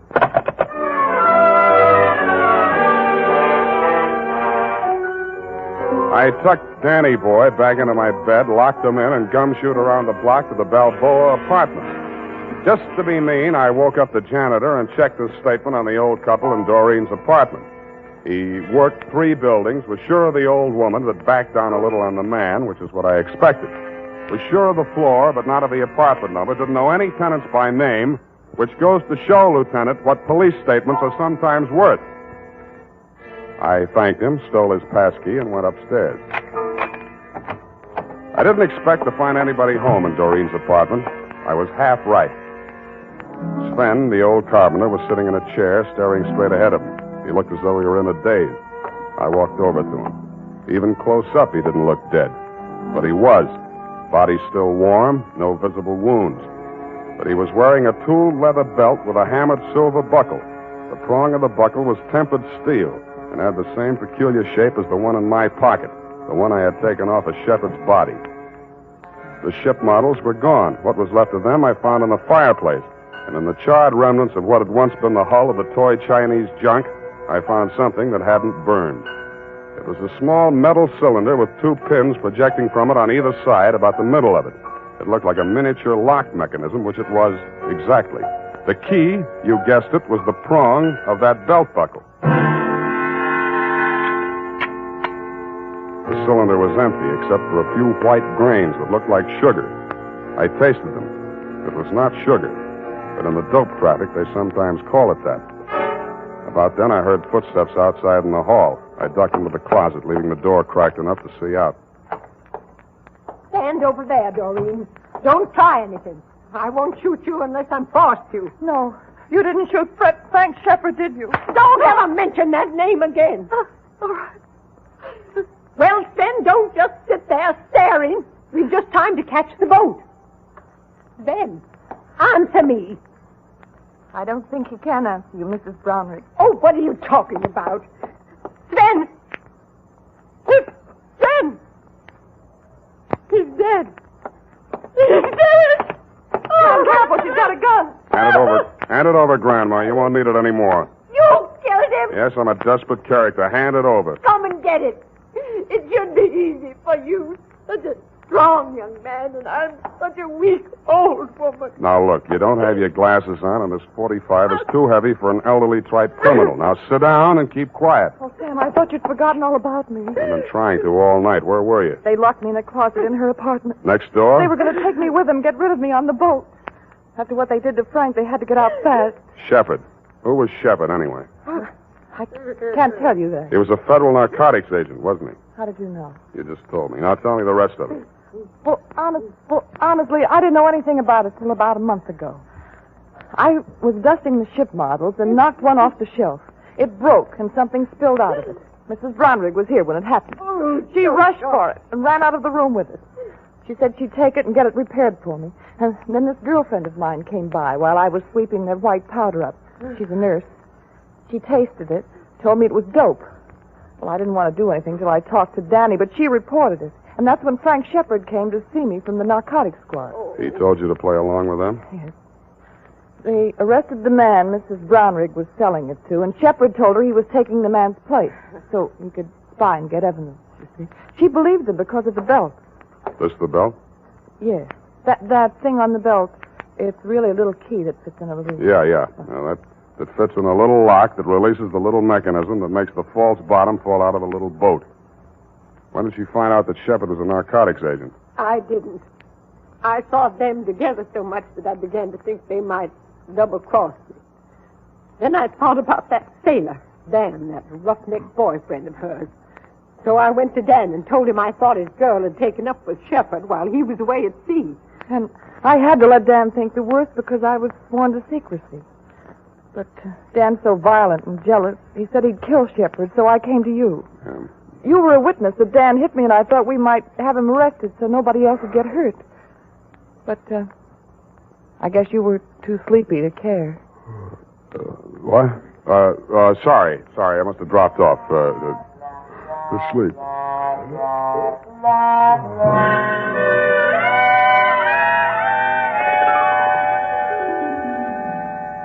Period. End of report. But, Sam... Yes, Angel? Didn't Didn't you arrest that terrible old Mrs. Earwig? Brownwig, Effie? Wasn't it Brown Wig, Sam? One of her aliases, no doubt. In reply to your previous question, yes.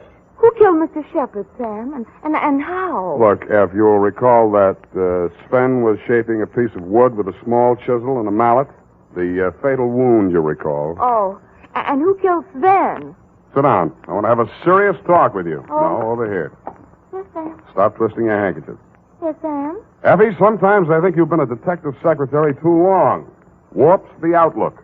Sam, are you trying to tell me that my services are no longer required? See, that's what I mean. You jump to conclusions. As in the instance of the death of Sven. I only asked who killed him, Sam. Exactly. Did it ever occur to you that some people, especially old, feeble people, just die? Yes. Quietly? Sitting in a chair sometimes? Yes. Sometimes in bed in their sleep? That'll never happen to you, Sam. Check. But it did happen to Sven. Perhaps the excitement of his criminous activities, fear of discovery, his impending flight were too much for his heart. On the other hand, it might have just been old age. Of course. The point is, Effie, it does happen. Never in detective stories, only in real life. Mm-hmm. Well, I guess that's all. Good night. Sam, you're not sleepy. Nevertheless, I'm going home to bed. Oh. Well, good night, Sam. Good night, sweetheart.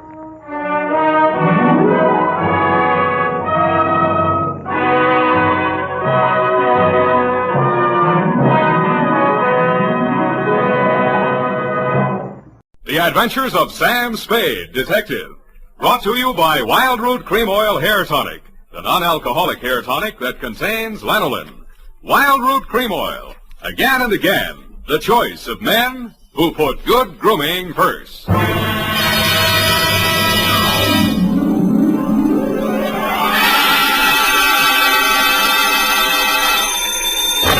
Sam Spade Detective Agency. They offered me a cool $1.5 million, but I couldn't be bought. Oh, Sam, all the time fooling. Straight goods, Effie. Oh, really, Sam? Why didn't you take it? Oh, but you couldn't, of course. That's right, Angel. Taxes. Oh, you mean it would put you in a bracket? The girl's name, in case you were going to ask, was Sugar Kane. Was she sweet? Oh, Effie, you made a joke. Oh, not much of one, no. That is true, but even though you do seem to be, as you would say, in a jugular vein, I shall be right down, serious and frowning, to dictate a chronicle steeped in the bitter tea of general confusion, brewed in a witch's cauldron of murder, greed, and avarice. That's what gives it that nutty flavor. What, Sam? Silly girl, I refer to the Sugar Cane caper, on which I will forthwith my report be down to dictate on, goodbye.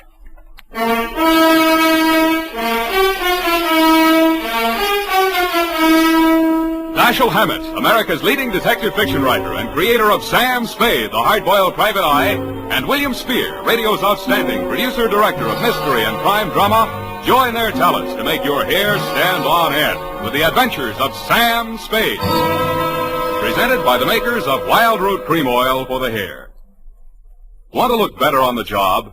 Get Wild Root Cream Oil. Want to look better to that gal of yours? Get Wild Root Cream Oil. Wild Root Cream Oil Hair Tonic improves your entire appearance by grooming your hair neatly and naturally, relieving dryness, removing loose dandruff. If your family hasn't yet enjoyed the benefits of America's leading hair tonic, here's what to do about it. Ask at your drug or toilet goods counter for the new 25-cent get-acquainted bottle of Wild Root Cream Oil Hair Tonic. Again and again, the choice of men and women and children, too. And now, with Howard Duff starring as Spade, Wild Root brings to the air the greatest private detective of them all in the Adventures of Sam Spade.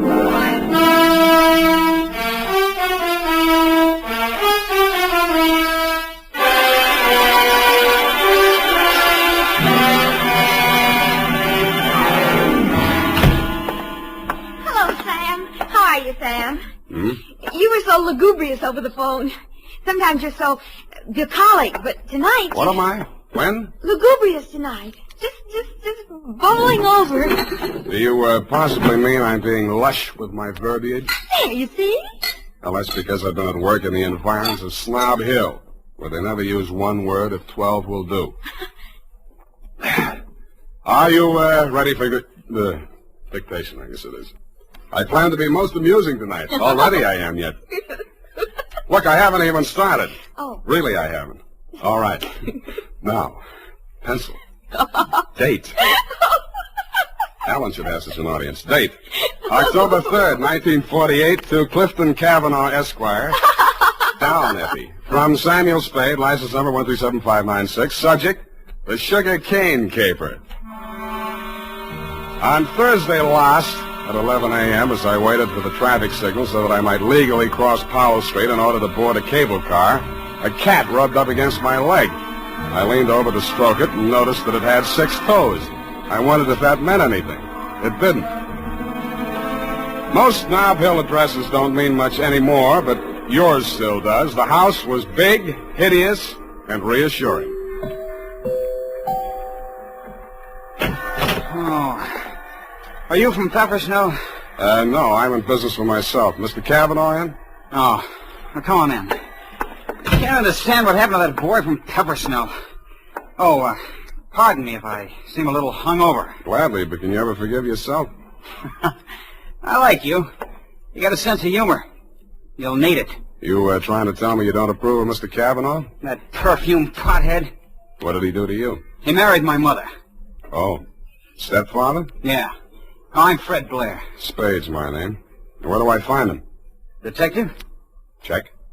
I'll give you a clue. Look behind you. I did. I turned and found myself looking straight into your handsome face. You looked several years younger than your stepson, with regular aquiline features, dark, widely spaced eyes, and blue-black hair. Well, so you're the notorious Sam Spade. Well, I don't want to seem modest. Come into the conservatory. There's just the barest chance that we'll not be overheard. Good. There. Sit down. What's your problem, Mr. Cavanaugh? Problem indeed. Problems, plural. Starting with that junior grade lush that collared you at the door. He's very fond of you, too. Well, you can't imagine what a trial that boy's been to me. Both the children. For some reason, neither Fred nor his sister Eunice ever quite accepted me as their father. You don't say. I suppose my youth counted against me. I think they misinterpreted my motives. When any man marries a wealthy widow twice his age... Yeah. Why did you send for me, Mr. Cavanaugh? Well, it all started several months back, before my wife, their mother, where was I? Oh, died. The scandal quite literally killed her. You're sure that's what did the trick? Fred, who, among other talents, was a positive genius for knowing the wrong sort of people, struck up an acquaintance with a hoodlum named Johnny Verona. Nice, clean-cut gangster type, runs a joint on Pacific Street. Precisely. With the positively hysterical name of the Subtropico. Mm-hmm. Well, there was a sordid brawl of some sort. A man shot. Obviously, this Johnny Verona shot him. Fred had to give testimony before the grand jury. It was all we could do to keep it out of the paper. But you did. No, and old Eleanor, my wife, that is, dropped dead when the butler brought in the Chronicle. But the worst was yet to come, Sam. Well, don't keep me hanging, Cliff. Well, Fred continued to frequent this bistro, this dive of Verona's. I understand. I believe the bait is a toothsome little teaser with the unlikely name of Sugar Kane. She likes Fred. No woman in her right mind would look twice at that idiot, even if he were twice as rich and only half as sodden. Then, where was I? Oh, yes, this Verona person came here several times on the pretext of pouring Fred through the front door, and thereby met my stepdaughter, Eunice. Well, that's a very interesting story, Mr. Cavanaugh. Now, maybe you'll tell me what you want a detective for. Because my stepdaughter has brazenly informed me that she intends to marry this gangster. I want you to help me prevent that marriage. I don't see. Don't see what? I don't see how I can. Well, perhaps I didn't make myself clear. When Verona was arrested for that shooting in his club, Fred didn't tell the grand jury all he knew. Now, if you could prove that Verona is guilty, then we'd be rid of him for good. Is it Verona you want to get rid of, or your stepson? Good Lord, you don't think Fred did it? Do you? Why, no, of course not. Okay, supposing Verona did it, then Fred goes up on a perjury rap, maybe accessory. Oh. Well, I have no overwhelming desire to injure Fred. Look, why don't you tell me what you have an overwhelming desire for? Well, under the terms of her mother's will, Eunice will inherit $3 million as soon as she marries. When? When what? When do I meet her? Be serious, man. Now, I will pay Verona $50,000 in cash if he'll stay away from her. Would you take $50,000 as the payoff in a $3 million caper? In this instance, yes. Eunice is not very well, and you may quote me on that. Book, chapter, and verse. To Johnny Verona? To Johnny Verona. Okay. Water's mighty cold this time of the year at the bottom of the bay, but if you don't care, I don't. Thank you. Let me know how it comes out. Don't give it a second thought. You'll know. Don't get up, Mr. Cavanaugh. I know the way out. Hey, Spade, wait up. Well, you look a little better. Listen, there's something you ought to know. He was my sister's boyfriend before he married my mother. He did it out of revenge because Eunice threw him over. He still wants to marry her. Any particular reason? Oh, my mother put that crazy marriage clause in her will. He's been systematically getting rid of every man who's been interested in her.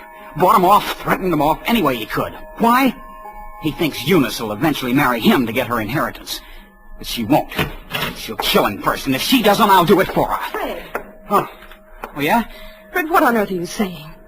Who is this man? Well, he's the detective. Sam Spade. You're Eunice Blair? Yes, I want to talk to you. Fred, go and... Yeah. See you later, Spade. I know why my stepfather hired you, Mr. Spade. If you need the money, go ahead. But this time it won't work. You look as if you'd like to be a nice girl. How did you happen to settle for a cheap grifter like Johnny Verona? Because we understand each other, and he can't be scared off. Any message I can take him from you? Tell Johnny I'll meet him at the usual place. And tell him I still like my coffee black. No sugar.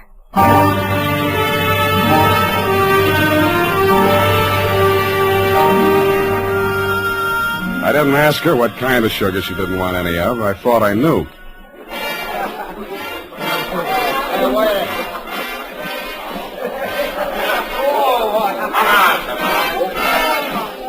The only thing wrong with Sugar Kane's dance was her dancing, but the customers didn't seem to mind, and I didn't either. It was a pleasure to size her up carefully, as I would have felt obliged to do anyway in my professional capacity. She was a black-haired number with aquiline features and widely spaced dark eyes. It was a beautiful combination, and I wondered where I'd seen it before quite recently. I decided to find out.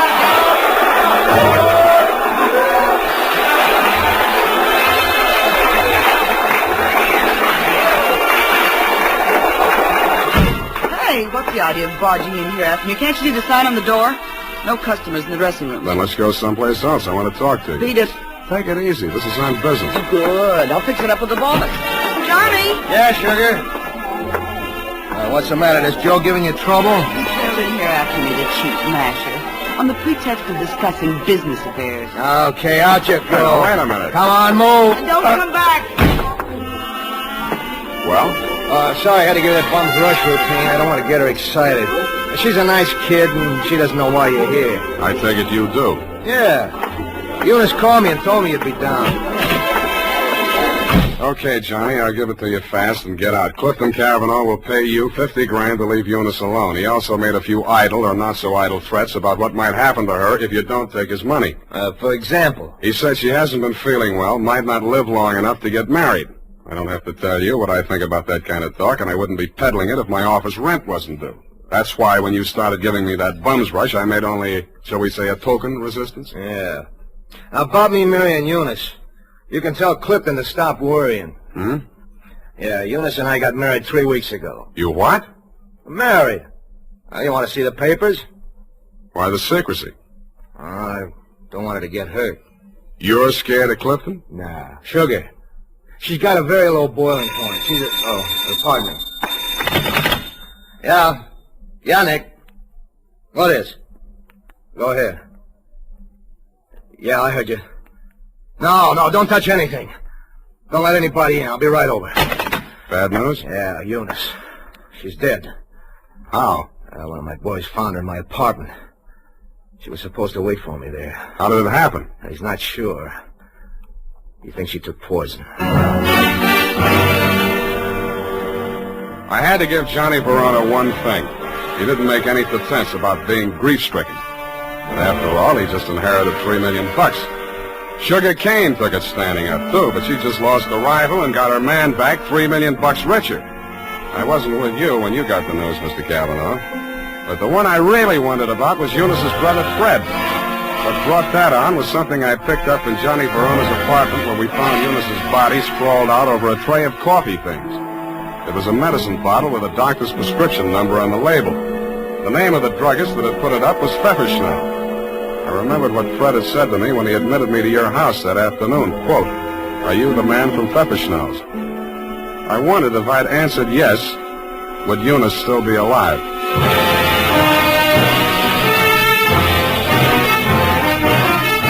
The makers of Wild Root Cream Oil are presenting the weekly Sunday adventure of Dashiell Hammett's famous private detective, Sam Spade.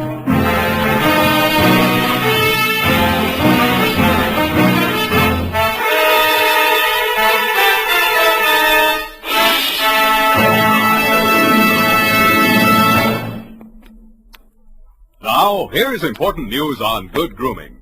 If you want the well-groomed look that helps you get ahead, socially and on the job, listen. Recently, thousands of people from coast to coast who bought Wild Root Cream Oil for the first time were asked, how does Wild Root Cream Oil compare with the hair tonic you previously used? The results were amazing. Better than 4 out of 5 who replied said they preferred Wild Root Cream Oil.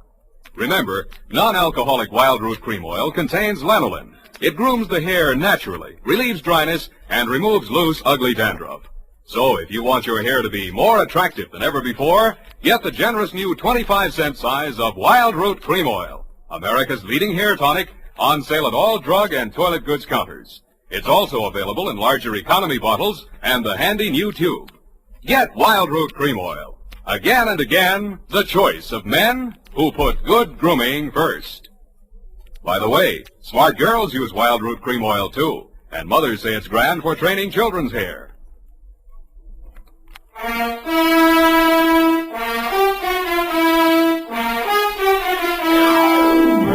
And now, back to the Sugar Cane Caper. Tonight's adventure with Sam Spade.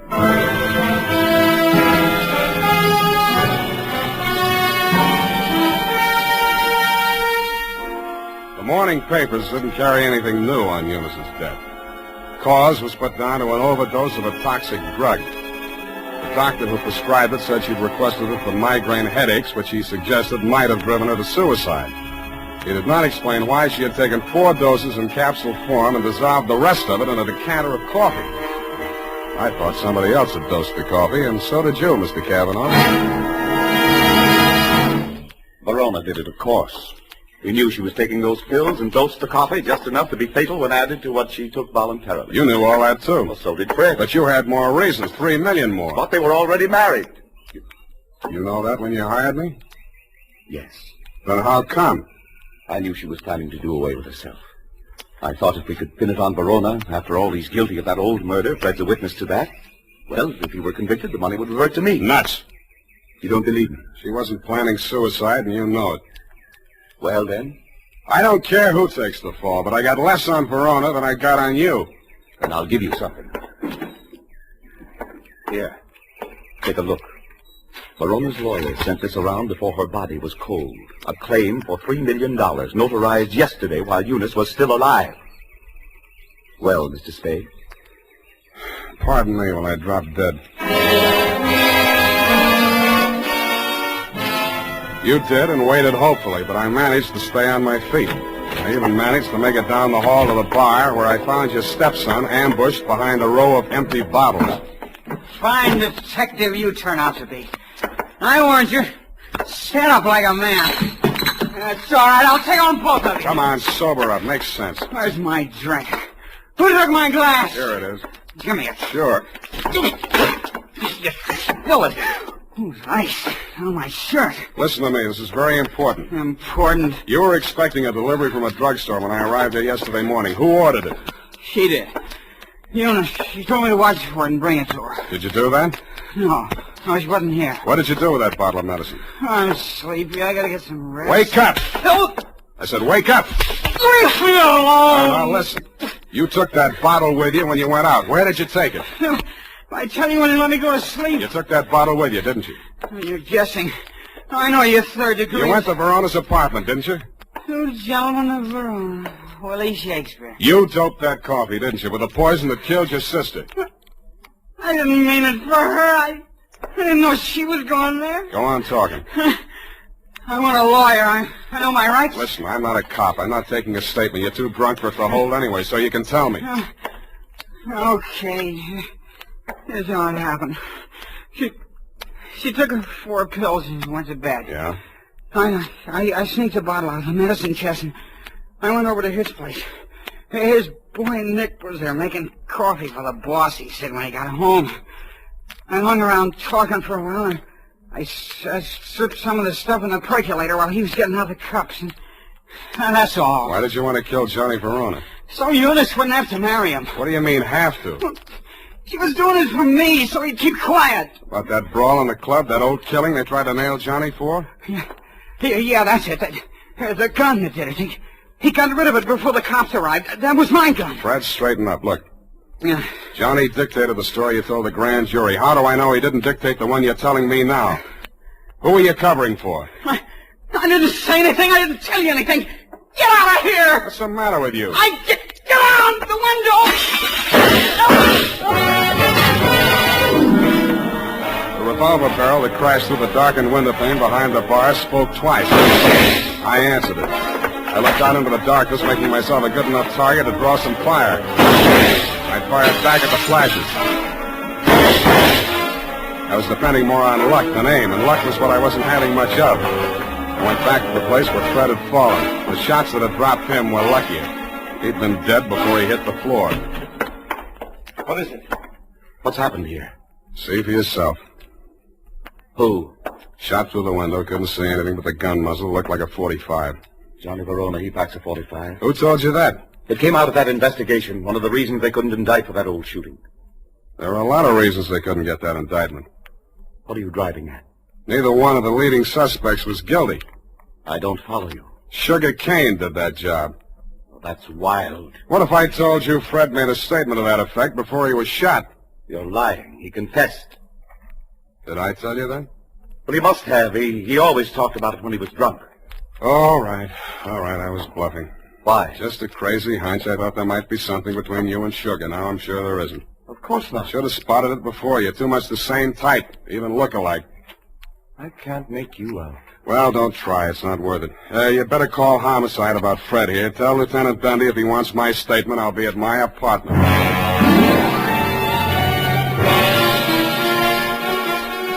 After I pretended to leave, I came back and did a little eavesdropping of my own. You didn't phone homicide, but you did spend an hour filing out the barrel of a .45 automatic. Then you went out. I tailed you to an address on Sloat Boulevard. A short time after you went in, Sugar Kane came out alone. I followed her to you know the answer, my apartment. I went in the back way via the fire escape and arrived in time to answer her buzz. Oh, Mr. Spade, thank heaven I found you at home. So am I. Come in. I know it's terribly late. Forget it. Won't you take off your coat or something? Can't stay very long. It's not safe. I may have been followed here. Oh, surely not. Sam, you don't mind if I call you Sam? No. I'm so frightened. It's about Johnny Verona. I don't know what he may do. He's convinced that Fred killed Eunice and he's out gunning for him right now. We've got to stop him before he does anything rash. You come to the wrong party, Sugar. I'm working for the enemy. Enemy? Kavanaugh. Oh. It's no skin off his nose if Johnny Verona drops Fred Blair or if you all drop. All he does is sit back and collect. Oh, he can't be as cynical as that. You ought to know. Has he told you anything about me? I'd rather hear it from you. Maybe sit down. Well, there's not much to tell. I played along with Johnny for one reason and one reason alone. To save Fred from that old murder rap. Were you figuring on marrying into that family, too? Oh, a regular pincers movement, was it? Johnny and Eunice, you and Fred. All right. It's true I wasn't in love with Fred, but it wasn't all the money. I was sorry for him. Money's not what I really want. I know that now. What do you want? Someone I can trust.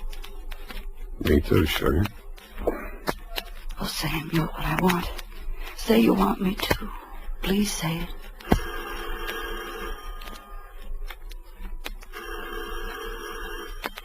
Don't answer it, Sam. Why not? Johnny may have followed me here. He's insanely jealous. Well, I gotta face it out with him sooner or later. Might as well be now. Sam, be careful. Stand out of the way, Sugar. No, Sam. No, please. Don't reach, Johnny. I'm not gunning for you, Spade. In that case, come on in. Well, Sugar, I didn't believe him that you were coming here. I had to, Johnny. He got some crazy confession out of Fred while he was drunk. I had to stall him till you and Clip could talk to him. To save Fred, I mean. Oh, stop horsing around. We all know that we all know Fred is dead, and we all know that we all know who killed him. Well, then Clip was leveling. You are trying to pin that on me. I don't need it, but if you want it, you can have it. There's $3 million in my part of it. I'll split down the middle with you. If you throw in with them, it's a three-way split. There's no split at all if you take the rap for Eunice's killing, and you will if you throw in with me. It's their word against mine, 2 witnesses against 1, and all I've got is a confession by a drunk who is now dead. Sam. Oh, Sam, I was sure for a moment you... Get away from me. Sam, Go on, go to work on him. I should have given you a little more time. That wasn't fair, was it, Sugar? I hate you. I hate you both. I never want to see you again. Get back in that room, Sugar. Cliff. What happened, Sugar? Why were you running away? Johnny double-crossed us. Now Sam knows everything. What does he know? The whole caper. Part of it I wasn't quite sure of until I saw you and Sugar standing side by side. That blue-black hair, the same eyes, plus the fact that the bell on Sugar's apartment on Sloat Boulevard reads Kane, parenthesis, Kavanaugh. You took a crazy chance when you knocked off Fred with me right there in the room.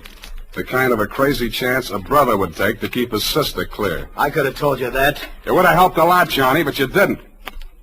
When a man lets his sister go on dancing in a joint like yours after he's in the chips and she goes on liking it, you can be sure they're both playing for big stakes and for nobody but themselves.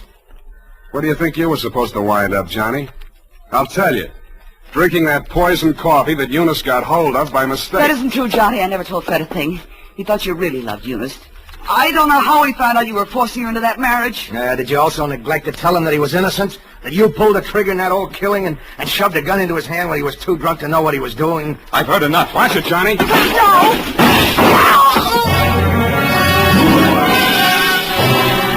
I winged you a split second before you fired. Your aim went wild. All I saw at first was that it missed Johnny. Then I saw him move forward in her direction. She was leaning against the wall, a puzzled expression on her face, her hand plucking nervously at a spot of red that was spreading against the white of her dress. He caught her as she pitched forward and carried her over to a couch. She didn't speak again. You and Johnny knelt beside her until the cops arrived. If you were aware of each other's presence, neither of you showed it. Period. End of report. That was a sad ending, Sam. Yes, it is. I'm sorry it ended so sadly. Well, it was bound to, one way or the other. There wasn't anybody in the whole gallery that thought about anybody but himself. Except poor Fred, I guess, and his only friends arrived in bottles and left in the ash can. All those millions and millions. We'll get the money now, Sam. I'm glad you asked that. It leaves me cold. Go tight that up while I knit myself a sweater. And now, listen to this. It's the smart mother who sees to it that Wild Root Cream Oil is always kept handy around the house. For she knows that Wild Root Cream Oil grooms her family's hair neatly and naturally, relieves dryness, removes loose dandruff. Get acquainted by asking for the new 25-cent bottle. Also, ask your barber for a professional application of Wild Root Cream Oil Hair Tonic. Again and again, the choice of men and women and children, too.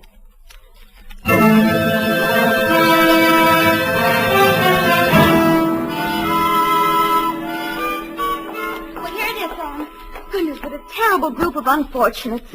As you say, it just had to end badly. If you hope to get back in my good graces by quoting me, to trick me into agreeing with you, you have succeeded. There you go, Sam. So lugubrious. Effie, what is this? What means lugubrious? Oh, Sam, it's wonderful. It's my new habit. Oh? Every time I read a book now, and you know, like you read a book and there's a word you don't know what it means or you're not sure. Yeah. Well, I make it a practice now to write down and learn 3 new words per day. Right. And learn the definitions to use them in conversation. You know, like desultory. And lugubrious? Yes, that's one of my 3 for today. See? Lugubrious, right here it is. To talk a great deal.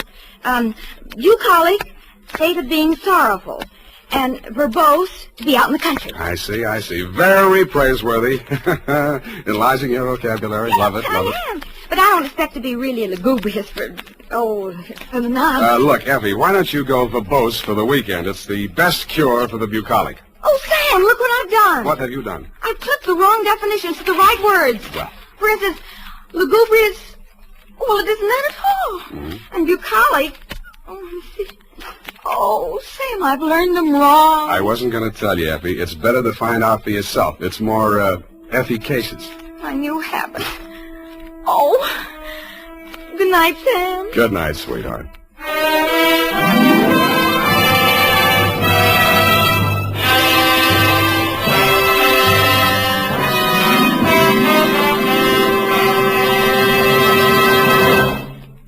The Adventures of Sam Spade, Detective.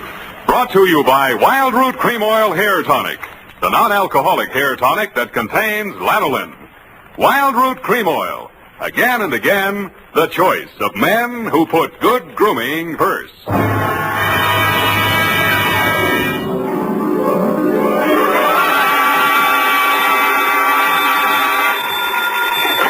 Sam Spade Detective Agency. Hey, it's me, Sammy the Spade. Sam, it's not true, is it? Every word of it. What? That you've been consorting with unsavory characters? Well, she was a savory enough girl, Effie, although a crook. Well, according to the paper, she's practically a murderess. Not to mention that she's dancing the Roomba with you. That's a lie. There's a picture of you.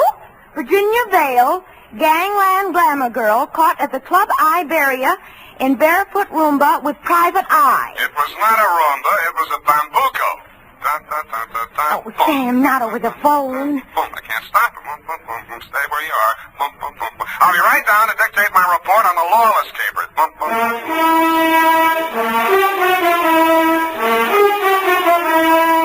Dashiell Hammett, America's leading detective fiction writer and creator of Sam Spade, the hard-boiled private eye, and William Spear, radio's outstanding producer-director of mystery and crime drama, join their talents to make your hair stand on end with the Adventures of Sam Spade. Presented by the makers of Wild Root Cream Oil for the hair. Say, have you gotten acquainted with Wild Root Cream Oil yet? Tell you what, mister, if you haven't, even if you don't use any hair tonic at all, why not ask at your drug or toilet goods counter tonight or tomorrow for the brand new 25-cent Get Acquainted bottle of Wild Root Cream Oil. You'll like the way Wild Root Cream Oil grooms your hair neatly and naturally, relieves dryness, and removes loose dandruff. You never dreamed one hair tonic could do so much. So give it a try. Get the generous new 25-cent bottle of Wild Root Cream Oil. Again and again, the choice of men who put good grooming first. And now, with Howard Duff starring as Spade, Wild Root brings to the air the greatest private detective of them all, in the Adventures of Sam Spade.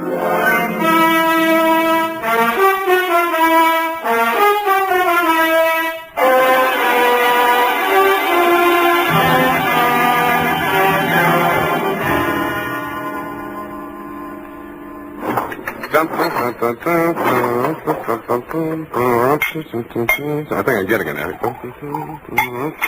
You even lost your shoes. Ready, sweetheart? Yes, Sam.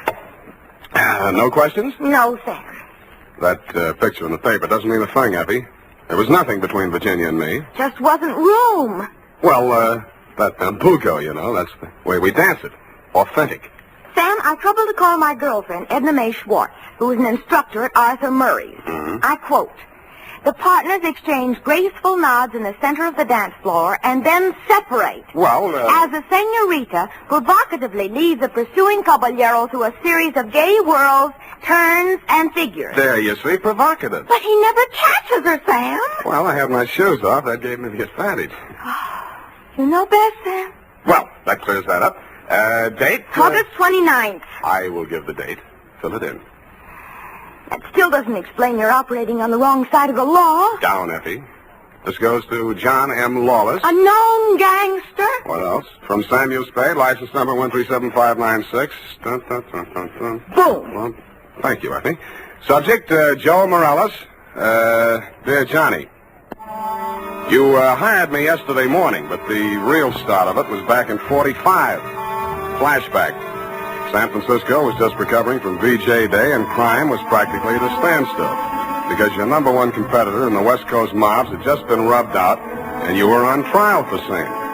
Nothing about the trial made any sense. The tea-time chatter in the better pool rooms was that you were taking the rap for your worst enemy, Joe Morales. What made even less sense, the lawyer defending you was Joe's brother. So I wasn't a bit surprised to receive your check for $25, together with an invitation to be in the third row of the courtroom when the jury returned the verdict. I was. The defendant will please rise. Step forward, please. Have you anything to say why judgment of this court could not be passed upon you? Yeah. It's a bad beef. The judgment of this court is that you, John Lawless, for the crime of manslaughter, having feloniously run down, run over, and killed with a certain automobile the deceased person named in the indictment, and having subsequently departed the scene in violation of the hit-and-run statute, are hereby sentenced to a term of 3 to 10 years in the state prison of the state of California. You didn't even look at the judge while he was dishing it out. Your eyes were on the man sitting directly in front of me. The man you were supposed to be taking the rap for. The man you had deliberately planted me behind, Joe Morales. I wondered what that meant. When the judge brought down his gavel, I found out. You came up the aisle with a deputy on one arm and your lawyer on the other. He seemed upset about something. I'm sorry, Johnny. I did the best I could. They've given me the judge I asked for. You passed on the jury, you cheap shyster. Okay, just wait till you get my bill. Shut up. Now, wait a minute, Sheriff. I want to speak to a friend. Hey, Johnny, hurry it. We got a train to catch. Hey, you, Joe. Yeah, Johnny? I got just this to say to you. I'm going up, but I'm not staying, see? If I'm not paroled out in 3, I'll break out. Either way, I'll get you, even if it means a murder rap. Oh, now listen, Johnny. You heard me, Spade? Yeah, Johnny, I wish I hadn't. Well, Johnny, we gotta go. Okay. Don't forget what I said, Joe. So long, Sam. Good luck, Johnny. Hey, Sally. Yeah, Joe? You hear what he said? I know. He's gonna knock me. This guy's a witness named Spade. Spade, my brother Sally. Salvador Morales. You may have heard of me. Yeah, if I'm ever up in a hit and run, remind me not to hire you. Come along, Spade, where we can talk quietly. Just over here. My conference room. Look, we got nothing to talk about. Oh, yes, we have. Watch it. I just got this suit pressed. Yeah, right in here. Sally, is it all over? How did it come out? Where were you? In the air. I couldn't force myself to stay out there. What did he get? 3 to 10. 3 to 10, is that... Oh, I mean, how terrible. How terrible. Best I could do. This is Sam Spade, my dear. It's Virginia Vale, Johnny Lawless's fiancée. The San Quentin widow. Well, how's tricks, Virginia? Why did they bring you here? Maybe they know. He's a witness. Witness? To a threat Johnny made against my brother's life. My own client. What's funny? Ask your brother. That threat would even get you a writ against him to keep the peace. What do you mean, Sam? Sweetheart, threats don't mean anything in law unless they're backed up by some action. Even if he told you the when, the where, and the how, it wouldn't be worth anything until you're dead. But it would be worth something then? Sure, it shows premeditation. Then if he knew he was overheard, you'd be forced to testify if anything happened to Joe. Hey, beautiful. What are you trying to do to me? Well, I mean, he'd think twice before he tried anything. You'd be safe, Joe. Well, honey, I didn't know you cared. About you, I don't. I just wouldn't want Johnny to do anything foolish.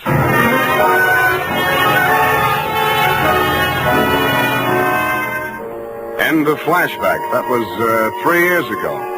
A lot of big news has broken since then, but the only items that interested you in San Quentin were printed on the inside pages of the local press. Item: Virginia Vale, your fiancée, got herself engaged to Joe Morales, your worst enemy. And item: Salvador Sally Morales, your mouthpiece, had taken over your mob. Which brings us up to yesterday morning. Yeah? That you, Sam? Who's this? Johnny Lawless, remember me? No. I was hoping you'd say that. Look, Sam, I got a job for you. Call Peeper Breen. He may need it bad enough. I've got no contacts in the mobs anymore. This is clean. How clean? A chance to save an innocent man from the gas chamber. Well, There's $1,000 in it for you. Well, I got a pencil. Now, what was the address? The Alma Arms on Pine Street near Jones. Yeah? Buzz me 3 times. 1 long, 2 short. And make sure there's no one on your tail. Got it. I was not tailed. I found your name on the bell panel, buzzed 1 long and 2 short, and the automatic lock clicked me in. You were waiting 1 flight up in the open door of your apartment. You didn't say anything, just made sure it was me, motioned me inside, locked the door, and led me back to a bedroom. Well, there it is, Sam. Mm-hmm. Joe Morales. Dead about 3 hours, I'd say. 4 slugs, chest, shoulder, and head. Looks like amateur work, a professional aims for the belly, or did you mean it to look like an amateur job? Would I be sapping up to drop him in my own apartment? Besides, he's my lawyer's brother, and I might need Sally again. Why did you call me? Well, you heard what I said to Joe after the trial. Who told you that, Virginia? Yeah, but she didn't have to. Didn't I ask you to sit there? Oh, that's one thing that worries me. Look, let's go in the other room, huh? I feel like a drink. Well, here's my pitch, Sam. I checked out of San Quentin yesterday morning. I didn't have a mark against me. The warden himself put my case before the parole board. He called me the ideal prisoner. Shall we dance? Okay, Sam, okay, but a man can change a lot in 3 years. So can a woman. Virginia met me at the gate and we drove into the city. We didn't have a thing to say to each other. The way I felt by the time the ride was over, Joe could have her and welcome. I had other plans. Such as? Well, the parole board was getting me a job with a mining firm, a surveyor. I took a course up at Quentin. You seriously expect me to swallow this line of guff? Listen, you don't get fat making a living on the mace. Take half of these guys you hear telling the world what wonders they are at puffing boxes, knocking over joints, and the rest of the lays. Yeah, not half of them make 3 meals a day at it. Then what chance has a guy without a regular racket? And, brother, that's me. I'll buy that for now. Let's talk about that dead body. All right. Well, I called Joe on the phone this morning, see, and I told him to meet me here at 3 this afternoon. I wanted to tell him, forget about what I said about how I was going to get him. Not that I wanted to write off that rap I took for him. But if he was scared, he might come gunning for me. I might have to break parole to defend myself. About Virginia, like I told you, we got nothing to talk about. Yeah, it was beautiful while it lasted. So he was due here at 3, huh? Huh? Yeah. I was held up. As a matter of fact, I was with my lawyer at the time. Sally? Yeah, I phoned the building and told the superintendent to let Joe in, and then I got here about 4:15. But I didn't find him till just before 6 when I called you, Sam. How come? Well, I just didn't look in the bedroom. I figured he got tired waiting and left, you know. Mm-hmm. Well, look, Johnny, assuming your story is true, and if it isn't, you ought to be ashamed of yourself. Who do you think did it? Well, that depends on why. If it was somebody gunning for him, it would depend on what's going in the mob since I've been in Quentin. You know more about that than I do. If it was somebody trying to frame me... What do you mean, trying? Hey, wait a minute. I got a phone homicide. You must have known that when you called me. Yeah, that's why I ripped the wires out. That's cute. That's very cute. Oh, that makes you look real good. Look, Sam, look. I'm not asking you to do anything extracurricular. Sure, you have to yell cop, but you'll do it over a pay station downstairs. And by the time anybody can get back up here, that stiff will be out. It will. Well, how's that going to be done? I got a friend in the undertaking business. Met him up at Quentin. He just installed a new crematorium. You should have called him first. I did, but I can call him off. You're stir-happy. Look, Sam, how about it, huh? So the cops come in tonight, tomorrow. Who cares? Not Joe, the weather he'll keep.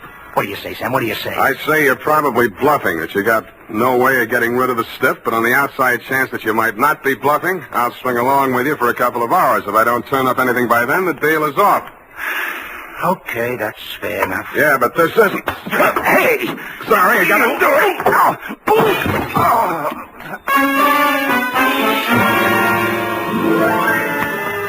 I hated to do it, Johnny. You were out of condition and you weren't expecting it. But I wanted you to look like a hospital case. After you went down and out, I transferred my fee from your wallet to mine, examined your wounds, and decided you were good for 2 hours at St. Agnes Hospital, where I know the head nurse. Incidentally, never mind. So without further delay, I toted you downstairs, threw you into a taxi, and delivered you to the ambulance entrance. That's when I remembered that I had forgotten one thing. I hadn't given you a chance to call off your alleged undertaker friend.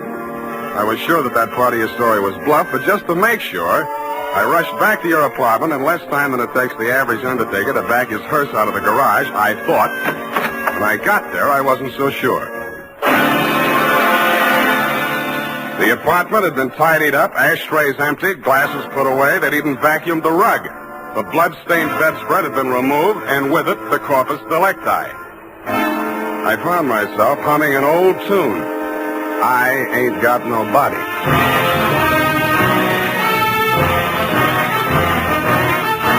The makers of Wild Root Cream Oil are presenting the weekly Sunday adventure of Dashiell Hammett's famous private detective, Sam Spade.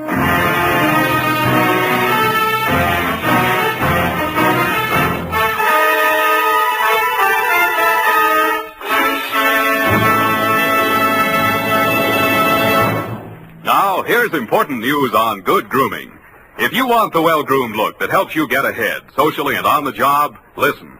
Recently, thousands of people from coast to coast who bought Wild Root Cream Oil for the first time were asked, how does Wild Root Cream Oil compare with the hair tonic you previously used?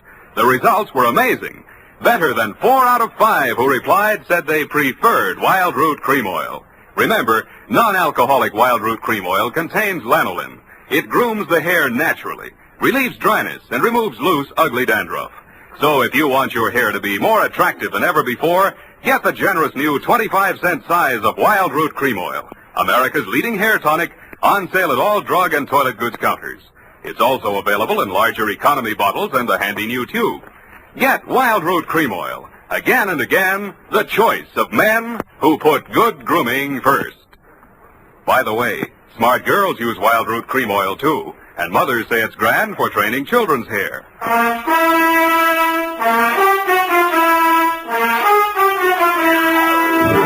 And now, back to the Lawless Caper. Tonight's adventure with Sam Spade.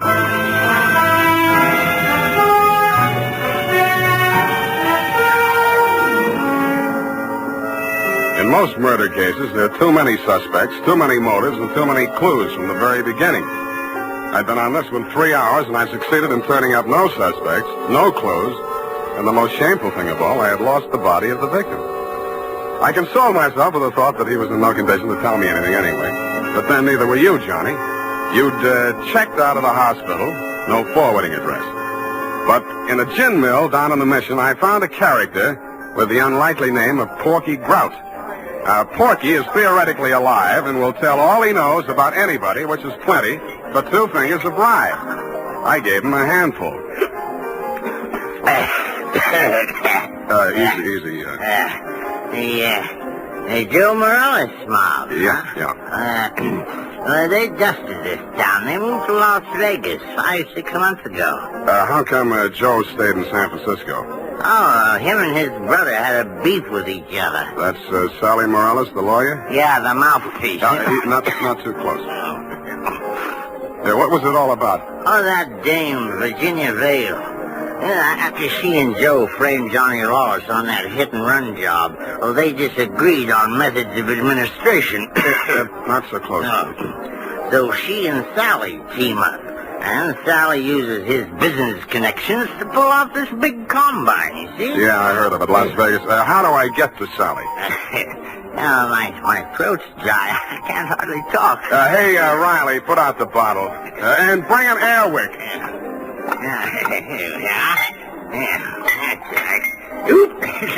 Easy, I'll help you. Great, huh? Great stuff. Not too close. Now, when do you want to get to him? Tonight? Right now. Let me see now. The dame don't dance to nothing but rumba music, and she don't drink nothing but imported French champagne. Yeah. Furthermore, she don't go nowhere where she don't get her picture taken. And he don't dare take a drink in a place that pays him protection. Well, this being after hours, there's only approximately one place they could be at. That's the Iberia out on Van Ness. Thank you and good night, Porky Grout. If your friends won't tell you, I will. What? Please don't bother to answer.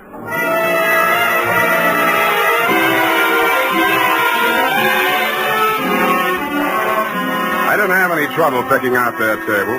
Virginia spotted me at about the same time, grabbed up her purse, muttered an excuse to her escort, and edged around the dance floor. She caught me in the middle of a bambuco, a combination of a rumba, a samba, and guaracha, and whirled me lightly out onto the floor. I followed as best I could. Listen, you shouldn't have come here. How did I know our first dance would be a bambuco? Now, you danced divinely, Oh. but you must leave at once. Sally is insanely jealous, and he's in a especially bad mood tonight. Yeah, so am I. I know why you came. You one up on me. Johnny Lawless has been in touch with you, hasn't he? You talked to him since yesterday morning? No. He's bound to get in touch with you. I don't know what story he's told you, but don't believe a word of it. He only wants to get you out of the way so he can get back at Joe. Still thinks Joe framed him into San Quentin. Now, you can stop worrying about Joe. Huh? Sam, what are you... He's dead, if that's news to you. I think you'd better talk to Sally after all. Come on. Well, I was just getting the hang of it.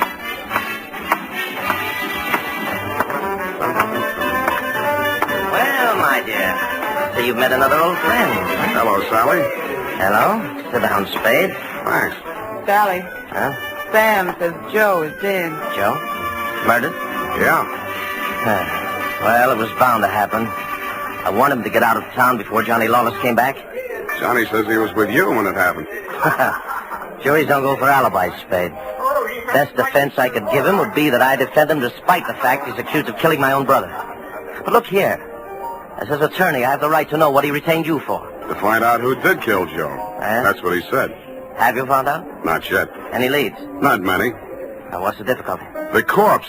Somebody swiped it. You can't mean that. I can, and I do. Well, that doesn't make sense. Unless Johnny arranged it himself. But he couldn't have. No contacts. Of course, he might have disposed of it without help. It's been done, you know. Not tonight. I'm his alibi there. I don't believe it. You're just telling that story to see how we'll react. That's why I'm telling it, but it's not a story. It's the McCoy. Sally, what can it mean? If Johnny didn't do it, then somebody must have done it to frame him. And if they did that, they wouldn't turn around and get rid of the evidence, would they? What? Well, the whole thing is wild. You know, there might have been two people who thought they were a team, but one of them was really working against the other and for Johnny. Well, that's absurd, isn't it, Sally? Is it, my dear? He's trying to play us off against each other. Don't fall for it, Sally. I had nothing to do with any of it. You've got to believe that. Yes, I was sure of you when Johnny was out of the way. You wanted him out of the way, you admit it. You're still in love with him, aren't you? Oh, aren't you? Alice, you're hurting me. Hurting? I'll help the DA write his brief. You'll go to Tehachapi for body snatching. Go ahead. I can't wait to get on the stand. The things I'll tell about you, how you let Johnny go up on that hit and run when you knew it was my idea and I was in the car with Joe. You will. Not a jury in the country would blame me for protecting my own brother. Protecting him? You were framing him even then. So you can have me for yourself. Oh, I'll have you in a gas chamber if you keep insisting. Your own brother. Squeeze out of that one if you can. I about the body? Love of woman surpasses brotherly love. I can see the jury now, eating it up. Victim of a designing woman caught in the toilet. Nuts. I don't care whether either of you is guilty or both or neither or whatever. If I get that body back tonight, I'll let the cops worry about it. If I don't, I'll confess to everything myself and name all three of you as accomplices. All right, Spade. You say your only concern is that body? Right. Here's $500. Another $500 when you find it, huh? Does that convince you? Well, it helps. Here, my diamonds. Take them all. No, keep the diamonds, Virginia. If Sally gets sent up first, you'll need them for your defense. Think it over, kids. I'm calling the cops right now. I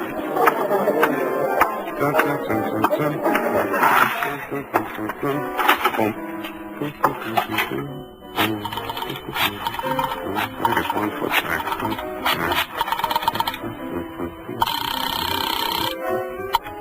Homicide, Lieutenant Garrett. Roy, Sam Spade. Where's Dundee? Oh, he's asleep. Sam, I've been trying to reach you. Yeah, but do you know why? Why, sure, about Johnny Lawless. Is there something we don't know, Sam? Well, I'll come down and give you a statement. It's about Joe Morales. Well, what about him? Well, he got knocked off, and somebody lifted the corpse. Oh, Sam, nobody lifted it. Then who did? We picked it up, Sam, right after you called us. Right after... Oh, yeah. Yeah, what time was that? Let's see, I got it here.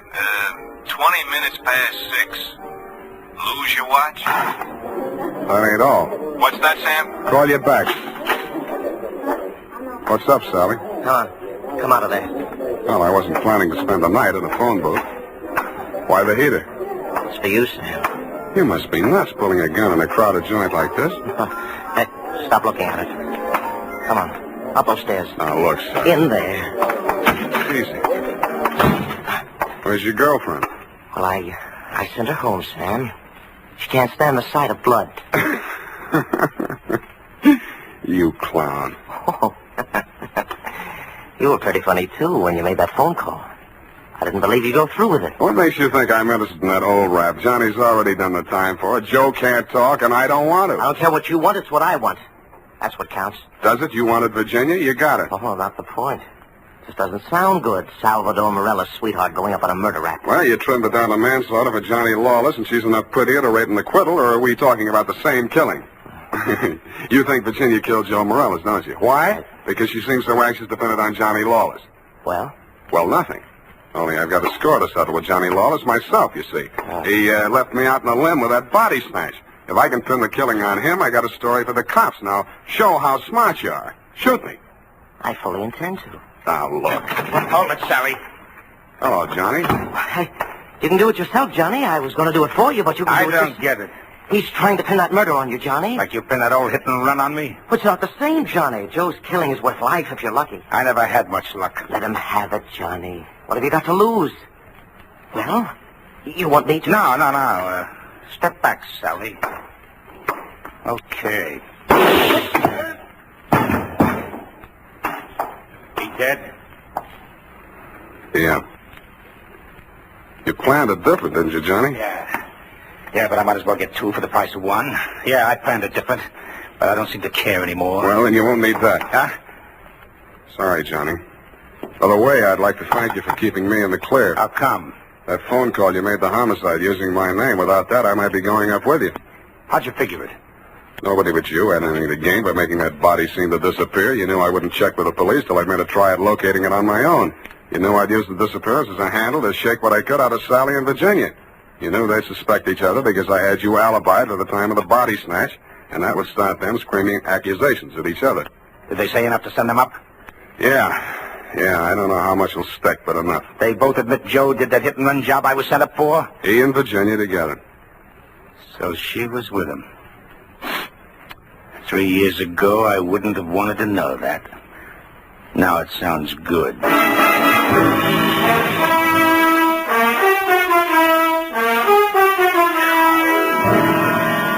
I didn't think it really sounded good to you. I was sorry to hear it myself, and after all, I'd only danced a bambuco with a mouse. I'm sorry things turned out the way they did. It's a little late to be making with the advice, but, well, you know, the best laid plans of mice and men gang after Glade. What?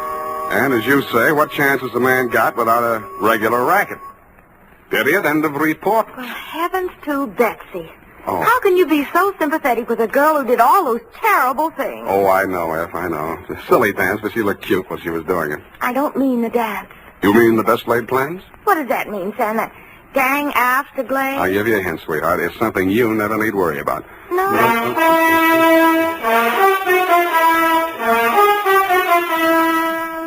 Here's why, men. Here's why Wild Root Cream Oil is again and again the choice of men who put good grooming first. Wild Root Cream Oil grooms the hair neatly and naturally without giving it that plastered down look. Wild Root Cream Oil relieves annoying dryness and removes that loose, ugly dandruff. So if you're not using it now, or if you're not using any hair tonic, get Wild Root Cream Oil at your drug or toilet goods counter in the new 25-cent Get Acquainted size bottle. Also, ask your barber for a professional application of Wild Root Cream Oil Hair Tonic. Again and again, the choice of men who put good grooming first. Well,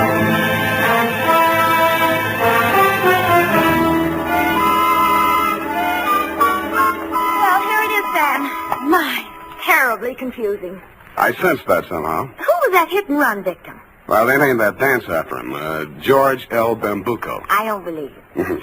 Sam, what does it mean? What does it mean, you know? Gang after Glade? Snafu. Oh, why didn't you say so? Darlings, yes. Good night, Sam. Good night, sweetheart.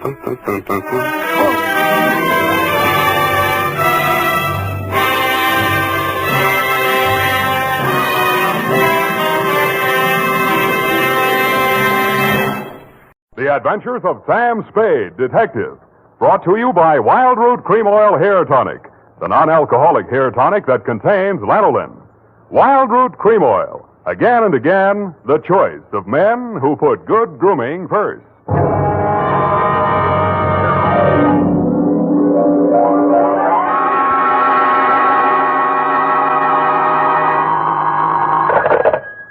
Sam Spade, Detective Agency. Good evening. That sounds funny in dialect. Good evening to you, and happy 4th of July, Bernadine Hemp. Oh, Mr. Spade. What was the capper? Don't you mean caper? No, the capper. The high point of the caper. The climax, the crescendo, the pinafore. Now, that's better. For a minute, I was afraid you were learning English. Oh, no. I'm studying Spanish. Soy infeliz que inicia... Yeah. Mucho interesting. Gracias. Shall I go home now? No, mal suerte. There's a little matter of murder in 2 languages, neither of which is Spanish, so stay where you are. I'll be right down to dictate my report on the Rushlight diamond caper.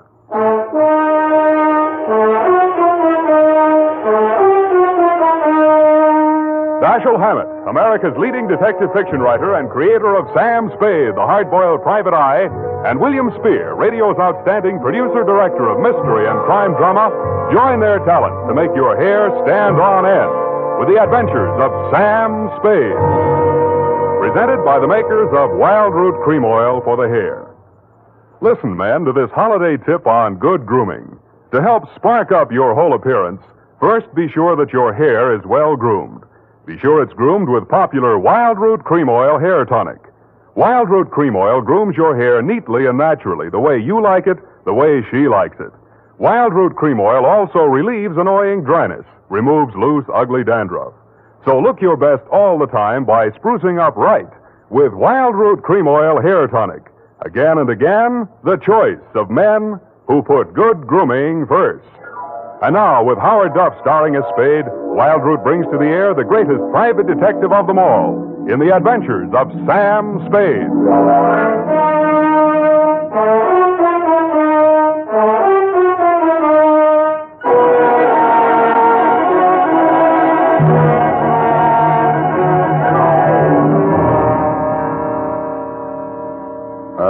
Date, July 4, 1948, to Mrs. May Rushlight, 21A, Granite Court, from Samuel Spade, license number 137596. Subject, the Rushlight Diamond. Dear Mrs. Rushlight, it was the kind of nice, relaxing assignment that comes my way just often enough to remind me that gum chewing can be respectable.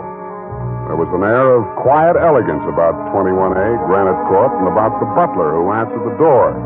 He took in my rented gray topper and doeskin gloves, nodded approvingly at my wing collar, watered silk ascot, pearl gray waistcoat, morning coat, pinstripe trousers, and my spats with the mother of pearl buttons, and asked me if I were a florist.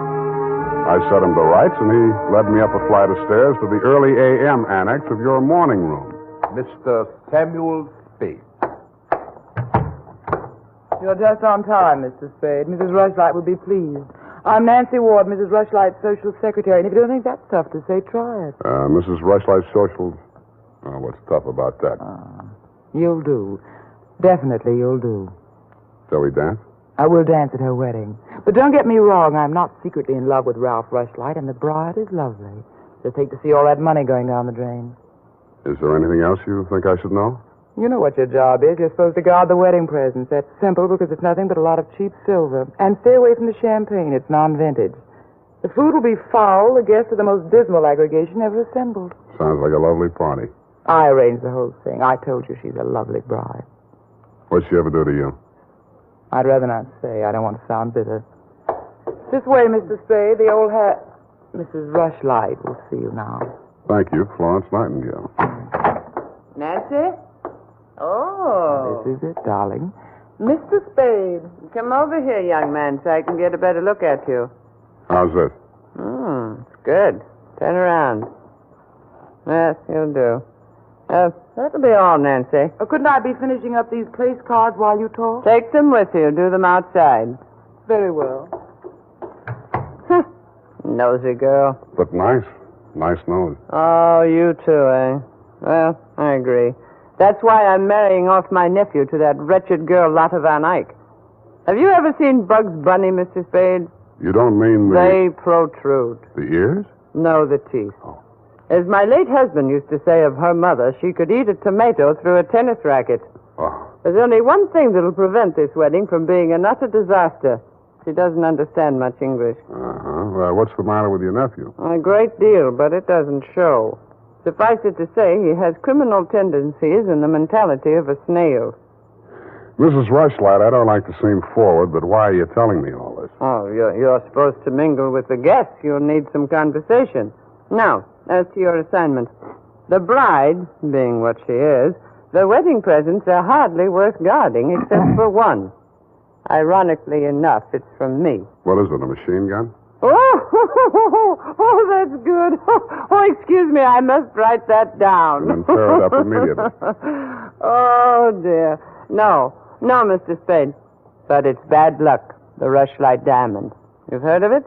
Something about it in the American Weekly a while back, wasn't there? Yes. It's not as large as the Hope Diamond, but there's not a flaw in it. My late husband, Roy Rushlight, bought it for his first wife. She sank with the SS General Slocum in Hellgate, the East River, 1904, over 1,000 lives lost. Luckily, she was wearing a paste copy at the time. I was only a young girl when I married Mr. Rushlight, and fool that I was, I signed anything his lawyers asked me to sign. After his death, I discovered that the diamond was to be mine only until the marriage of my husband's male heir, at which time it must go to his bride. Well, that's too bad. You say, though, that the Rushlight diamond is bad luck. Oh, there's that, of course. I wonder if it's too much to hope. Well, I must go and help dress the bride. Go along downstairs, Miss Spade. Take this jewel case with you. Put it on the table with the other presents, and guard it well.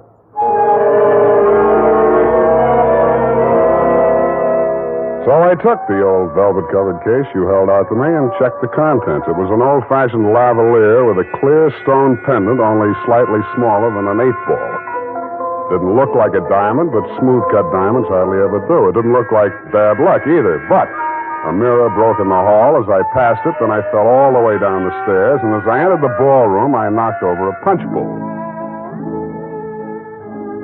Nothing really terrible happened until just before dark when the guests began to arrive. In theory, a detective guarding wedding presents is supposed to make himself indistinguishable from the other guests. In practice, it never works out that way. He has to spend most of his time within sight of the booty, so he is very easily spotted. I don't believe it. He's too good looking. Oh, but he must be. He's not anybody we know. Well, ask him. It's leap year. Oh, here comes Colonel Bixby. He'll know. Well. Beauty gathered round the booty, eh? And much more beauty than booty, though. Say, when are they going to hang the diamond on that drip? No, there's no way to talk about the blushing bride. Is that it in the crummy old case there? That case is heirloom, young lady. The stone that reposes in it is worth a king's ransom. Now take your grubby hands elsewhere. Get on with you. Go on. Well, just because he's going to give the bride away, thinks he can order everyone around. Mr. Spade, allow me to congratulate you, sir. At these affairs, one all too often sees the detective on guard duty at the punch bowl. I was forewarned. Oh, yes, very bad champagne. Flat. I'll be glad when these ill-starred nuptials are consummated. And by the way, Bixby's my name, Colonel Lysander Bixby. Colonel? It is my melancholy and thankless duty to give the bride away to the hapless groom, Ralph Rushlight. However, it's much better to give than to receive. You tell that to May Rushlight, eh? You're quite a trinket. Mustn't touch grubby hands, remember? Oh, sense of humor as well as sense of duty, eh? Candidly, if I knew a place to fence it, I'd be the... Colonel Bixby. Oh, Miss Ward. How lovely you look. Poor Ralph. Mrs. Rushlight asked me to warn you to get ready. The bride will be down any moment. Good grief. Well, I suppose I must steel myself. Where did I leave my glass? Keep your eye on that old goat, Mr. Spade. I don't trust him. Who is he? He's the only one here who knows why this wedding's happening. It's the bride's foster father. You mean he's got something on the family? You'll never know how much until you kiss the bride. Look, Nancy, it's none of my business, but Starting. I'll have to go in now. Now, wait. What? How does it go? Speak now or forever hold your peace? No, I can't do that. Thank you for understanding.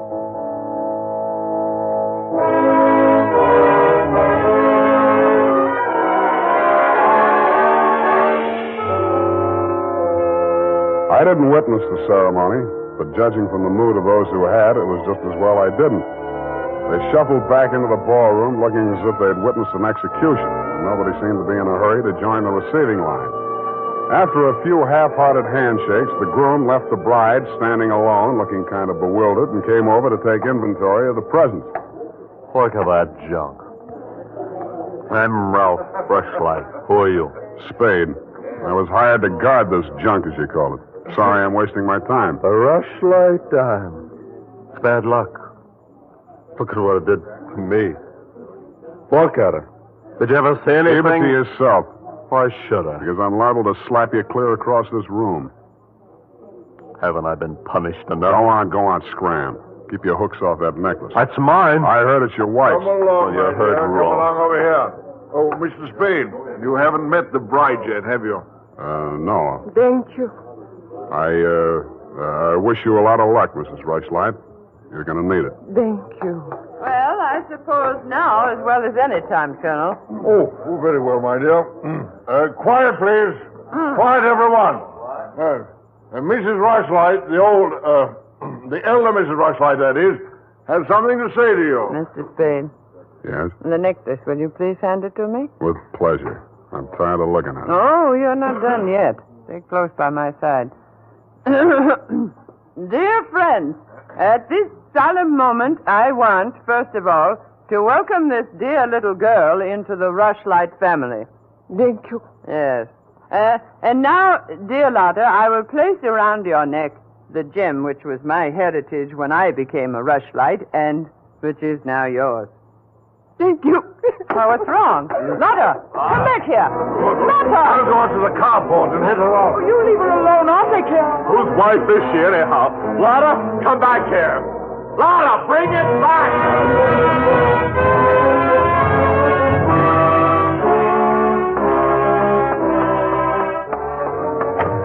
I was almost ashamed of joining the chase, but I had to because I'd been hired to guard the Rushlight diamond, and for my money, the best way to do that was to help her get away.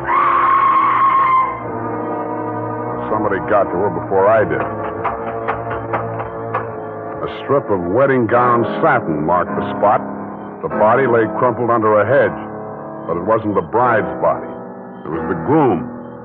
He'd been stabbed to death with a pair of garden shears, which made sense. But what didn't make sense was that the necklace she'd been wearing was still clutched in his hand.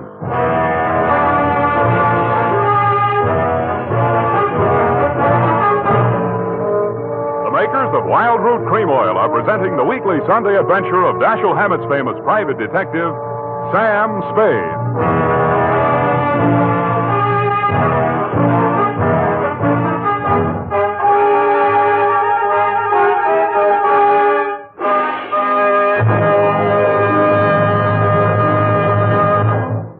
If you want the well-groomed look that helps you get ahead, socially and on the job, listen.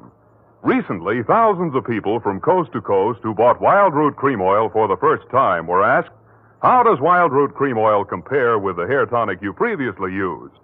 Better than 4 out of 5 who replied said they preferred Wild Root Cream Oil. And no wonder. Wild Root Cream Oil grooms the hair neatly and naturally, relieves annoying dryness, and removes loose dandruff. What's more, non-alcoholic Wild Root Cream Oil is the only leading hair tonic that contains soothing lanolin. So ask for Wild Root Cream Oil Hair Tonic. Again and again, the choice of men who put good grooming first.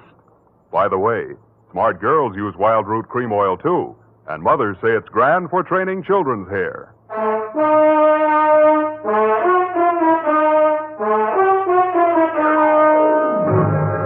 And now, back to the Rushlight Diamond Caper. Tonight's adventure with Sam Spade.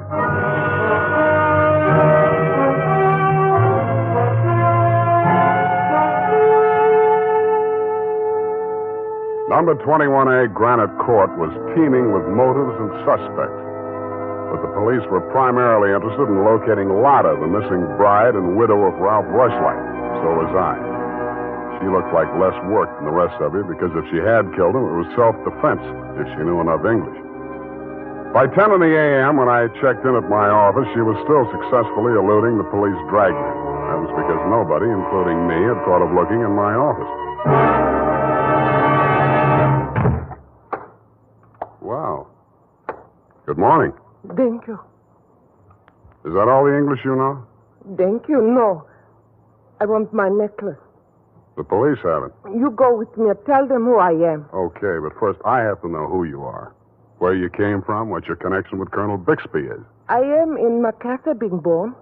In Macassar? Dutch colony. Uh-huh. My father there 7 years ago dying is. When I 13 years old have arrived. I see. Colonel Bixby in San Francisco, the financial representative from my father was. I am adopted to him, not for a father, but so he takes care of my monies, which coming of age am I a rich Dutch woman. Uh-huh. But legally, he's your foster father. Yeah. Also, legally, I'm the wife of Rushlight. I want my necklace. You married him for the necklace? Yeah. Why did he marry you? For one half of necklace when we sell. But all everything to take he wishes. You and Ralph were going to divvy the take from the Rushlight diamond, you thought. Yeah. And what was the colonel going to get? Money for Mrs. Rushlight. Oh, no, wait, that doesn't make sense. Mrs. Rushlight stood to lose a small fortune by that marriage. Why should she pay the colonel to promote it? You the detective are? You said that. Where my necklace are. That I say. Yeah, well, look, I'm not as sure as I was. Wait just a minute. I'll check on it. Homicide, Lieutenant Dundee. Spade, Dundee. Oh, yes, Sam. What's new on the Rushlight caper? Oh, you know I can't talk about the case, Sam. Oh? I got a line on that girl. Oh? Where is she? You know I can't talk about that, Dundee. Oh, you can't you? Well, let's see if this doesn't change your mind. The necklace we found on Rushlight's body was a phony, a paste copy. Uh-huh. Does that make her guiltier than she was before? Well, now she's got a motive. Throws all our previous theories into a cocked hat. Now, where's the girl? She's in my office, Lieutenant dear. Come and get her. Thank you.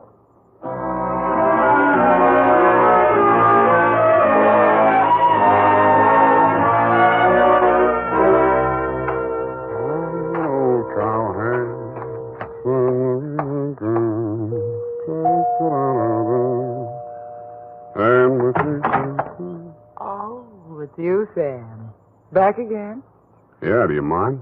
Well, that depends on who you came to see. You, sweetheart. Oh. But first, I'd like to talk to Mrs. Rushlight. Well, she can't see anyone. She's in a state of nervous collapse over Ralph's death. Oh, that's too bad. You seem to be holding up pretty well. Oh, I'm relieved. He's better off dead than married to that. Yeah. Rushlight Diamond's still unlucky, you know. What do you mean by that? I was just trying it on for size. Uh-huh. How does it fit? Yeah, but you and Mrs. Rushlight are about the same size. Her nerves getting any better? You're the doctor. You want to see her? Go ahead. She's up there. Thank you.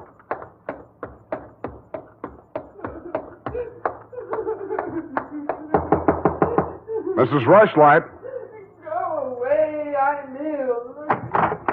I'm sorry to break in on you like this, but I haven't got much time. How dare you? Nancy! Try it, that girl. Mr. Spade, please leave me alone with my grief. Funny thing, yesterday Nancy was carrying a torch for Ralph, and you were holding the torch to him. Today it's different. Oh, good heavens, you don't think I'm grief-stricken over Ralph. Good, that's one less mystery. Mr. Spade, what do you want? Your nephew's killer. Oh, does it matter? It does to me. Somebody getting knocked off right under my nose is bad for private detectives everywhere. Oh. For a moment, I thought that... Say, wouldn't you rather make some more money? I refuse to marry Lotta. Oh, no, nothing like that. It's the necklace, Mr. Spade, the genuine. What is? I don't know. All I know is the other one isn't. Who told you that? Well, the police know. It's in the papers, isn't it? Not yet. Well, how else would I learn? The murderer's the only one who could have told you, unless you're the murderer. I see. Very well, Mr. Spade. I'll tell you what I know. I'm not as wealthy as you might think. In fact, I have for 4 years lived from pillar to post, from hand to mouth, ragtag and bobtail, struggling to make ends meet. Yeah, what you mean is you're eking out a meager existence, keeping your head above water, one jump ahead of the sheriff, stalked by the grim specter of poverty. Is that right? Oh, how well you put it. In fact, Mr. Spade, I'm something of a crook. I've borrowed large sums of money from Colonel Bixby, putting up as collateral something that was not mine to forfeit. Don't tell me. Let me guess. It was the Rushlight diamond? Well, you seem to know everything. All but one thing. Why did you think he could palm off a paste copy on an operator like Bixby? He sent you here. I won't tell you another single thing. Well, then I'll tell you a few things. The only way the Rushlight diamond could be transferred legally into the hands of Colonel Bixby was by tricking Ralph into marriage with Lotta. since Ralph's wife automatically became the legal owner. With Ralph dead, Bixby would be in line to inherit the diamond from her. Inherit? California state law. Foster parent may inherit from a foster child in absence of any direct heir. Well, why, then he planned. He'd kill her, too. Mr. Spade, we must stop him. She's safe for the time being. I had her thrown into the pokey. They can hold her 48 hours for questioning, but they can hold you longer. They can even hold you as an accessory before the fact. Why, I didn't know he was going to kill anyone. Lotta was just going to hand over $1 million diamond to Bixby out of the kindness of her heart? Oh, no. Lotta wanted to become an American citizen. Marriage is the quickest way. For her, Ralph was the only way. Okay, I'll buy that.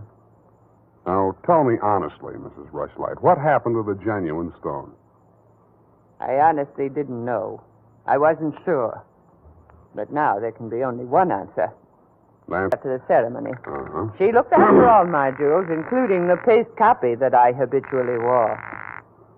Homicide, Lieutenant Dundee. Spade again, Dundee. I think I got the Rushlight caper all wrapped up. I'm heading for your office now, so wait for me. And whatever you do, don't let that Lotta dame out of your sight. Thank you. Goodbye. Wait a minute, Sam. Wait a minute. Yeah? The Lotta dame. She's already gone. Escape? Bailed out. Custody of her foster father. Wait a minute. I got the name here, son. Bixby. He's a colonel, and no wonder you're only a lieutenant. Mr. Spade, can't you stay for tea? Not thirsty. Nancy? Nancy, where are you? Oh, here I am, Sam. I was waiting for you. You got the keys to that car out in front? Why, yes. Do you want to borrow it? Yes, with you in it. Why, Sam, wait till I put my face on. Let it go. It's as good as lost anyway.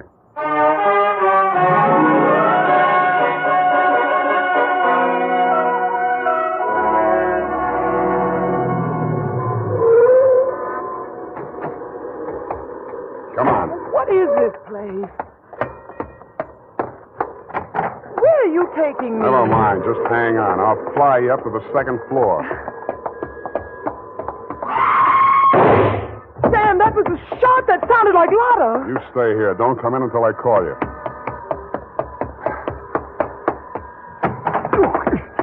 Spade, what are you doing? Get back in there. Drop it. No. Drop it or I'll crack your elbow. That's better. Now sit down. I want to look this over. Looks real cute. Powder burns, gun beside the chair, and what's this?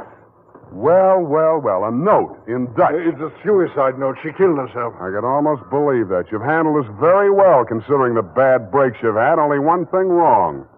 Do I scent a bargain? I don't have to bargain. I've got the diamond. All you've got is 2 murders rapping on your thick noggin. Don't be absurd. I know who has the real necklace. Then you better talk to her directly. You can come in now. Sam, was that... Oh, that poor, homely little dame. What did she ever do? Stop, you're breaking my heart. She committed suicide. You know better than that. She committed suicide. If the colonel's price is right. Oh, I see. I'll put it to you directly. It's not easy to fence. It'll have to be cut. That'll decrease the value considerably. Say, $10,000, no questions asked. Pardon me, that suicide shot, it's ringing in my ears. I can't hear you. 20,000. 50.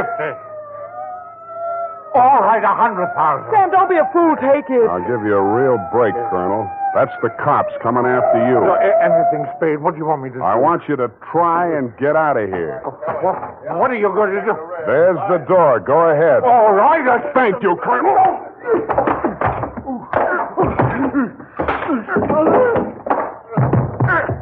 All right, men, remember, he's desperate. Bixby, we're giving you a chance. Come down or we're coming up after you. Come on, get up, Colonel. Here he comes. Careful, it may be a trick. Watch it, Dundee. Here he comes.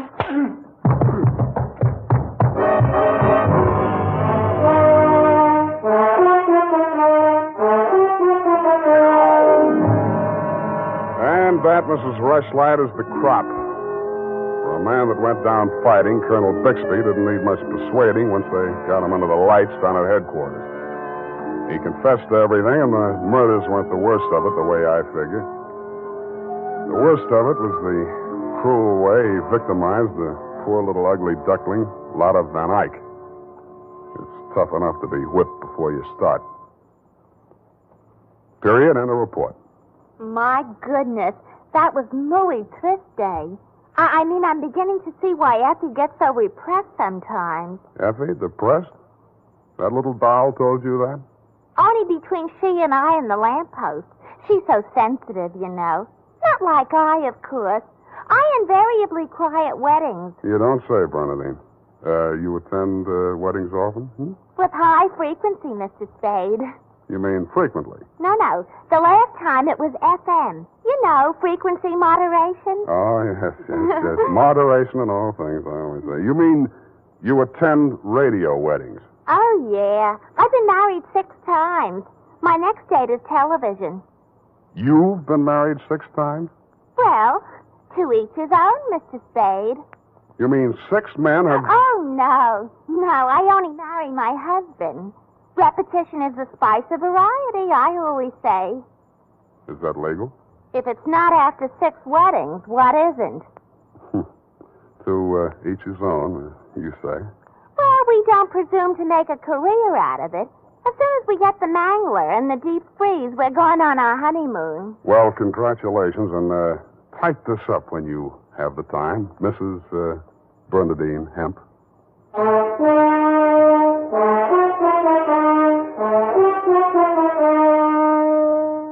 Every day, more and more men are turning to Wild Root Cream Oil for truly handsome hair. And that's not surprising, for what other leading hair tonic gives you these big advantages?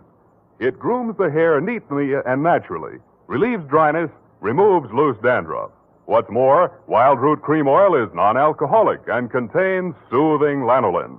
No wonder Wild Root Cream Oil is the favorite with so many millions of smart, particular men.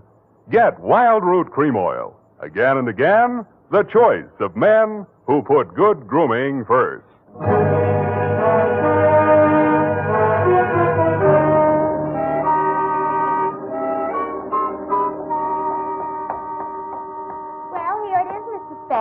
I'm sorry it took so long, but I kept relapsing into Spanish. Yes, I know how. And Effie's typewriter doesn't have any upside-down question marks. Upside down. Take a memo. Call typewriter man. I already have.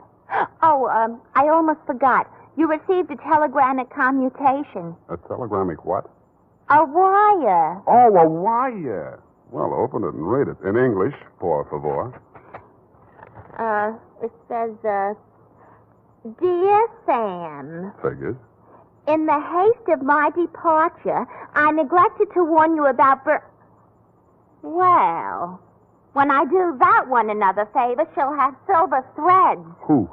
That ball of fire whom I'm taking the place of in order to be double-crossed of by. Effie? Is she still in far-off Canab? And good rubbish, if you'll pardon the expression. Oh, Bernadine, let me see that. I neglected to warn you about Bernadine. I'm sending details, airmail special, but in the meantime, whatever you do, don't go to any radio broadcasts with her, and if she comes to work in a wedding gown, take the day off. Love, Effie. And I had 2 tickets for honeymoon payoff, and now she went and spoiled everything. Oh, now there, Bernadine, you just have to marry your husband again, that's all. I wouldn't have had the time anyway. I know. It's just the principle. Good night, Mr. Spade. Good night. Buenas noches. Hasta la vista. Effie, why did you ever leave me?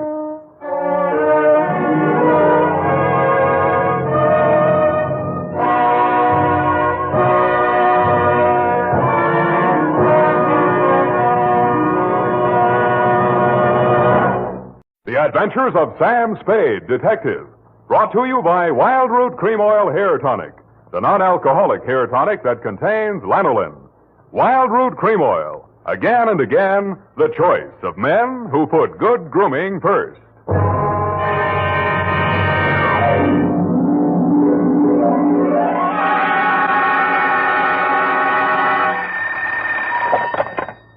Office of Samuel Spade, Private Investments.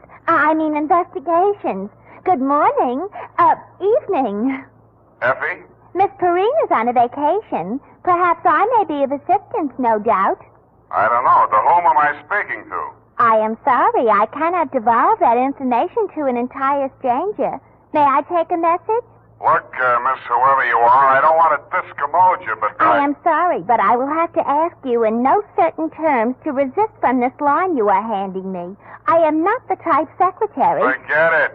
I'll just call Miss Perrine long distance and dictate my report over the phone. Oh, my stars and garter. How utterly gouch of me, Mr. Spade. Oh, I'm Bernadine, Effie's relief. I mean yours. I could use some. Oh, shall I send out for some medicine? Yeah.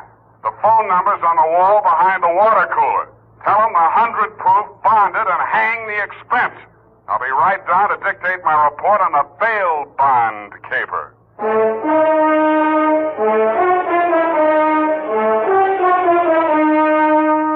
Dashiell Hammett, America's leading detective fiction writer and creator of Sam Spade, the hard-boiled private eye, and William Spear, radio's outstanding producer-director of mystery and crime drama, join their talents to make your hair stand on end with the adventures of Sam Spade. Presented by the makers of Wild Root Cream Oil for the hair. Only 3 days left, gals, and June, the month of weddings, will be over. But don't worry, there are still 187 days left in leap year, still time to snag the man of your dreams. You know, the one who uses Wild Root Cream Oil on his hair. He and millions of other men use Wild Root Cream Oil daily, because Wild Root Cream Oil grooms the hair so neatly and naturally, relieves dryness, and removes loose dandruff. Any smart man who wants to look smart always insists on Wild Root Cream Oil Hair Tonic. Again and again, the choice of men who put good grooming first. And now, with Howard Duff starring as Spade, Wild Root brings to the air the greatest private detective of them all, in the adventures of Sam Spade.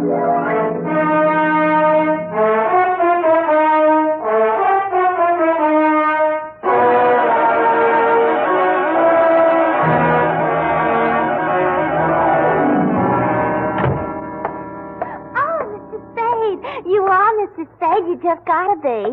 Yes, but why? It was fate. I knew it was going to be like this.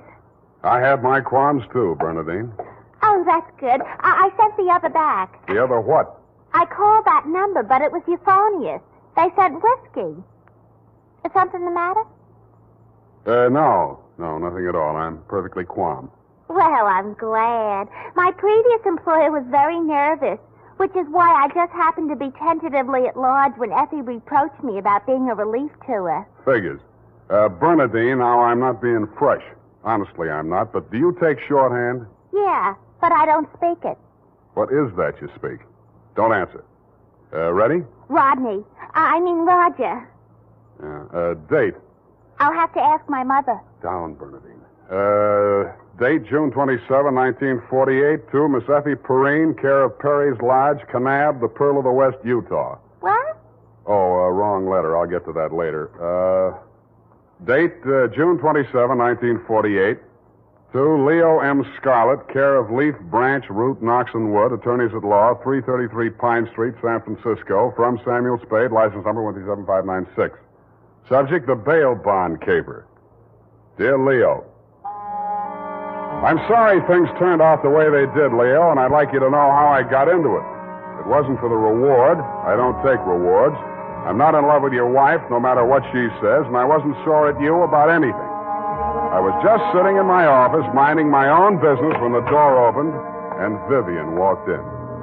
She looked every bit as beautiful as she did when she lived under me in Ma Tuttle's boarding house in 41. In fact, I didn't recognize her until she slithered out of her mink. Hello, Sam. Surprised to see me? Yeah, but I'm trying not to show it. What's on your mind? Is that all you've got to say to me, Sam? Well, you're here on business, aren't you? All right, I don't blame you. It all happened pretty sudden, Leo and me. I should have written or phoned you, I suppose, but somehow... Forget it, Vivian. Now, what do you need a detective for? You, thinking of divorce already? Oh, please don't, Sam. If it was a mistake, I'm the one who has to live with it. And I made up my mind when I married Leo. This time it's for keeps. No matter what. Mm-hmm. What's the what? He's in trouble, Sam. Well, that's nothing new. Well, this time I don't think it's his fault. When Leo went legit, he meant it. What's he say he's doing now? He's a bail bond broker. Judging from your new look, I'd say he's a success. Sam. A man called him on the phone today. I answered. He said his name was Holliday, but I recognized his voice. It was an old friend of Leo's, Charlie Rosenfoy. Charlie, huh? When did he get out? A couple of weeks back. He was paroled. I don't know what he said over the phone, but Leo looked scared and sick. I don't wonder. The word around town was that Charlie took the rap for Leo. And I don't know anything about that. All I know is Leo's on the level now, and Charlie never will be. He did plenty on his own during that time he served. Well, I won't argue that, but from where I sit, it looks like Leo better start wearing a gun again. He has. That's what I'm so frantic about, Sam. You hear any of the conversation from Leo's end? He didn't say much. But I did hear him say, "All right, 10 tonight. I'll meet you there." That wasn't very smart of him. I know, but that's the way he is. It might be only for a payoff. I thought of that, too.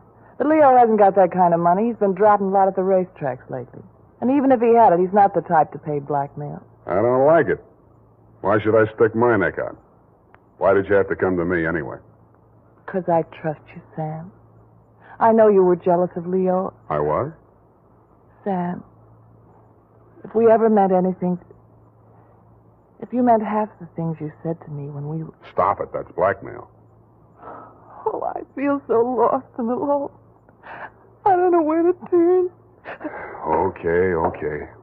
I'll see what I can do. Oh, Sam. I'll make it up to you somehow. You see if I don't. Sure you will. And tell Leo to stop dropping his money at Tan Ferran. This is going to cost them plenty.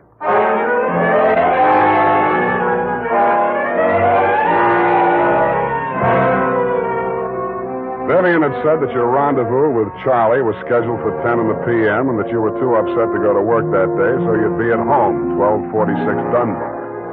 I took a plant in your apartment building from the Sleepy Lagoon-type cocktail bar across the street called, you guessed it, the Sweet Leilani. Your wife joined me, and after a while, we got around to talking. At least she did. I bet you can't guess what I'm thinking about. Huh? Listen, Sam. You remember that night we drove to Half Moon? Bay. Oh, you do remember. Oh, we used to do the craziest things. I should have married you, Sam. Please, not while I'm drinking.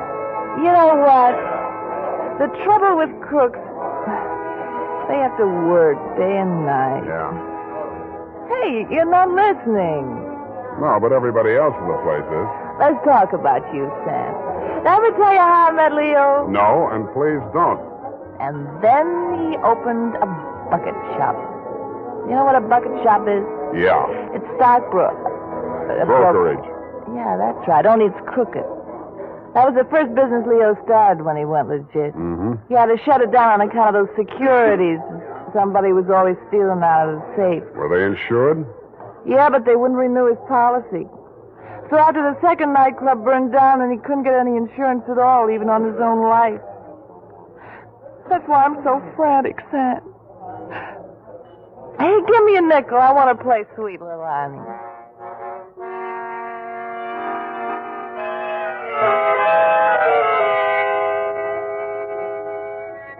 $50 and 2 hours later, Sweet Leilani broke under the strain, so we had Princess Papuli to leave a knot gave out, and we were starting on the Hawaiian war chant when she disappeared through a door marked Wahine, Hawaiian for powder room, and never came back. Around 9:45, I mumbled something to the bartender about the lady will pay, put on my smoke glasses, and strolled out and across the street. You came out of the building a couple of minutes later. You led me a zigzag course up Merchant Street to Salon, across Salon to Commercial, down Commercial to Drum, and made a lateral pass over Drum back to Dunbar. Your destination, I'd never have guessed it, was the Sweet Leilani. Happily, they were not playing Sweet Leilani. It was very, very quiet. The regular customers had taken a powder, and I didn't blame them. In the new crop at the bar, I counted 10 broken noses, at least 5 broken paroles, assorted knife scars, and 4 pairs of cauliflower ears, and 1 maverick. You slid into a booth at the end of the bar, took the gun out of your shoulder holster, and laid it down on the table in front of you. I walked over, turned it around so it was pointing at the jukebox instead of me, and sat down. Some other time, Spade. Some other time I drink with you. I'm waiting for a friend. Why the gun? You selling it to him? Maybe I give it to him. Go on, you drink at the bar. It's kind of crowded. Looks like Charlie Rosenfoy's old mob. Who are they gunning for? You or Charlie? Why don't you ask them? What are you drinking, Leo? I was with that bottle all day. Got a bad taste. Do me a favor, Spade. There's a bar 2 doors down the street. Go drink there. There's my friend coming in the door. Any friend of yours is a friend of mine, Leo. Look, Spade. Hello, Leo. What's the matter? You bring a bodyguard to meet your old friend Charlie? This shamus threw his weight in here. I didn't ask him. I don't need him. Huh. That sounds like the old Leo Scarlatti I used to... The name is Scarlet. Oh, pardon me. I've been on the rock for so long, it's hard to catch up on all the changes. There's been a war, Charlie. Anyone tipped you to it yet? You got a smart bodyguard, Leo. Let's talk. Let's go somewhere else and talk. I like it here. Okay, we start. How come you tipped the mob we were coming here? You promised you wouldn't. Like the shamus, they got a drink somewhere. All right. Say what's in your mind, and I'll go. Yeah, and if you don't mind, I think I'll do my drinking at the bar.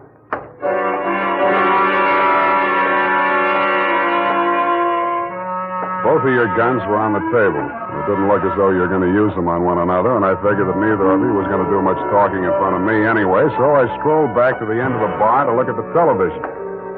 The 10 o'clock news roundup was on, and the ticker tape that was moving across the screen said ... in Atlantic City today, period. I ordered a highball, and then the ticker tape started again. This time it said San Francisco, $1 million bail bond robbery. $1 million in negotiable bonds is tonight in the hands of a group of daring hold-up men who commandeered an armored truck at the very portals of the police department and the Hall of Justice. And it said, this concludes the 10 o'clock edition of the Television News Roundup.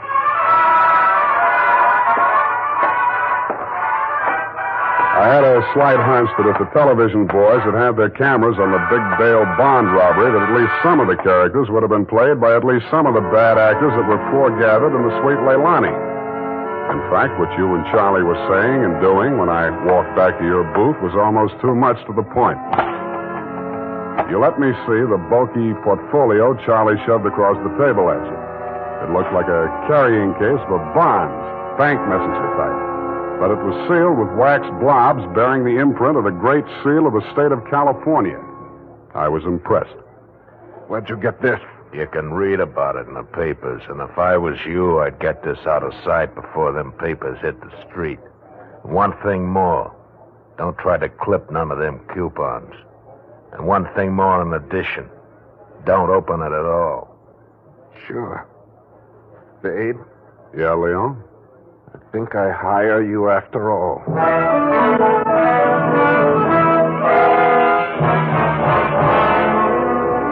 I took the job, and you handed me the portfolio. Outside, we flagged the taxi, and you gave the driver an address on Portsmouth Square. Your office, I hate to remind you, was behind one of a bunch of neon-lighted storefronts across from the Hall of Justice. The sign on the door said, press the button and let freedom ring any hour, day or night. The only bell in sight was a stop-press-type burglar alarm. You unlocked the door and we went in. You paused in front of a big green safe with a combination lock and started twirling the knobs. The tumblers clicked into place. I picked up an inkwell and waited for the safe to open. All right, Spade, give me it. I did, with both hands. With my left, I handed you the portfolio, and with my right, I pitched the inkwell at a well-wired slab of plate glass window. When the burglar alarm went into action, so did you. You dropped everything and were out of the door and out of sight before you could say, let freedom ring. While I was waiting for the cops to arrive, I helped myself to a $500 bearer bond I found lying loose in your safe. I had a feeling I might be needing some bail myself.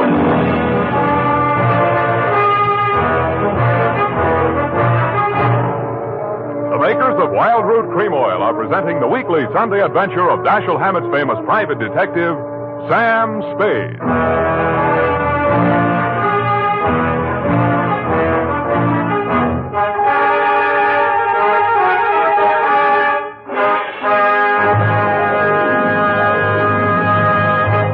Now, here's important news on good grooming.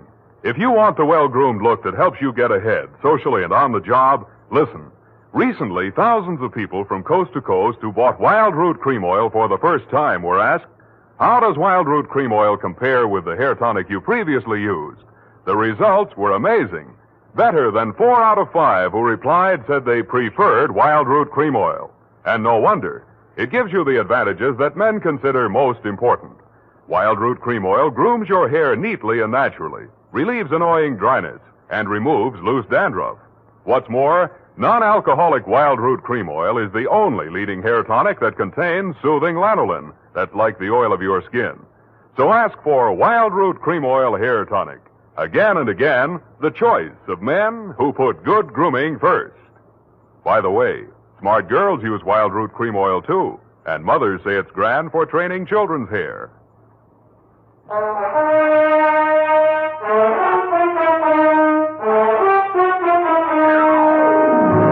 And now, back to the bail bond caper. Tonight's adventure with Sam Spade.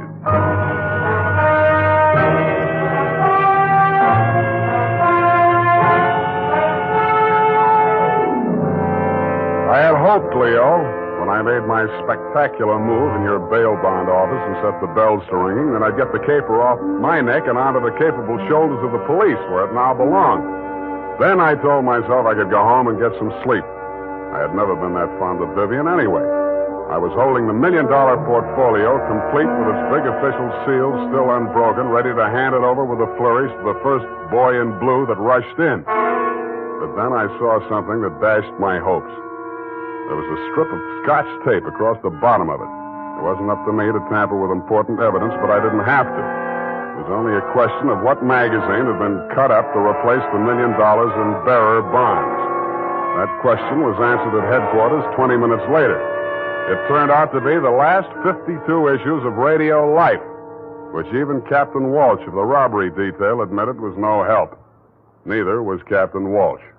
Now, Spade, in your statement here, you state, so-and-so and so-and-so and so-and-so, Sweet Leilani, and that Rosenfoy did hand portfolio exhibit in question to Leo M. Scarlett, alias Scarlatti, at approximately 10:20 p.m. this date. That's it, Captain.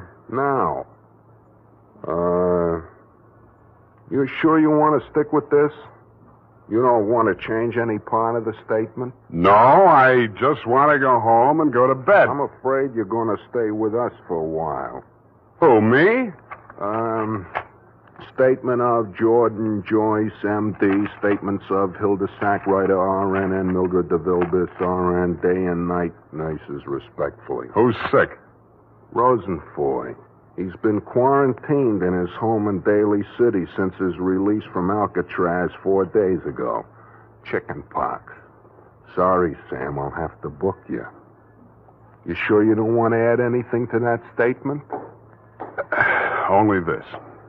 Kelsey Walsh, if you continue to do such brilliant police work, you will be waving a stop sign at a school crossing in time for the fall semester. You are a hangnail on the finger of justice.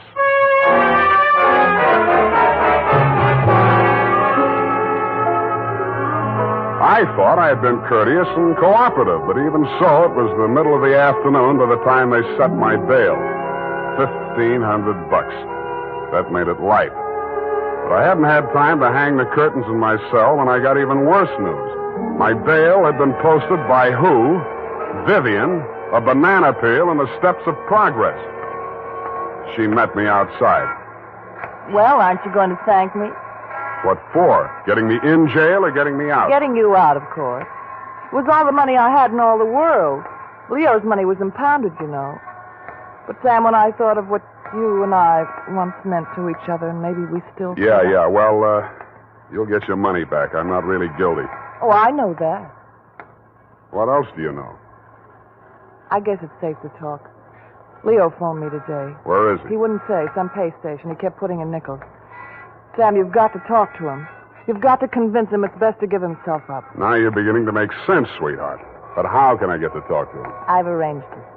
He's to meet us at the Club Leilani. You know, where we had our reunion yesterday. That place on Dunbar? Yeah. Oh, that's great. A crowded saloon less than a block from the police department. Besides, the place has lousy memories for me. By the way, did you ever get out of the ladies' room?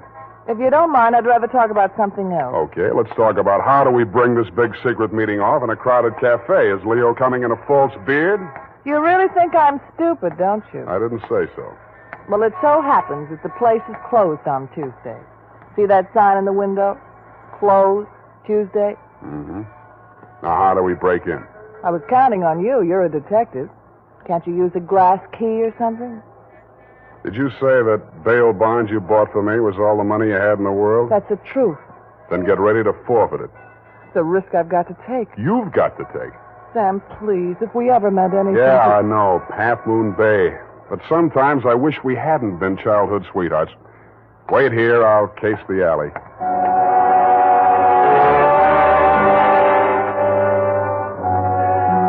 The alley wasn't much better. There were 2 windows, washroom type, all glass brick except for 2 small ventilators big enough to put your hand through. The only hope was the kitchen skylight. I didn't have any trouble getting up to it, but once I was there, things didn't look so good. The view from the roof was a garage door with 2 green lights flanking it.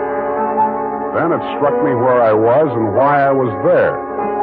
The Club Leilani backed directly on the Hall of Justice where the big bail bond robbery had taken place at 5 p.m. the night before. Without further ado, I put my foot through a pane of the skylight, reached in, unlatched it, and dropped. Hurry up. Let me in, Sam. Up at the front of the building, I could hear Vivian clamoring for admittance. I decided to let her clamor for another minute or two. It isn't a thing I often do, but I walked resolutely into the ladies' powder room. It was very well equipped. It had furniture, a telephone, and more clues than I needed. The magazines were there, the razor blades were there, the Scotch tape was there. There was even a scraping of red sealing wax on the steel frame of the window slot. But best of all was what I found in the paper towel dispenser. I lifted it out and moved it next door to the men's washroom. Then I let her in. What kept you so long? You'll spoil everything. I was afraid you'd... Here comes your husband. Come on, let me in. What happened, Leo? You're early. Any objections? I just got itchy, that's all. How are you, baby? Don't, Leo. I'm so nervous. Straining. What are we going to do, baby? What's Spade going to do for us? Tell him, Sam. I'll leave you 2 alone to talk it out. I'll freshen up a little. Haven't had my face on all day. Poor kid. Well, Spade, let's have it. Yeah, she's right, Leo. I can do a lot for you. But you've got to do something for me. Spade, this is level. I never saw those bonds. I know that. Then what are you after? The truth. It's the only thing that can save you, and if you take this rap, I take it too. I'm in clear up to my neck. Okay. Charlie Rosenfoy came around to Vivian and made her this proposition. He was going to pull this bail bond job and plant the goods on me to get even for the rap he thought he'd taken for me. Vivian pretended to play along with him, only she got hold of the package long enough to take the bonds out and put the old magazines in instead. Yeah. The idea was the mob would think Charlie had double-crossed them, taken the goods for himself, and delivered a phony packet to their banker, which was supposed to be me. Sure. Only you had to get smart and set off that burglar alarm. Now I'm getting the squeeze on all sides. The mob, the law, Charlie are all gunning for me at once. Don't worry about the mob and the law, and don't worry too much about Charlie. What are you driving at? That'll be him now. Who tipped him I was here? Get back in the corner. It's dark in here. He'll never see you. I'll take care of him. All right. Hello, Charlie. Oh. Come on in. Oh! Good boy, Spade. Get his gun. You're my friend. Sure, I'm your friend. Come here. Yeah, sure, Spade. Pleasant dreams, fellas. Now I act. Hey, Charlie! No, Leo!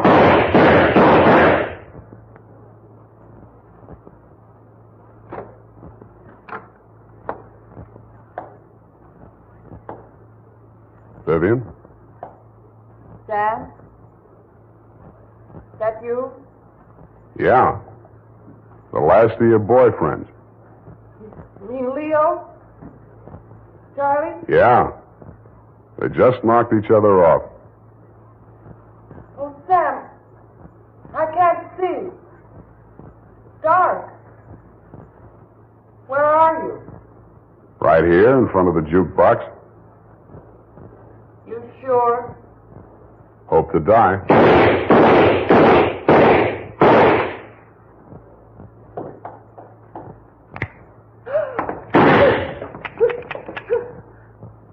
Drop it, Vivian.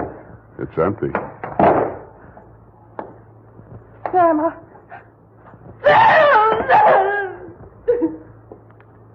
Vivian, how could you? After Half Moon Bay.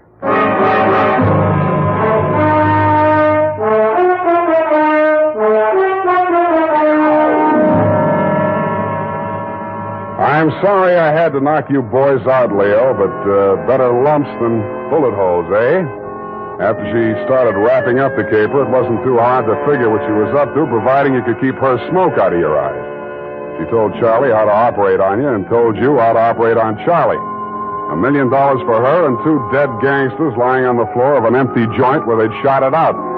The secret of the missing bonds would have to be written off by the police as having died with either one of whichever of you ever had them. Period. End of something. Pardon me, Mr. Spade. I know you're tired, and if you're too brushed, please feel free to elude the whole matter. But Yes, okay, let's do that. thank you. Effie said that you were always glad to qualify any little points that she didn't understand. She said that, did she? Yeah, but she also said that quite accidentally that you sometimes leave things out that should be left in. Bernadine, times are very bad. They're cutting salaries everywhere. But where were they during the whole nefarious affair, if you'll pardon the expression? The bonds? In the paper towel dispenser, didn't I say so? Oh, that's what you moved to the men. But how did they get there? In the Walreenies, if you'll pardon the expression. Simple. When the thieves whizzed through the alley after the heist, Vivian had her well-manicured little lunch hook thrust through the window slot to receive them. Oh, that's how the red sailing wax got there. Bernadine, you're spectacular. Now go and type this up. You're making me nervous.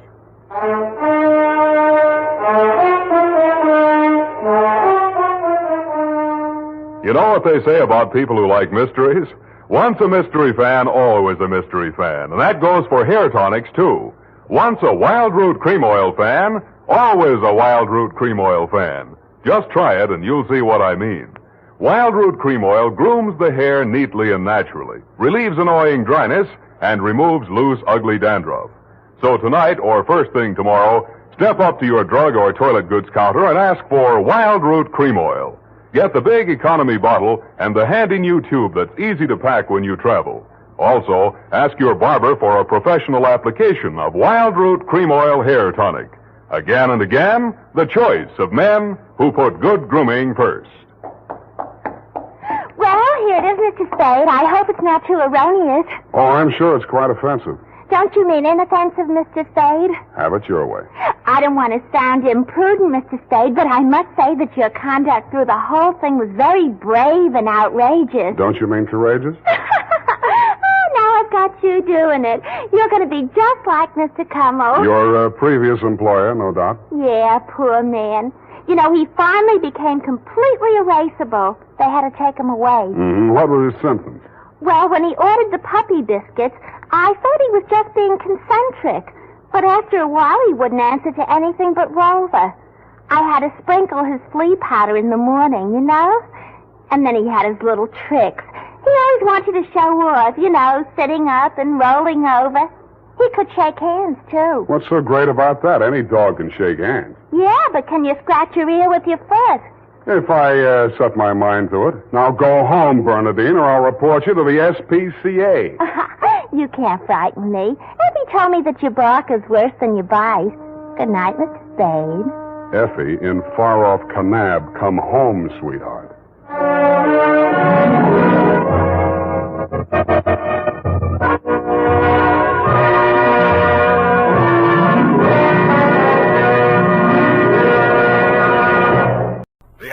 Adventures of Sam Spade, Detective.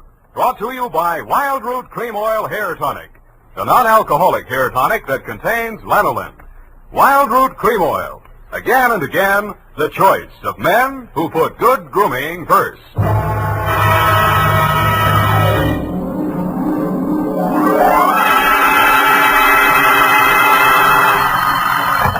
Sam Spade Detective Agency. It's me, sweetheart. Risen from not one, but 2 deathbeds. Oh, Sam, I bet not. You wouldn't take that lying down. Oh, Effie, you made a joke. Well, you did first, Sam. I did not. Oh, you mean you actually Oh, don't pin me down. Anyway, I was present at 2 dying declarations. Would you believe, Effie, that a man could say something that wasn't true at a time like that? Oh, no. You mean a man would be lying on his deathbed? Oh, Effie, you made a joke. Oh, Sam, now stop it. I don't know It's all right, Effie. I forgive you. You can atone by telling me how wonderful you think I am. I think you're... That you may do when I arrive at a place to dictate my report on the deathbed caper.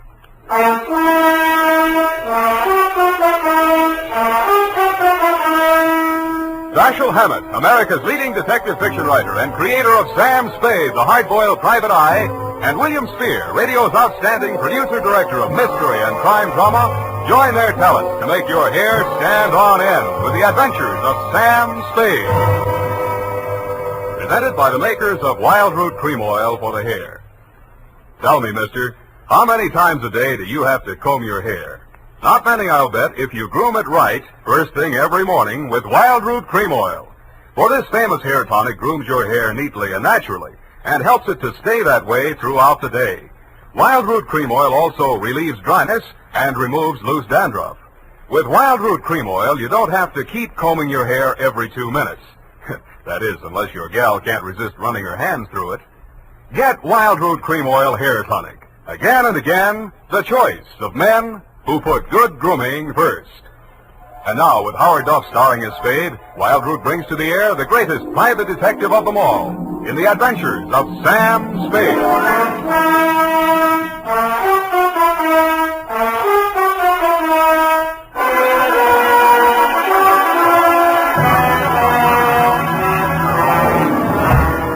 Many brave hearts are asleep in the deep. Sam, you're a sailor. Captain Sam, there's the brig for you. You got your logbook handy, gal? Oh, yes, Captain.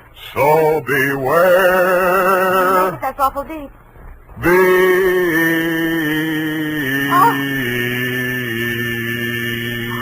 Date June 20th, 1948. Where? I have no shame. To Marin County Sheriff's Office, San Rafael, California. Attention, Deputy Woodington from Samuel Spade, license number 17596.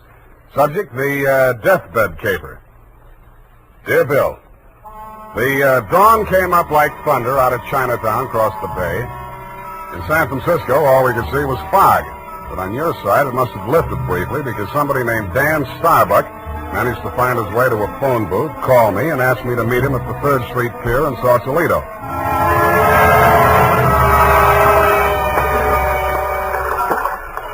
I didn't see him when I first got there. I didn't even see the pier. It was too foggy. But in the glow of the neon lights in front of the Viking saloon, I saw a man who seemed to be waiting for someone. He was a big guy with a good face, but plenty of worry on it. Mr. Spade? Yeah, Mr. Starbuck. Dan Starbuck. Come on down to the end of the pier. I'll explain as we go along. We've got to hurry. You act hot. You wanted for something? What? Not yet. What's the caper? Well, my brother's out there on his yacht, the Marguerite. He's dying. When he's dead, they may call it murder. I want to be there with a witness. That's you. In case he has anything to say about who did it. Who did? They think I did. Did you? Well, honestly, I don't know. It happened the night before last. I went out there to see him. We've hated each other for years. We've both been drinking, and we drank some more. Then there was a fight. I drew a blank somewhere. Next thing I knew, it was around midnight. I pulled myself together, went into his cabin. Gordon was lying there with his head all kicked. I realized I was covered with blood, and I was holding something in my hand, big glass paperweight. I dropped it. I got out of there fast, swam ashore. I planned to tell you a different story, but that's it. You want the job or not? You think you'll make a deathbed statement that'll clear you, and you want me for a witness? Yeah, that's it. You got a lot of guts. I'm hired. Good. Halverson? You down there? Halverson! Who's Halverson? He's the boatman. He'll row us out. Halverson! Hey, Nils! Johnny? Yeah. That you, Casino? Sure. Can I do you some favor? I want to go out to the Marguerite. I can't find Halverson anywhere. Oh, I guess I can take you. Are you sure that I'm sure. Sam Spade, Del Casino. He's the boss of the Marguerite. Glad to meet you. Sam. Any fun at Danny's? Hey, listen, Danny, you sure you want to go out there? Any reason why you shouldn't? Well, it's up to him. In his place, I would be on a freighter from China, way out there where the fog is more thicker. No, it's all right, Casino. I know what I'm doing. Well, your friend, you excuse me, your name? Spade. You pardon me, I better ask. The police don't want you for nothing? Not yet, but don't make book on it. Push us clear, Danny. All right.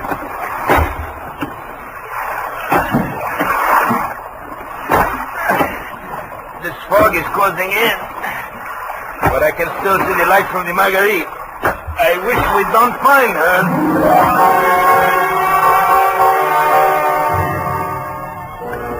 But we did. She was wearing clam diggers, an off-the-shoulder T-shirt, and was leaning against the rail as the dinghy pulled past the police launch and nestled in under the ladder of the yacht.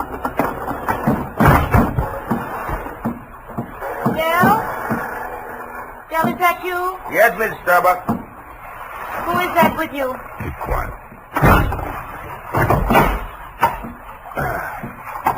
Del, what are they saying ashore about... Oh, I thought you... You're Mrs. Starbuck? Yes? I'm Sam Spade. I'm from San Francisco. I'm a detective. Your brother-in-law's on the boat. You captured him? He wants to come aboard.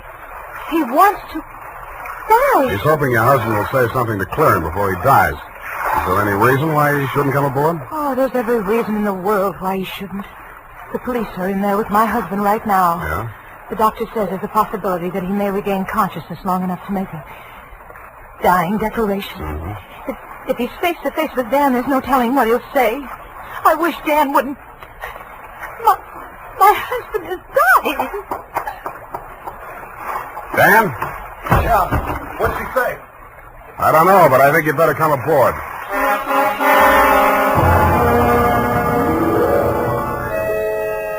He seemed almost delighted as he swung his weight up out of the dinghy and climbed the ladder. Del Casino, the bosun, followed, wearing a puzzled expression that turned to fear as we entered the cabin. The yellow glare from the lamp swinging overhead was almost blinding to walk into out of the foggy night. The first thing I focused on was the bunk that held the dying man.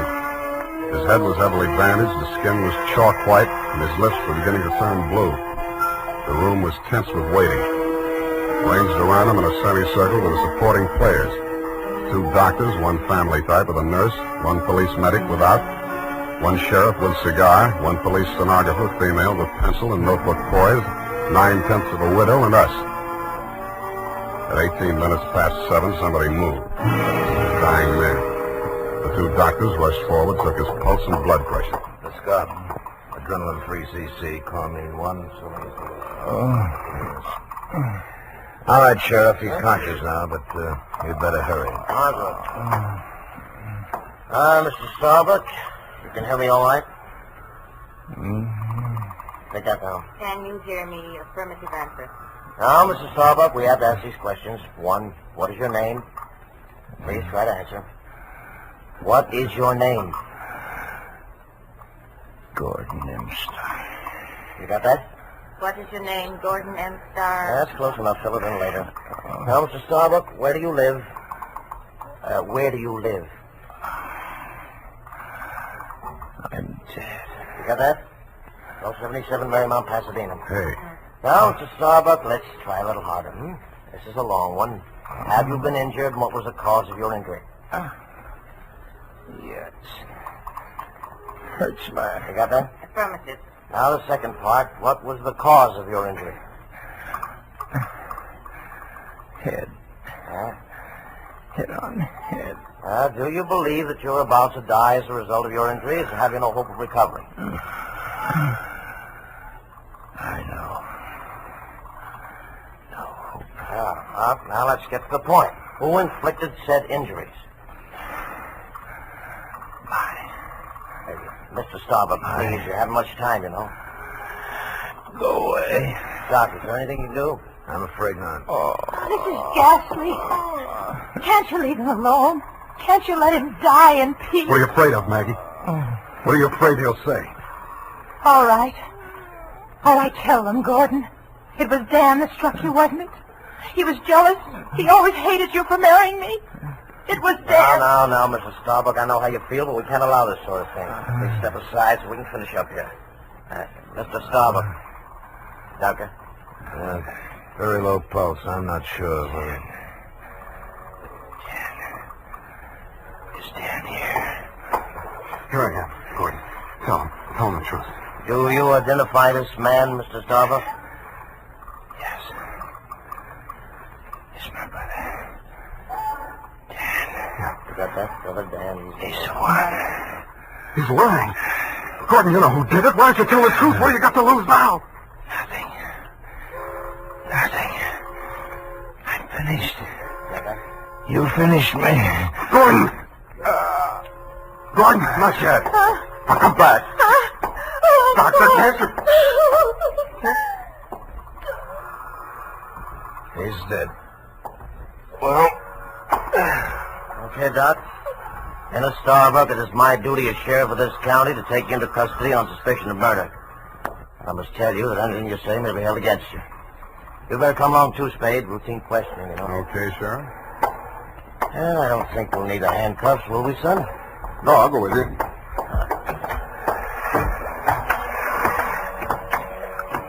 Yes, indeed, son. It's always smart to come along quietly. Yeah. Oh, this is the fellow. Hey, Sam, come back here. Use your hand.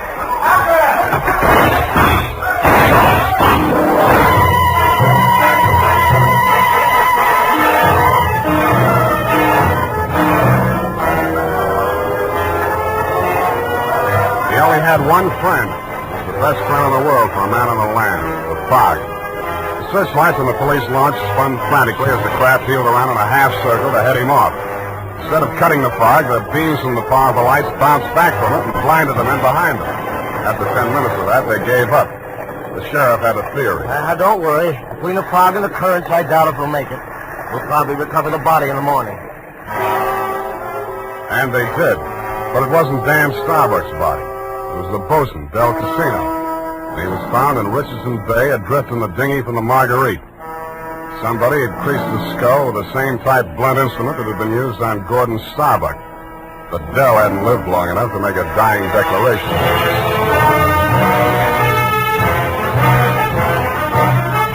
The makers of Wild Root Cream Oil are presenting the weekly Sunday adventure of Dashiell Hammett's famous private detective, Sam Spade.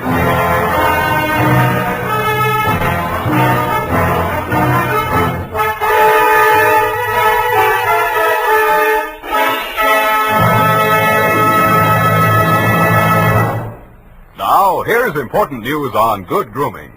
If you want the well-groomed look that helps you get ahead, socially and on the job, listen.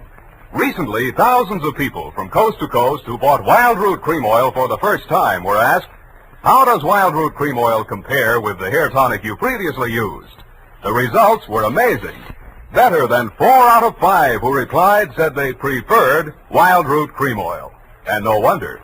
It gives you the advantages that men consider most important. Wild Root Cream Oil grooms your hair neatly and naturally, relieves annoying dryness, and removes loose dandruff.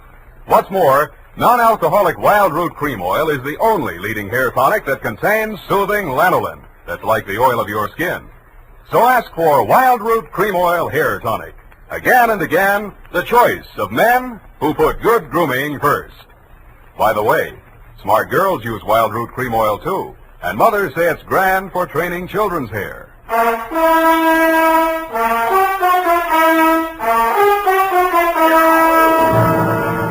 And now back to Caper with 2 Deathbeds. Tonight's adventure with Sam Spade.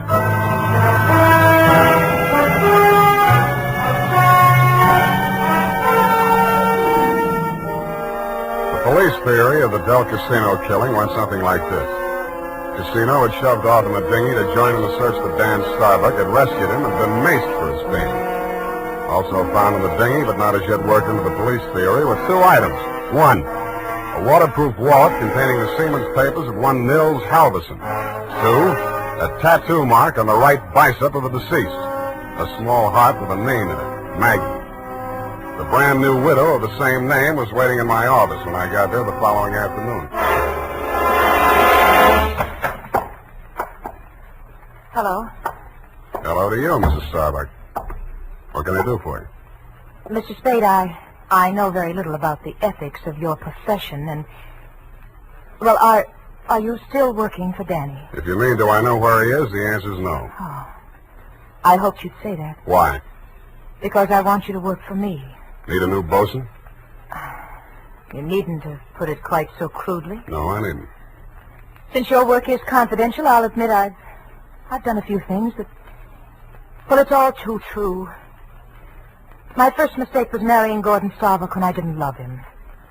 And I should never have let myself fall in love with Dan.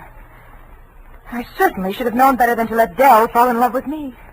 What about Nils Halverson? And me? Well, hardly. No. Nils Halverson was employed by my husband for various odd jobs whenever we put in at Sausalito. Mostly he'd row the guests out to the ship. He rowed Danny out the night my husband was killed. At least I think he did. I didn't actually see him. Where's Halverson now? I don't know. He goes off on drunks for days at a time, but I have a feeling that someone has paid him to disappear. He might have overheard something. Hold on a minute. You're going too fast. Are you, working up to a confession? Oh, no.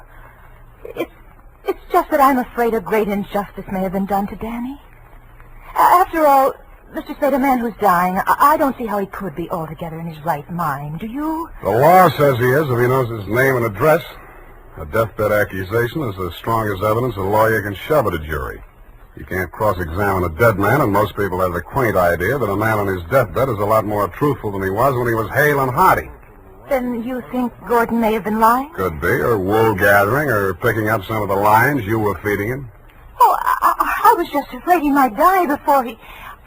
You see, I thought I might shock him into saying yes or no. He could have said no, couldn't he? Well, make up your mind. Oh, all I know is it's on my conscience now. If we could find old Halverson and force him to tell what he knows. He's a very strange man. He's devoted to me. If the police find him before I do, he might refuse to talk out of a mistaken loyalty. To you? Well, I meant if he thought I had anything to do with it. Well, he's very strange. I told you that. What makes you so sure he's alive? Why wouldn't he be? If I'd been the killer and he'd rode me to and from the scene of my crime, I'd see him secured in Davy Jones' locker. Fish feed, lobster bait, asleep in the deep. Will you work for me? I'll let you know.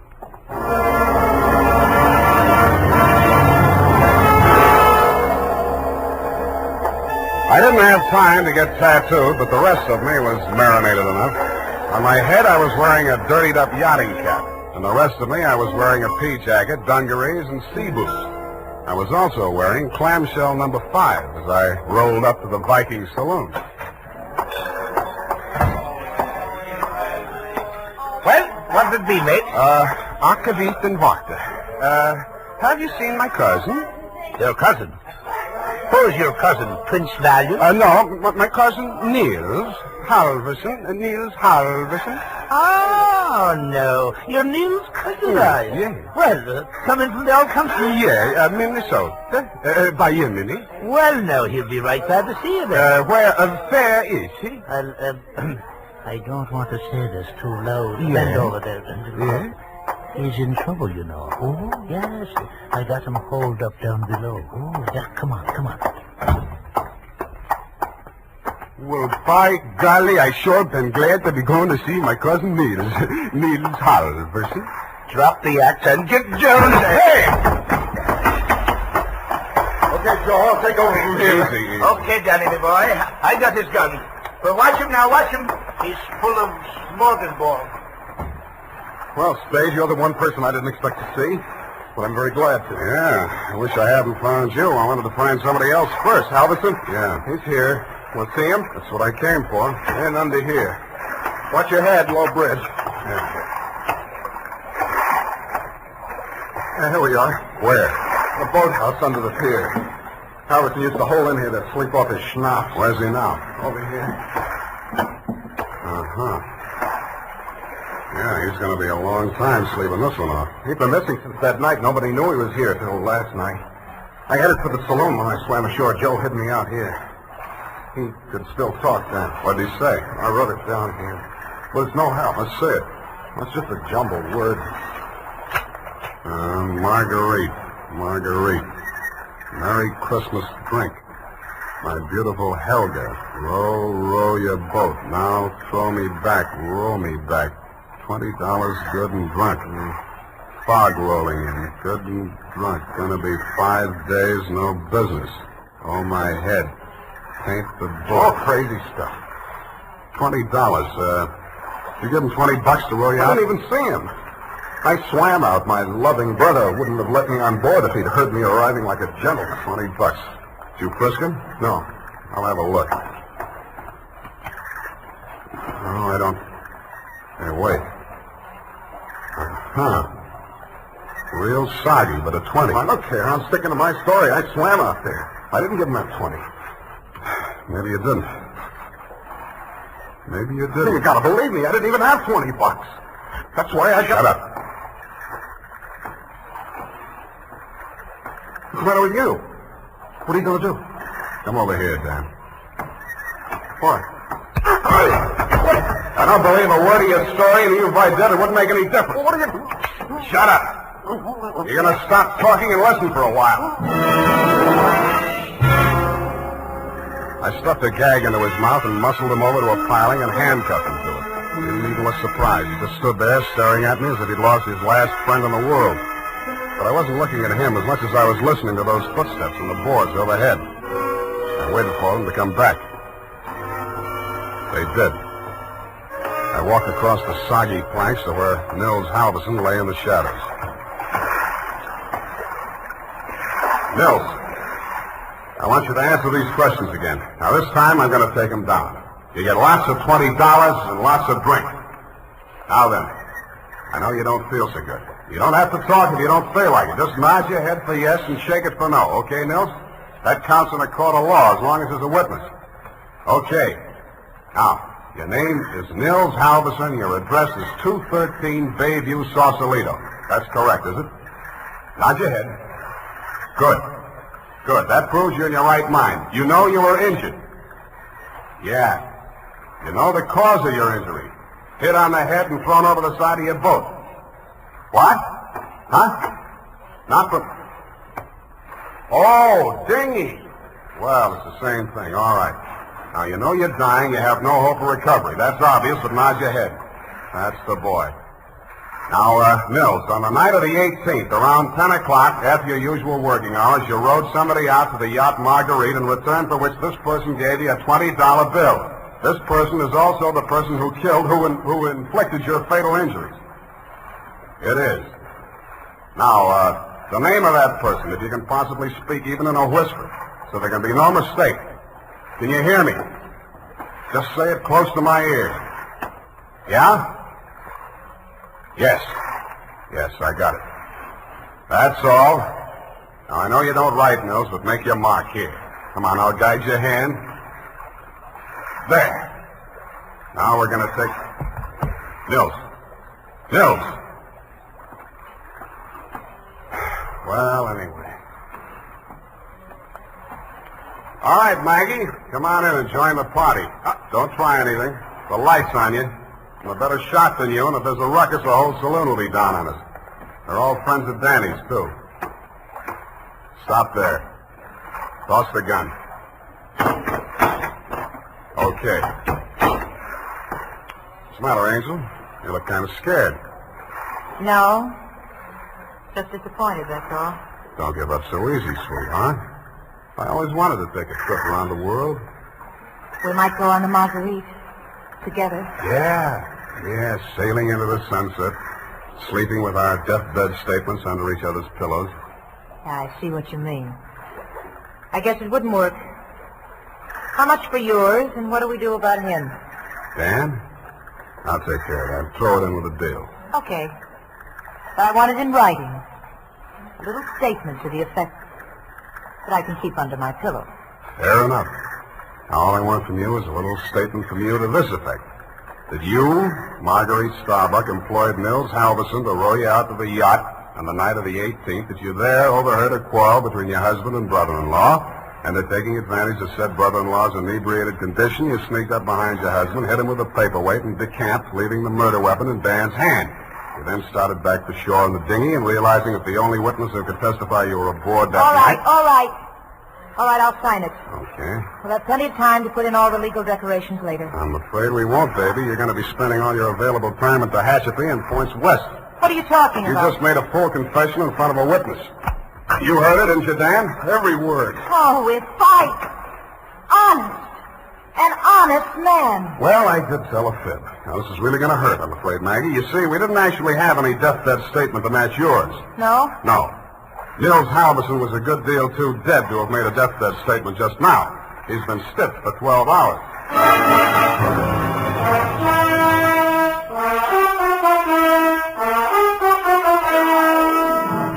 Period. End of report.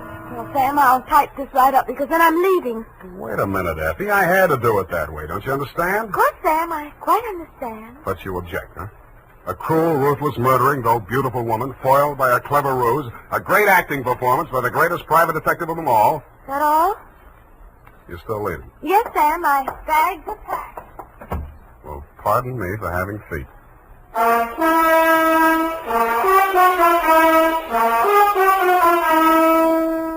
There's a reason, men. In fact, there are 5 big reasons why more men every day are turning to Wild Root Cream Oil for well-groomed hair. Wild Root Cream Oil grooms your hair neatly and naturally. Wild Root Cream Oil relieves dryness and removes loose dandruff. Wild Root Cream Oil is non-alcoholic and contains soothing lanolin. 5 big reasons why you, too, should join the millions with handsome, well-groomed hair. Why you should step up to your drug or toilet goods counter and ask for Wild Root Cream Oil. Get the big economy bottle and the handy new tube that's easy to pack when you travel and just right for the office or plant. Also, ask your barber for a professional application of Wild Root Cream Oil Hair Tonic. Again and again, the choice of men who put good grooming first. Well, here it is, Sam. Goodbye. Now, wait a minute, Effie. You can't leave like this, not without... Oh, all right, I'll talk to you while I'm putting my hat on. Well, can't you at least look at me? After all, you should give me a chance to justify... Sam, apparently you're laboring under an apprehension. Of course I am. Oh, boy, am I glad I picked the last in June and the first in July. What are you talking about? My vacation. Vacation? You just had a vacation a few months back. Well, Sam, that's a year. Well, if you want to take advantage of a legal technicality... Now, Sam, don't say goodbye, man. Well, it's customary, I suppose. It's lucky that some of us keep our nose to the grindstone, our ear to the ground, an eye to the future. Huh? Television's just around the corner, you know. Oh, Sam. Come here, sweetheart. You look lovely in it. Come here. Have a wonderful time. Oh, Sam. Oh, Sam. Yeah. Now, go on. You missed your train. Where are you going? To Los Sierras. Well, just so you don't go to Kanab, Utah. All right, Sam. You know best. Good night. Good night, Sierra Sue. Now, who can we get for that part next week?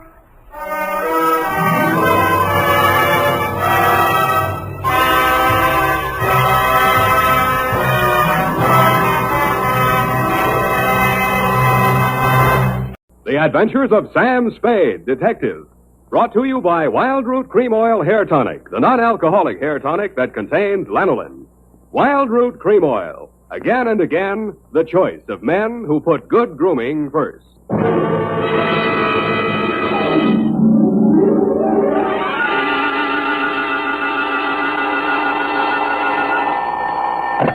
Sam Spade Detective Agency. Hello, sweetheart. It's only me. Oh, Sam. Why so modest? Women, Effie. Age cannot weather nor custom stale their infinite variety. Huh? Against their incalculable wiles, mere man is a leaf in the wind. Oh, Sam, do you really... Oh. Who was she and how windy was it? Cyclonic, Effie. We had to close every window in the house. But If you will just contain your natural feminine curiosity for a few moments, I'll be right down to dictate my report on the bow window caper.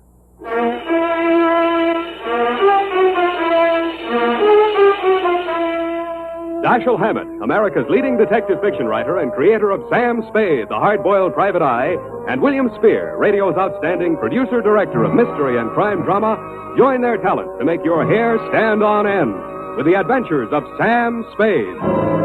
Presented by the makers of Wild Root Cream Oil for the hair. To every man who says, I don't use a hair tonic or I don't believe in a hair tonic, I say this. Decide for yourself. But don't decide until you've tried Wild Root Cream Oil, the entirely different hair tonic. There's not a drop of alcohol in Wild Root Cream Oil, and it contains soothing lanolin.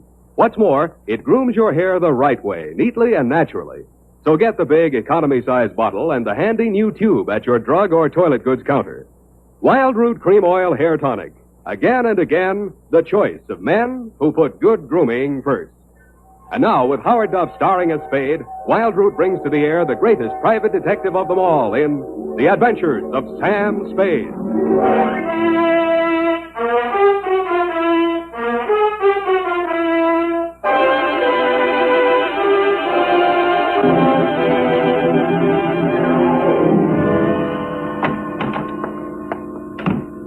Sam, what's a bow window? A bow window. Bow window is a bay window that you look into instead of out of. Look into instead of out. Oh, Sam. Get your book, Panther Girl, and slink on in. What was he trying to see through the bow window? I mean, whose house was it? Her own. But if it was her own house, then why was she It looking... just goes to show you, darling, what some women will stoop to. It does? There was a low window. Oh. Well, whenever you're ready, Sam. Date November 10. 9th. Correct. 1947. To Dr. Helmut Ries. I was right for once. Yeah. From Samuel Spade, license number 137596. Subject, the bow window caper. Dear Dr. Ries, I know that this report will not make pleasant reading for you, but you paid for it, so here it is. As far as I was concerned, it all started on Thursday morning when you called at my office. From your story, I gathered it had been going on for some time. You will say these are merely the actions of a jealous woman, Mr. Spade. But I assure you there's more to it than that. It must be a carefully thought-out plan to ruin my career, my whole life. In what way, Dr. Reese? She spies on my private consultations. Insults my women patients. I can no longer even keep a nurse for more than a week at a time. Scenes, hysterics, outbursts of violence. I cannot continue my work under such conditions. Well, why don't you give her a divorce? Why, no. This is not her desire. If it were, it would be simple. No, she wants to bring me to ruin. She wants to see me on my knees in front of the public. Why? That is what I want to find out. Why? Doctor, I think you ought to take this case to a head doctor. I have consulted a psychiatrist. He examined her. She's perfectly competent mentally. So you see, there's here already some mystery, for which one comes to a detective. How long has this been going on, Dr. Reed? Since 3 months only. But in this time, she has reduced me to utter desolation. Dr. Reese was a very good divorce lawyer right down the hall from my office. No. I discussed the matter of a divorce with her a few days back. This was her answer. You see, a receipt for the purchase of a gun.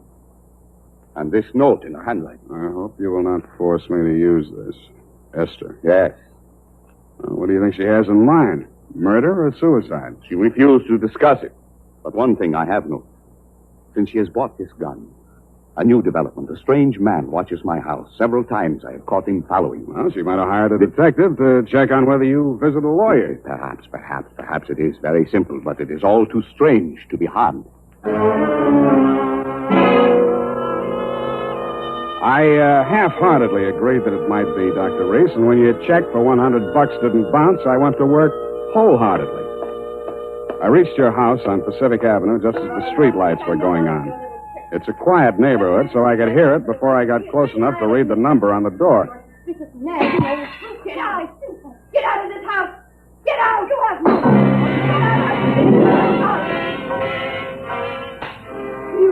They seemed to be slugging their way toward the back of the house, so I decided to risk an entrance. I found the doorbell, and I was about to punch it when I caught sight of your mystery man. He was crouched in a clump of shrubbery that grew under the bow window at the corner of the house. He was still there with his eyes glued to the window when I walked up behind him. Hey, let go of me. Let go. Come on, you're going inside. Listen, I'm not just a snooper. I didn't say you were. I'm just inviting you inside for a better look. Now, I'm warning you, if you don't let go of me, Stop squirming, will you? Go! The kick he landed on me wasn't according to the Wrestling Association's rules, but I let him get away with it mainly because I couldn't move for 3 or 4 minutes, and by that time he disappeared down the street. When I recovered my faculties and staggered back to the door, I didn't bother ringing the bell. I just walked in. The hen fight was still going on somewhere in the upper reaches of the house. Then a door burst open on the upper landing, and a girl in a nurse's uniform ran down the stairs toward me, pursued by a pale little woman with a pinched face who was brandishing a pair of brass fire tongs. You brushed past me, Dr. Reese, and headed off the pursuer. Esther, stop this! Stop this at once! Have you gone crazy? Give me those fire tongs. Give them to me. What's the matter, Helmut?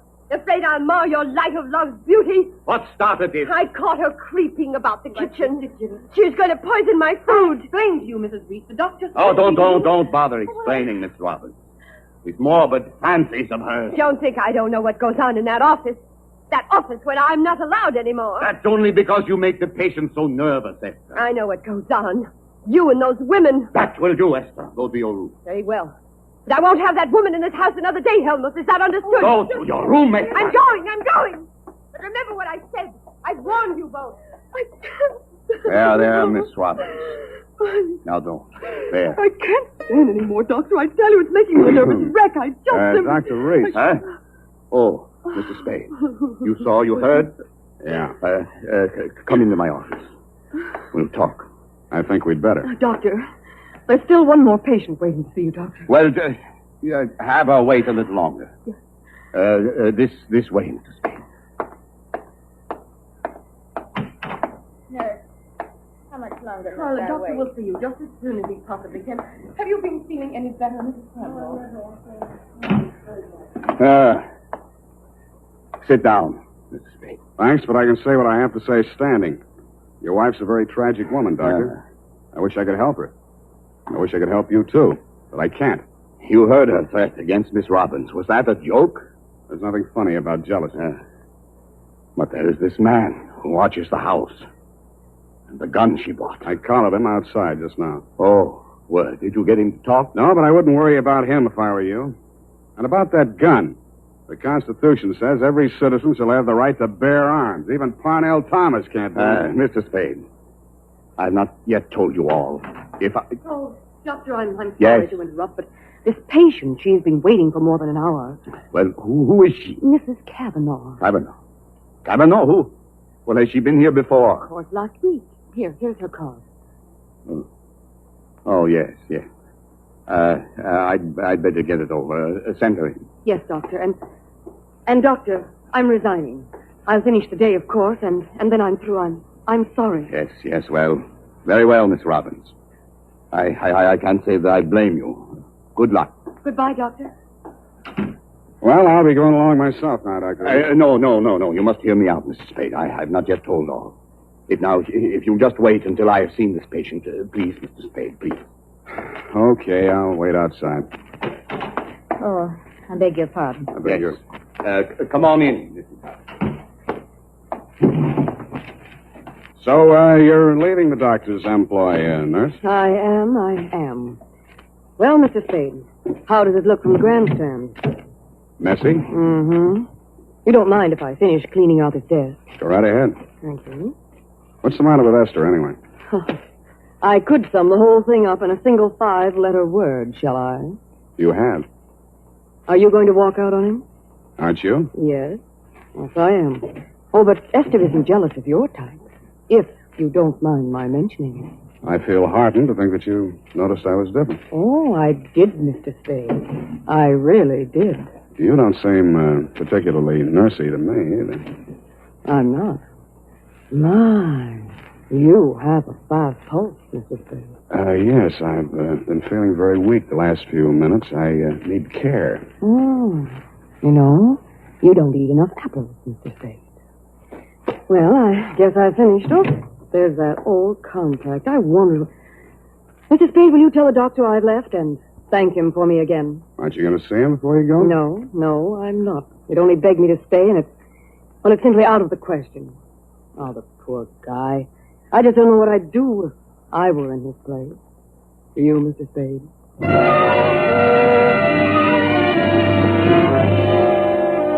I did, and I told her. She told me I was a victim of hypertension and left me with my mouth open and no thermometer in it. 5 minutes after she'd gone out through the front entrance, your wife came down the stairs looking knowingly at me and the door to the doctor's office and left by the same route. 10 minutes after that, I was halfway through a 1937 National Geographic that was the latest edition on the waiting room table, and had reached the third paragraph on the natural beauties of Winona County, Minnesota. But I never finished.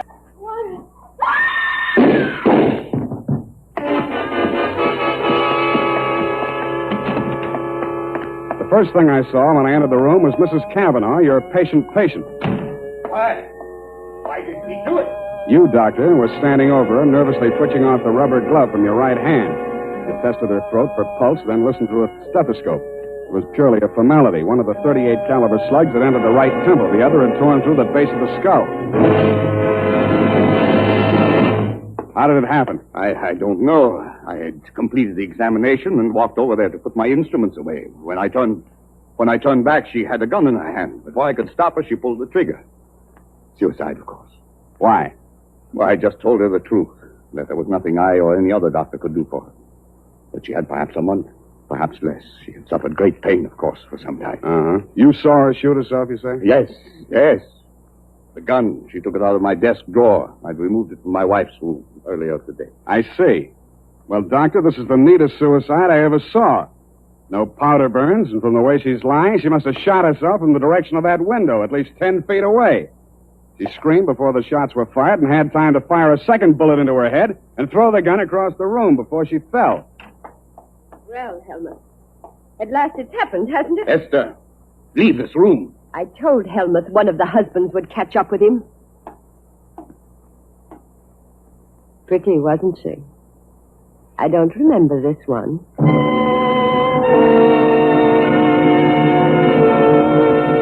The expression on your face might have been horror or fear or both, Dr. Reese. But your wife was smiling. When my eyes left her face, I noticed a leaf clinging to the hem of her coat. It might have come from the shrub that grew up against the house. And her shoes were splotched with mud that could have and probably did come from the cultivated flower bed just outside the bow window.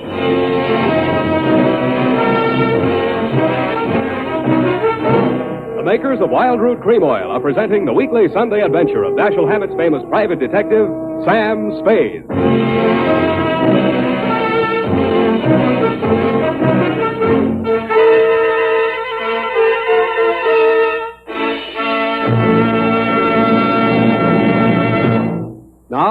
Now, here's important news on good grooming.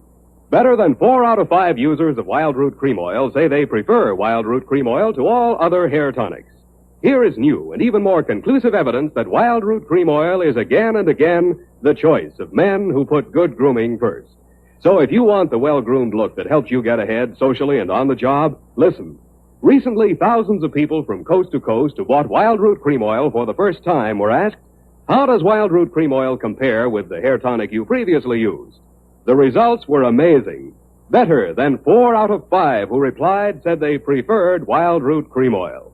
And no wonder. It gives you the advantages that men consider most important. Wild Root Cream Oil grooms your hair neatly and naturally, relieves annoying dryness, and removes loose dandruff. What's more, non-alcoholic Wild Root Cream Oil is the only leading hair tonic that contains soothing lanolin. That's like the oil of your skin. So ask for Wild Root Cream Oil. Again and again, the choice of men who put good grooming first.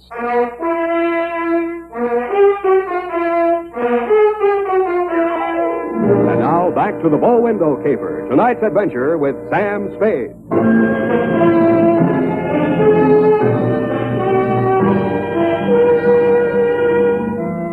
Obviously, there were two equally good suspects in the Kavanaugh murder. Either your wife had killed her in a jealous rage, or you'd killed her with your wife's gun to frame her for the murder. I decided to let the police worry it out and went home to bed. The morning headlines were a bit of a surprise. Nurse sought in shooting of mystery woman. Item. The cops had found Celeste Robbins' fingerprints all over the murder gun. And item. Mrs. Kavanaugh, the murdered woman, had given a vacant lot as her address, and her body was lying unclaimed at the morgue. I decided to pay her a visit.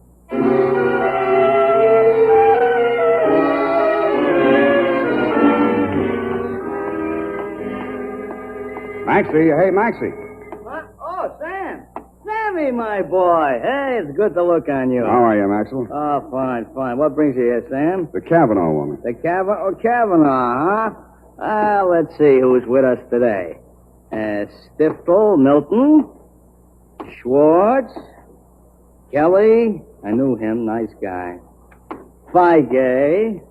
Aha. Kavanaugh. Rose. Hello, Rose. Hey, Sam, don't you want to look at Rose? No, I've seen her. Yeah, just checked her back in. Autopsy.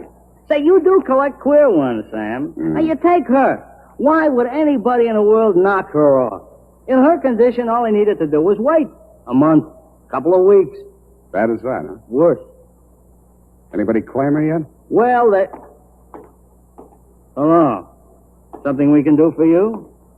My name is Kavanaugh. I come for my wife. He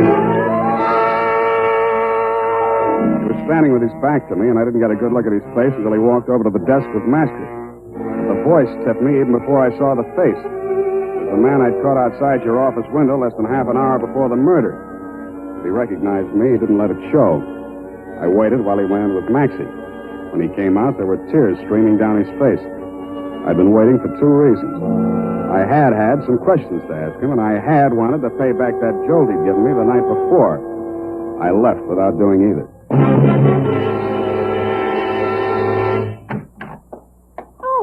Hello, Sam. Oh, sweetheart. Any calls? Lieutenant Dundee of Homicide, Yeah. Dr. Reese, Mm-hmm. and there's a girl waiting inside. Wouldn't give any names. So you let her wait in my private office. And I don't think you'll mind when you've seen her. She's by way of being a knockout. Well, thank you, Effie. That was very thoughtful of you, dear. You're welcome, Sam. Sam, please don't be angry with me for coming here. I had to talk to somebody. What you need is a good criminal lawyer, Nurse Rowdy. Oh, no. Do you think I killed that woman? How did your prints get on that gun? Now, don't tell me she threatens you with it and you grab it out of her hand. No, I didn't. I did nothing at all. Take it easy, Nurse. Take it easy. Would you like a drink or something? No. Thank you anyway. I'll be all right. Well, she came in from shopping 3 days ago. Just as nice as pie. And she came creeping around. You know how she is. And she said, I bought something today. It's lovely. And with that, she hauled this gun out of her handbag. And so, to humor her, I took it and I looked at it. That was foolish. It certainly was foolish. Well, nickel-plated, ideal surface for fingerprints. And I remember she was wearing gloves. Struck me as peculiar at the time, but I'm so stupid. I didn't think of it until just now. Everything's a little peculiar about this caper. A woman who was dying anyway gets shot. Nobody even seems to know who she was. Doesn't make sense. No, it doesn't make much sense. What should I do, Sam? Give myself up? I think you should. Yes, I thought you'd say that. All right, phone the police. You got a lot of courage. Sure you don't want to drink? No, thank you. I'll be all right. I'll be all right. Homicide, Dundee. Dundee, Sam Spade. I got the Robbins girl here in my office. She wants to check in. Oh? Well, tell her to forget it, Sam. Reese's wife just made a full confession.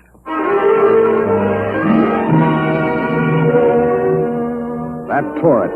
In my anxiety to see how you were bearing up under the shock, Doctor, I blew $1.50 of your money on a taxi all the way out to your address on Pacific Avenue. To my astonishment, you were wearing a look of real distress. I don't understand it, Mr. Spade. This confessing, it's not like her. It's all too strange to be harmed. Dr. Reed, I'd like to talk to you alone. Do you mind, Mr. Spade? Go right ahead.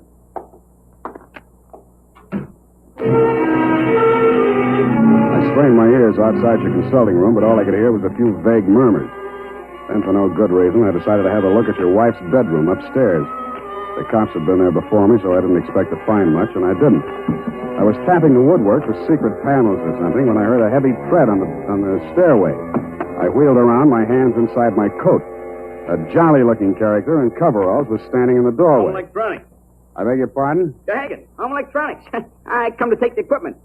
What equipment? The dictograph. She don't need it no more. Ask me, she heard too much. Mrs. Reese had a dictograph installed? Yeah, a rental type installation. This here's a speaker.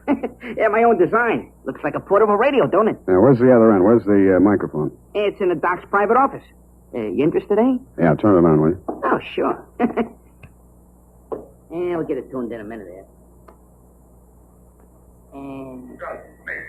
Oh, feedback. Wait a minute, I'll fix it. Let her talk. What can she tell? I don't know. But it's uncanny the way she knew Nice, huh? things. Every word we spoke together. That's because of the dictograph. Neat rig, huh? Shut up. We cannot allow this terrible tragedy to come between us. We love each other. Nothing can change that. Oh, boy. Yeah, that's nice, ain't it? Quiet. I just know, please don't. Now stop it, Helmut. I don't want you. Please don't. What is it, Celeste? What has happened to Jane? What has happened? You asked that. When I'm being attacked by a mad woman and accused of murder all in the space of 12 hours. Well, it's all over now. Just so, Helmut. Yes, all over. Won't you turn it up a little more? Oh, sure. Turn it up. Hold it. Definitely over sober. And I'm very, very ashamed. I suppose it was my usual thing. I always get sorry for a poor, weak man and get involved. But this time, I'm sorry for her. Celeste, please. When I was a kid, I liked it. It used to make me feel powerful and, well, to watch them squirm. But it's no fun anymore watching another woman in the agonies of jealousy. And you, I thought you were just weak. You're a brutal, unscrupulous murderer. What are you saying, Celeste? You killed Mrs. Cavanaugh. What, that's impossible. You stood deliberately in that window and you fired 2 shots right at it. What gives you? Why weren't my fingerprints on that gun? Because you were wearing your rubber gloves, Doctor. Celeste, don't say any more. No.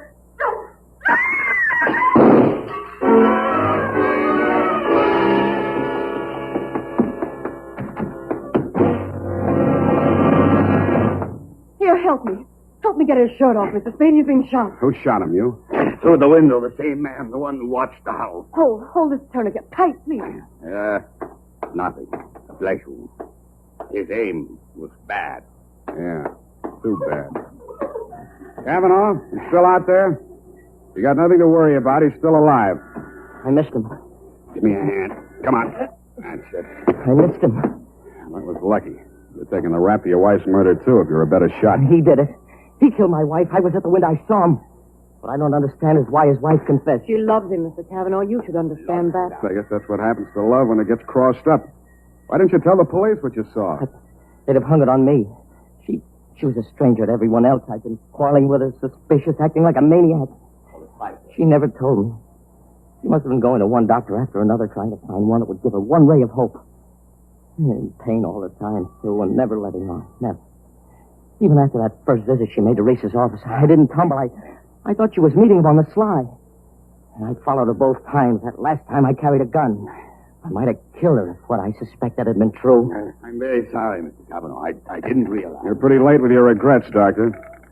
I don't quite figure either. Maybe the prison psychiatrist can. Dundee homicide. Dundee, tear up Mrs. Reese's confession. Come on over and get the doctor. Dr. Reese? Yeah. By the way, he accidentally shot himself in the arm. Isn't that right, Doctor? What? So, yes. Accident. Why didn't she tell me? Why didn't she tell me? I don't know, Cavanaugh. Women. Sometimes they make too much sense, or we don't make enough, or maybe we're all crazy.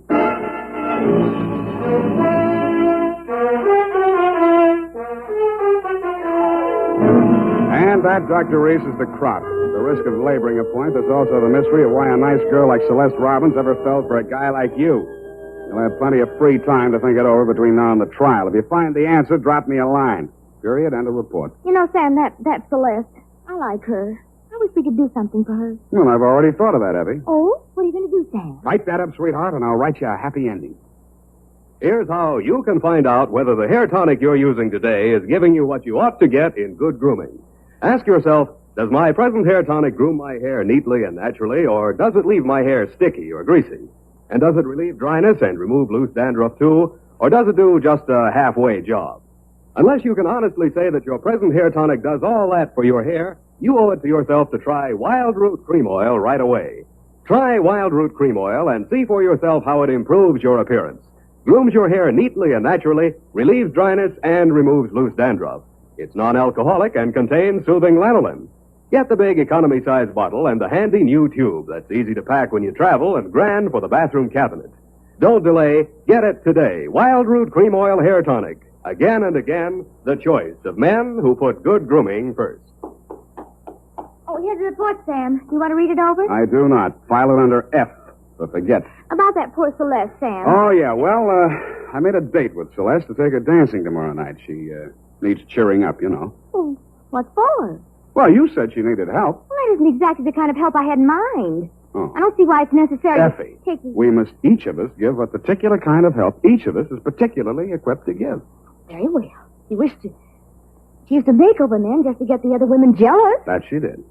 Aren't other women silly to allow themselves to get jealous when they know just what she's up to? Idiotic. Just idiotic. Sure thing. And go home, Effie. I'm a lousy dancer. Oh, very well. Have fun, Sam. Good night, Sam. Good night, sweetheart.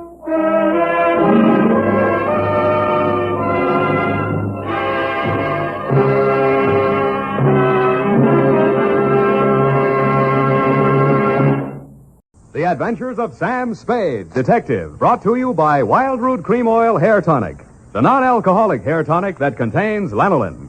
Wild Root Cream Oil, again and again the choice of men who put good grooming...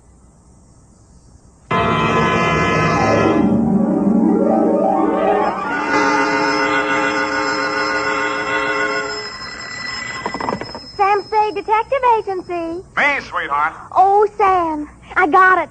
Got what, my pet? A bank book, Sam. Well, you must advertise in the Lost and Found right away, Effie, and find the owner. There might be sickness in the family. Oh, but it's your bank book, Sam. What? Uh-huh, it has your name on it. Samuel Spade, account number 4. It's a forgery. Somebody's trying to pin something on me. Lock it up and don't touch it until I get there. Oh, all right. Did you make a lot of money on this one, too? Got the check right in my pocket, $500. Oh, Sam, we're making more money than a movie star. Well, almost. And all honestly, too. 600 last week and 500 this week. Yeah, how about that? And life gives a 3-page spread to I Spy Molten. But we mustn't let it turn our heads, Effie. No. We gotta stay in there pitching. I'll be right down to pitch my report on the Adam Figg caper.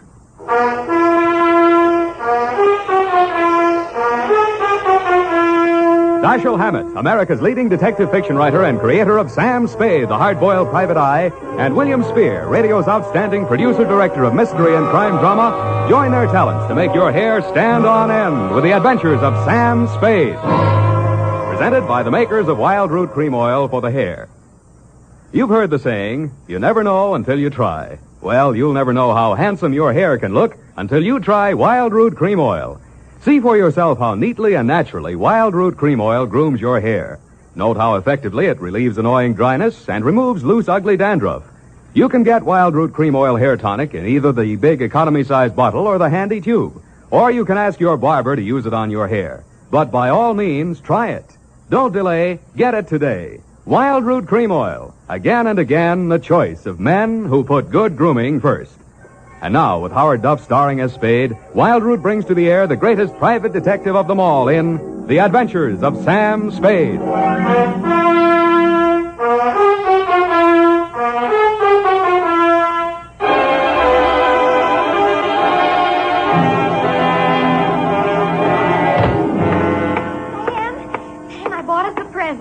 Oh, you're going to love it. Well, we got to watch these expenses, Effie. There's always something. Yes, but this will be saving.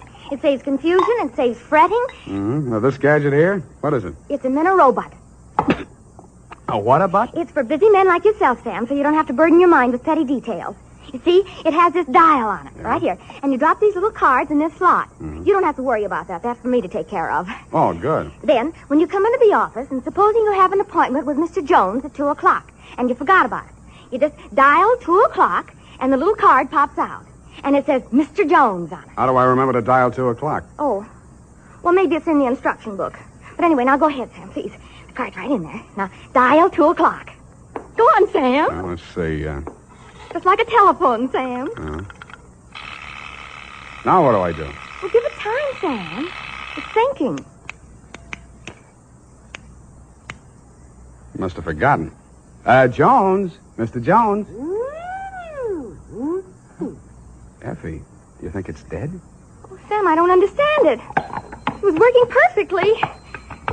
Well, I'll take it straight back first thing in the morning. You'll have to. It'll never find the way itself. You got your book, sweetheart? Yes, Sam, I don't understand. It was working perfectly. Well, it's all right, honey. It doesn't matter. Date October 5, 1947, to Hillary Exxon Esquire from Samuel Spade, license number 137596. Oh, honey, it's only a memo robot. Subject, the Adam Figg caper. Dear Mr. Exxon, October 2nd in San Francisco was one of those days that you see blown off the calendar by a gust of wind in the movies to denote the time is passing. It was a day for scraping off the minutes with a fingernail file and wondering whether the display ad I'd paid for in the classified section of the phone book wasn't just a waste of money. It certainly wasn't the day I'd expect a leprechaun to walk into my office. He said his name was Adam Figg. He said he was the butler at Exxon Manor in Los Nidos. The limousine, Mr. Spade, is waiting to take you away. We mustn't keep them waiting, must we? Of course we mustn't. Who mustn't we? Why, Mr. Hillary, of course, sir. Oh, Mr. Hillary. And old Mr. Exxon. The old gentleman is very ill. Dr. Feig's office is down the hall. Turn to your right, second door. Well, I assure you, sir, that Mr. Exxon is the best of medical care. Your duty will be simple, to prevent his death. Do I donate blood or just frighten away the evil spirits? Oh, it isn't quite that, sir. Someone is trying to kill Mr. Exxon. He's a very sick man, and I'm sure he'd prefer dying from natural causes. I get $25 a day in expenses. Here is an ample amount in advance. But you should know, sir, that the old man is a nasty, cantankerous, villainous, crooked, intimidating... $500? Please, Figg, you're talking about the man I love. Los Nidos was at least an overnight caper, so on my way out, my lovely and charming secretary, Miss Perrine, handed me a brown paper bag which contained A, one pair of socks, darned, B, one shirt, ironed, and C, the apple which she always polishes for me the night before. We arrived at your large Southern-style mansion 2 hours later. Figg! Oh, Figg, where the devil have you been? The city, sir. I can't find the keys to the liquor closet. Where are all the maids? What happened to that cook we hired yesterday? Who is this man, and why is he wearing that necktie? This is Mr. Spade, sir, the detective. I'm Hillary Exxon. Come in, please. Go on upstairs, Figg. See what that girl is doing to my father. I don't believe she's in this at all. Very good, sir. In here, Mr. Spade. Pardon the condition of the house. The old man has been firing the servants again. Your father, you mean? Yes. Every time he gets shot at, he fires all the servants. He gets shot at pretty often? About once a year. In the fall. You always hire a detective? No. Oh, dear. I'm not keeping you up, am I? No, excuse me, please. It's much worse this time. I can't get any sleep. Guns going off in the middle of the night. The whole household disturbed. When and where was he last shot at? Yesterday morning at about 1:30. I dug the bullet out of the woodwork myself, a .38 caliber, embedded in the door frame that leads to Miss Kaywood's room. That's his nurse. Was she with him at the time? No, Dad sleeps like a baby, full of sedatives. She sees to that. Shot come from outside? Yes, but we found nobody on the grounds. No traces of anybody. I don't know whether Dad knows who shot at him or not. He's such a closed-mouthed old devil.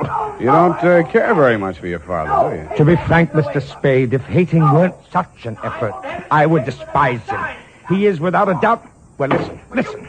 Get out of here! There, that's just a sample. Well, come on, let's see what's eating him now. Get out! Talk to me like that. I tell you I won't stand for it. Well, you don't have to stand for it. Take that silly painted face out of my sight. Don't you dare! Get out!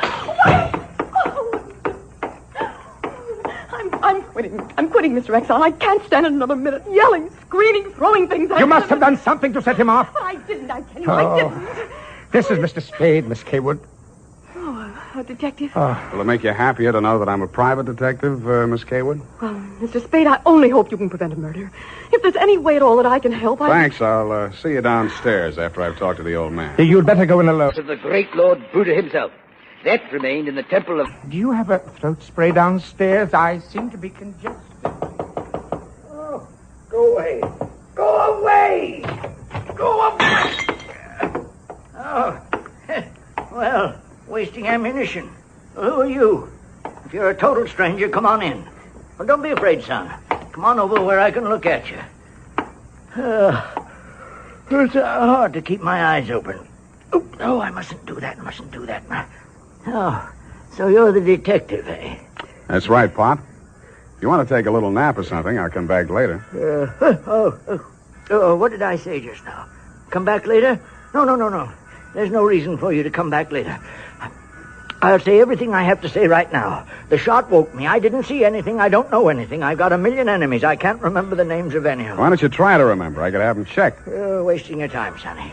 In my day, I've wiped out 100 men, and I'll outlive anybody who's gunning for me now. You must be proud of your past, huh? Proud? Sonny, a past like mine is the finest thing an old man can have. I've swindled my partners and betrayed my friends. I've turned state's evidence just to see my associate get sent up for 20 years.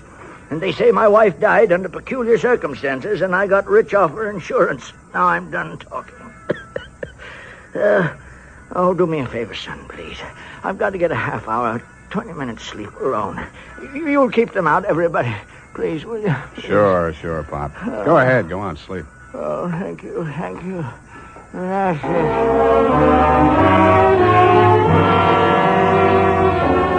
He closed his eyes, rolled over, and fell into a heavy sleep. I stood there a moment, looking down at the frail, wasted old body.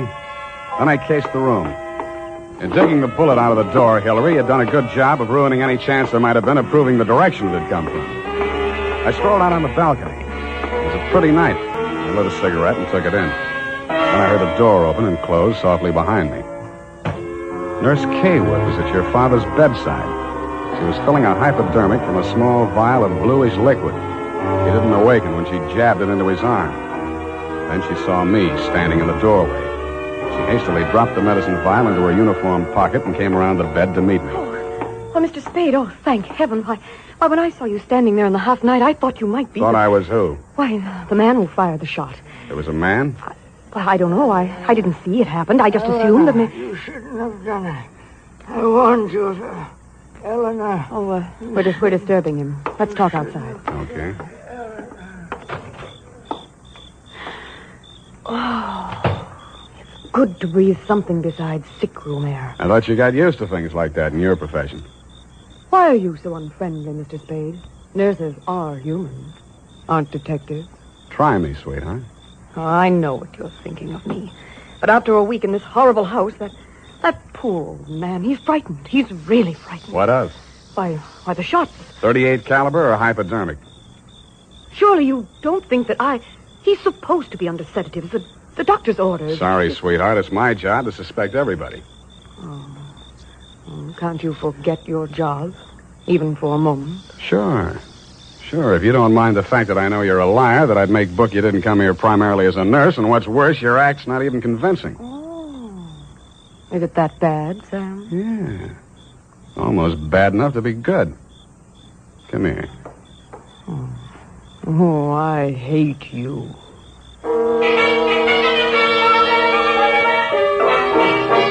It was a very satisfactory love scene for both of us. For reasons of her own, Barbara wanted to keep me out of that sick room for a while, and she did. For reasons of my own, I wanted to get that medicine vial out of her uniform pocket, and I did. Then, as suddenly as we had fallen into love, we fell out again. After she'd gone to her room, I went back to my sentry duty around the house. Under a light on the front veranda, I examined the bottle from which Barbara had taken the injection for your father. It was labeled sodium thanatol and had been dispensed by a firm called Ibis Chemicals Limited in Cairo, Egypt. A scream filled the house, high and frenzied. I started running toward Barbara Kaywood's room. I slammed the terrace door open and found the light switch. Barbara was sitting upright in the center of a bed. Her face jerked up so abruptly that it seemed her neck had snapped. She clutched both hands to her chest and fell face down among the bedclothes, staining them with her blood.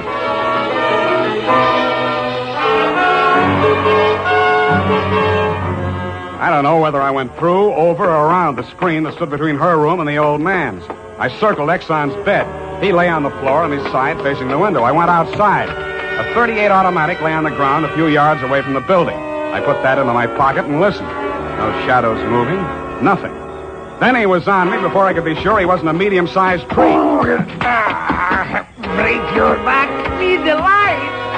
The warm stuff in my cheek might have been the thing's blood or mine. It gathered me up and bent me back and tore at my throat. Then I remembered that hands are stronger than fingers. I started with his thumbs.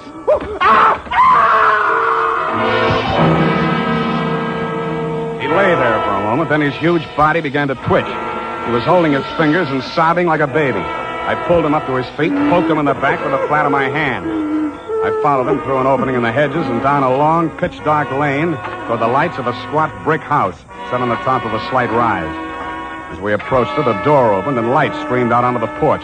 The tall man framed in the doorway was the last person in the world I expected to see. Ah, Marcus, you brought it. Oh, master, very delightful service, but how much pain in fingers. Always complaining, Marcus. Welcome, Mr. Spade. Come in, my dear fellow. Come in. I've been expecting you. The lost family fortune by blackmailing me. And if you don't remit, Exxon could have you booked for forgery, blackmail, definition of character. Oh, my dear fellow, please. This is most painful. But if I had but the original letter, I could destroy it and go back to the Felt. Ah, the Felt. What happened to it? That Figg, that stinker stole it. He burgled my home. Are you taking pot shots at old Exxon? Well, don't be a fool, man. I want Exxon to stay alive. I must find out some part of his life which will have an exchange value that will cancel out what he has on me. By the way, old thing, you met Miss Kaywood. Mm-hmm. At the present moment, she's milking me for $150 a day. Oh? She's supposed to goad the old man, by whatever means necessary, into talking about his past. And that information she is to bring to me. Well, that ought to be easy. Exxon brags about his past. Now, so far, I've learned that Hillary Exxon stole 2 heifers at the livestock show in Abilene in 1906. I feel for you, Captain. That wouldn't get much on the current market, would it? My dear fellow, I've a proposition to make to you. Should you ferret out anything that would be of value to me, I'll reward you handsomely. Well, maybe something can be arranged, Captain. Good, excellent. May I have your word on that? Well, there isn't much time, Captain. I'd better trot on back. I'll show you to the door, sir. And let me warn you, Mr. Spade, for your own good, should you ever hear the thrum of Ibis wings, run, flee. I assured him that I would heed his warning, bade him good night, and started back down the lane in the direction of Action Manor. Business was going on as usual. There were no shots this time, only the scream. When I got to Barbara's room, you and Adam were standing at her bedside trying to quiet her down. Well, Mr. Spade, is this the way you guard the house against intruders? Where have you been? Ask Adam. What does he mean by that, Figg? I'm sure I don't know, sir. I've not left the house, sir. What happened here? Oh, she woke up screaming. She said someone had come into the room and torn off her bandages. A nightmare, of course. Please, I want to talk to Mr. Spade alone. Oh, please go. Adam, you go too. Please, Hillary, you go too. Good. Some questions I want to ask you, sweetheart, alone. But look here, Spade, look here. She just had a terrific shock. She shouldn't be questioned. The code of detective transcends that of the medical, Mr. Hillary. Perhaps he should have a few minutes alone with Miss Kaywood. Oh, very well, Figg. I suppose you know best. Remember what the doctor said, Miss Barbara. Not too much exertion. What happened, Barbara? Oh, it could have been a dream. Somebody was standing over me in the darkness and peering down at me. And then he started to rip off my bandages, and I screamed. And when Figg came into the room and he turned on the lights, he was gone. It could have been a dream, Sam, and I could have been clawing at the bandages myself in my sleep. But you weren't. It wasn't a dream. I've been talking to Captain Sherry. And then I thought... Oh, well, how much do you know? That you've been feeding the old man truth serum to get him to talk in his sleep. Oh, How much talking has he done? well, plenty. How much you told Sherry? Well, just as little as possible. Why? Because, Sam, if we can keep that old man alive and out of jail long enough to sell what we know to Sherry for what it's really worth, we'd be fools not to do it. What makes you so sure you'll stay alive long enough to collect, sweetheart? Well, because you're going to help me, aren't you, Sam?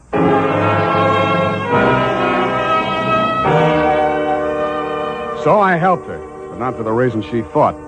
I made a lot of noise leaving her room and going to mine. Going back, I didn't wear any shoes. I slipped into a clothes press in her room so quietly that even she didn't hear me. I left the door slightly ajar and waited. Time passed, and I was stiff from standing still. It happened at about 3 a.m.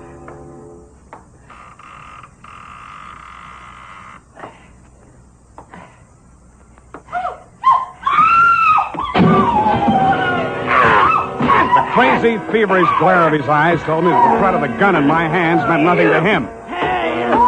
I jumped to his side, twisted the knife away from him, picked him up in my arms, and carried him, kicking, clawing, and swearing, back to his bed. He lay there, breathing hard. Then he smiled. You're a smart one, Sonny. You had me figured out the first time you came in here, didn't you? Not quite, Mr. Exxon. The gun under your window was the clincher. That gun? Sure. I had it under my pillow all the time. I got tired of shooting into door frames. Look, you're dying, Mr. Exxon. There's no use trying to make up stories now. You're right, Sonny. I knew that nurse would sit up in bed after I fired tonight. And then I let her have it right through the screen. Why? You know why, well or not. She was doping me up and sneaking in here at night, listening to what I was babbling about. Maybe you weren't saying anything important, Mr. Exxon. I might have, Sonny. I might have. 14 years ago, I killed my wife. I wanted to carry the secret to my grave.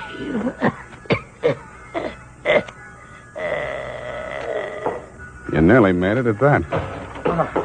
Spade! What's happened? Is he dead? He's dead. Did he say anything, sir? Did he confess anything? You must tell me if he said anything. I didn't hear him say a word. Well. Yeah, Mr. Spade.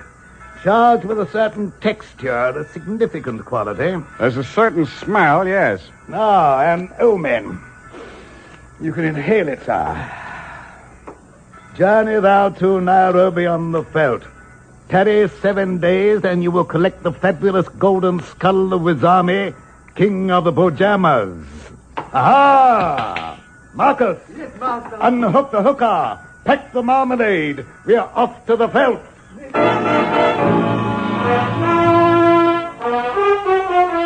Just then, a flock of birds broke across the horizon, screaming. There must have been thousands of them, but not ibis, Mr. Exxon. Vultures. I suppose if you're going to pay any attention to omens, it's a good thing to know your birds. Period. End of report.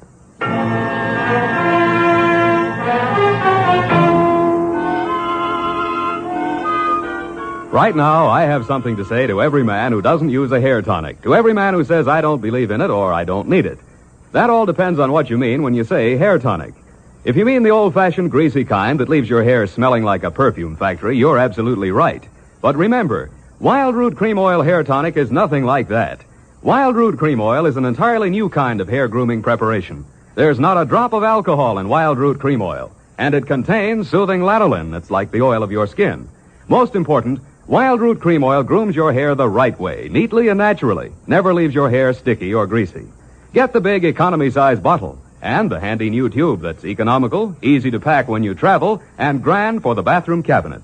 Don't delay. Get it today. Wild Root Cream Oil Hair Tonic.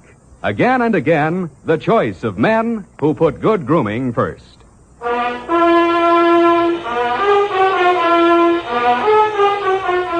Well, Effie, we, Sam, the memo robot works after all. I told you it would. Yeah, it just takes a little time, sweetheart. Oh, read the card, Sam. Now, you see? You'd know you were supposed to see Mr. Jones at 2 o'clock. Isn't it wonderful? Well, this card doesn't even mention Jones. Huh? What does it say, Sam? Well, it says, journey thou to Friskin's drugstore, wager $5 on Ira W. in the 3rd at Belmont Park. Oh, Sam, it's psychic. Tarry but a moment. Yes? Thou wilt lose $5. Oh, good night, Sam. Good night, sweetheart.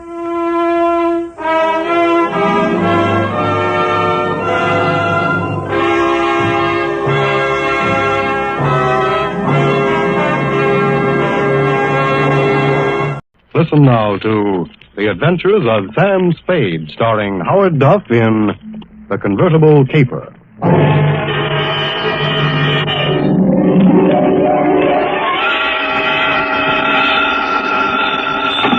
Sam Spade, Detective, vacancy. Me, sweetheart. Sam! I knew you'd have the courage to come back and face it. Well, I'm back, Effie. What shall I face first?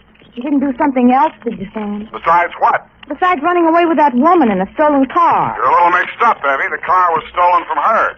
You mean it was her own car? Well, not exactly, Effie. You see, she stole it from somebody else, and then somebody stole it from her, and then I got it back for her. Well, it must have been quite a car to be worth all that trouble. It wasn't so much the car, Effie, as... Party? Sam, I don't understand. Think it over, sweetheart. I'll be right down to dictate my report.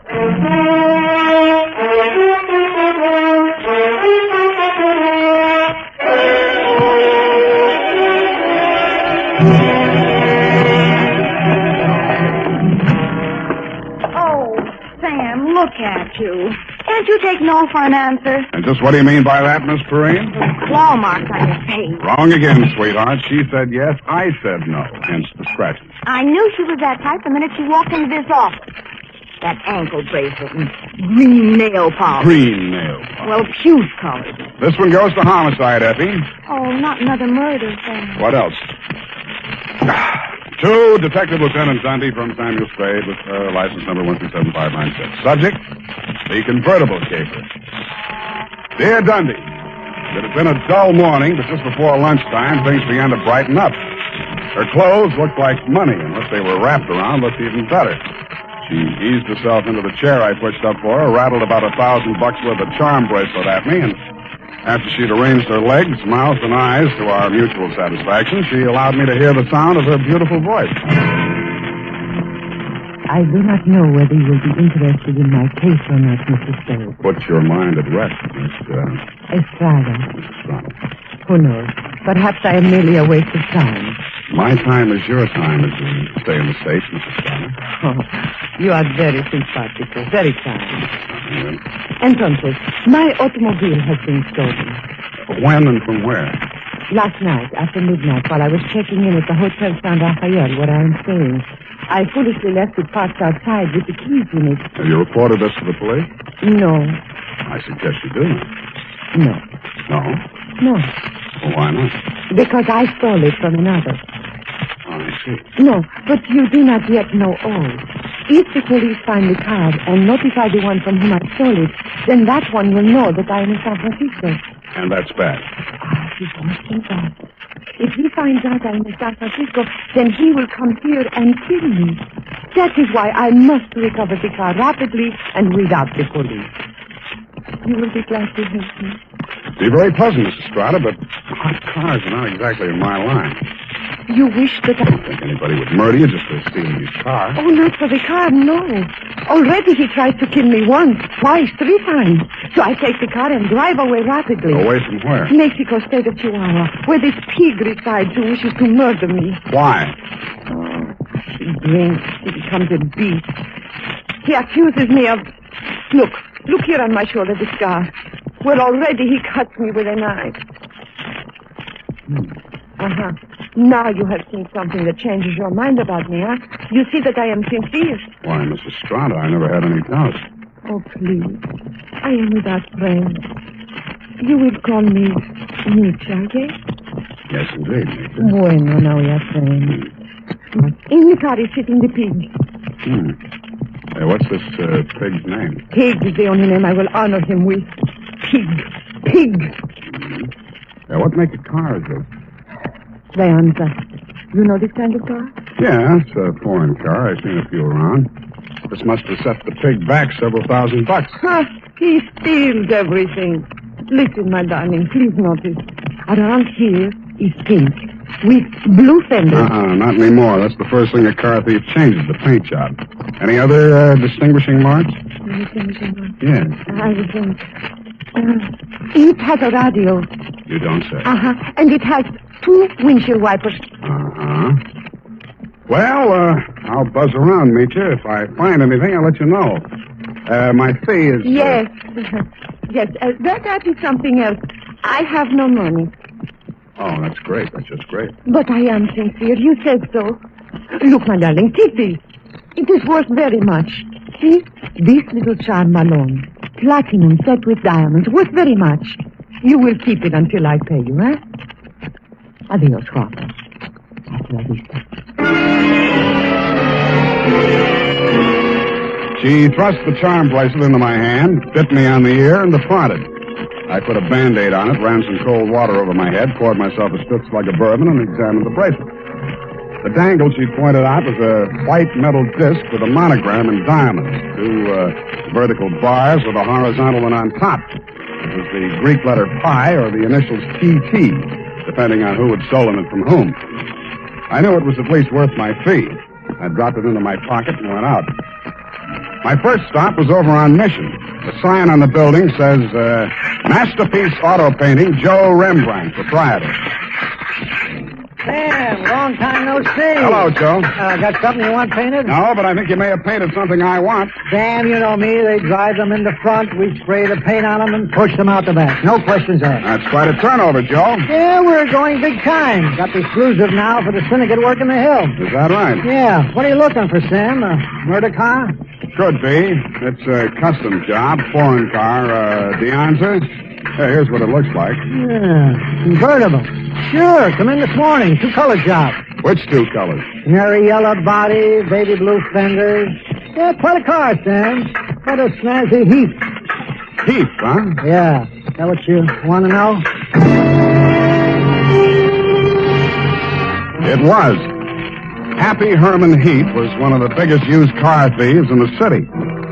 As I got off the streetcar in front of Happy Herman's lot, a flash of canary yellow paint caught my eye. I strolled down between the rows of cars and found it. Yes, sir. Heath's the name. Happy Herman Heath. Every car on this lot is in perfect mechanical condition. Take your choice. Kind of hard to choose, Herman. There's so many here. Yes, sir. It takes a heap of heaps to make a heap of heap. Yeah. That yellow job with the blue fenders there? Oh, yes, sir, but the motor in that car, it does need some work. Now, over here... Does it run? Oh, yes, it'll run, but over here... This is more what I want. Let me try it. Sounds all right to me. Oh, idling, yes, but needs some work in the transmission of the differential. Mind if I drive it around the block? Well, the mechanics are just about to work on it. Besides, I'm afraid this car is more than you care to invest. Well, let me try it out anyway. Here, I'll leave a deposit. I reached in my pocket for Meech's charm bracelet. He took one look at it, and his expression changed. Well, why didn't you say so? No deposit is necessary. The car's yours. Drive it as far as you like. Thank you, Herman Heath.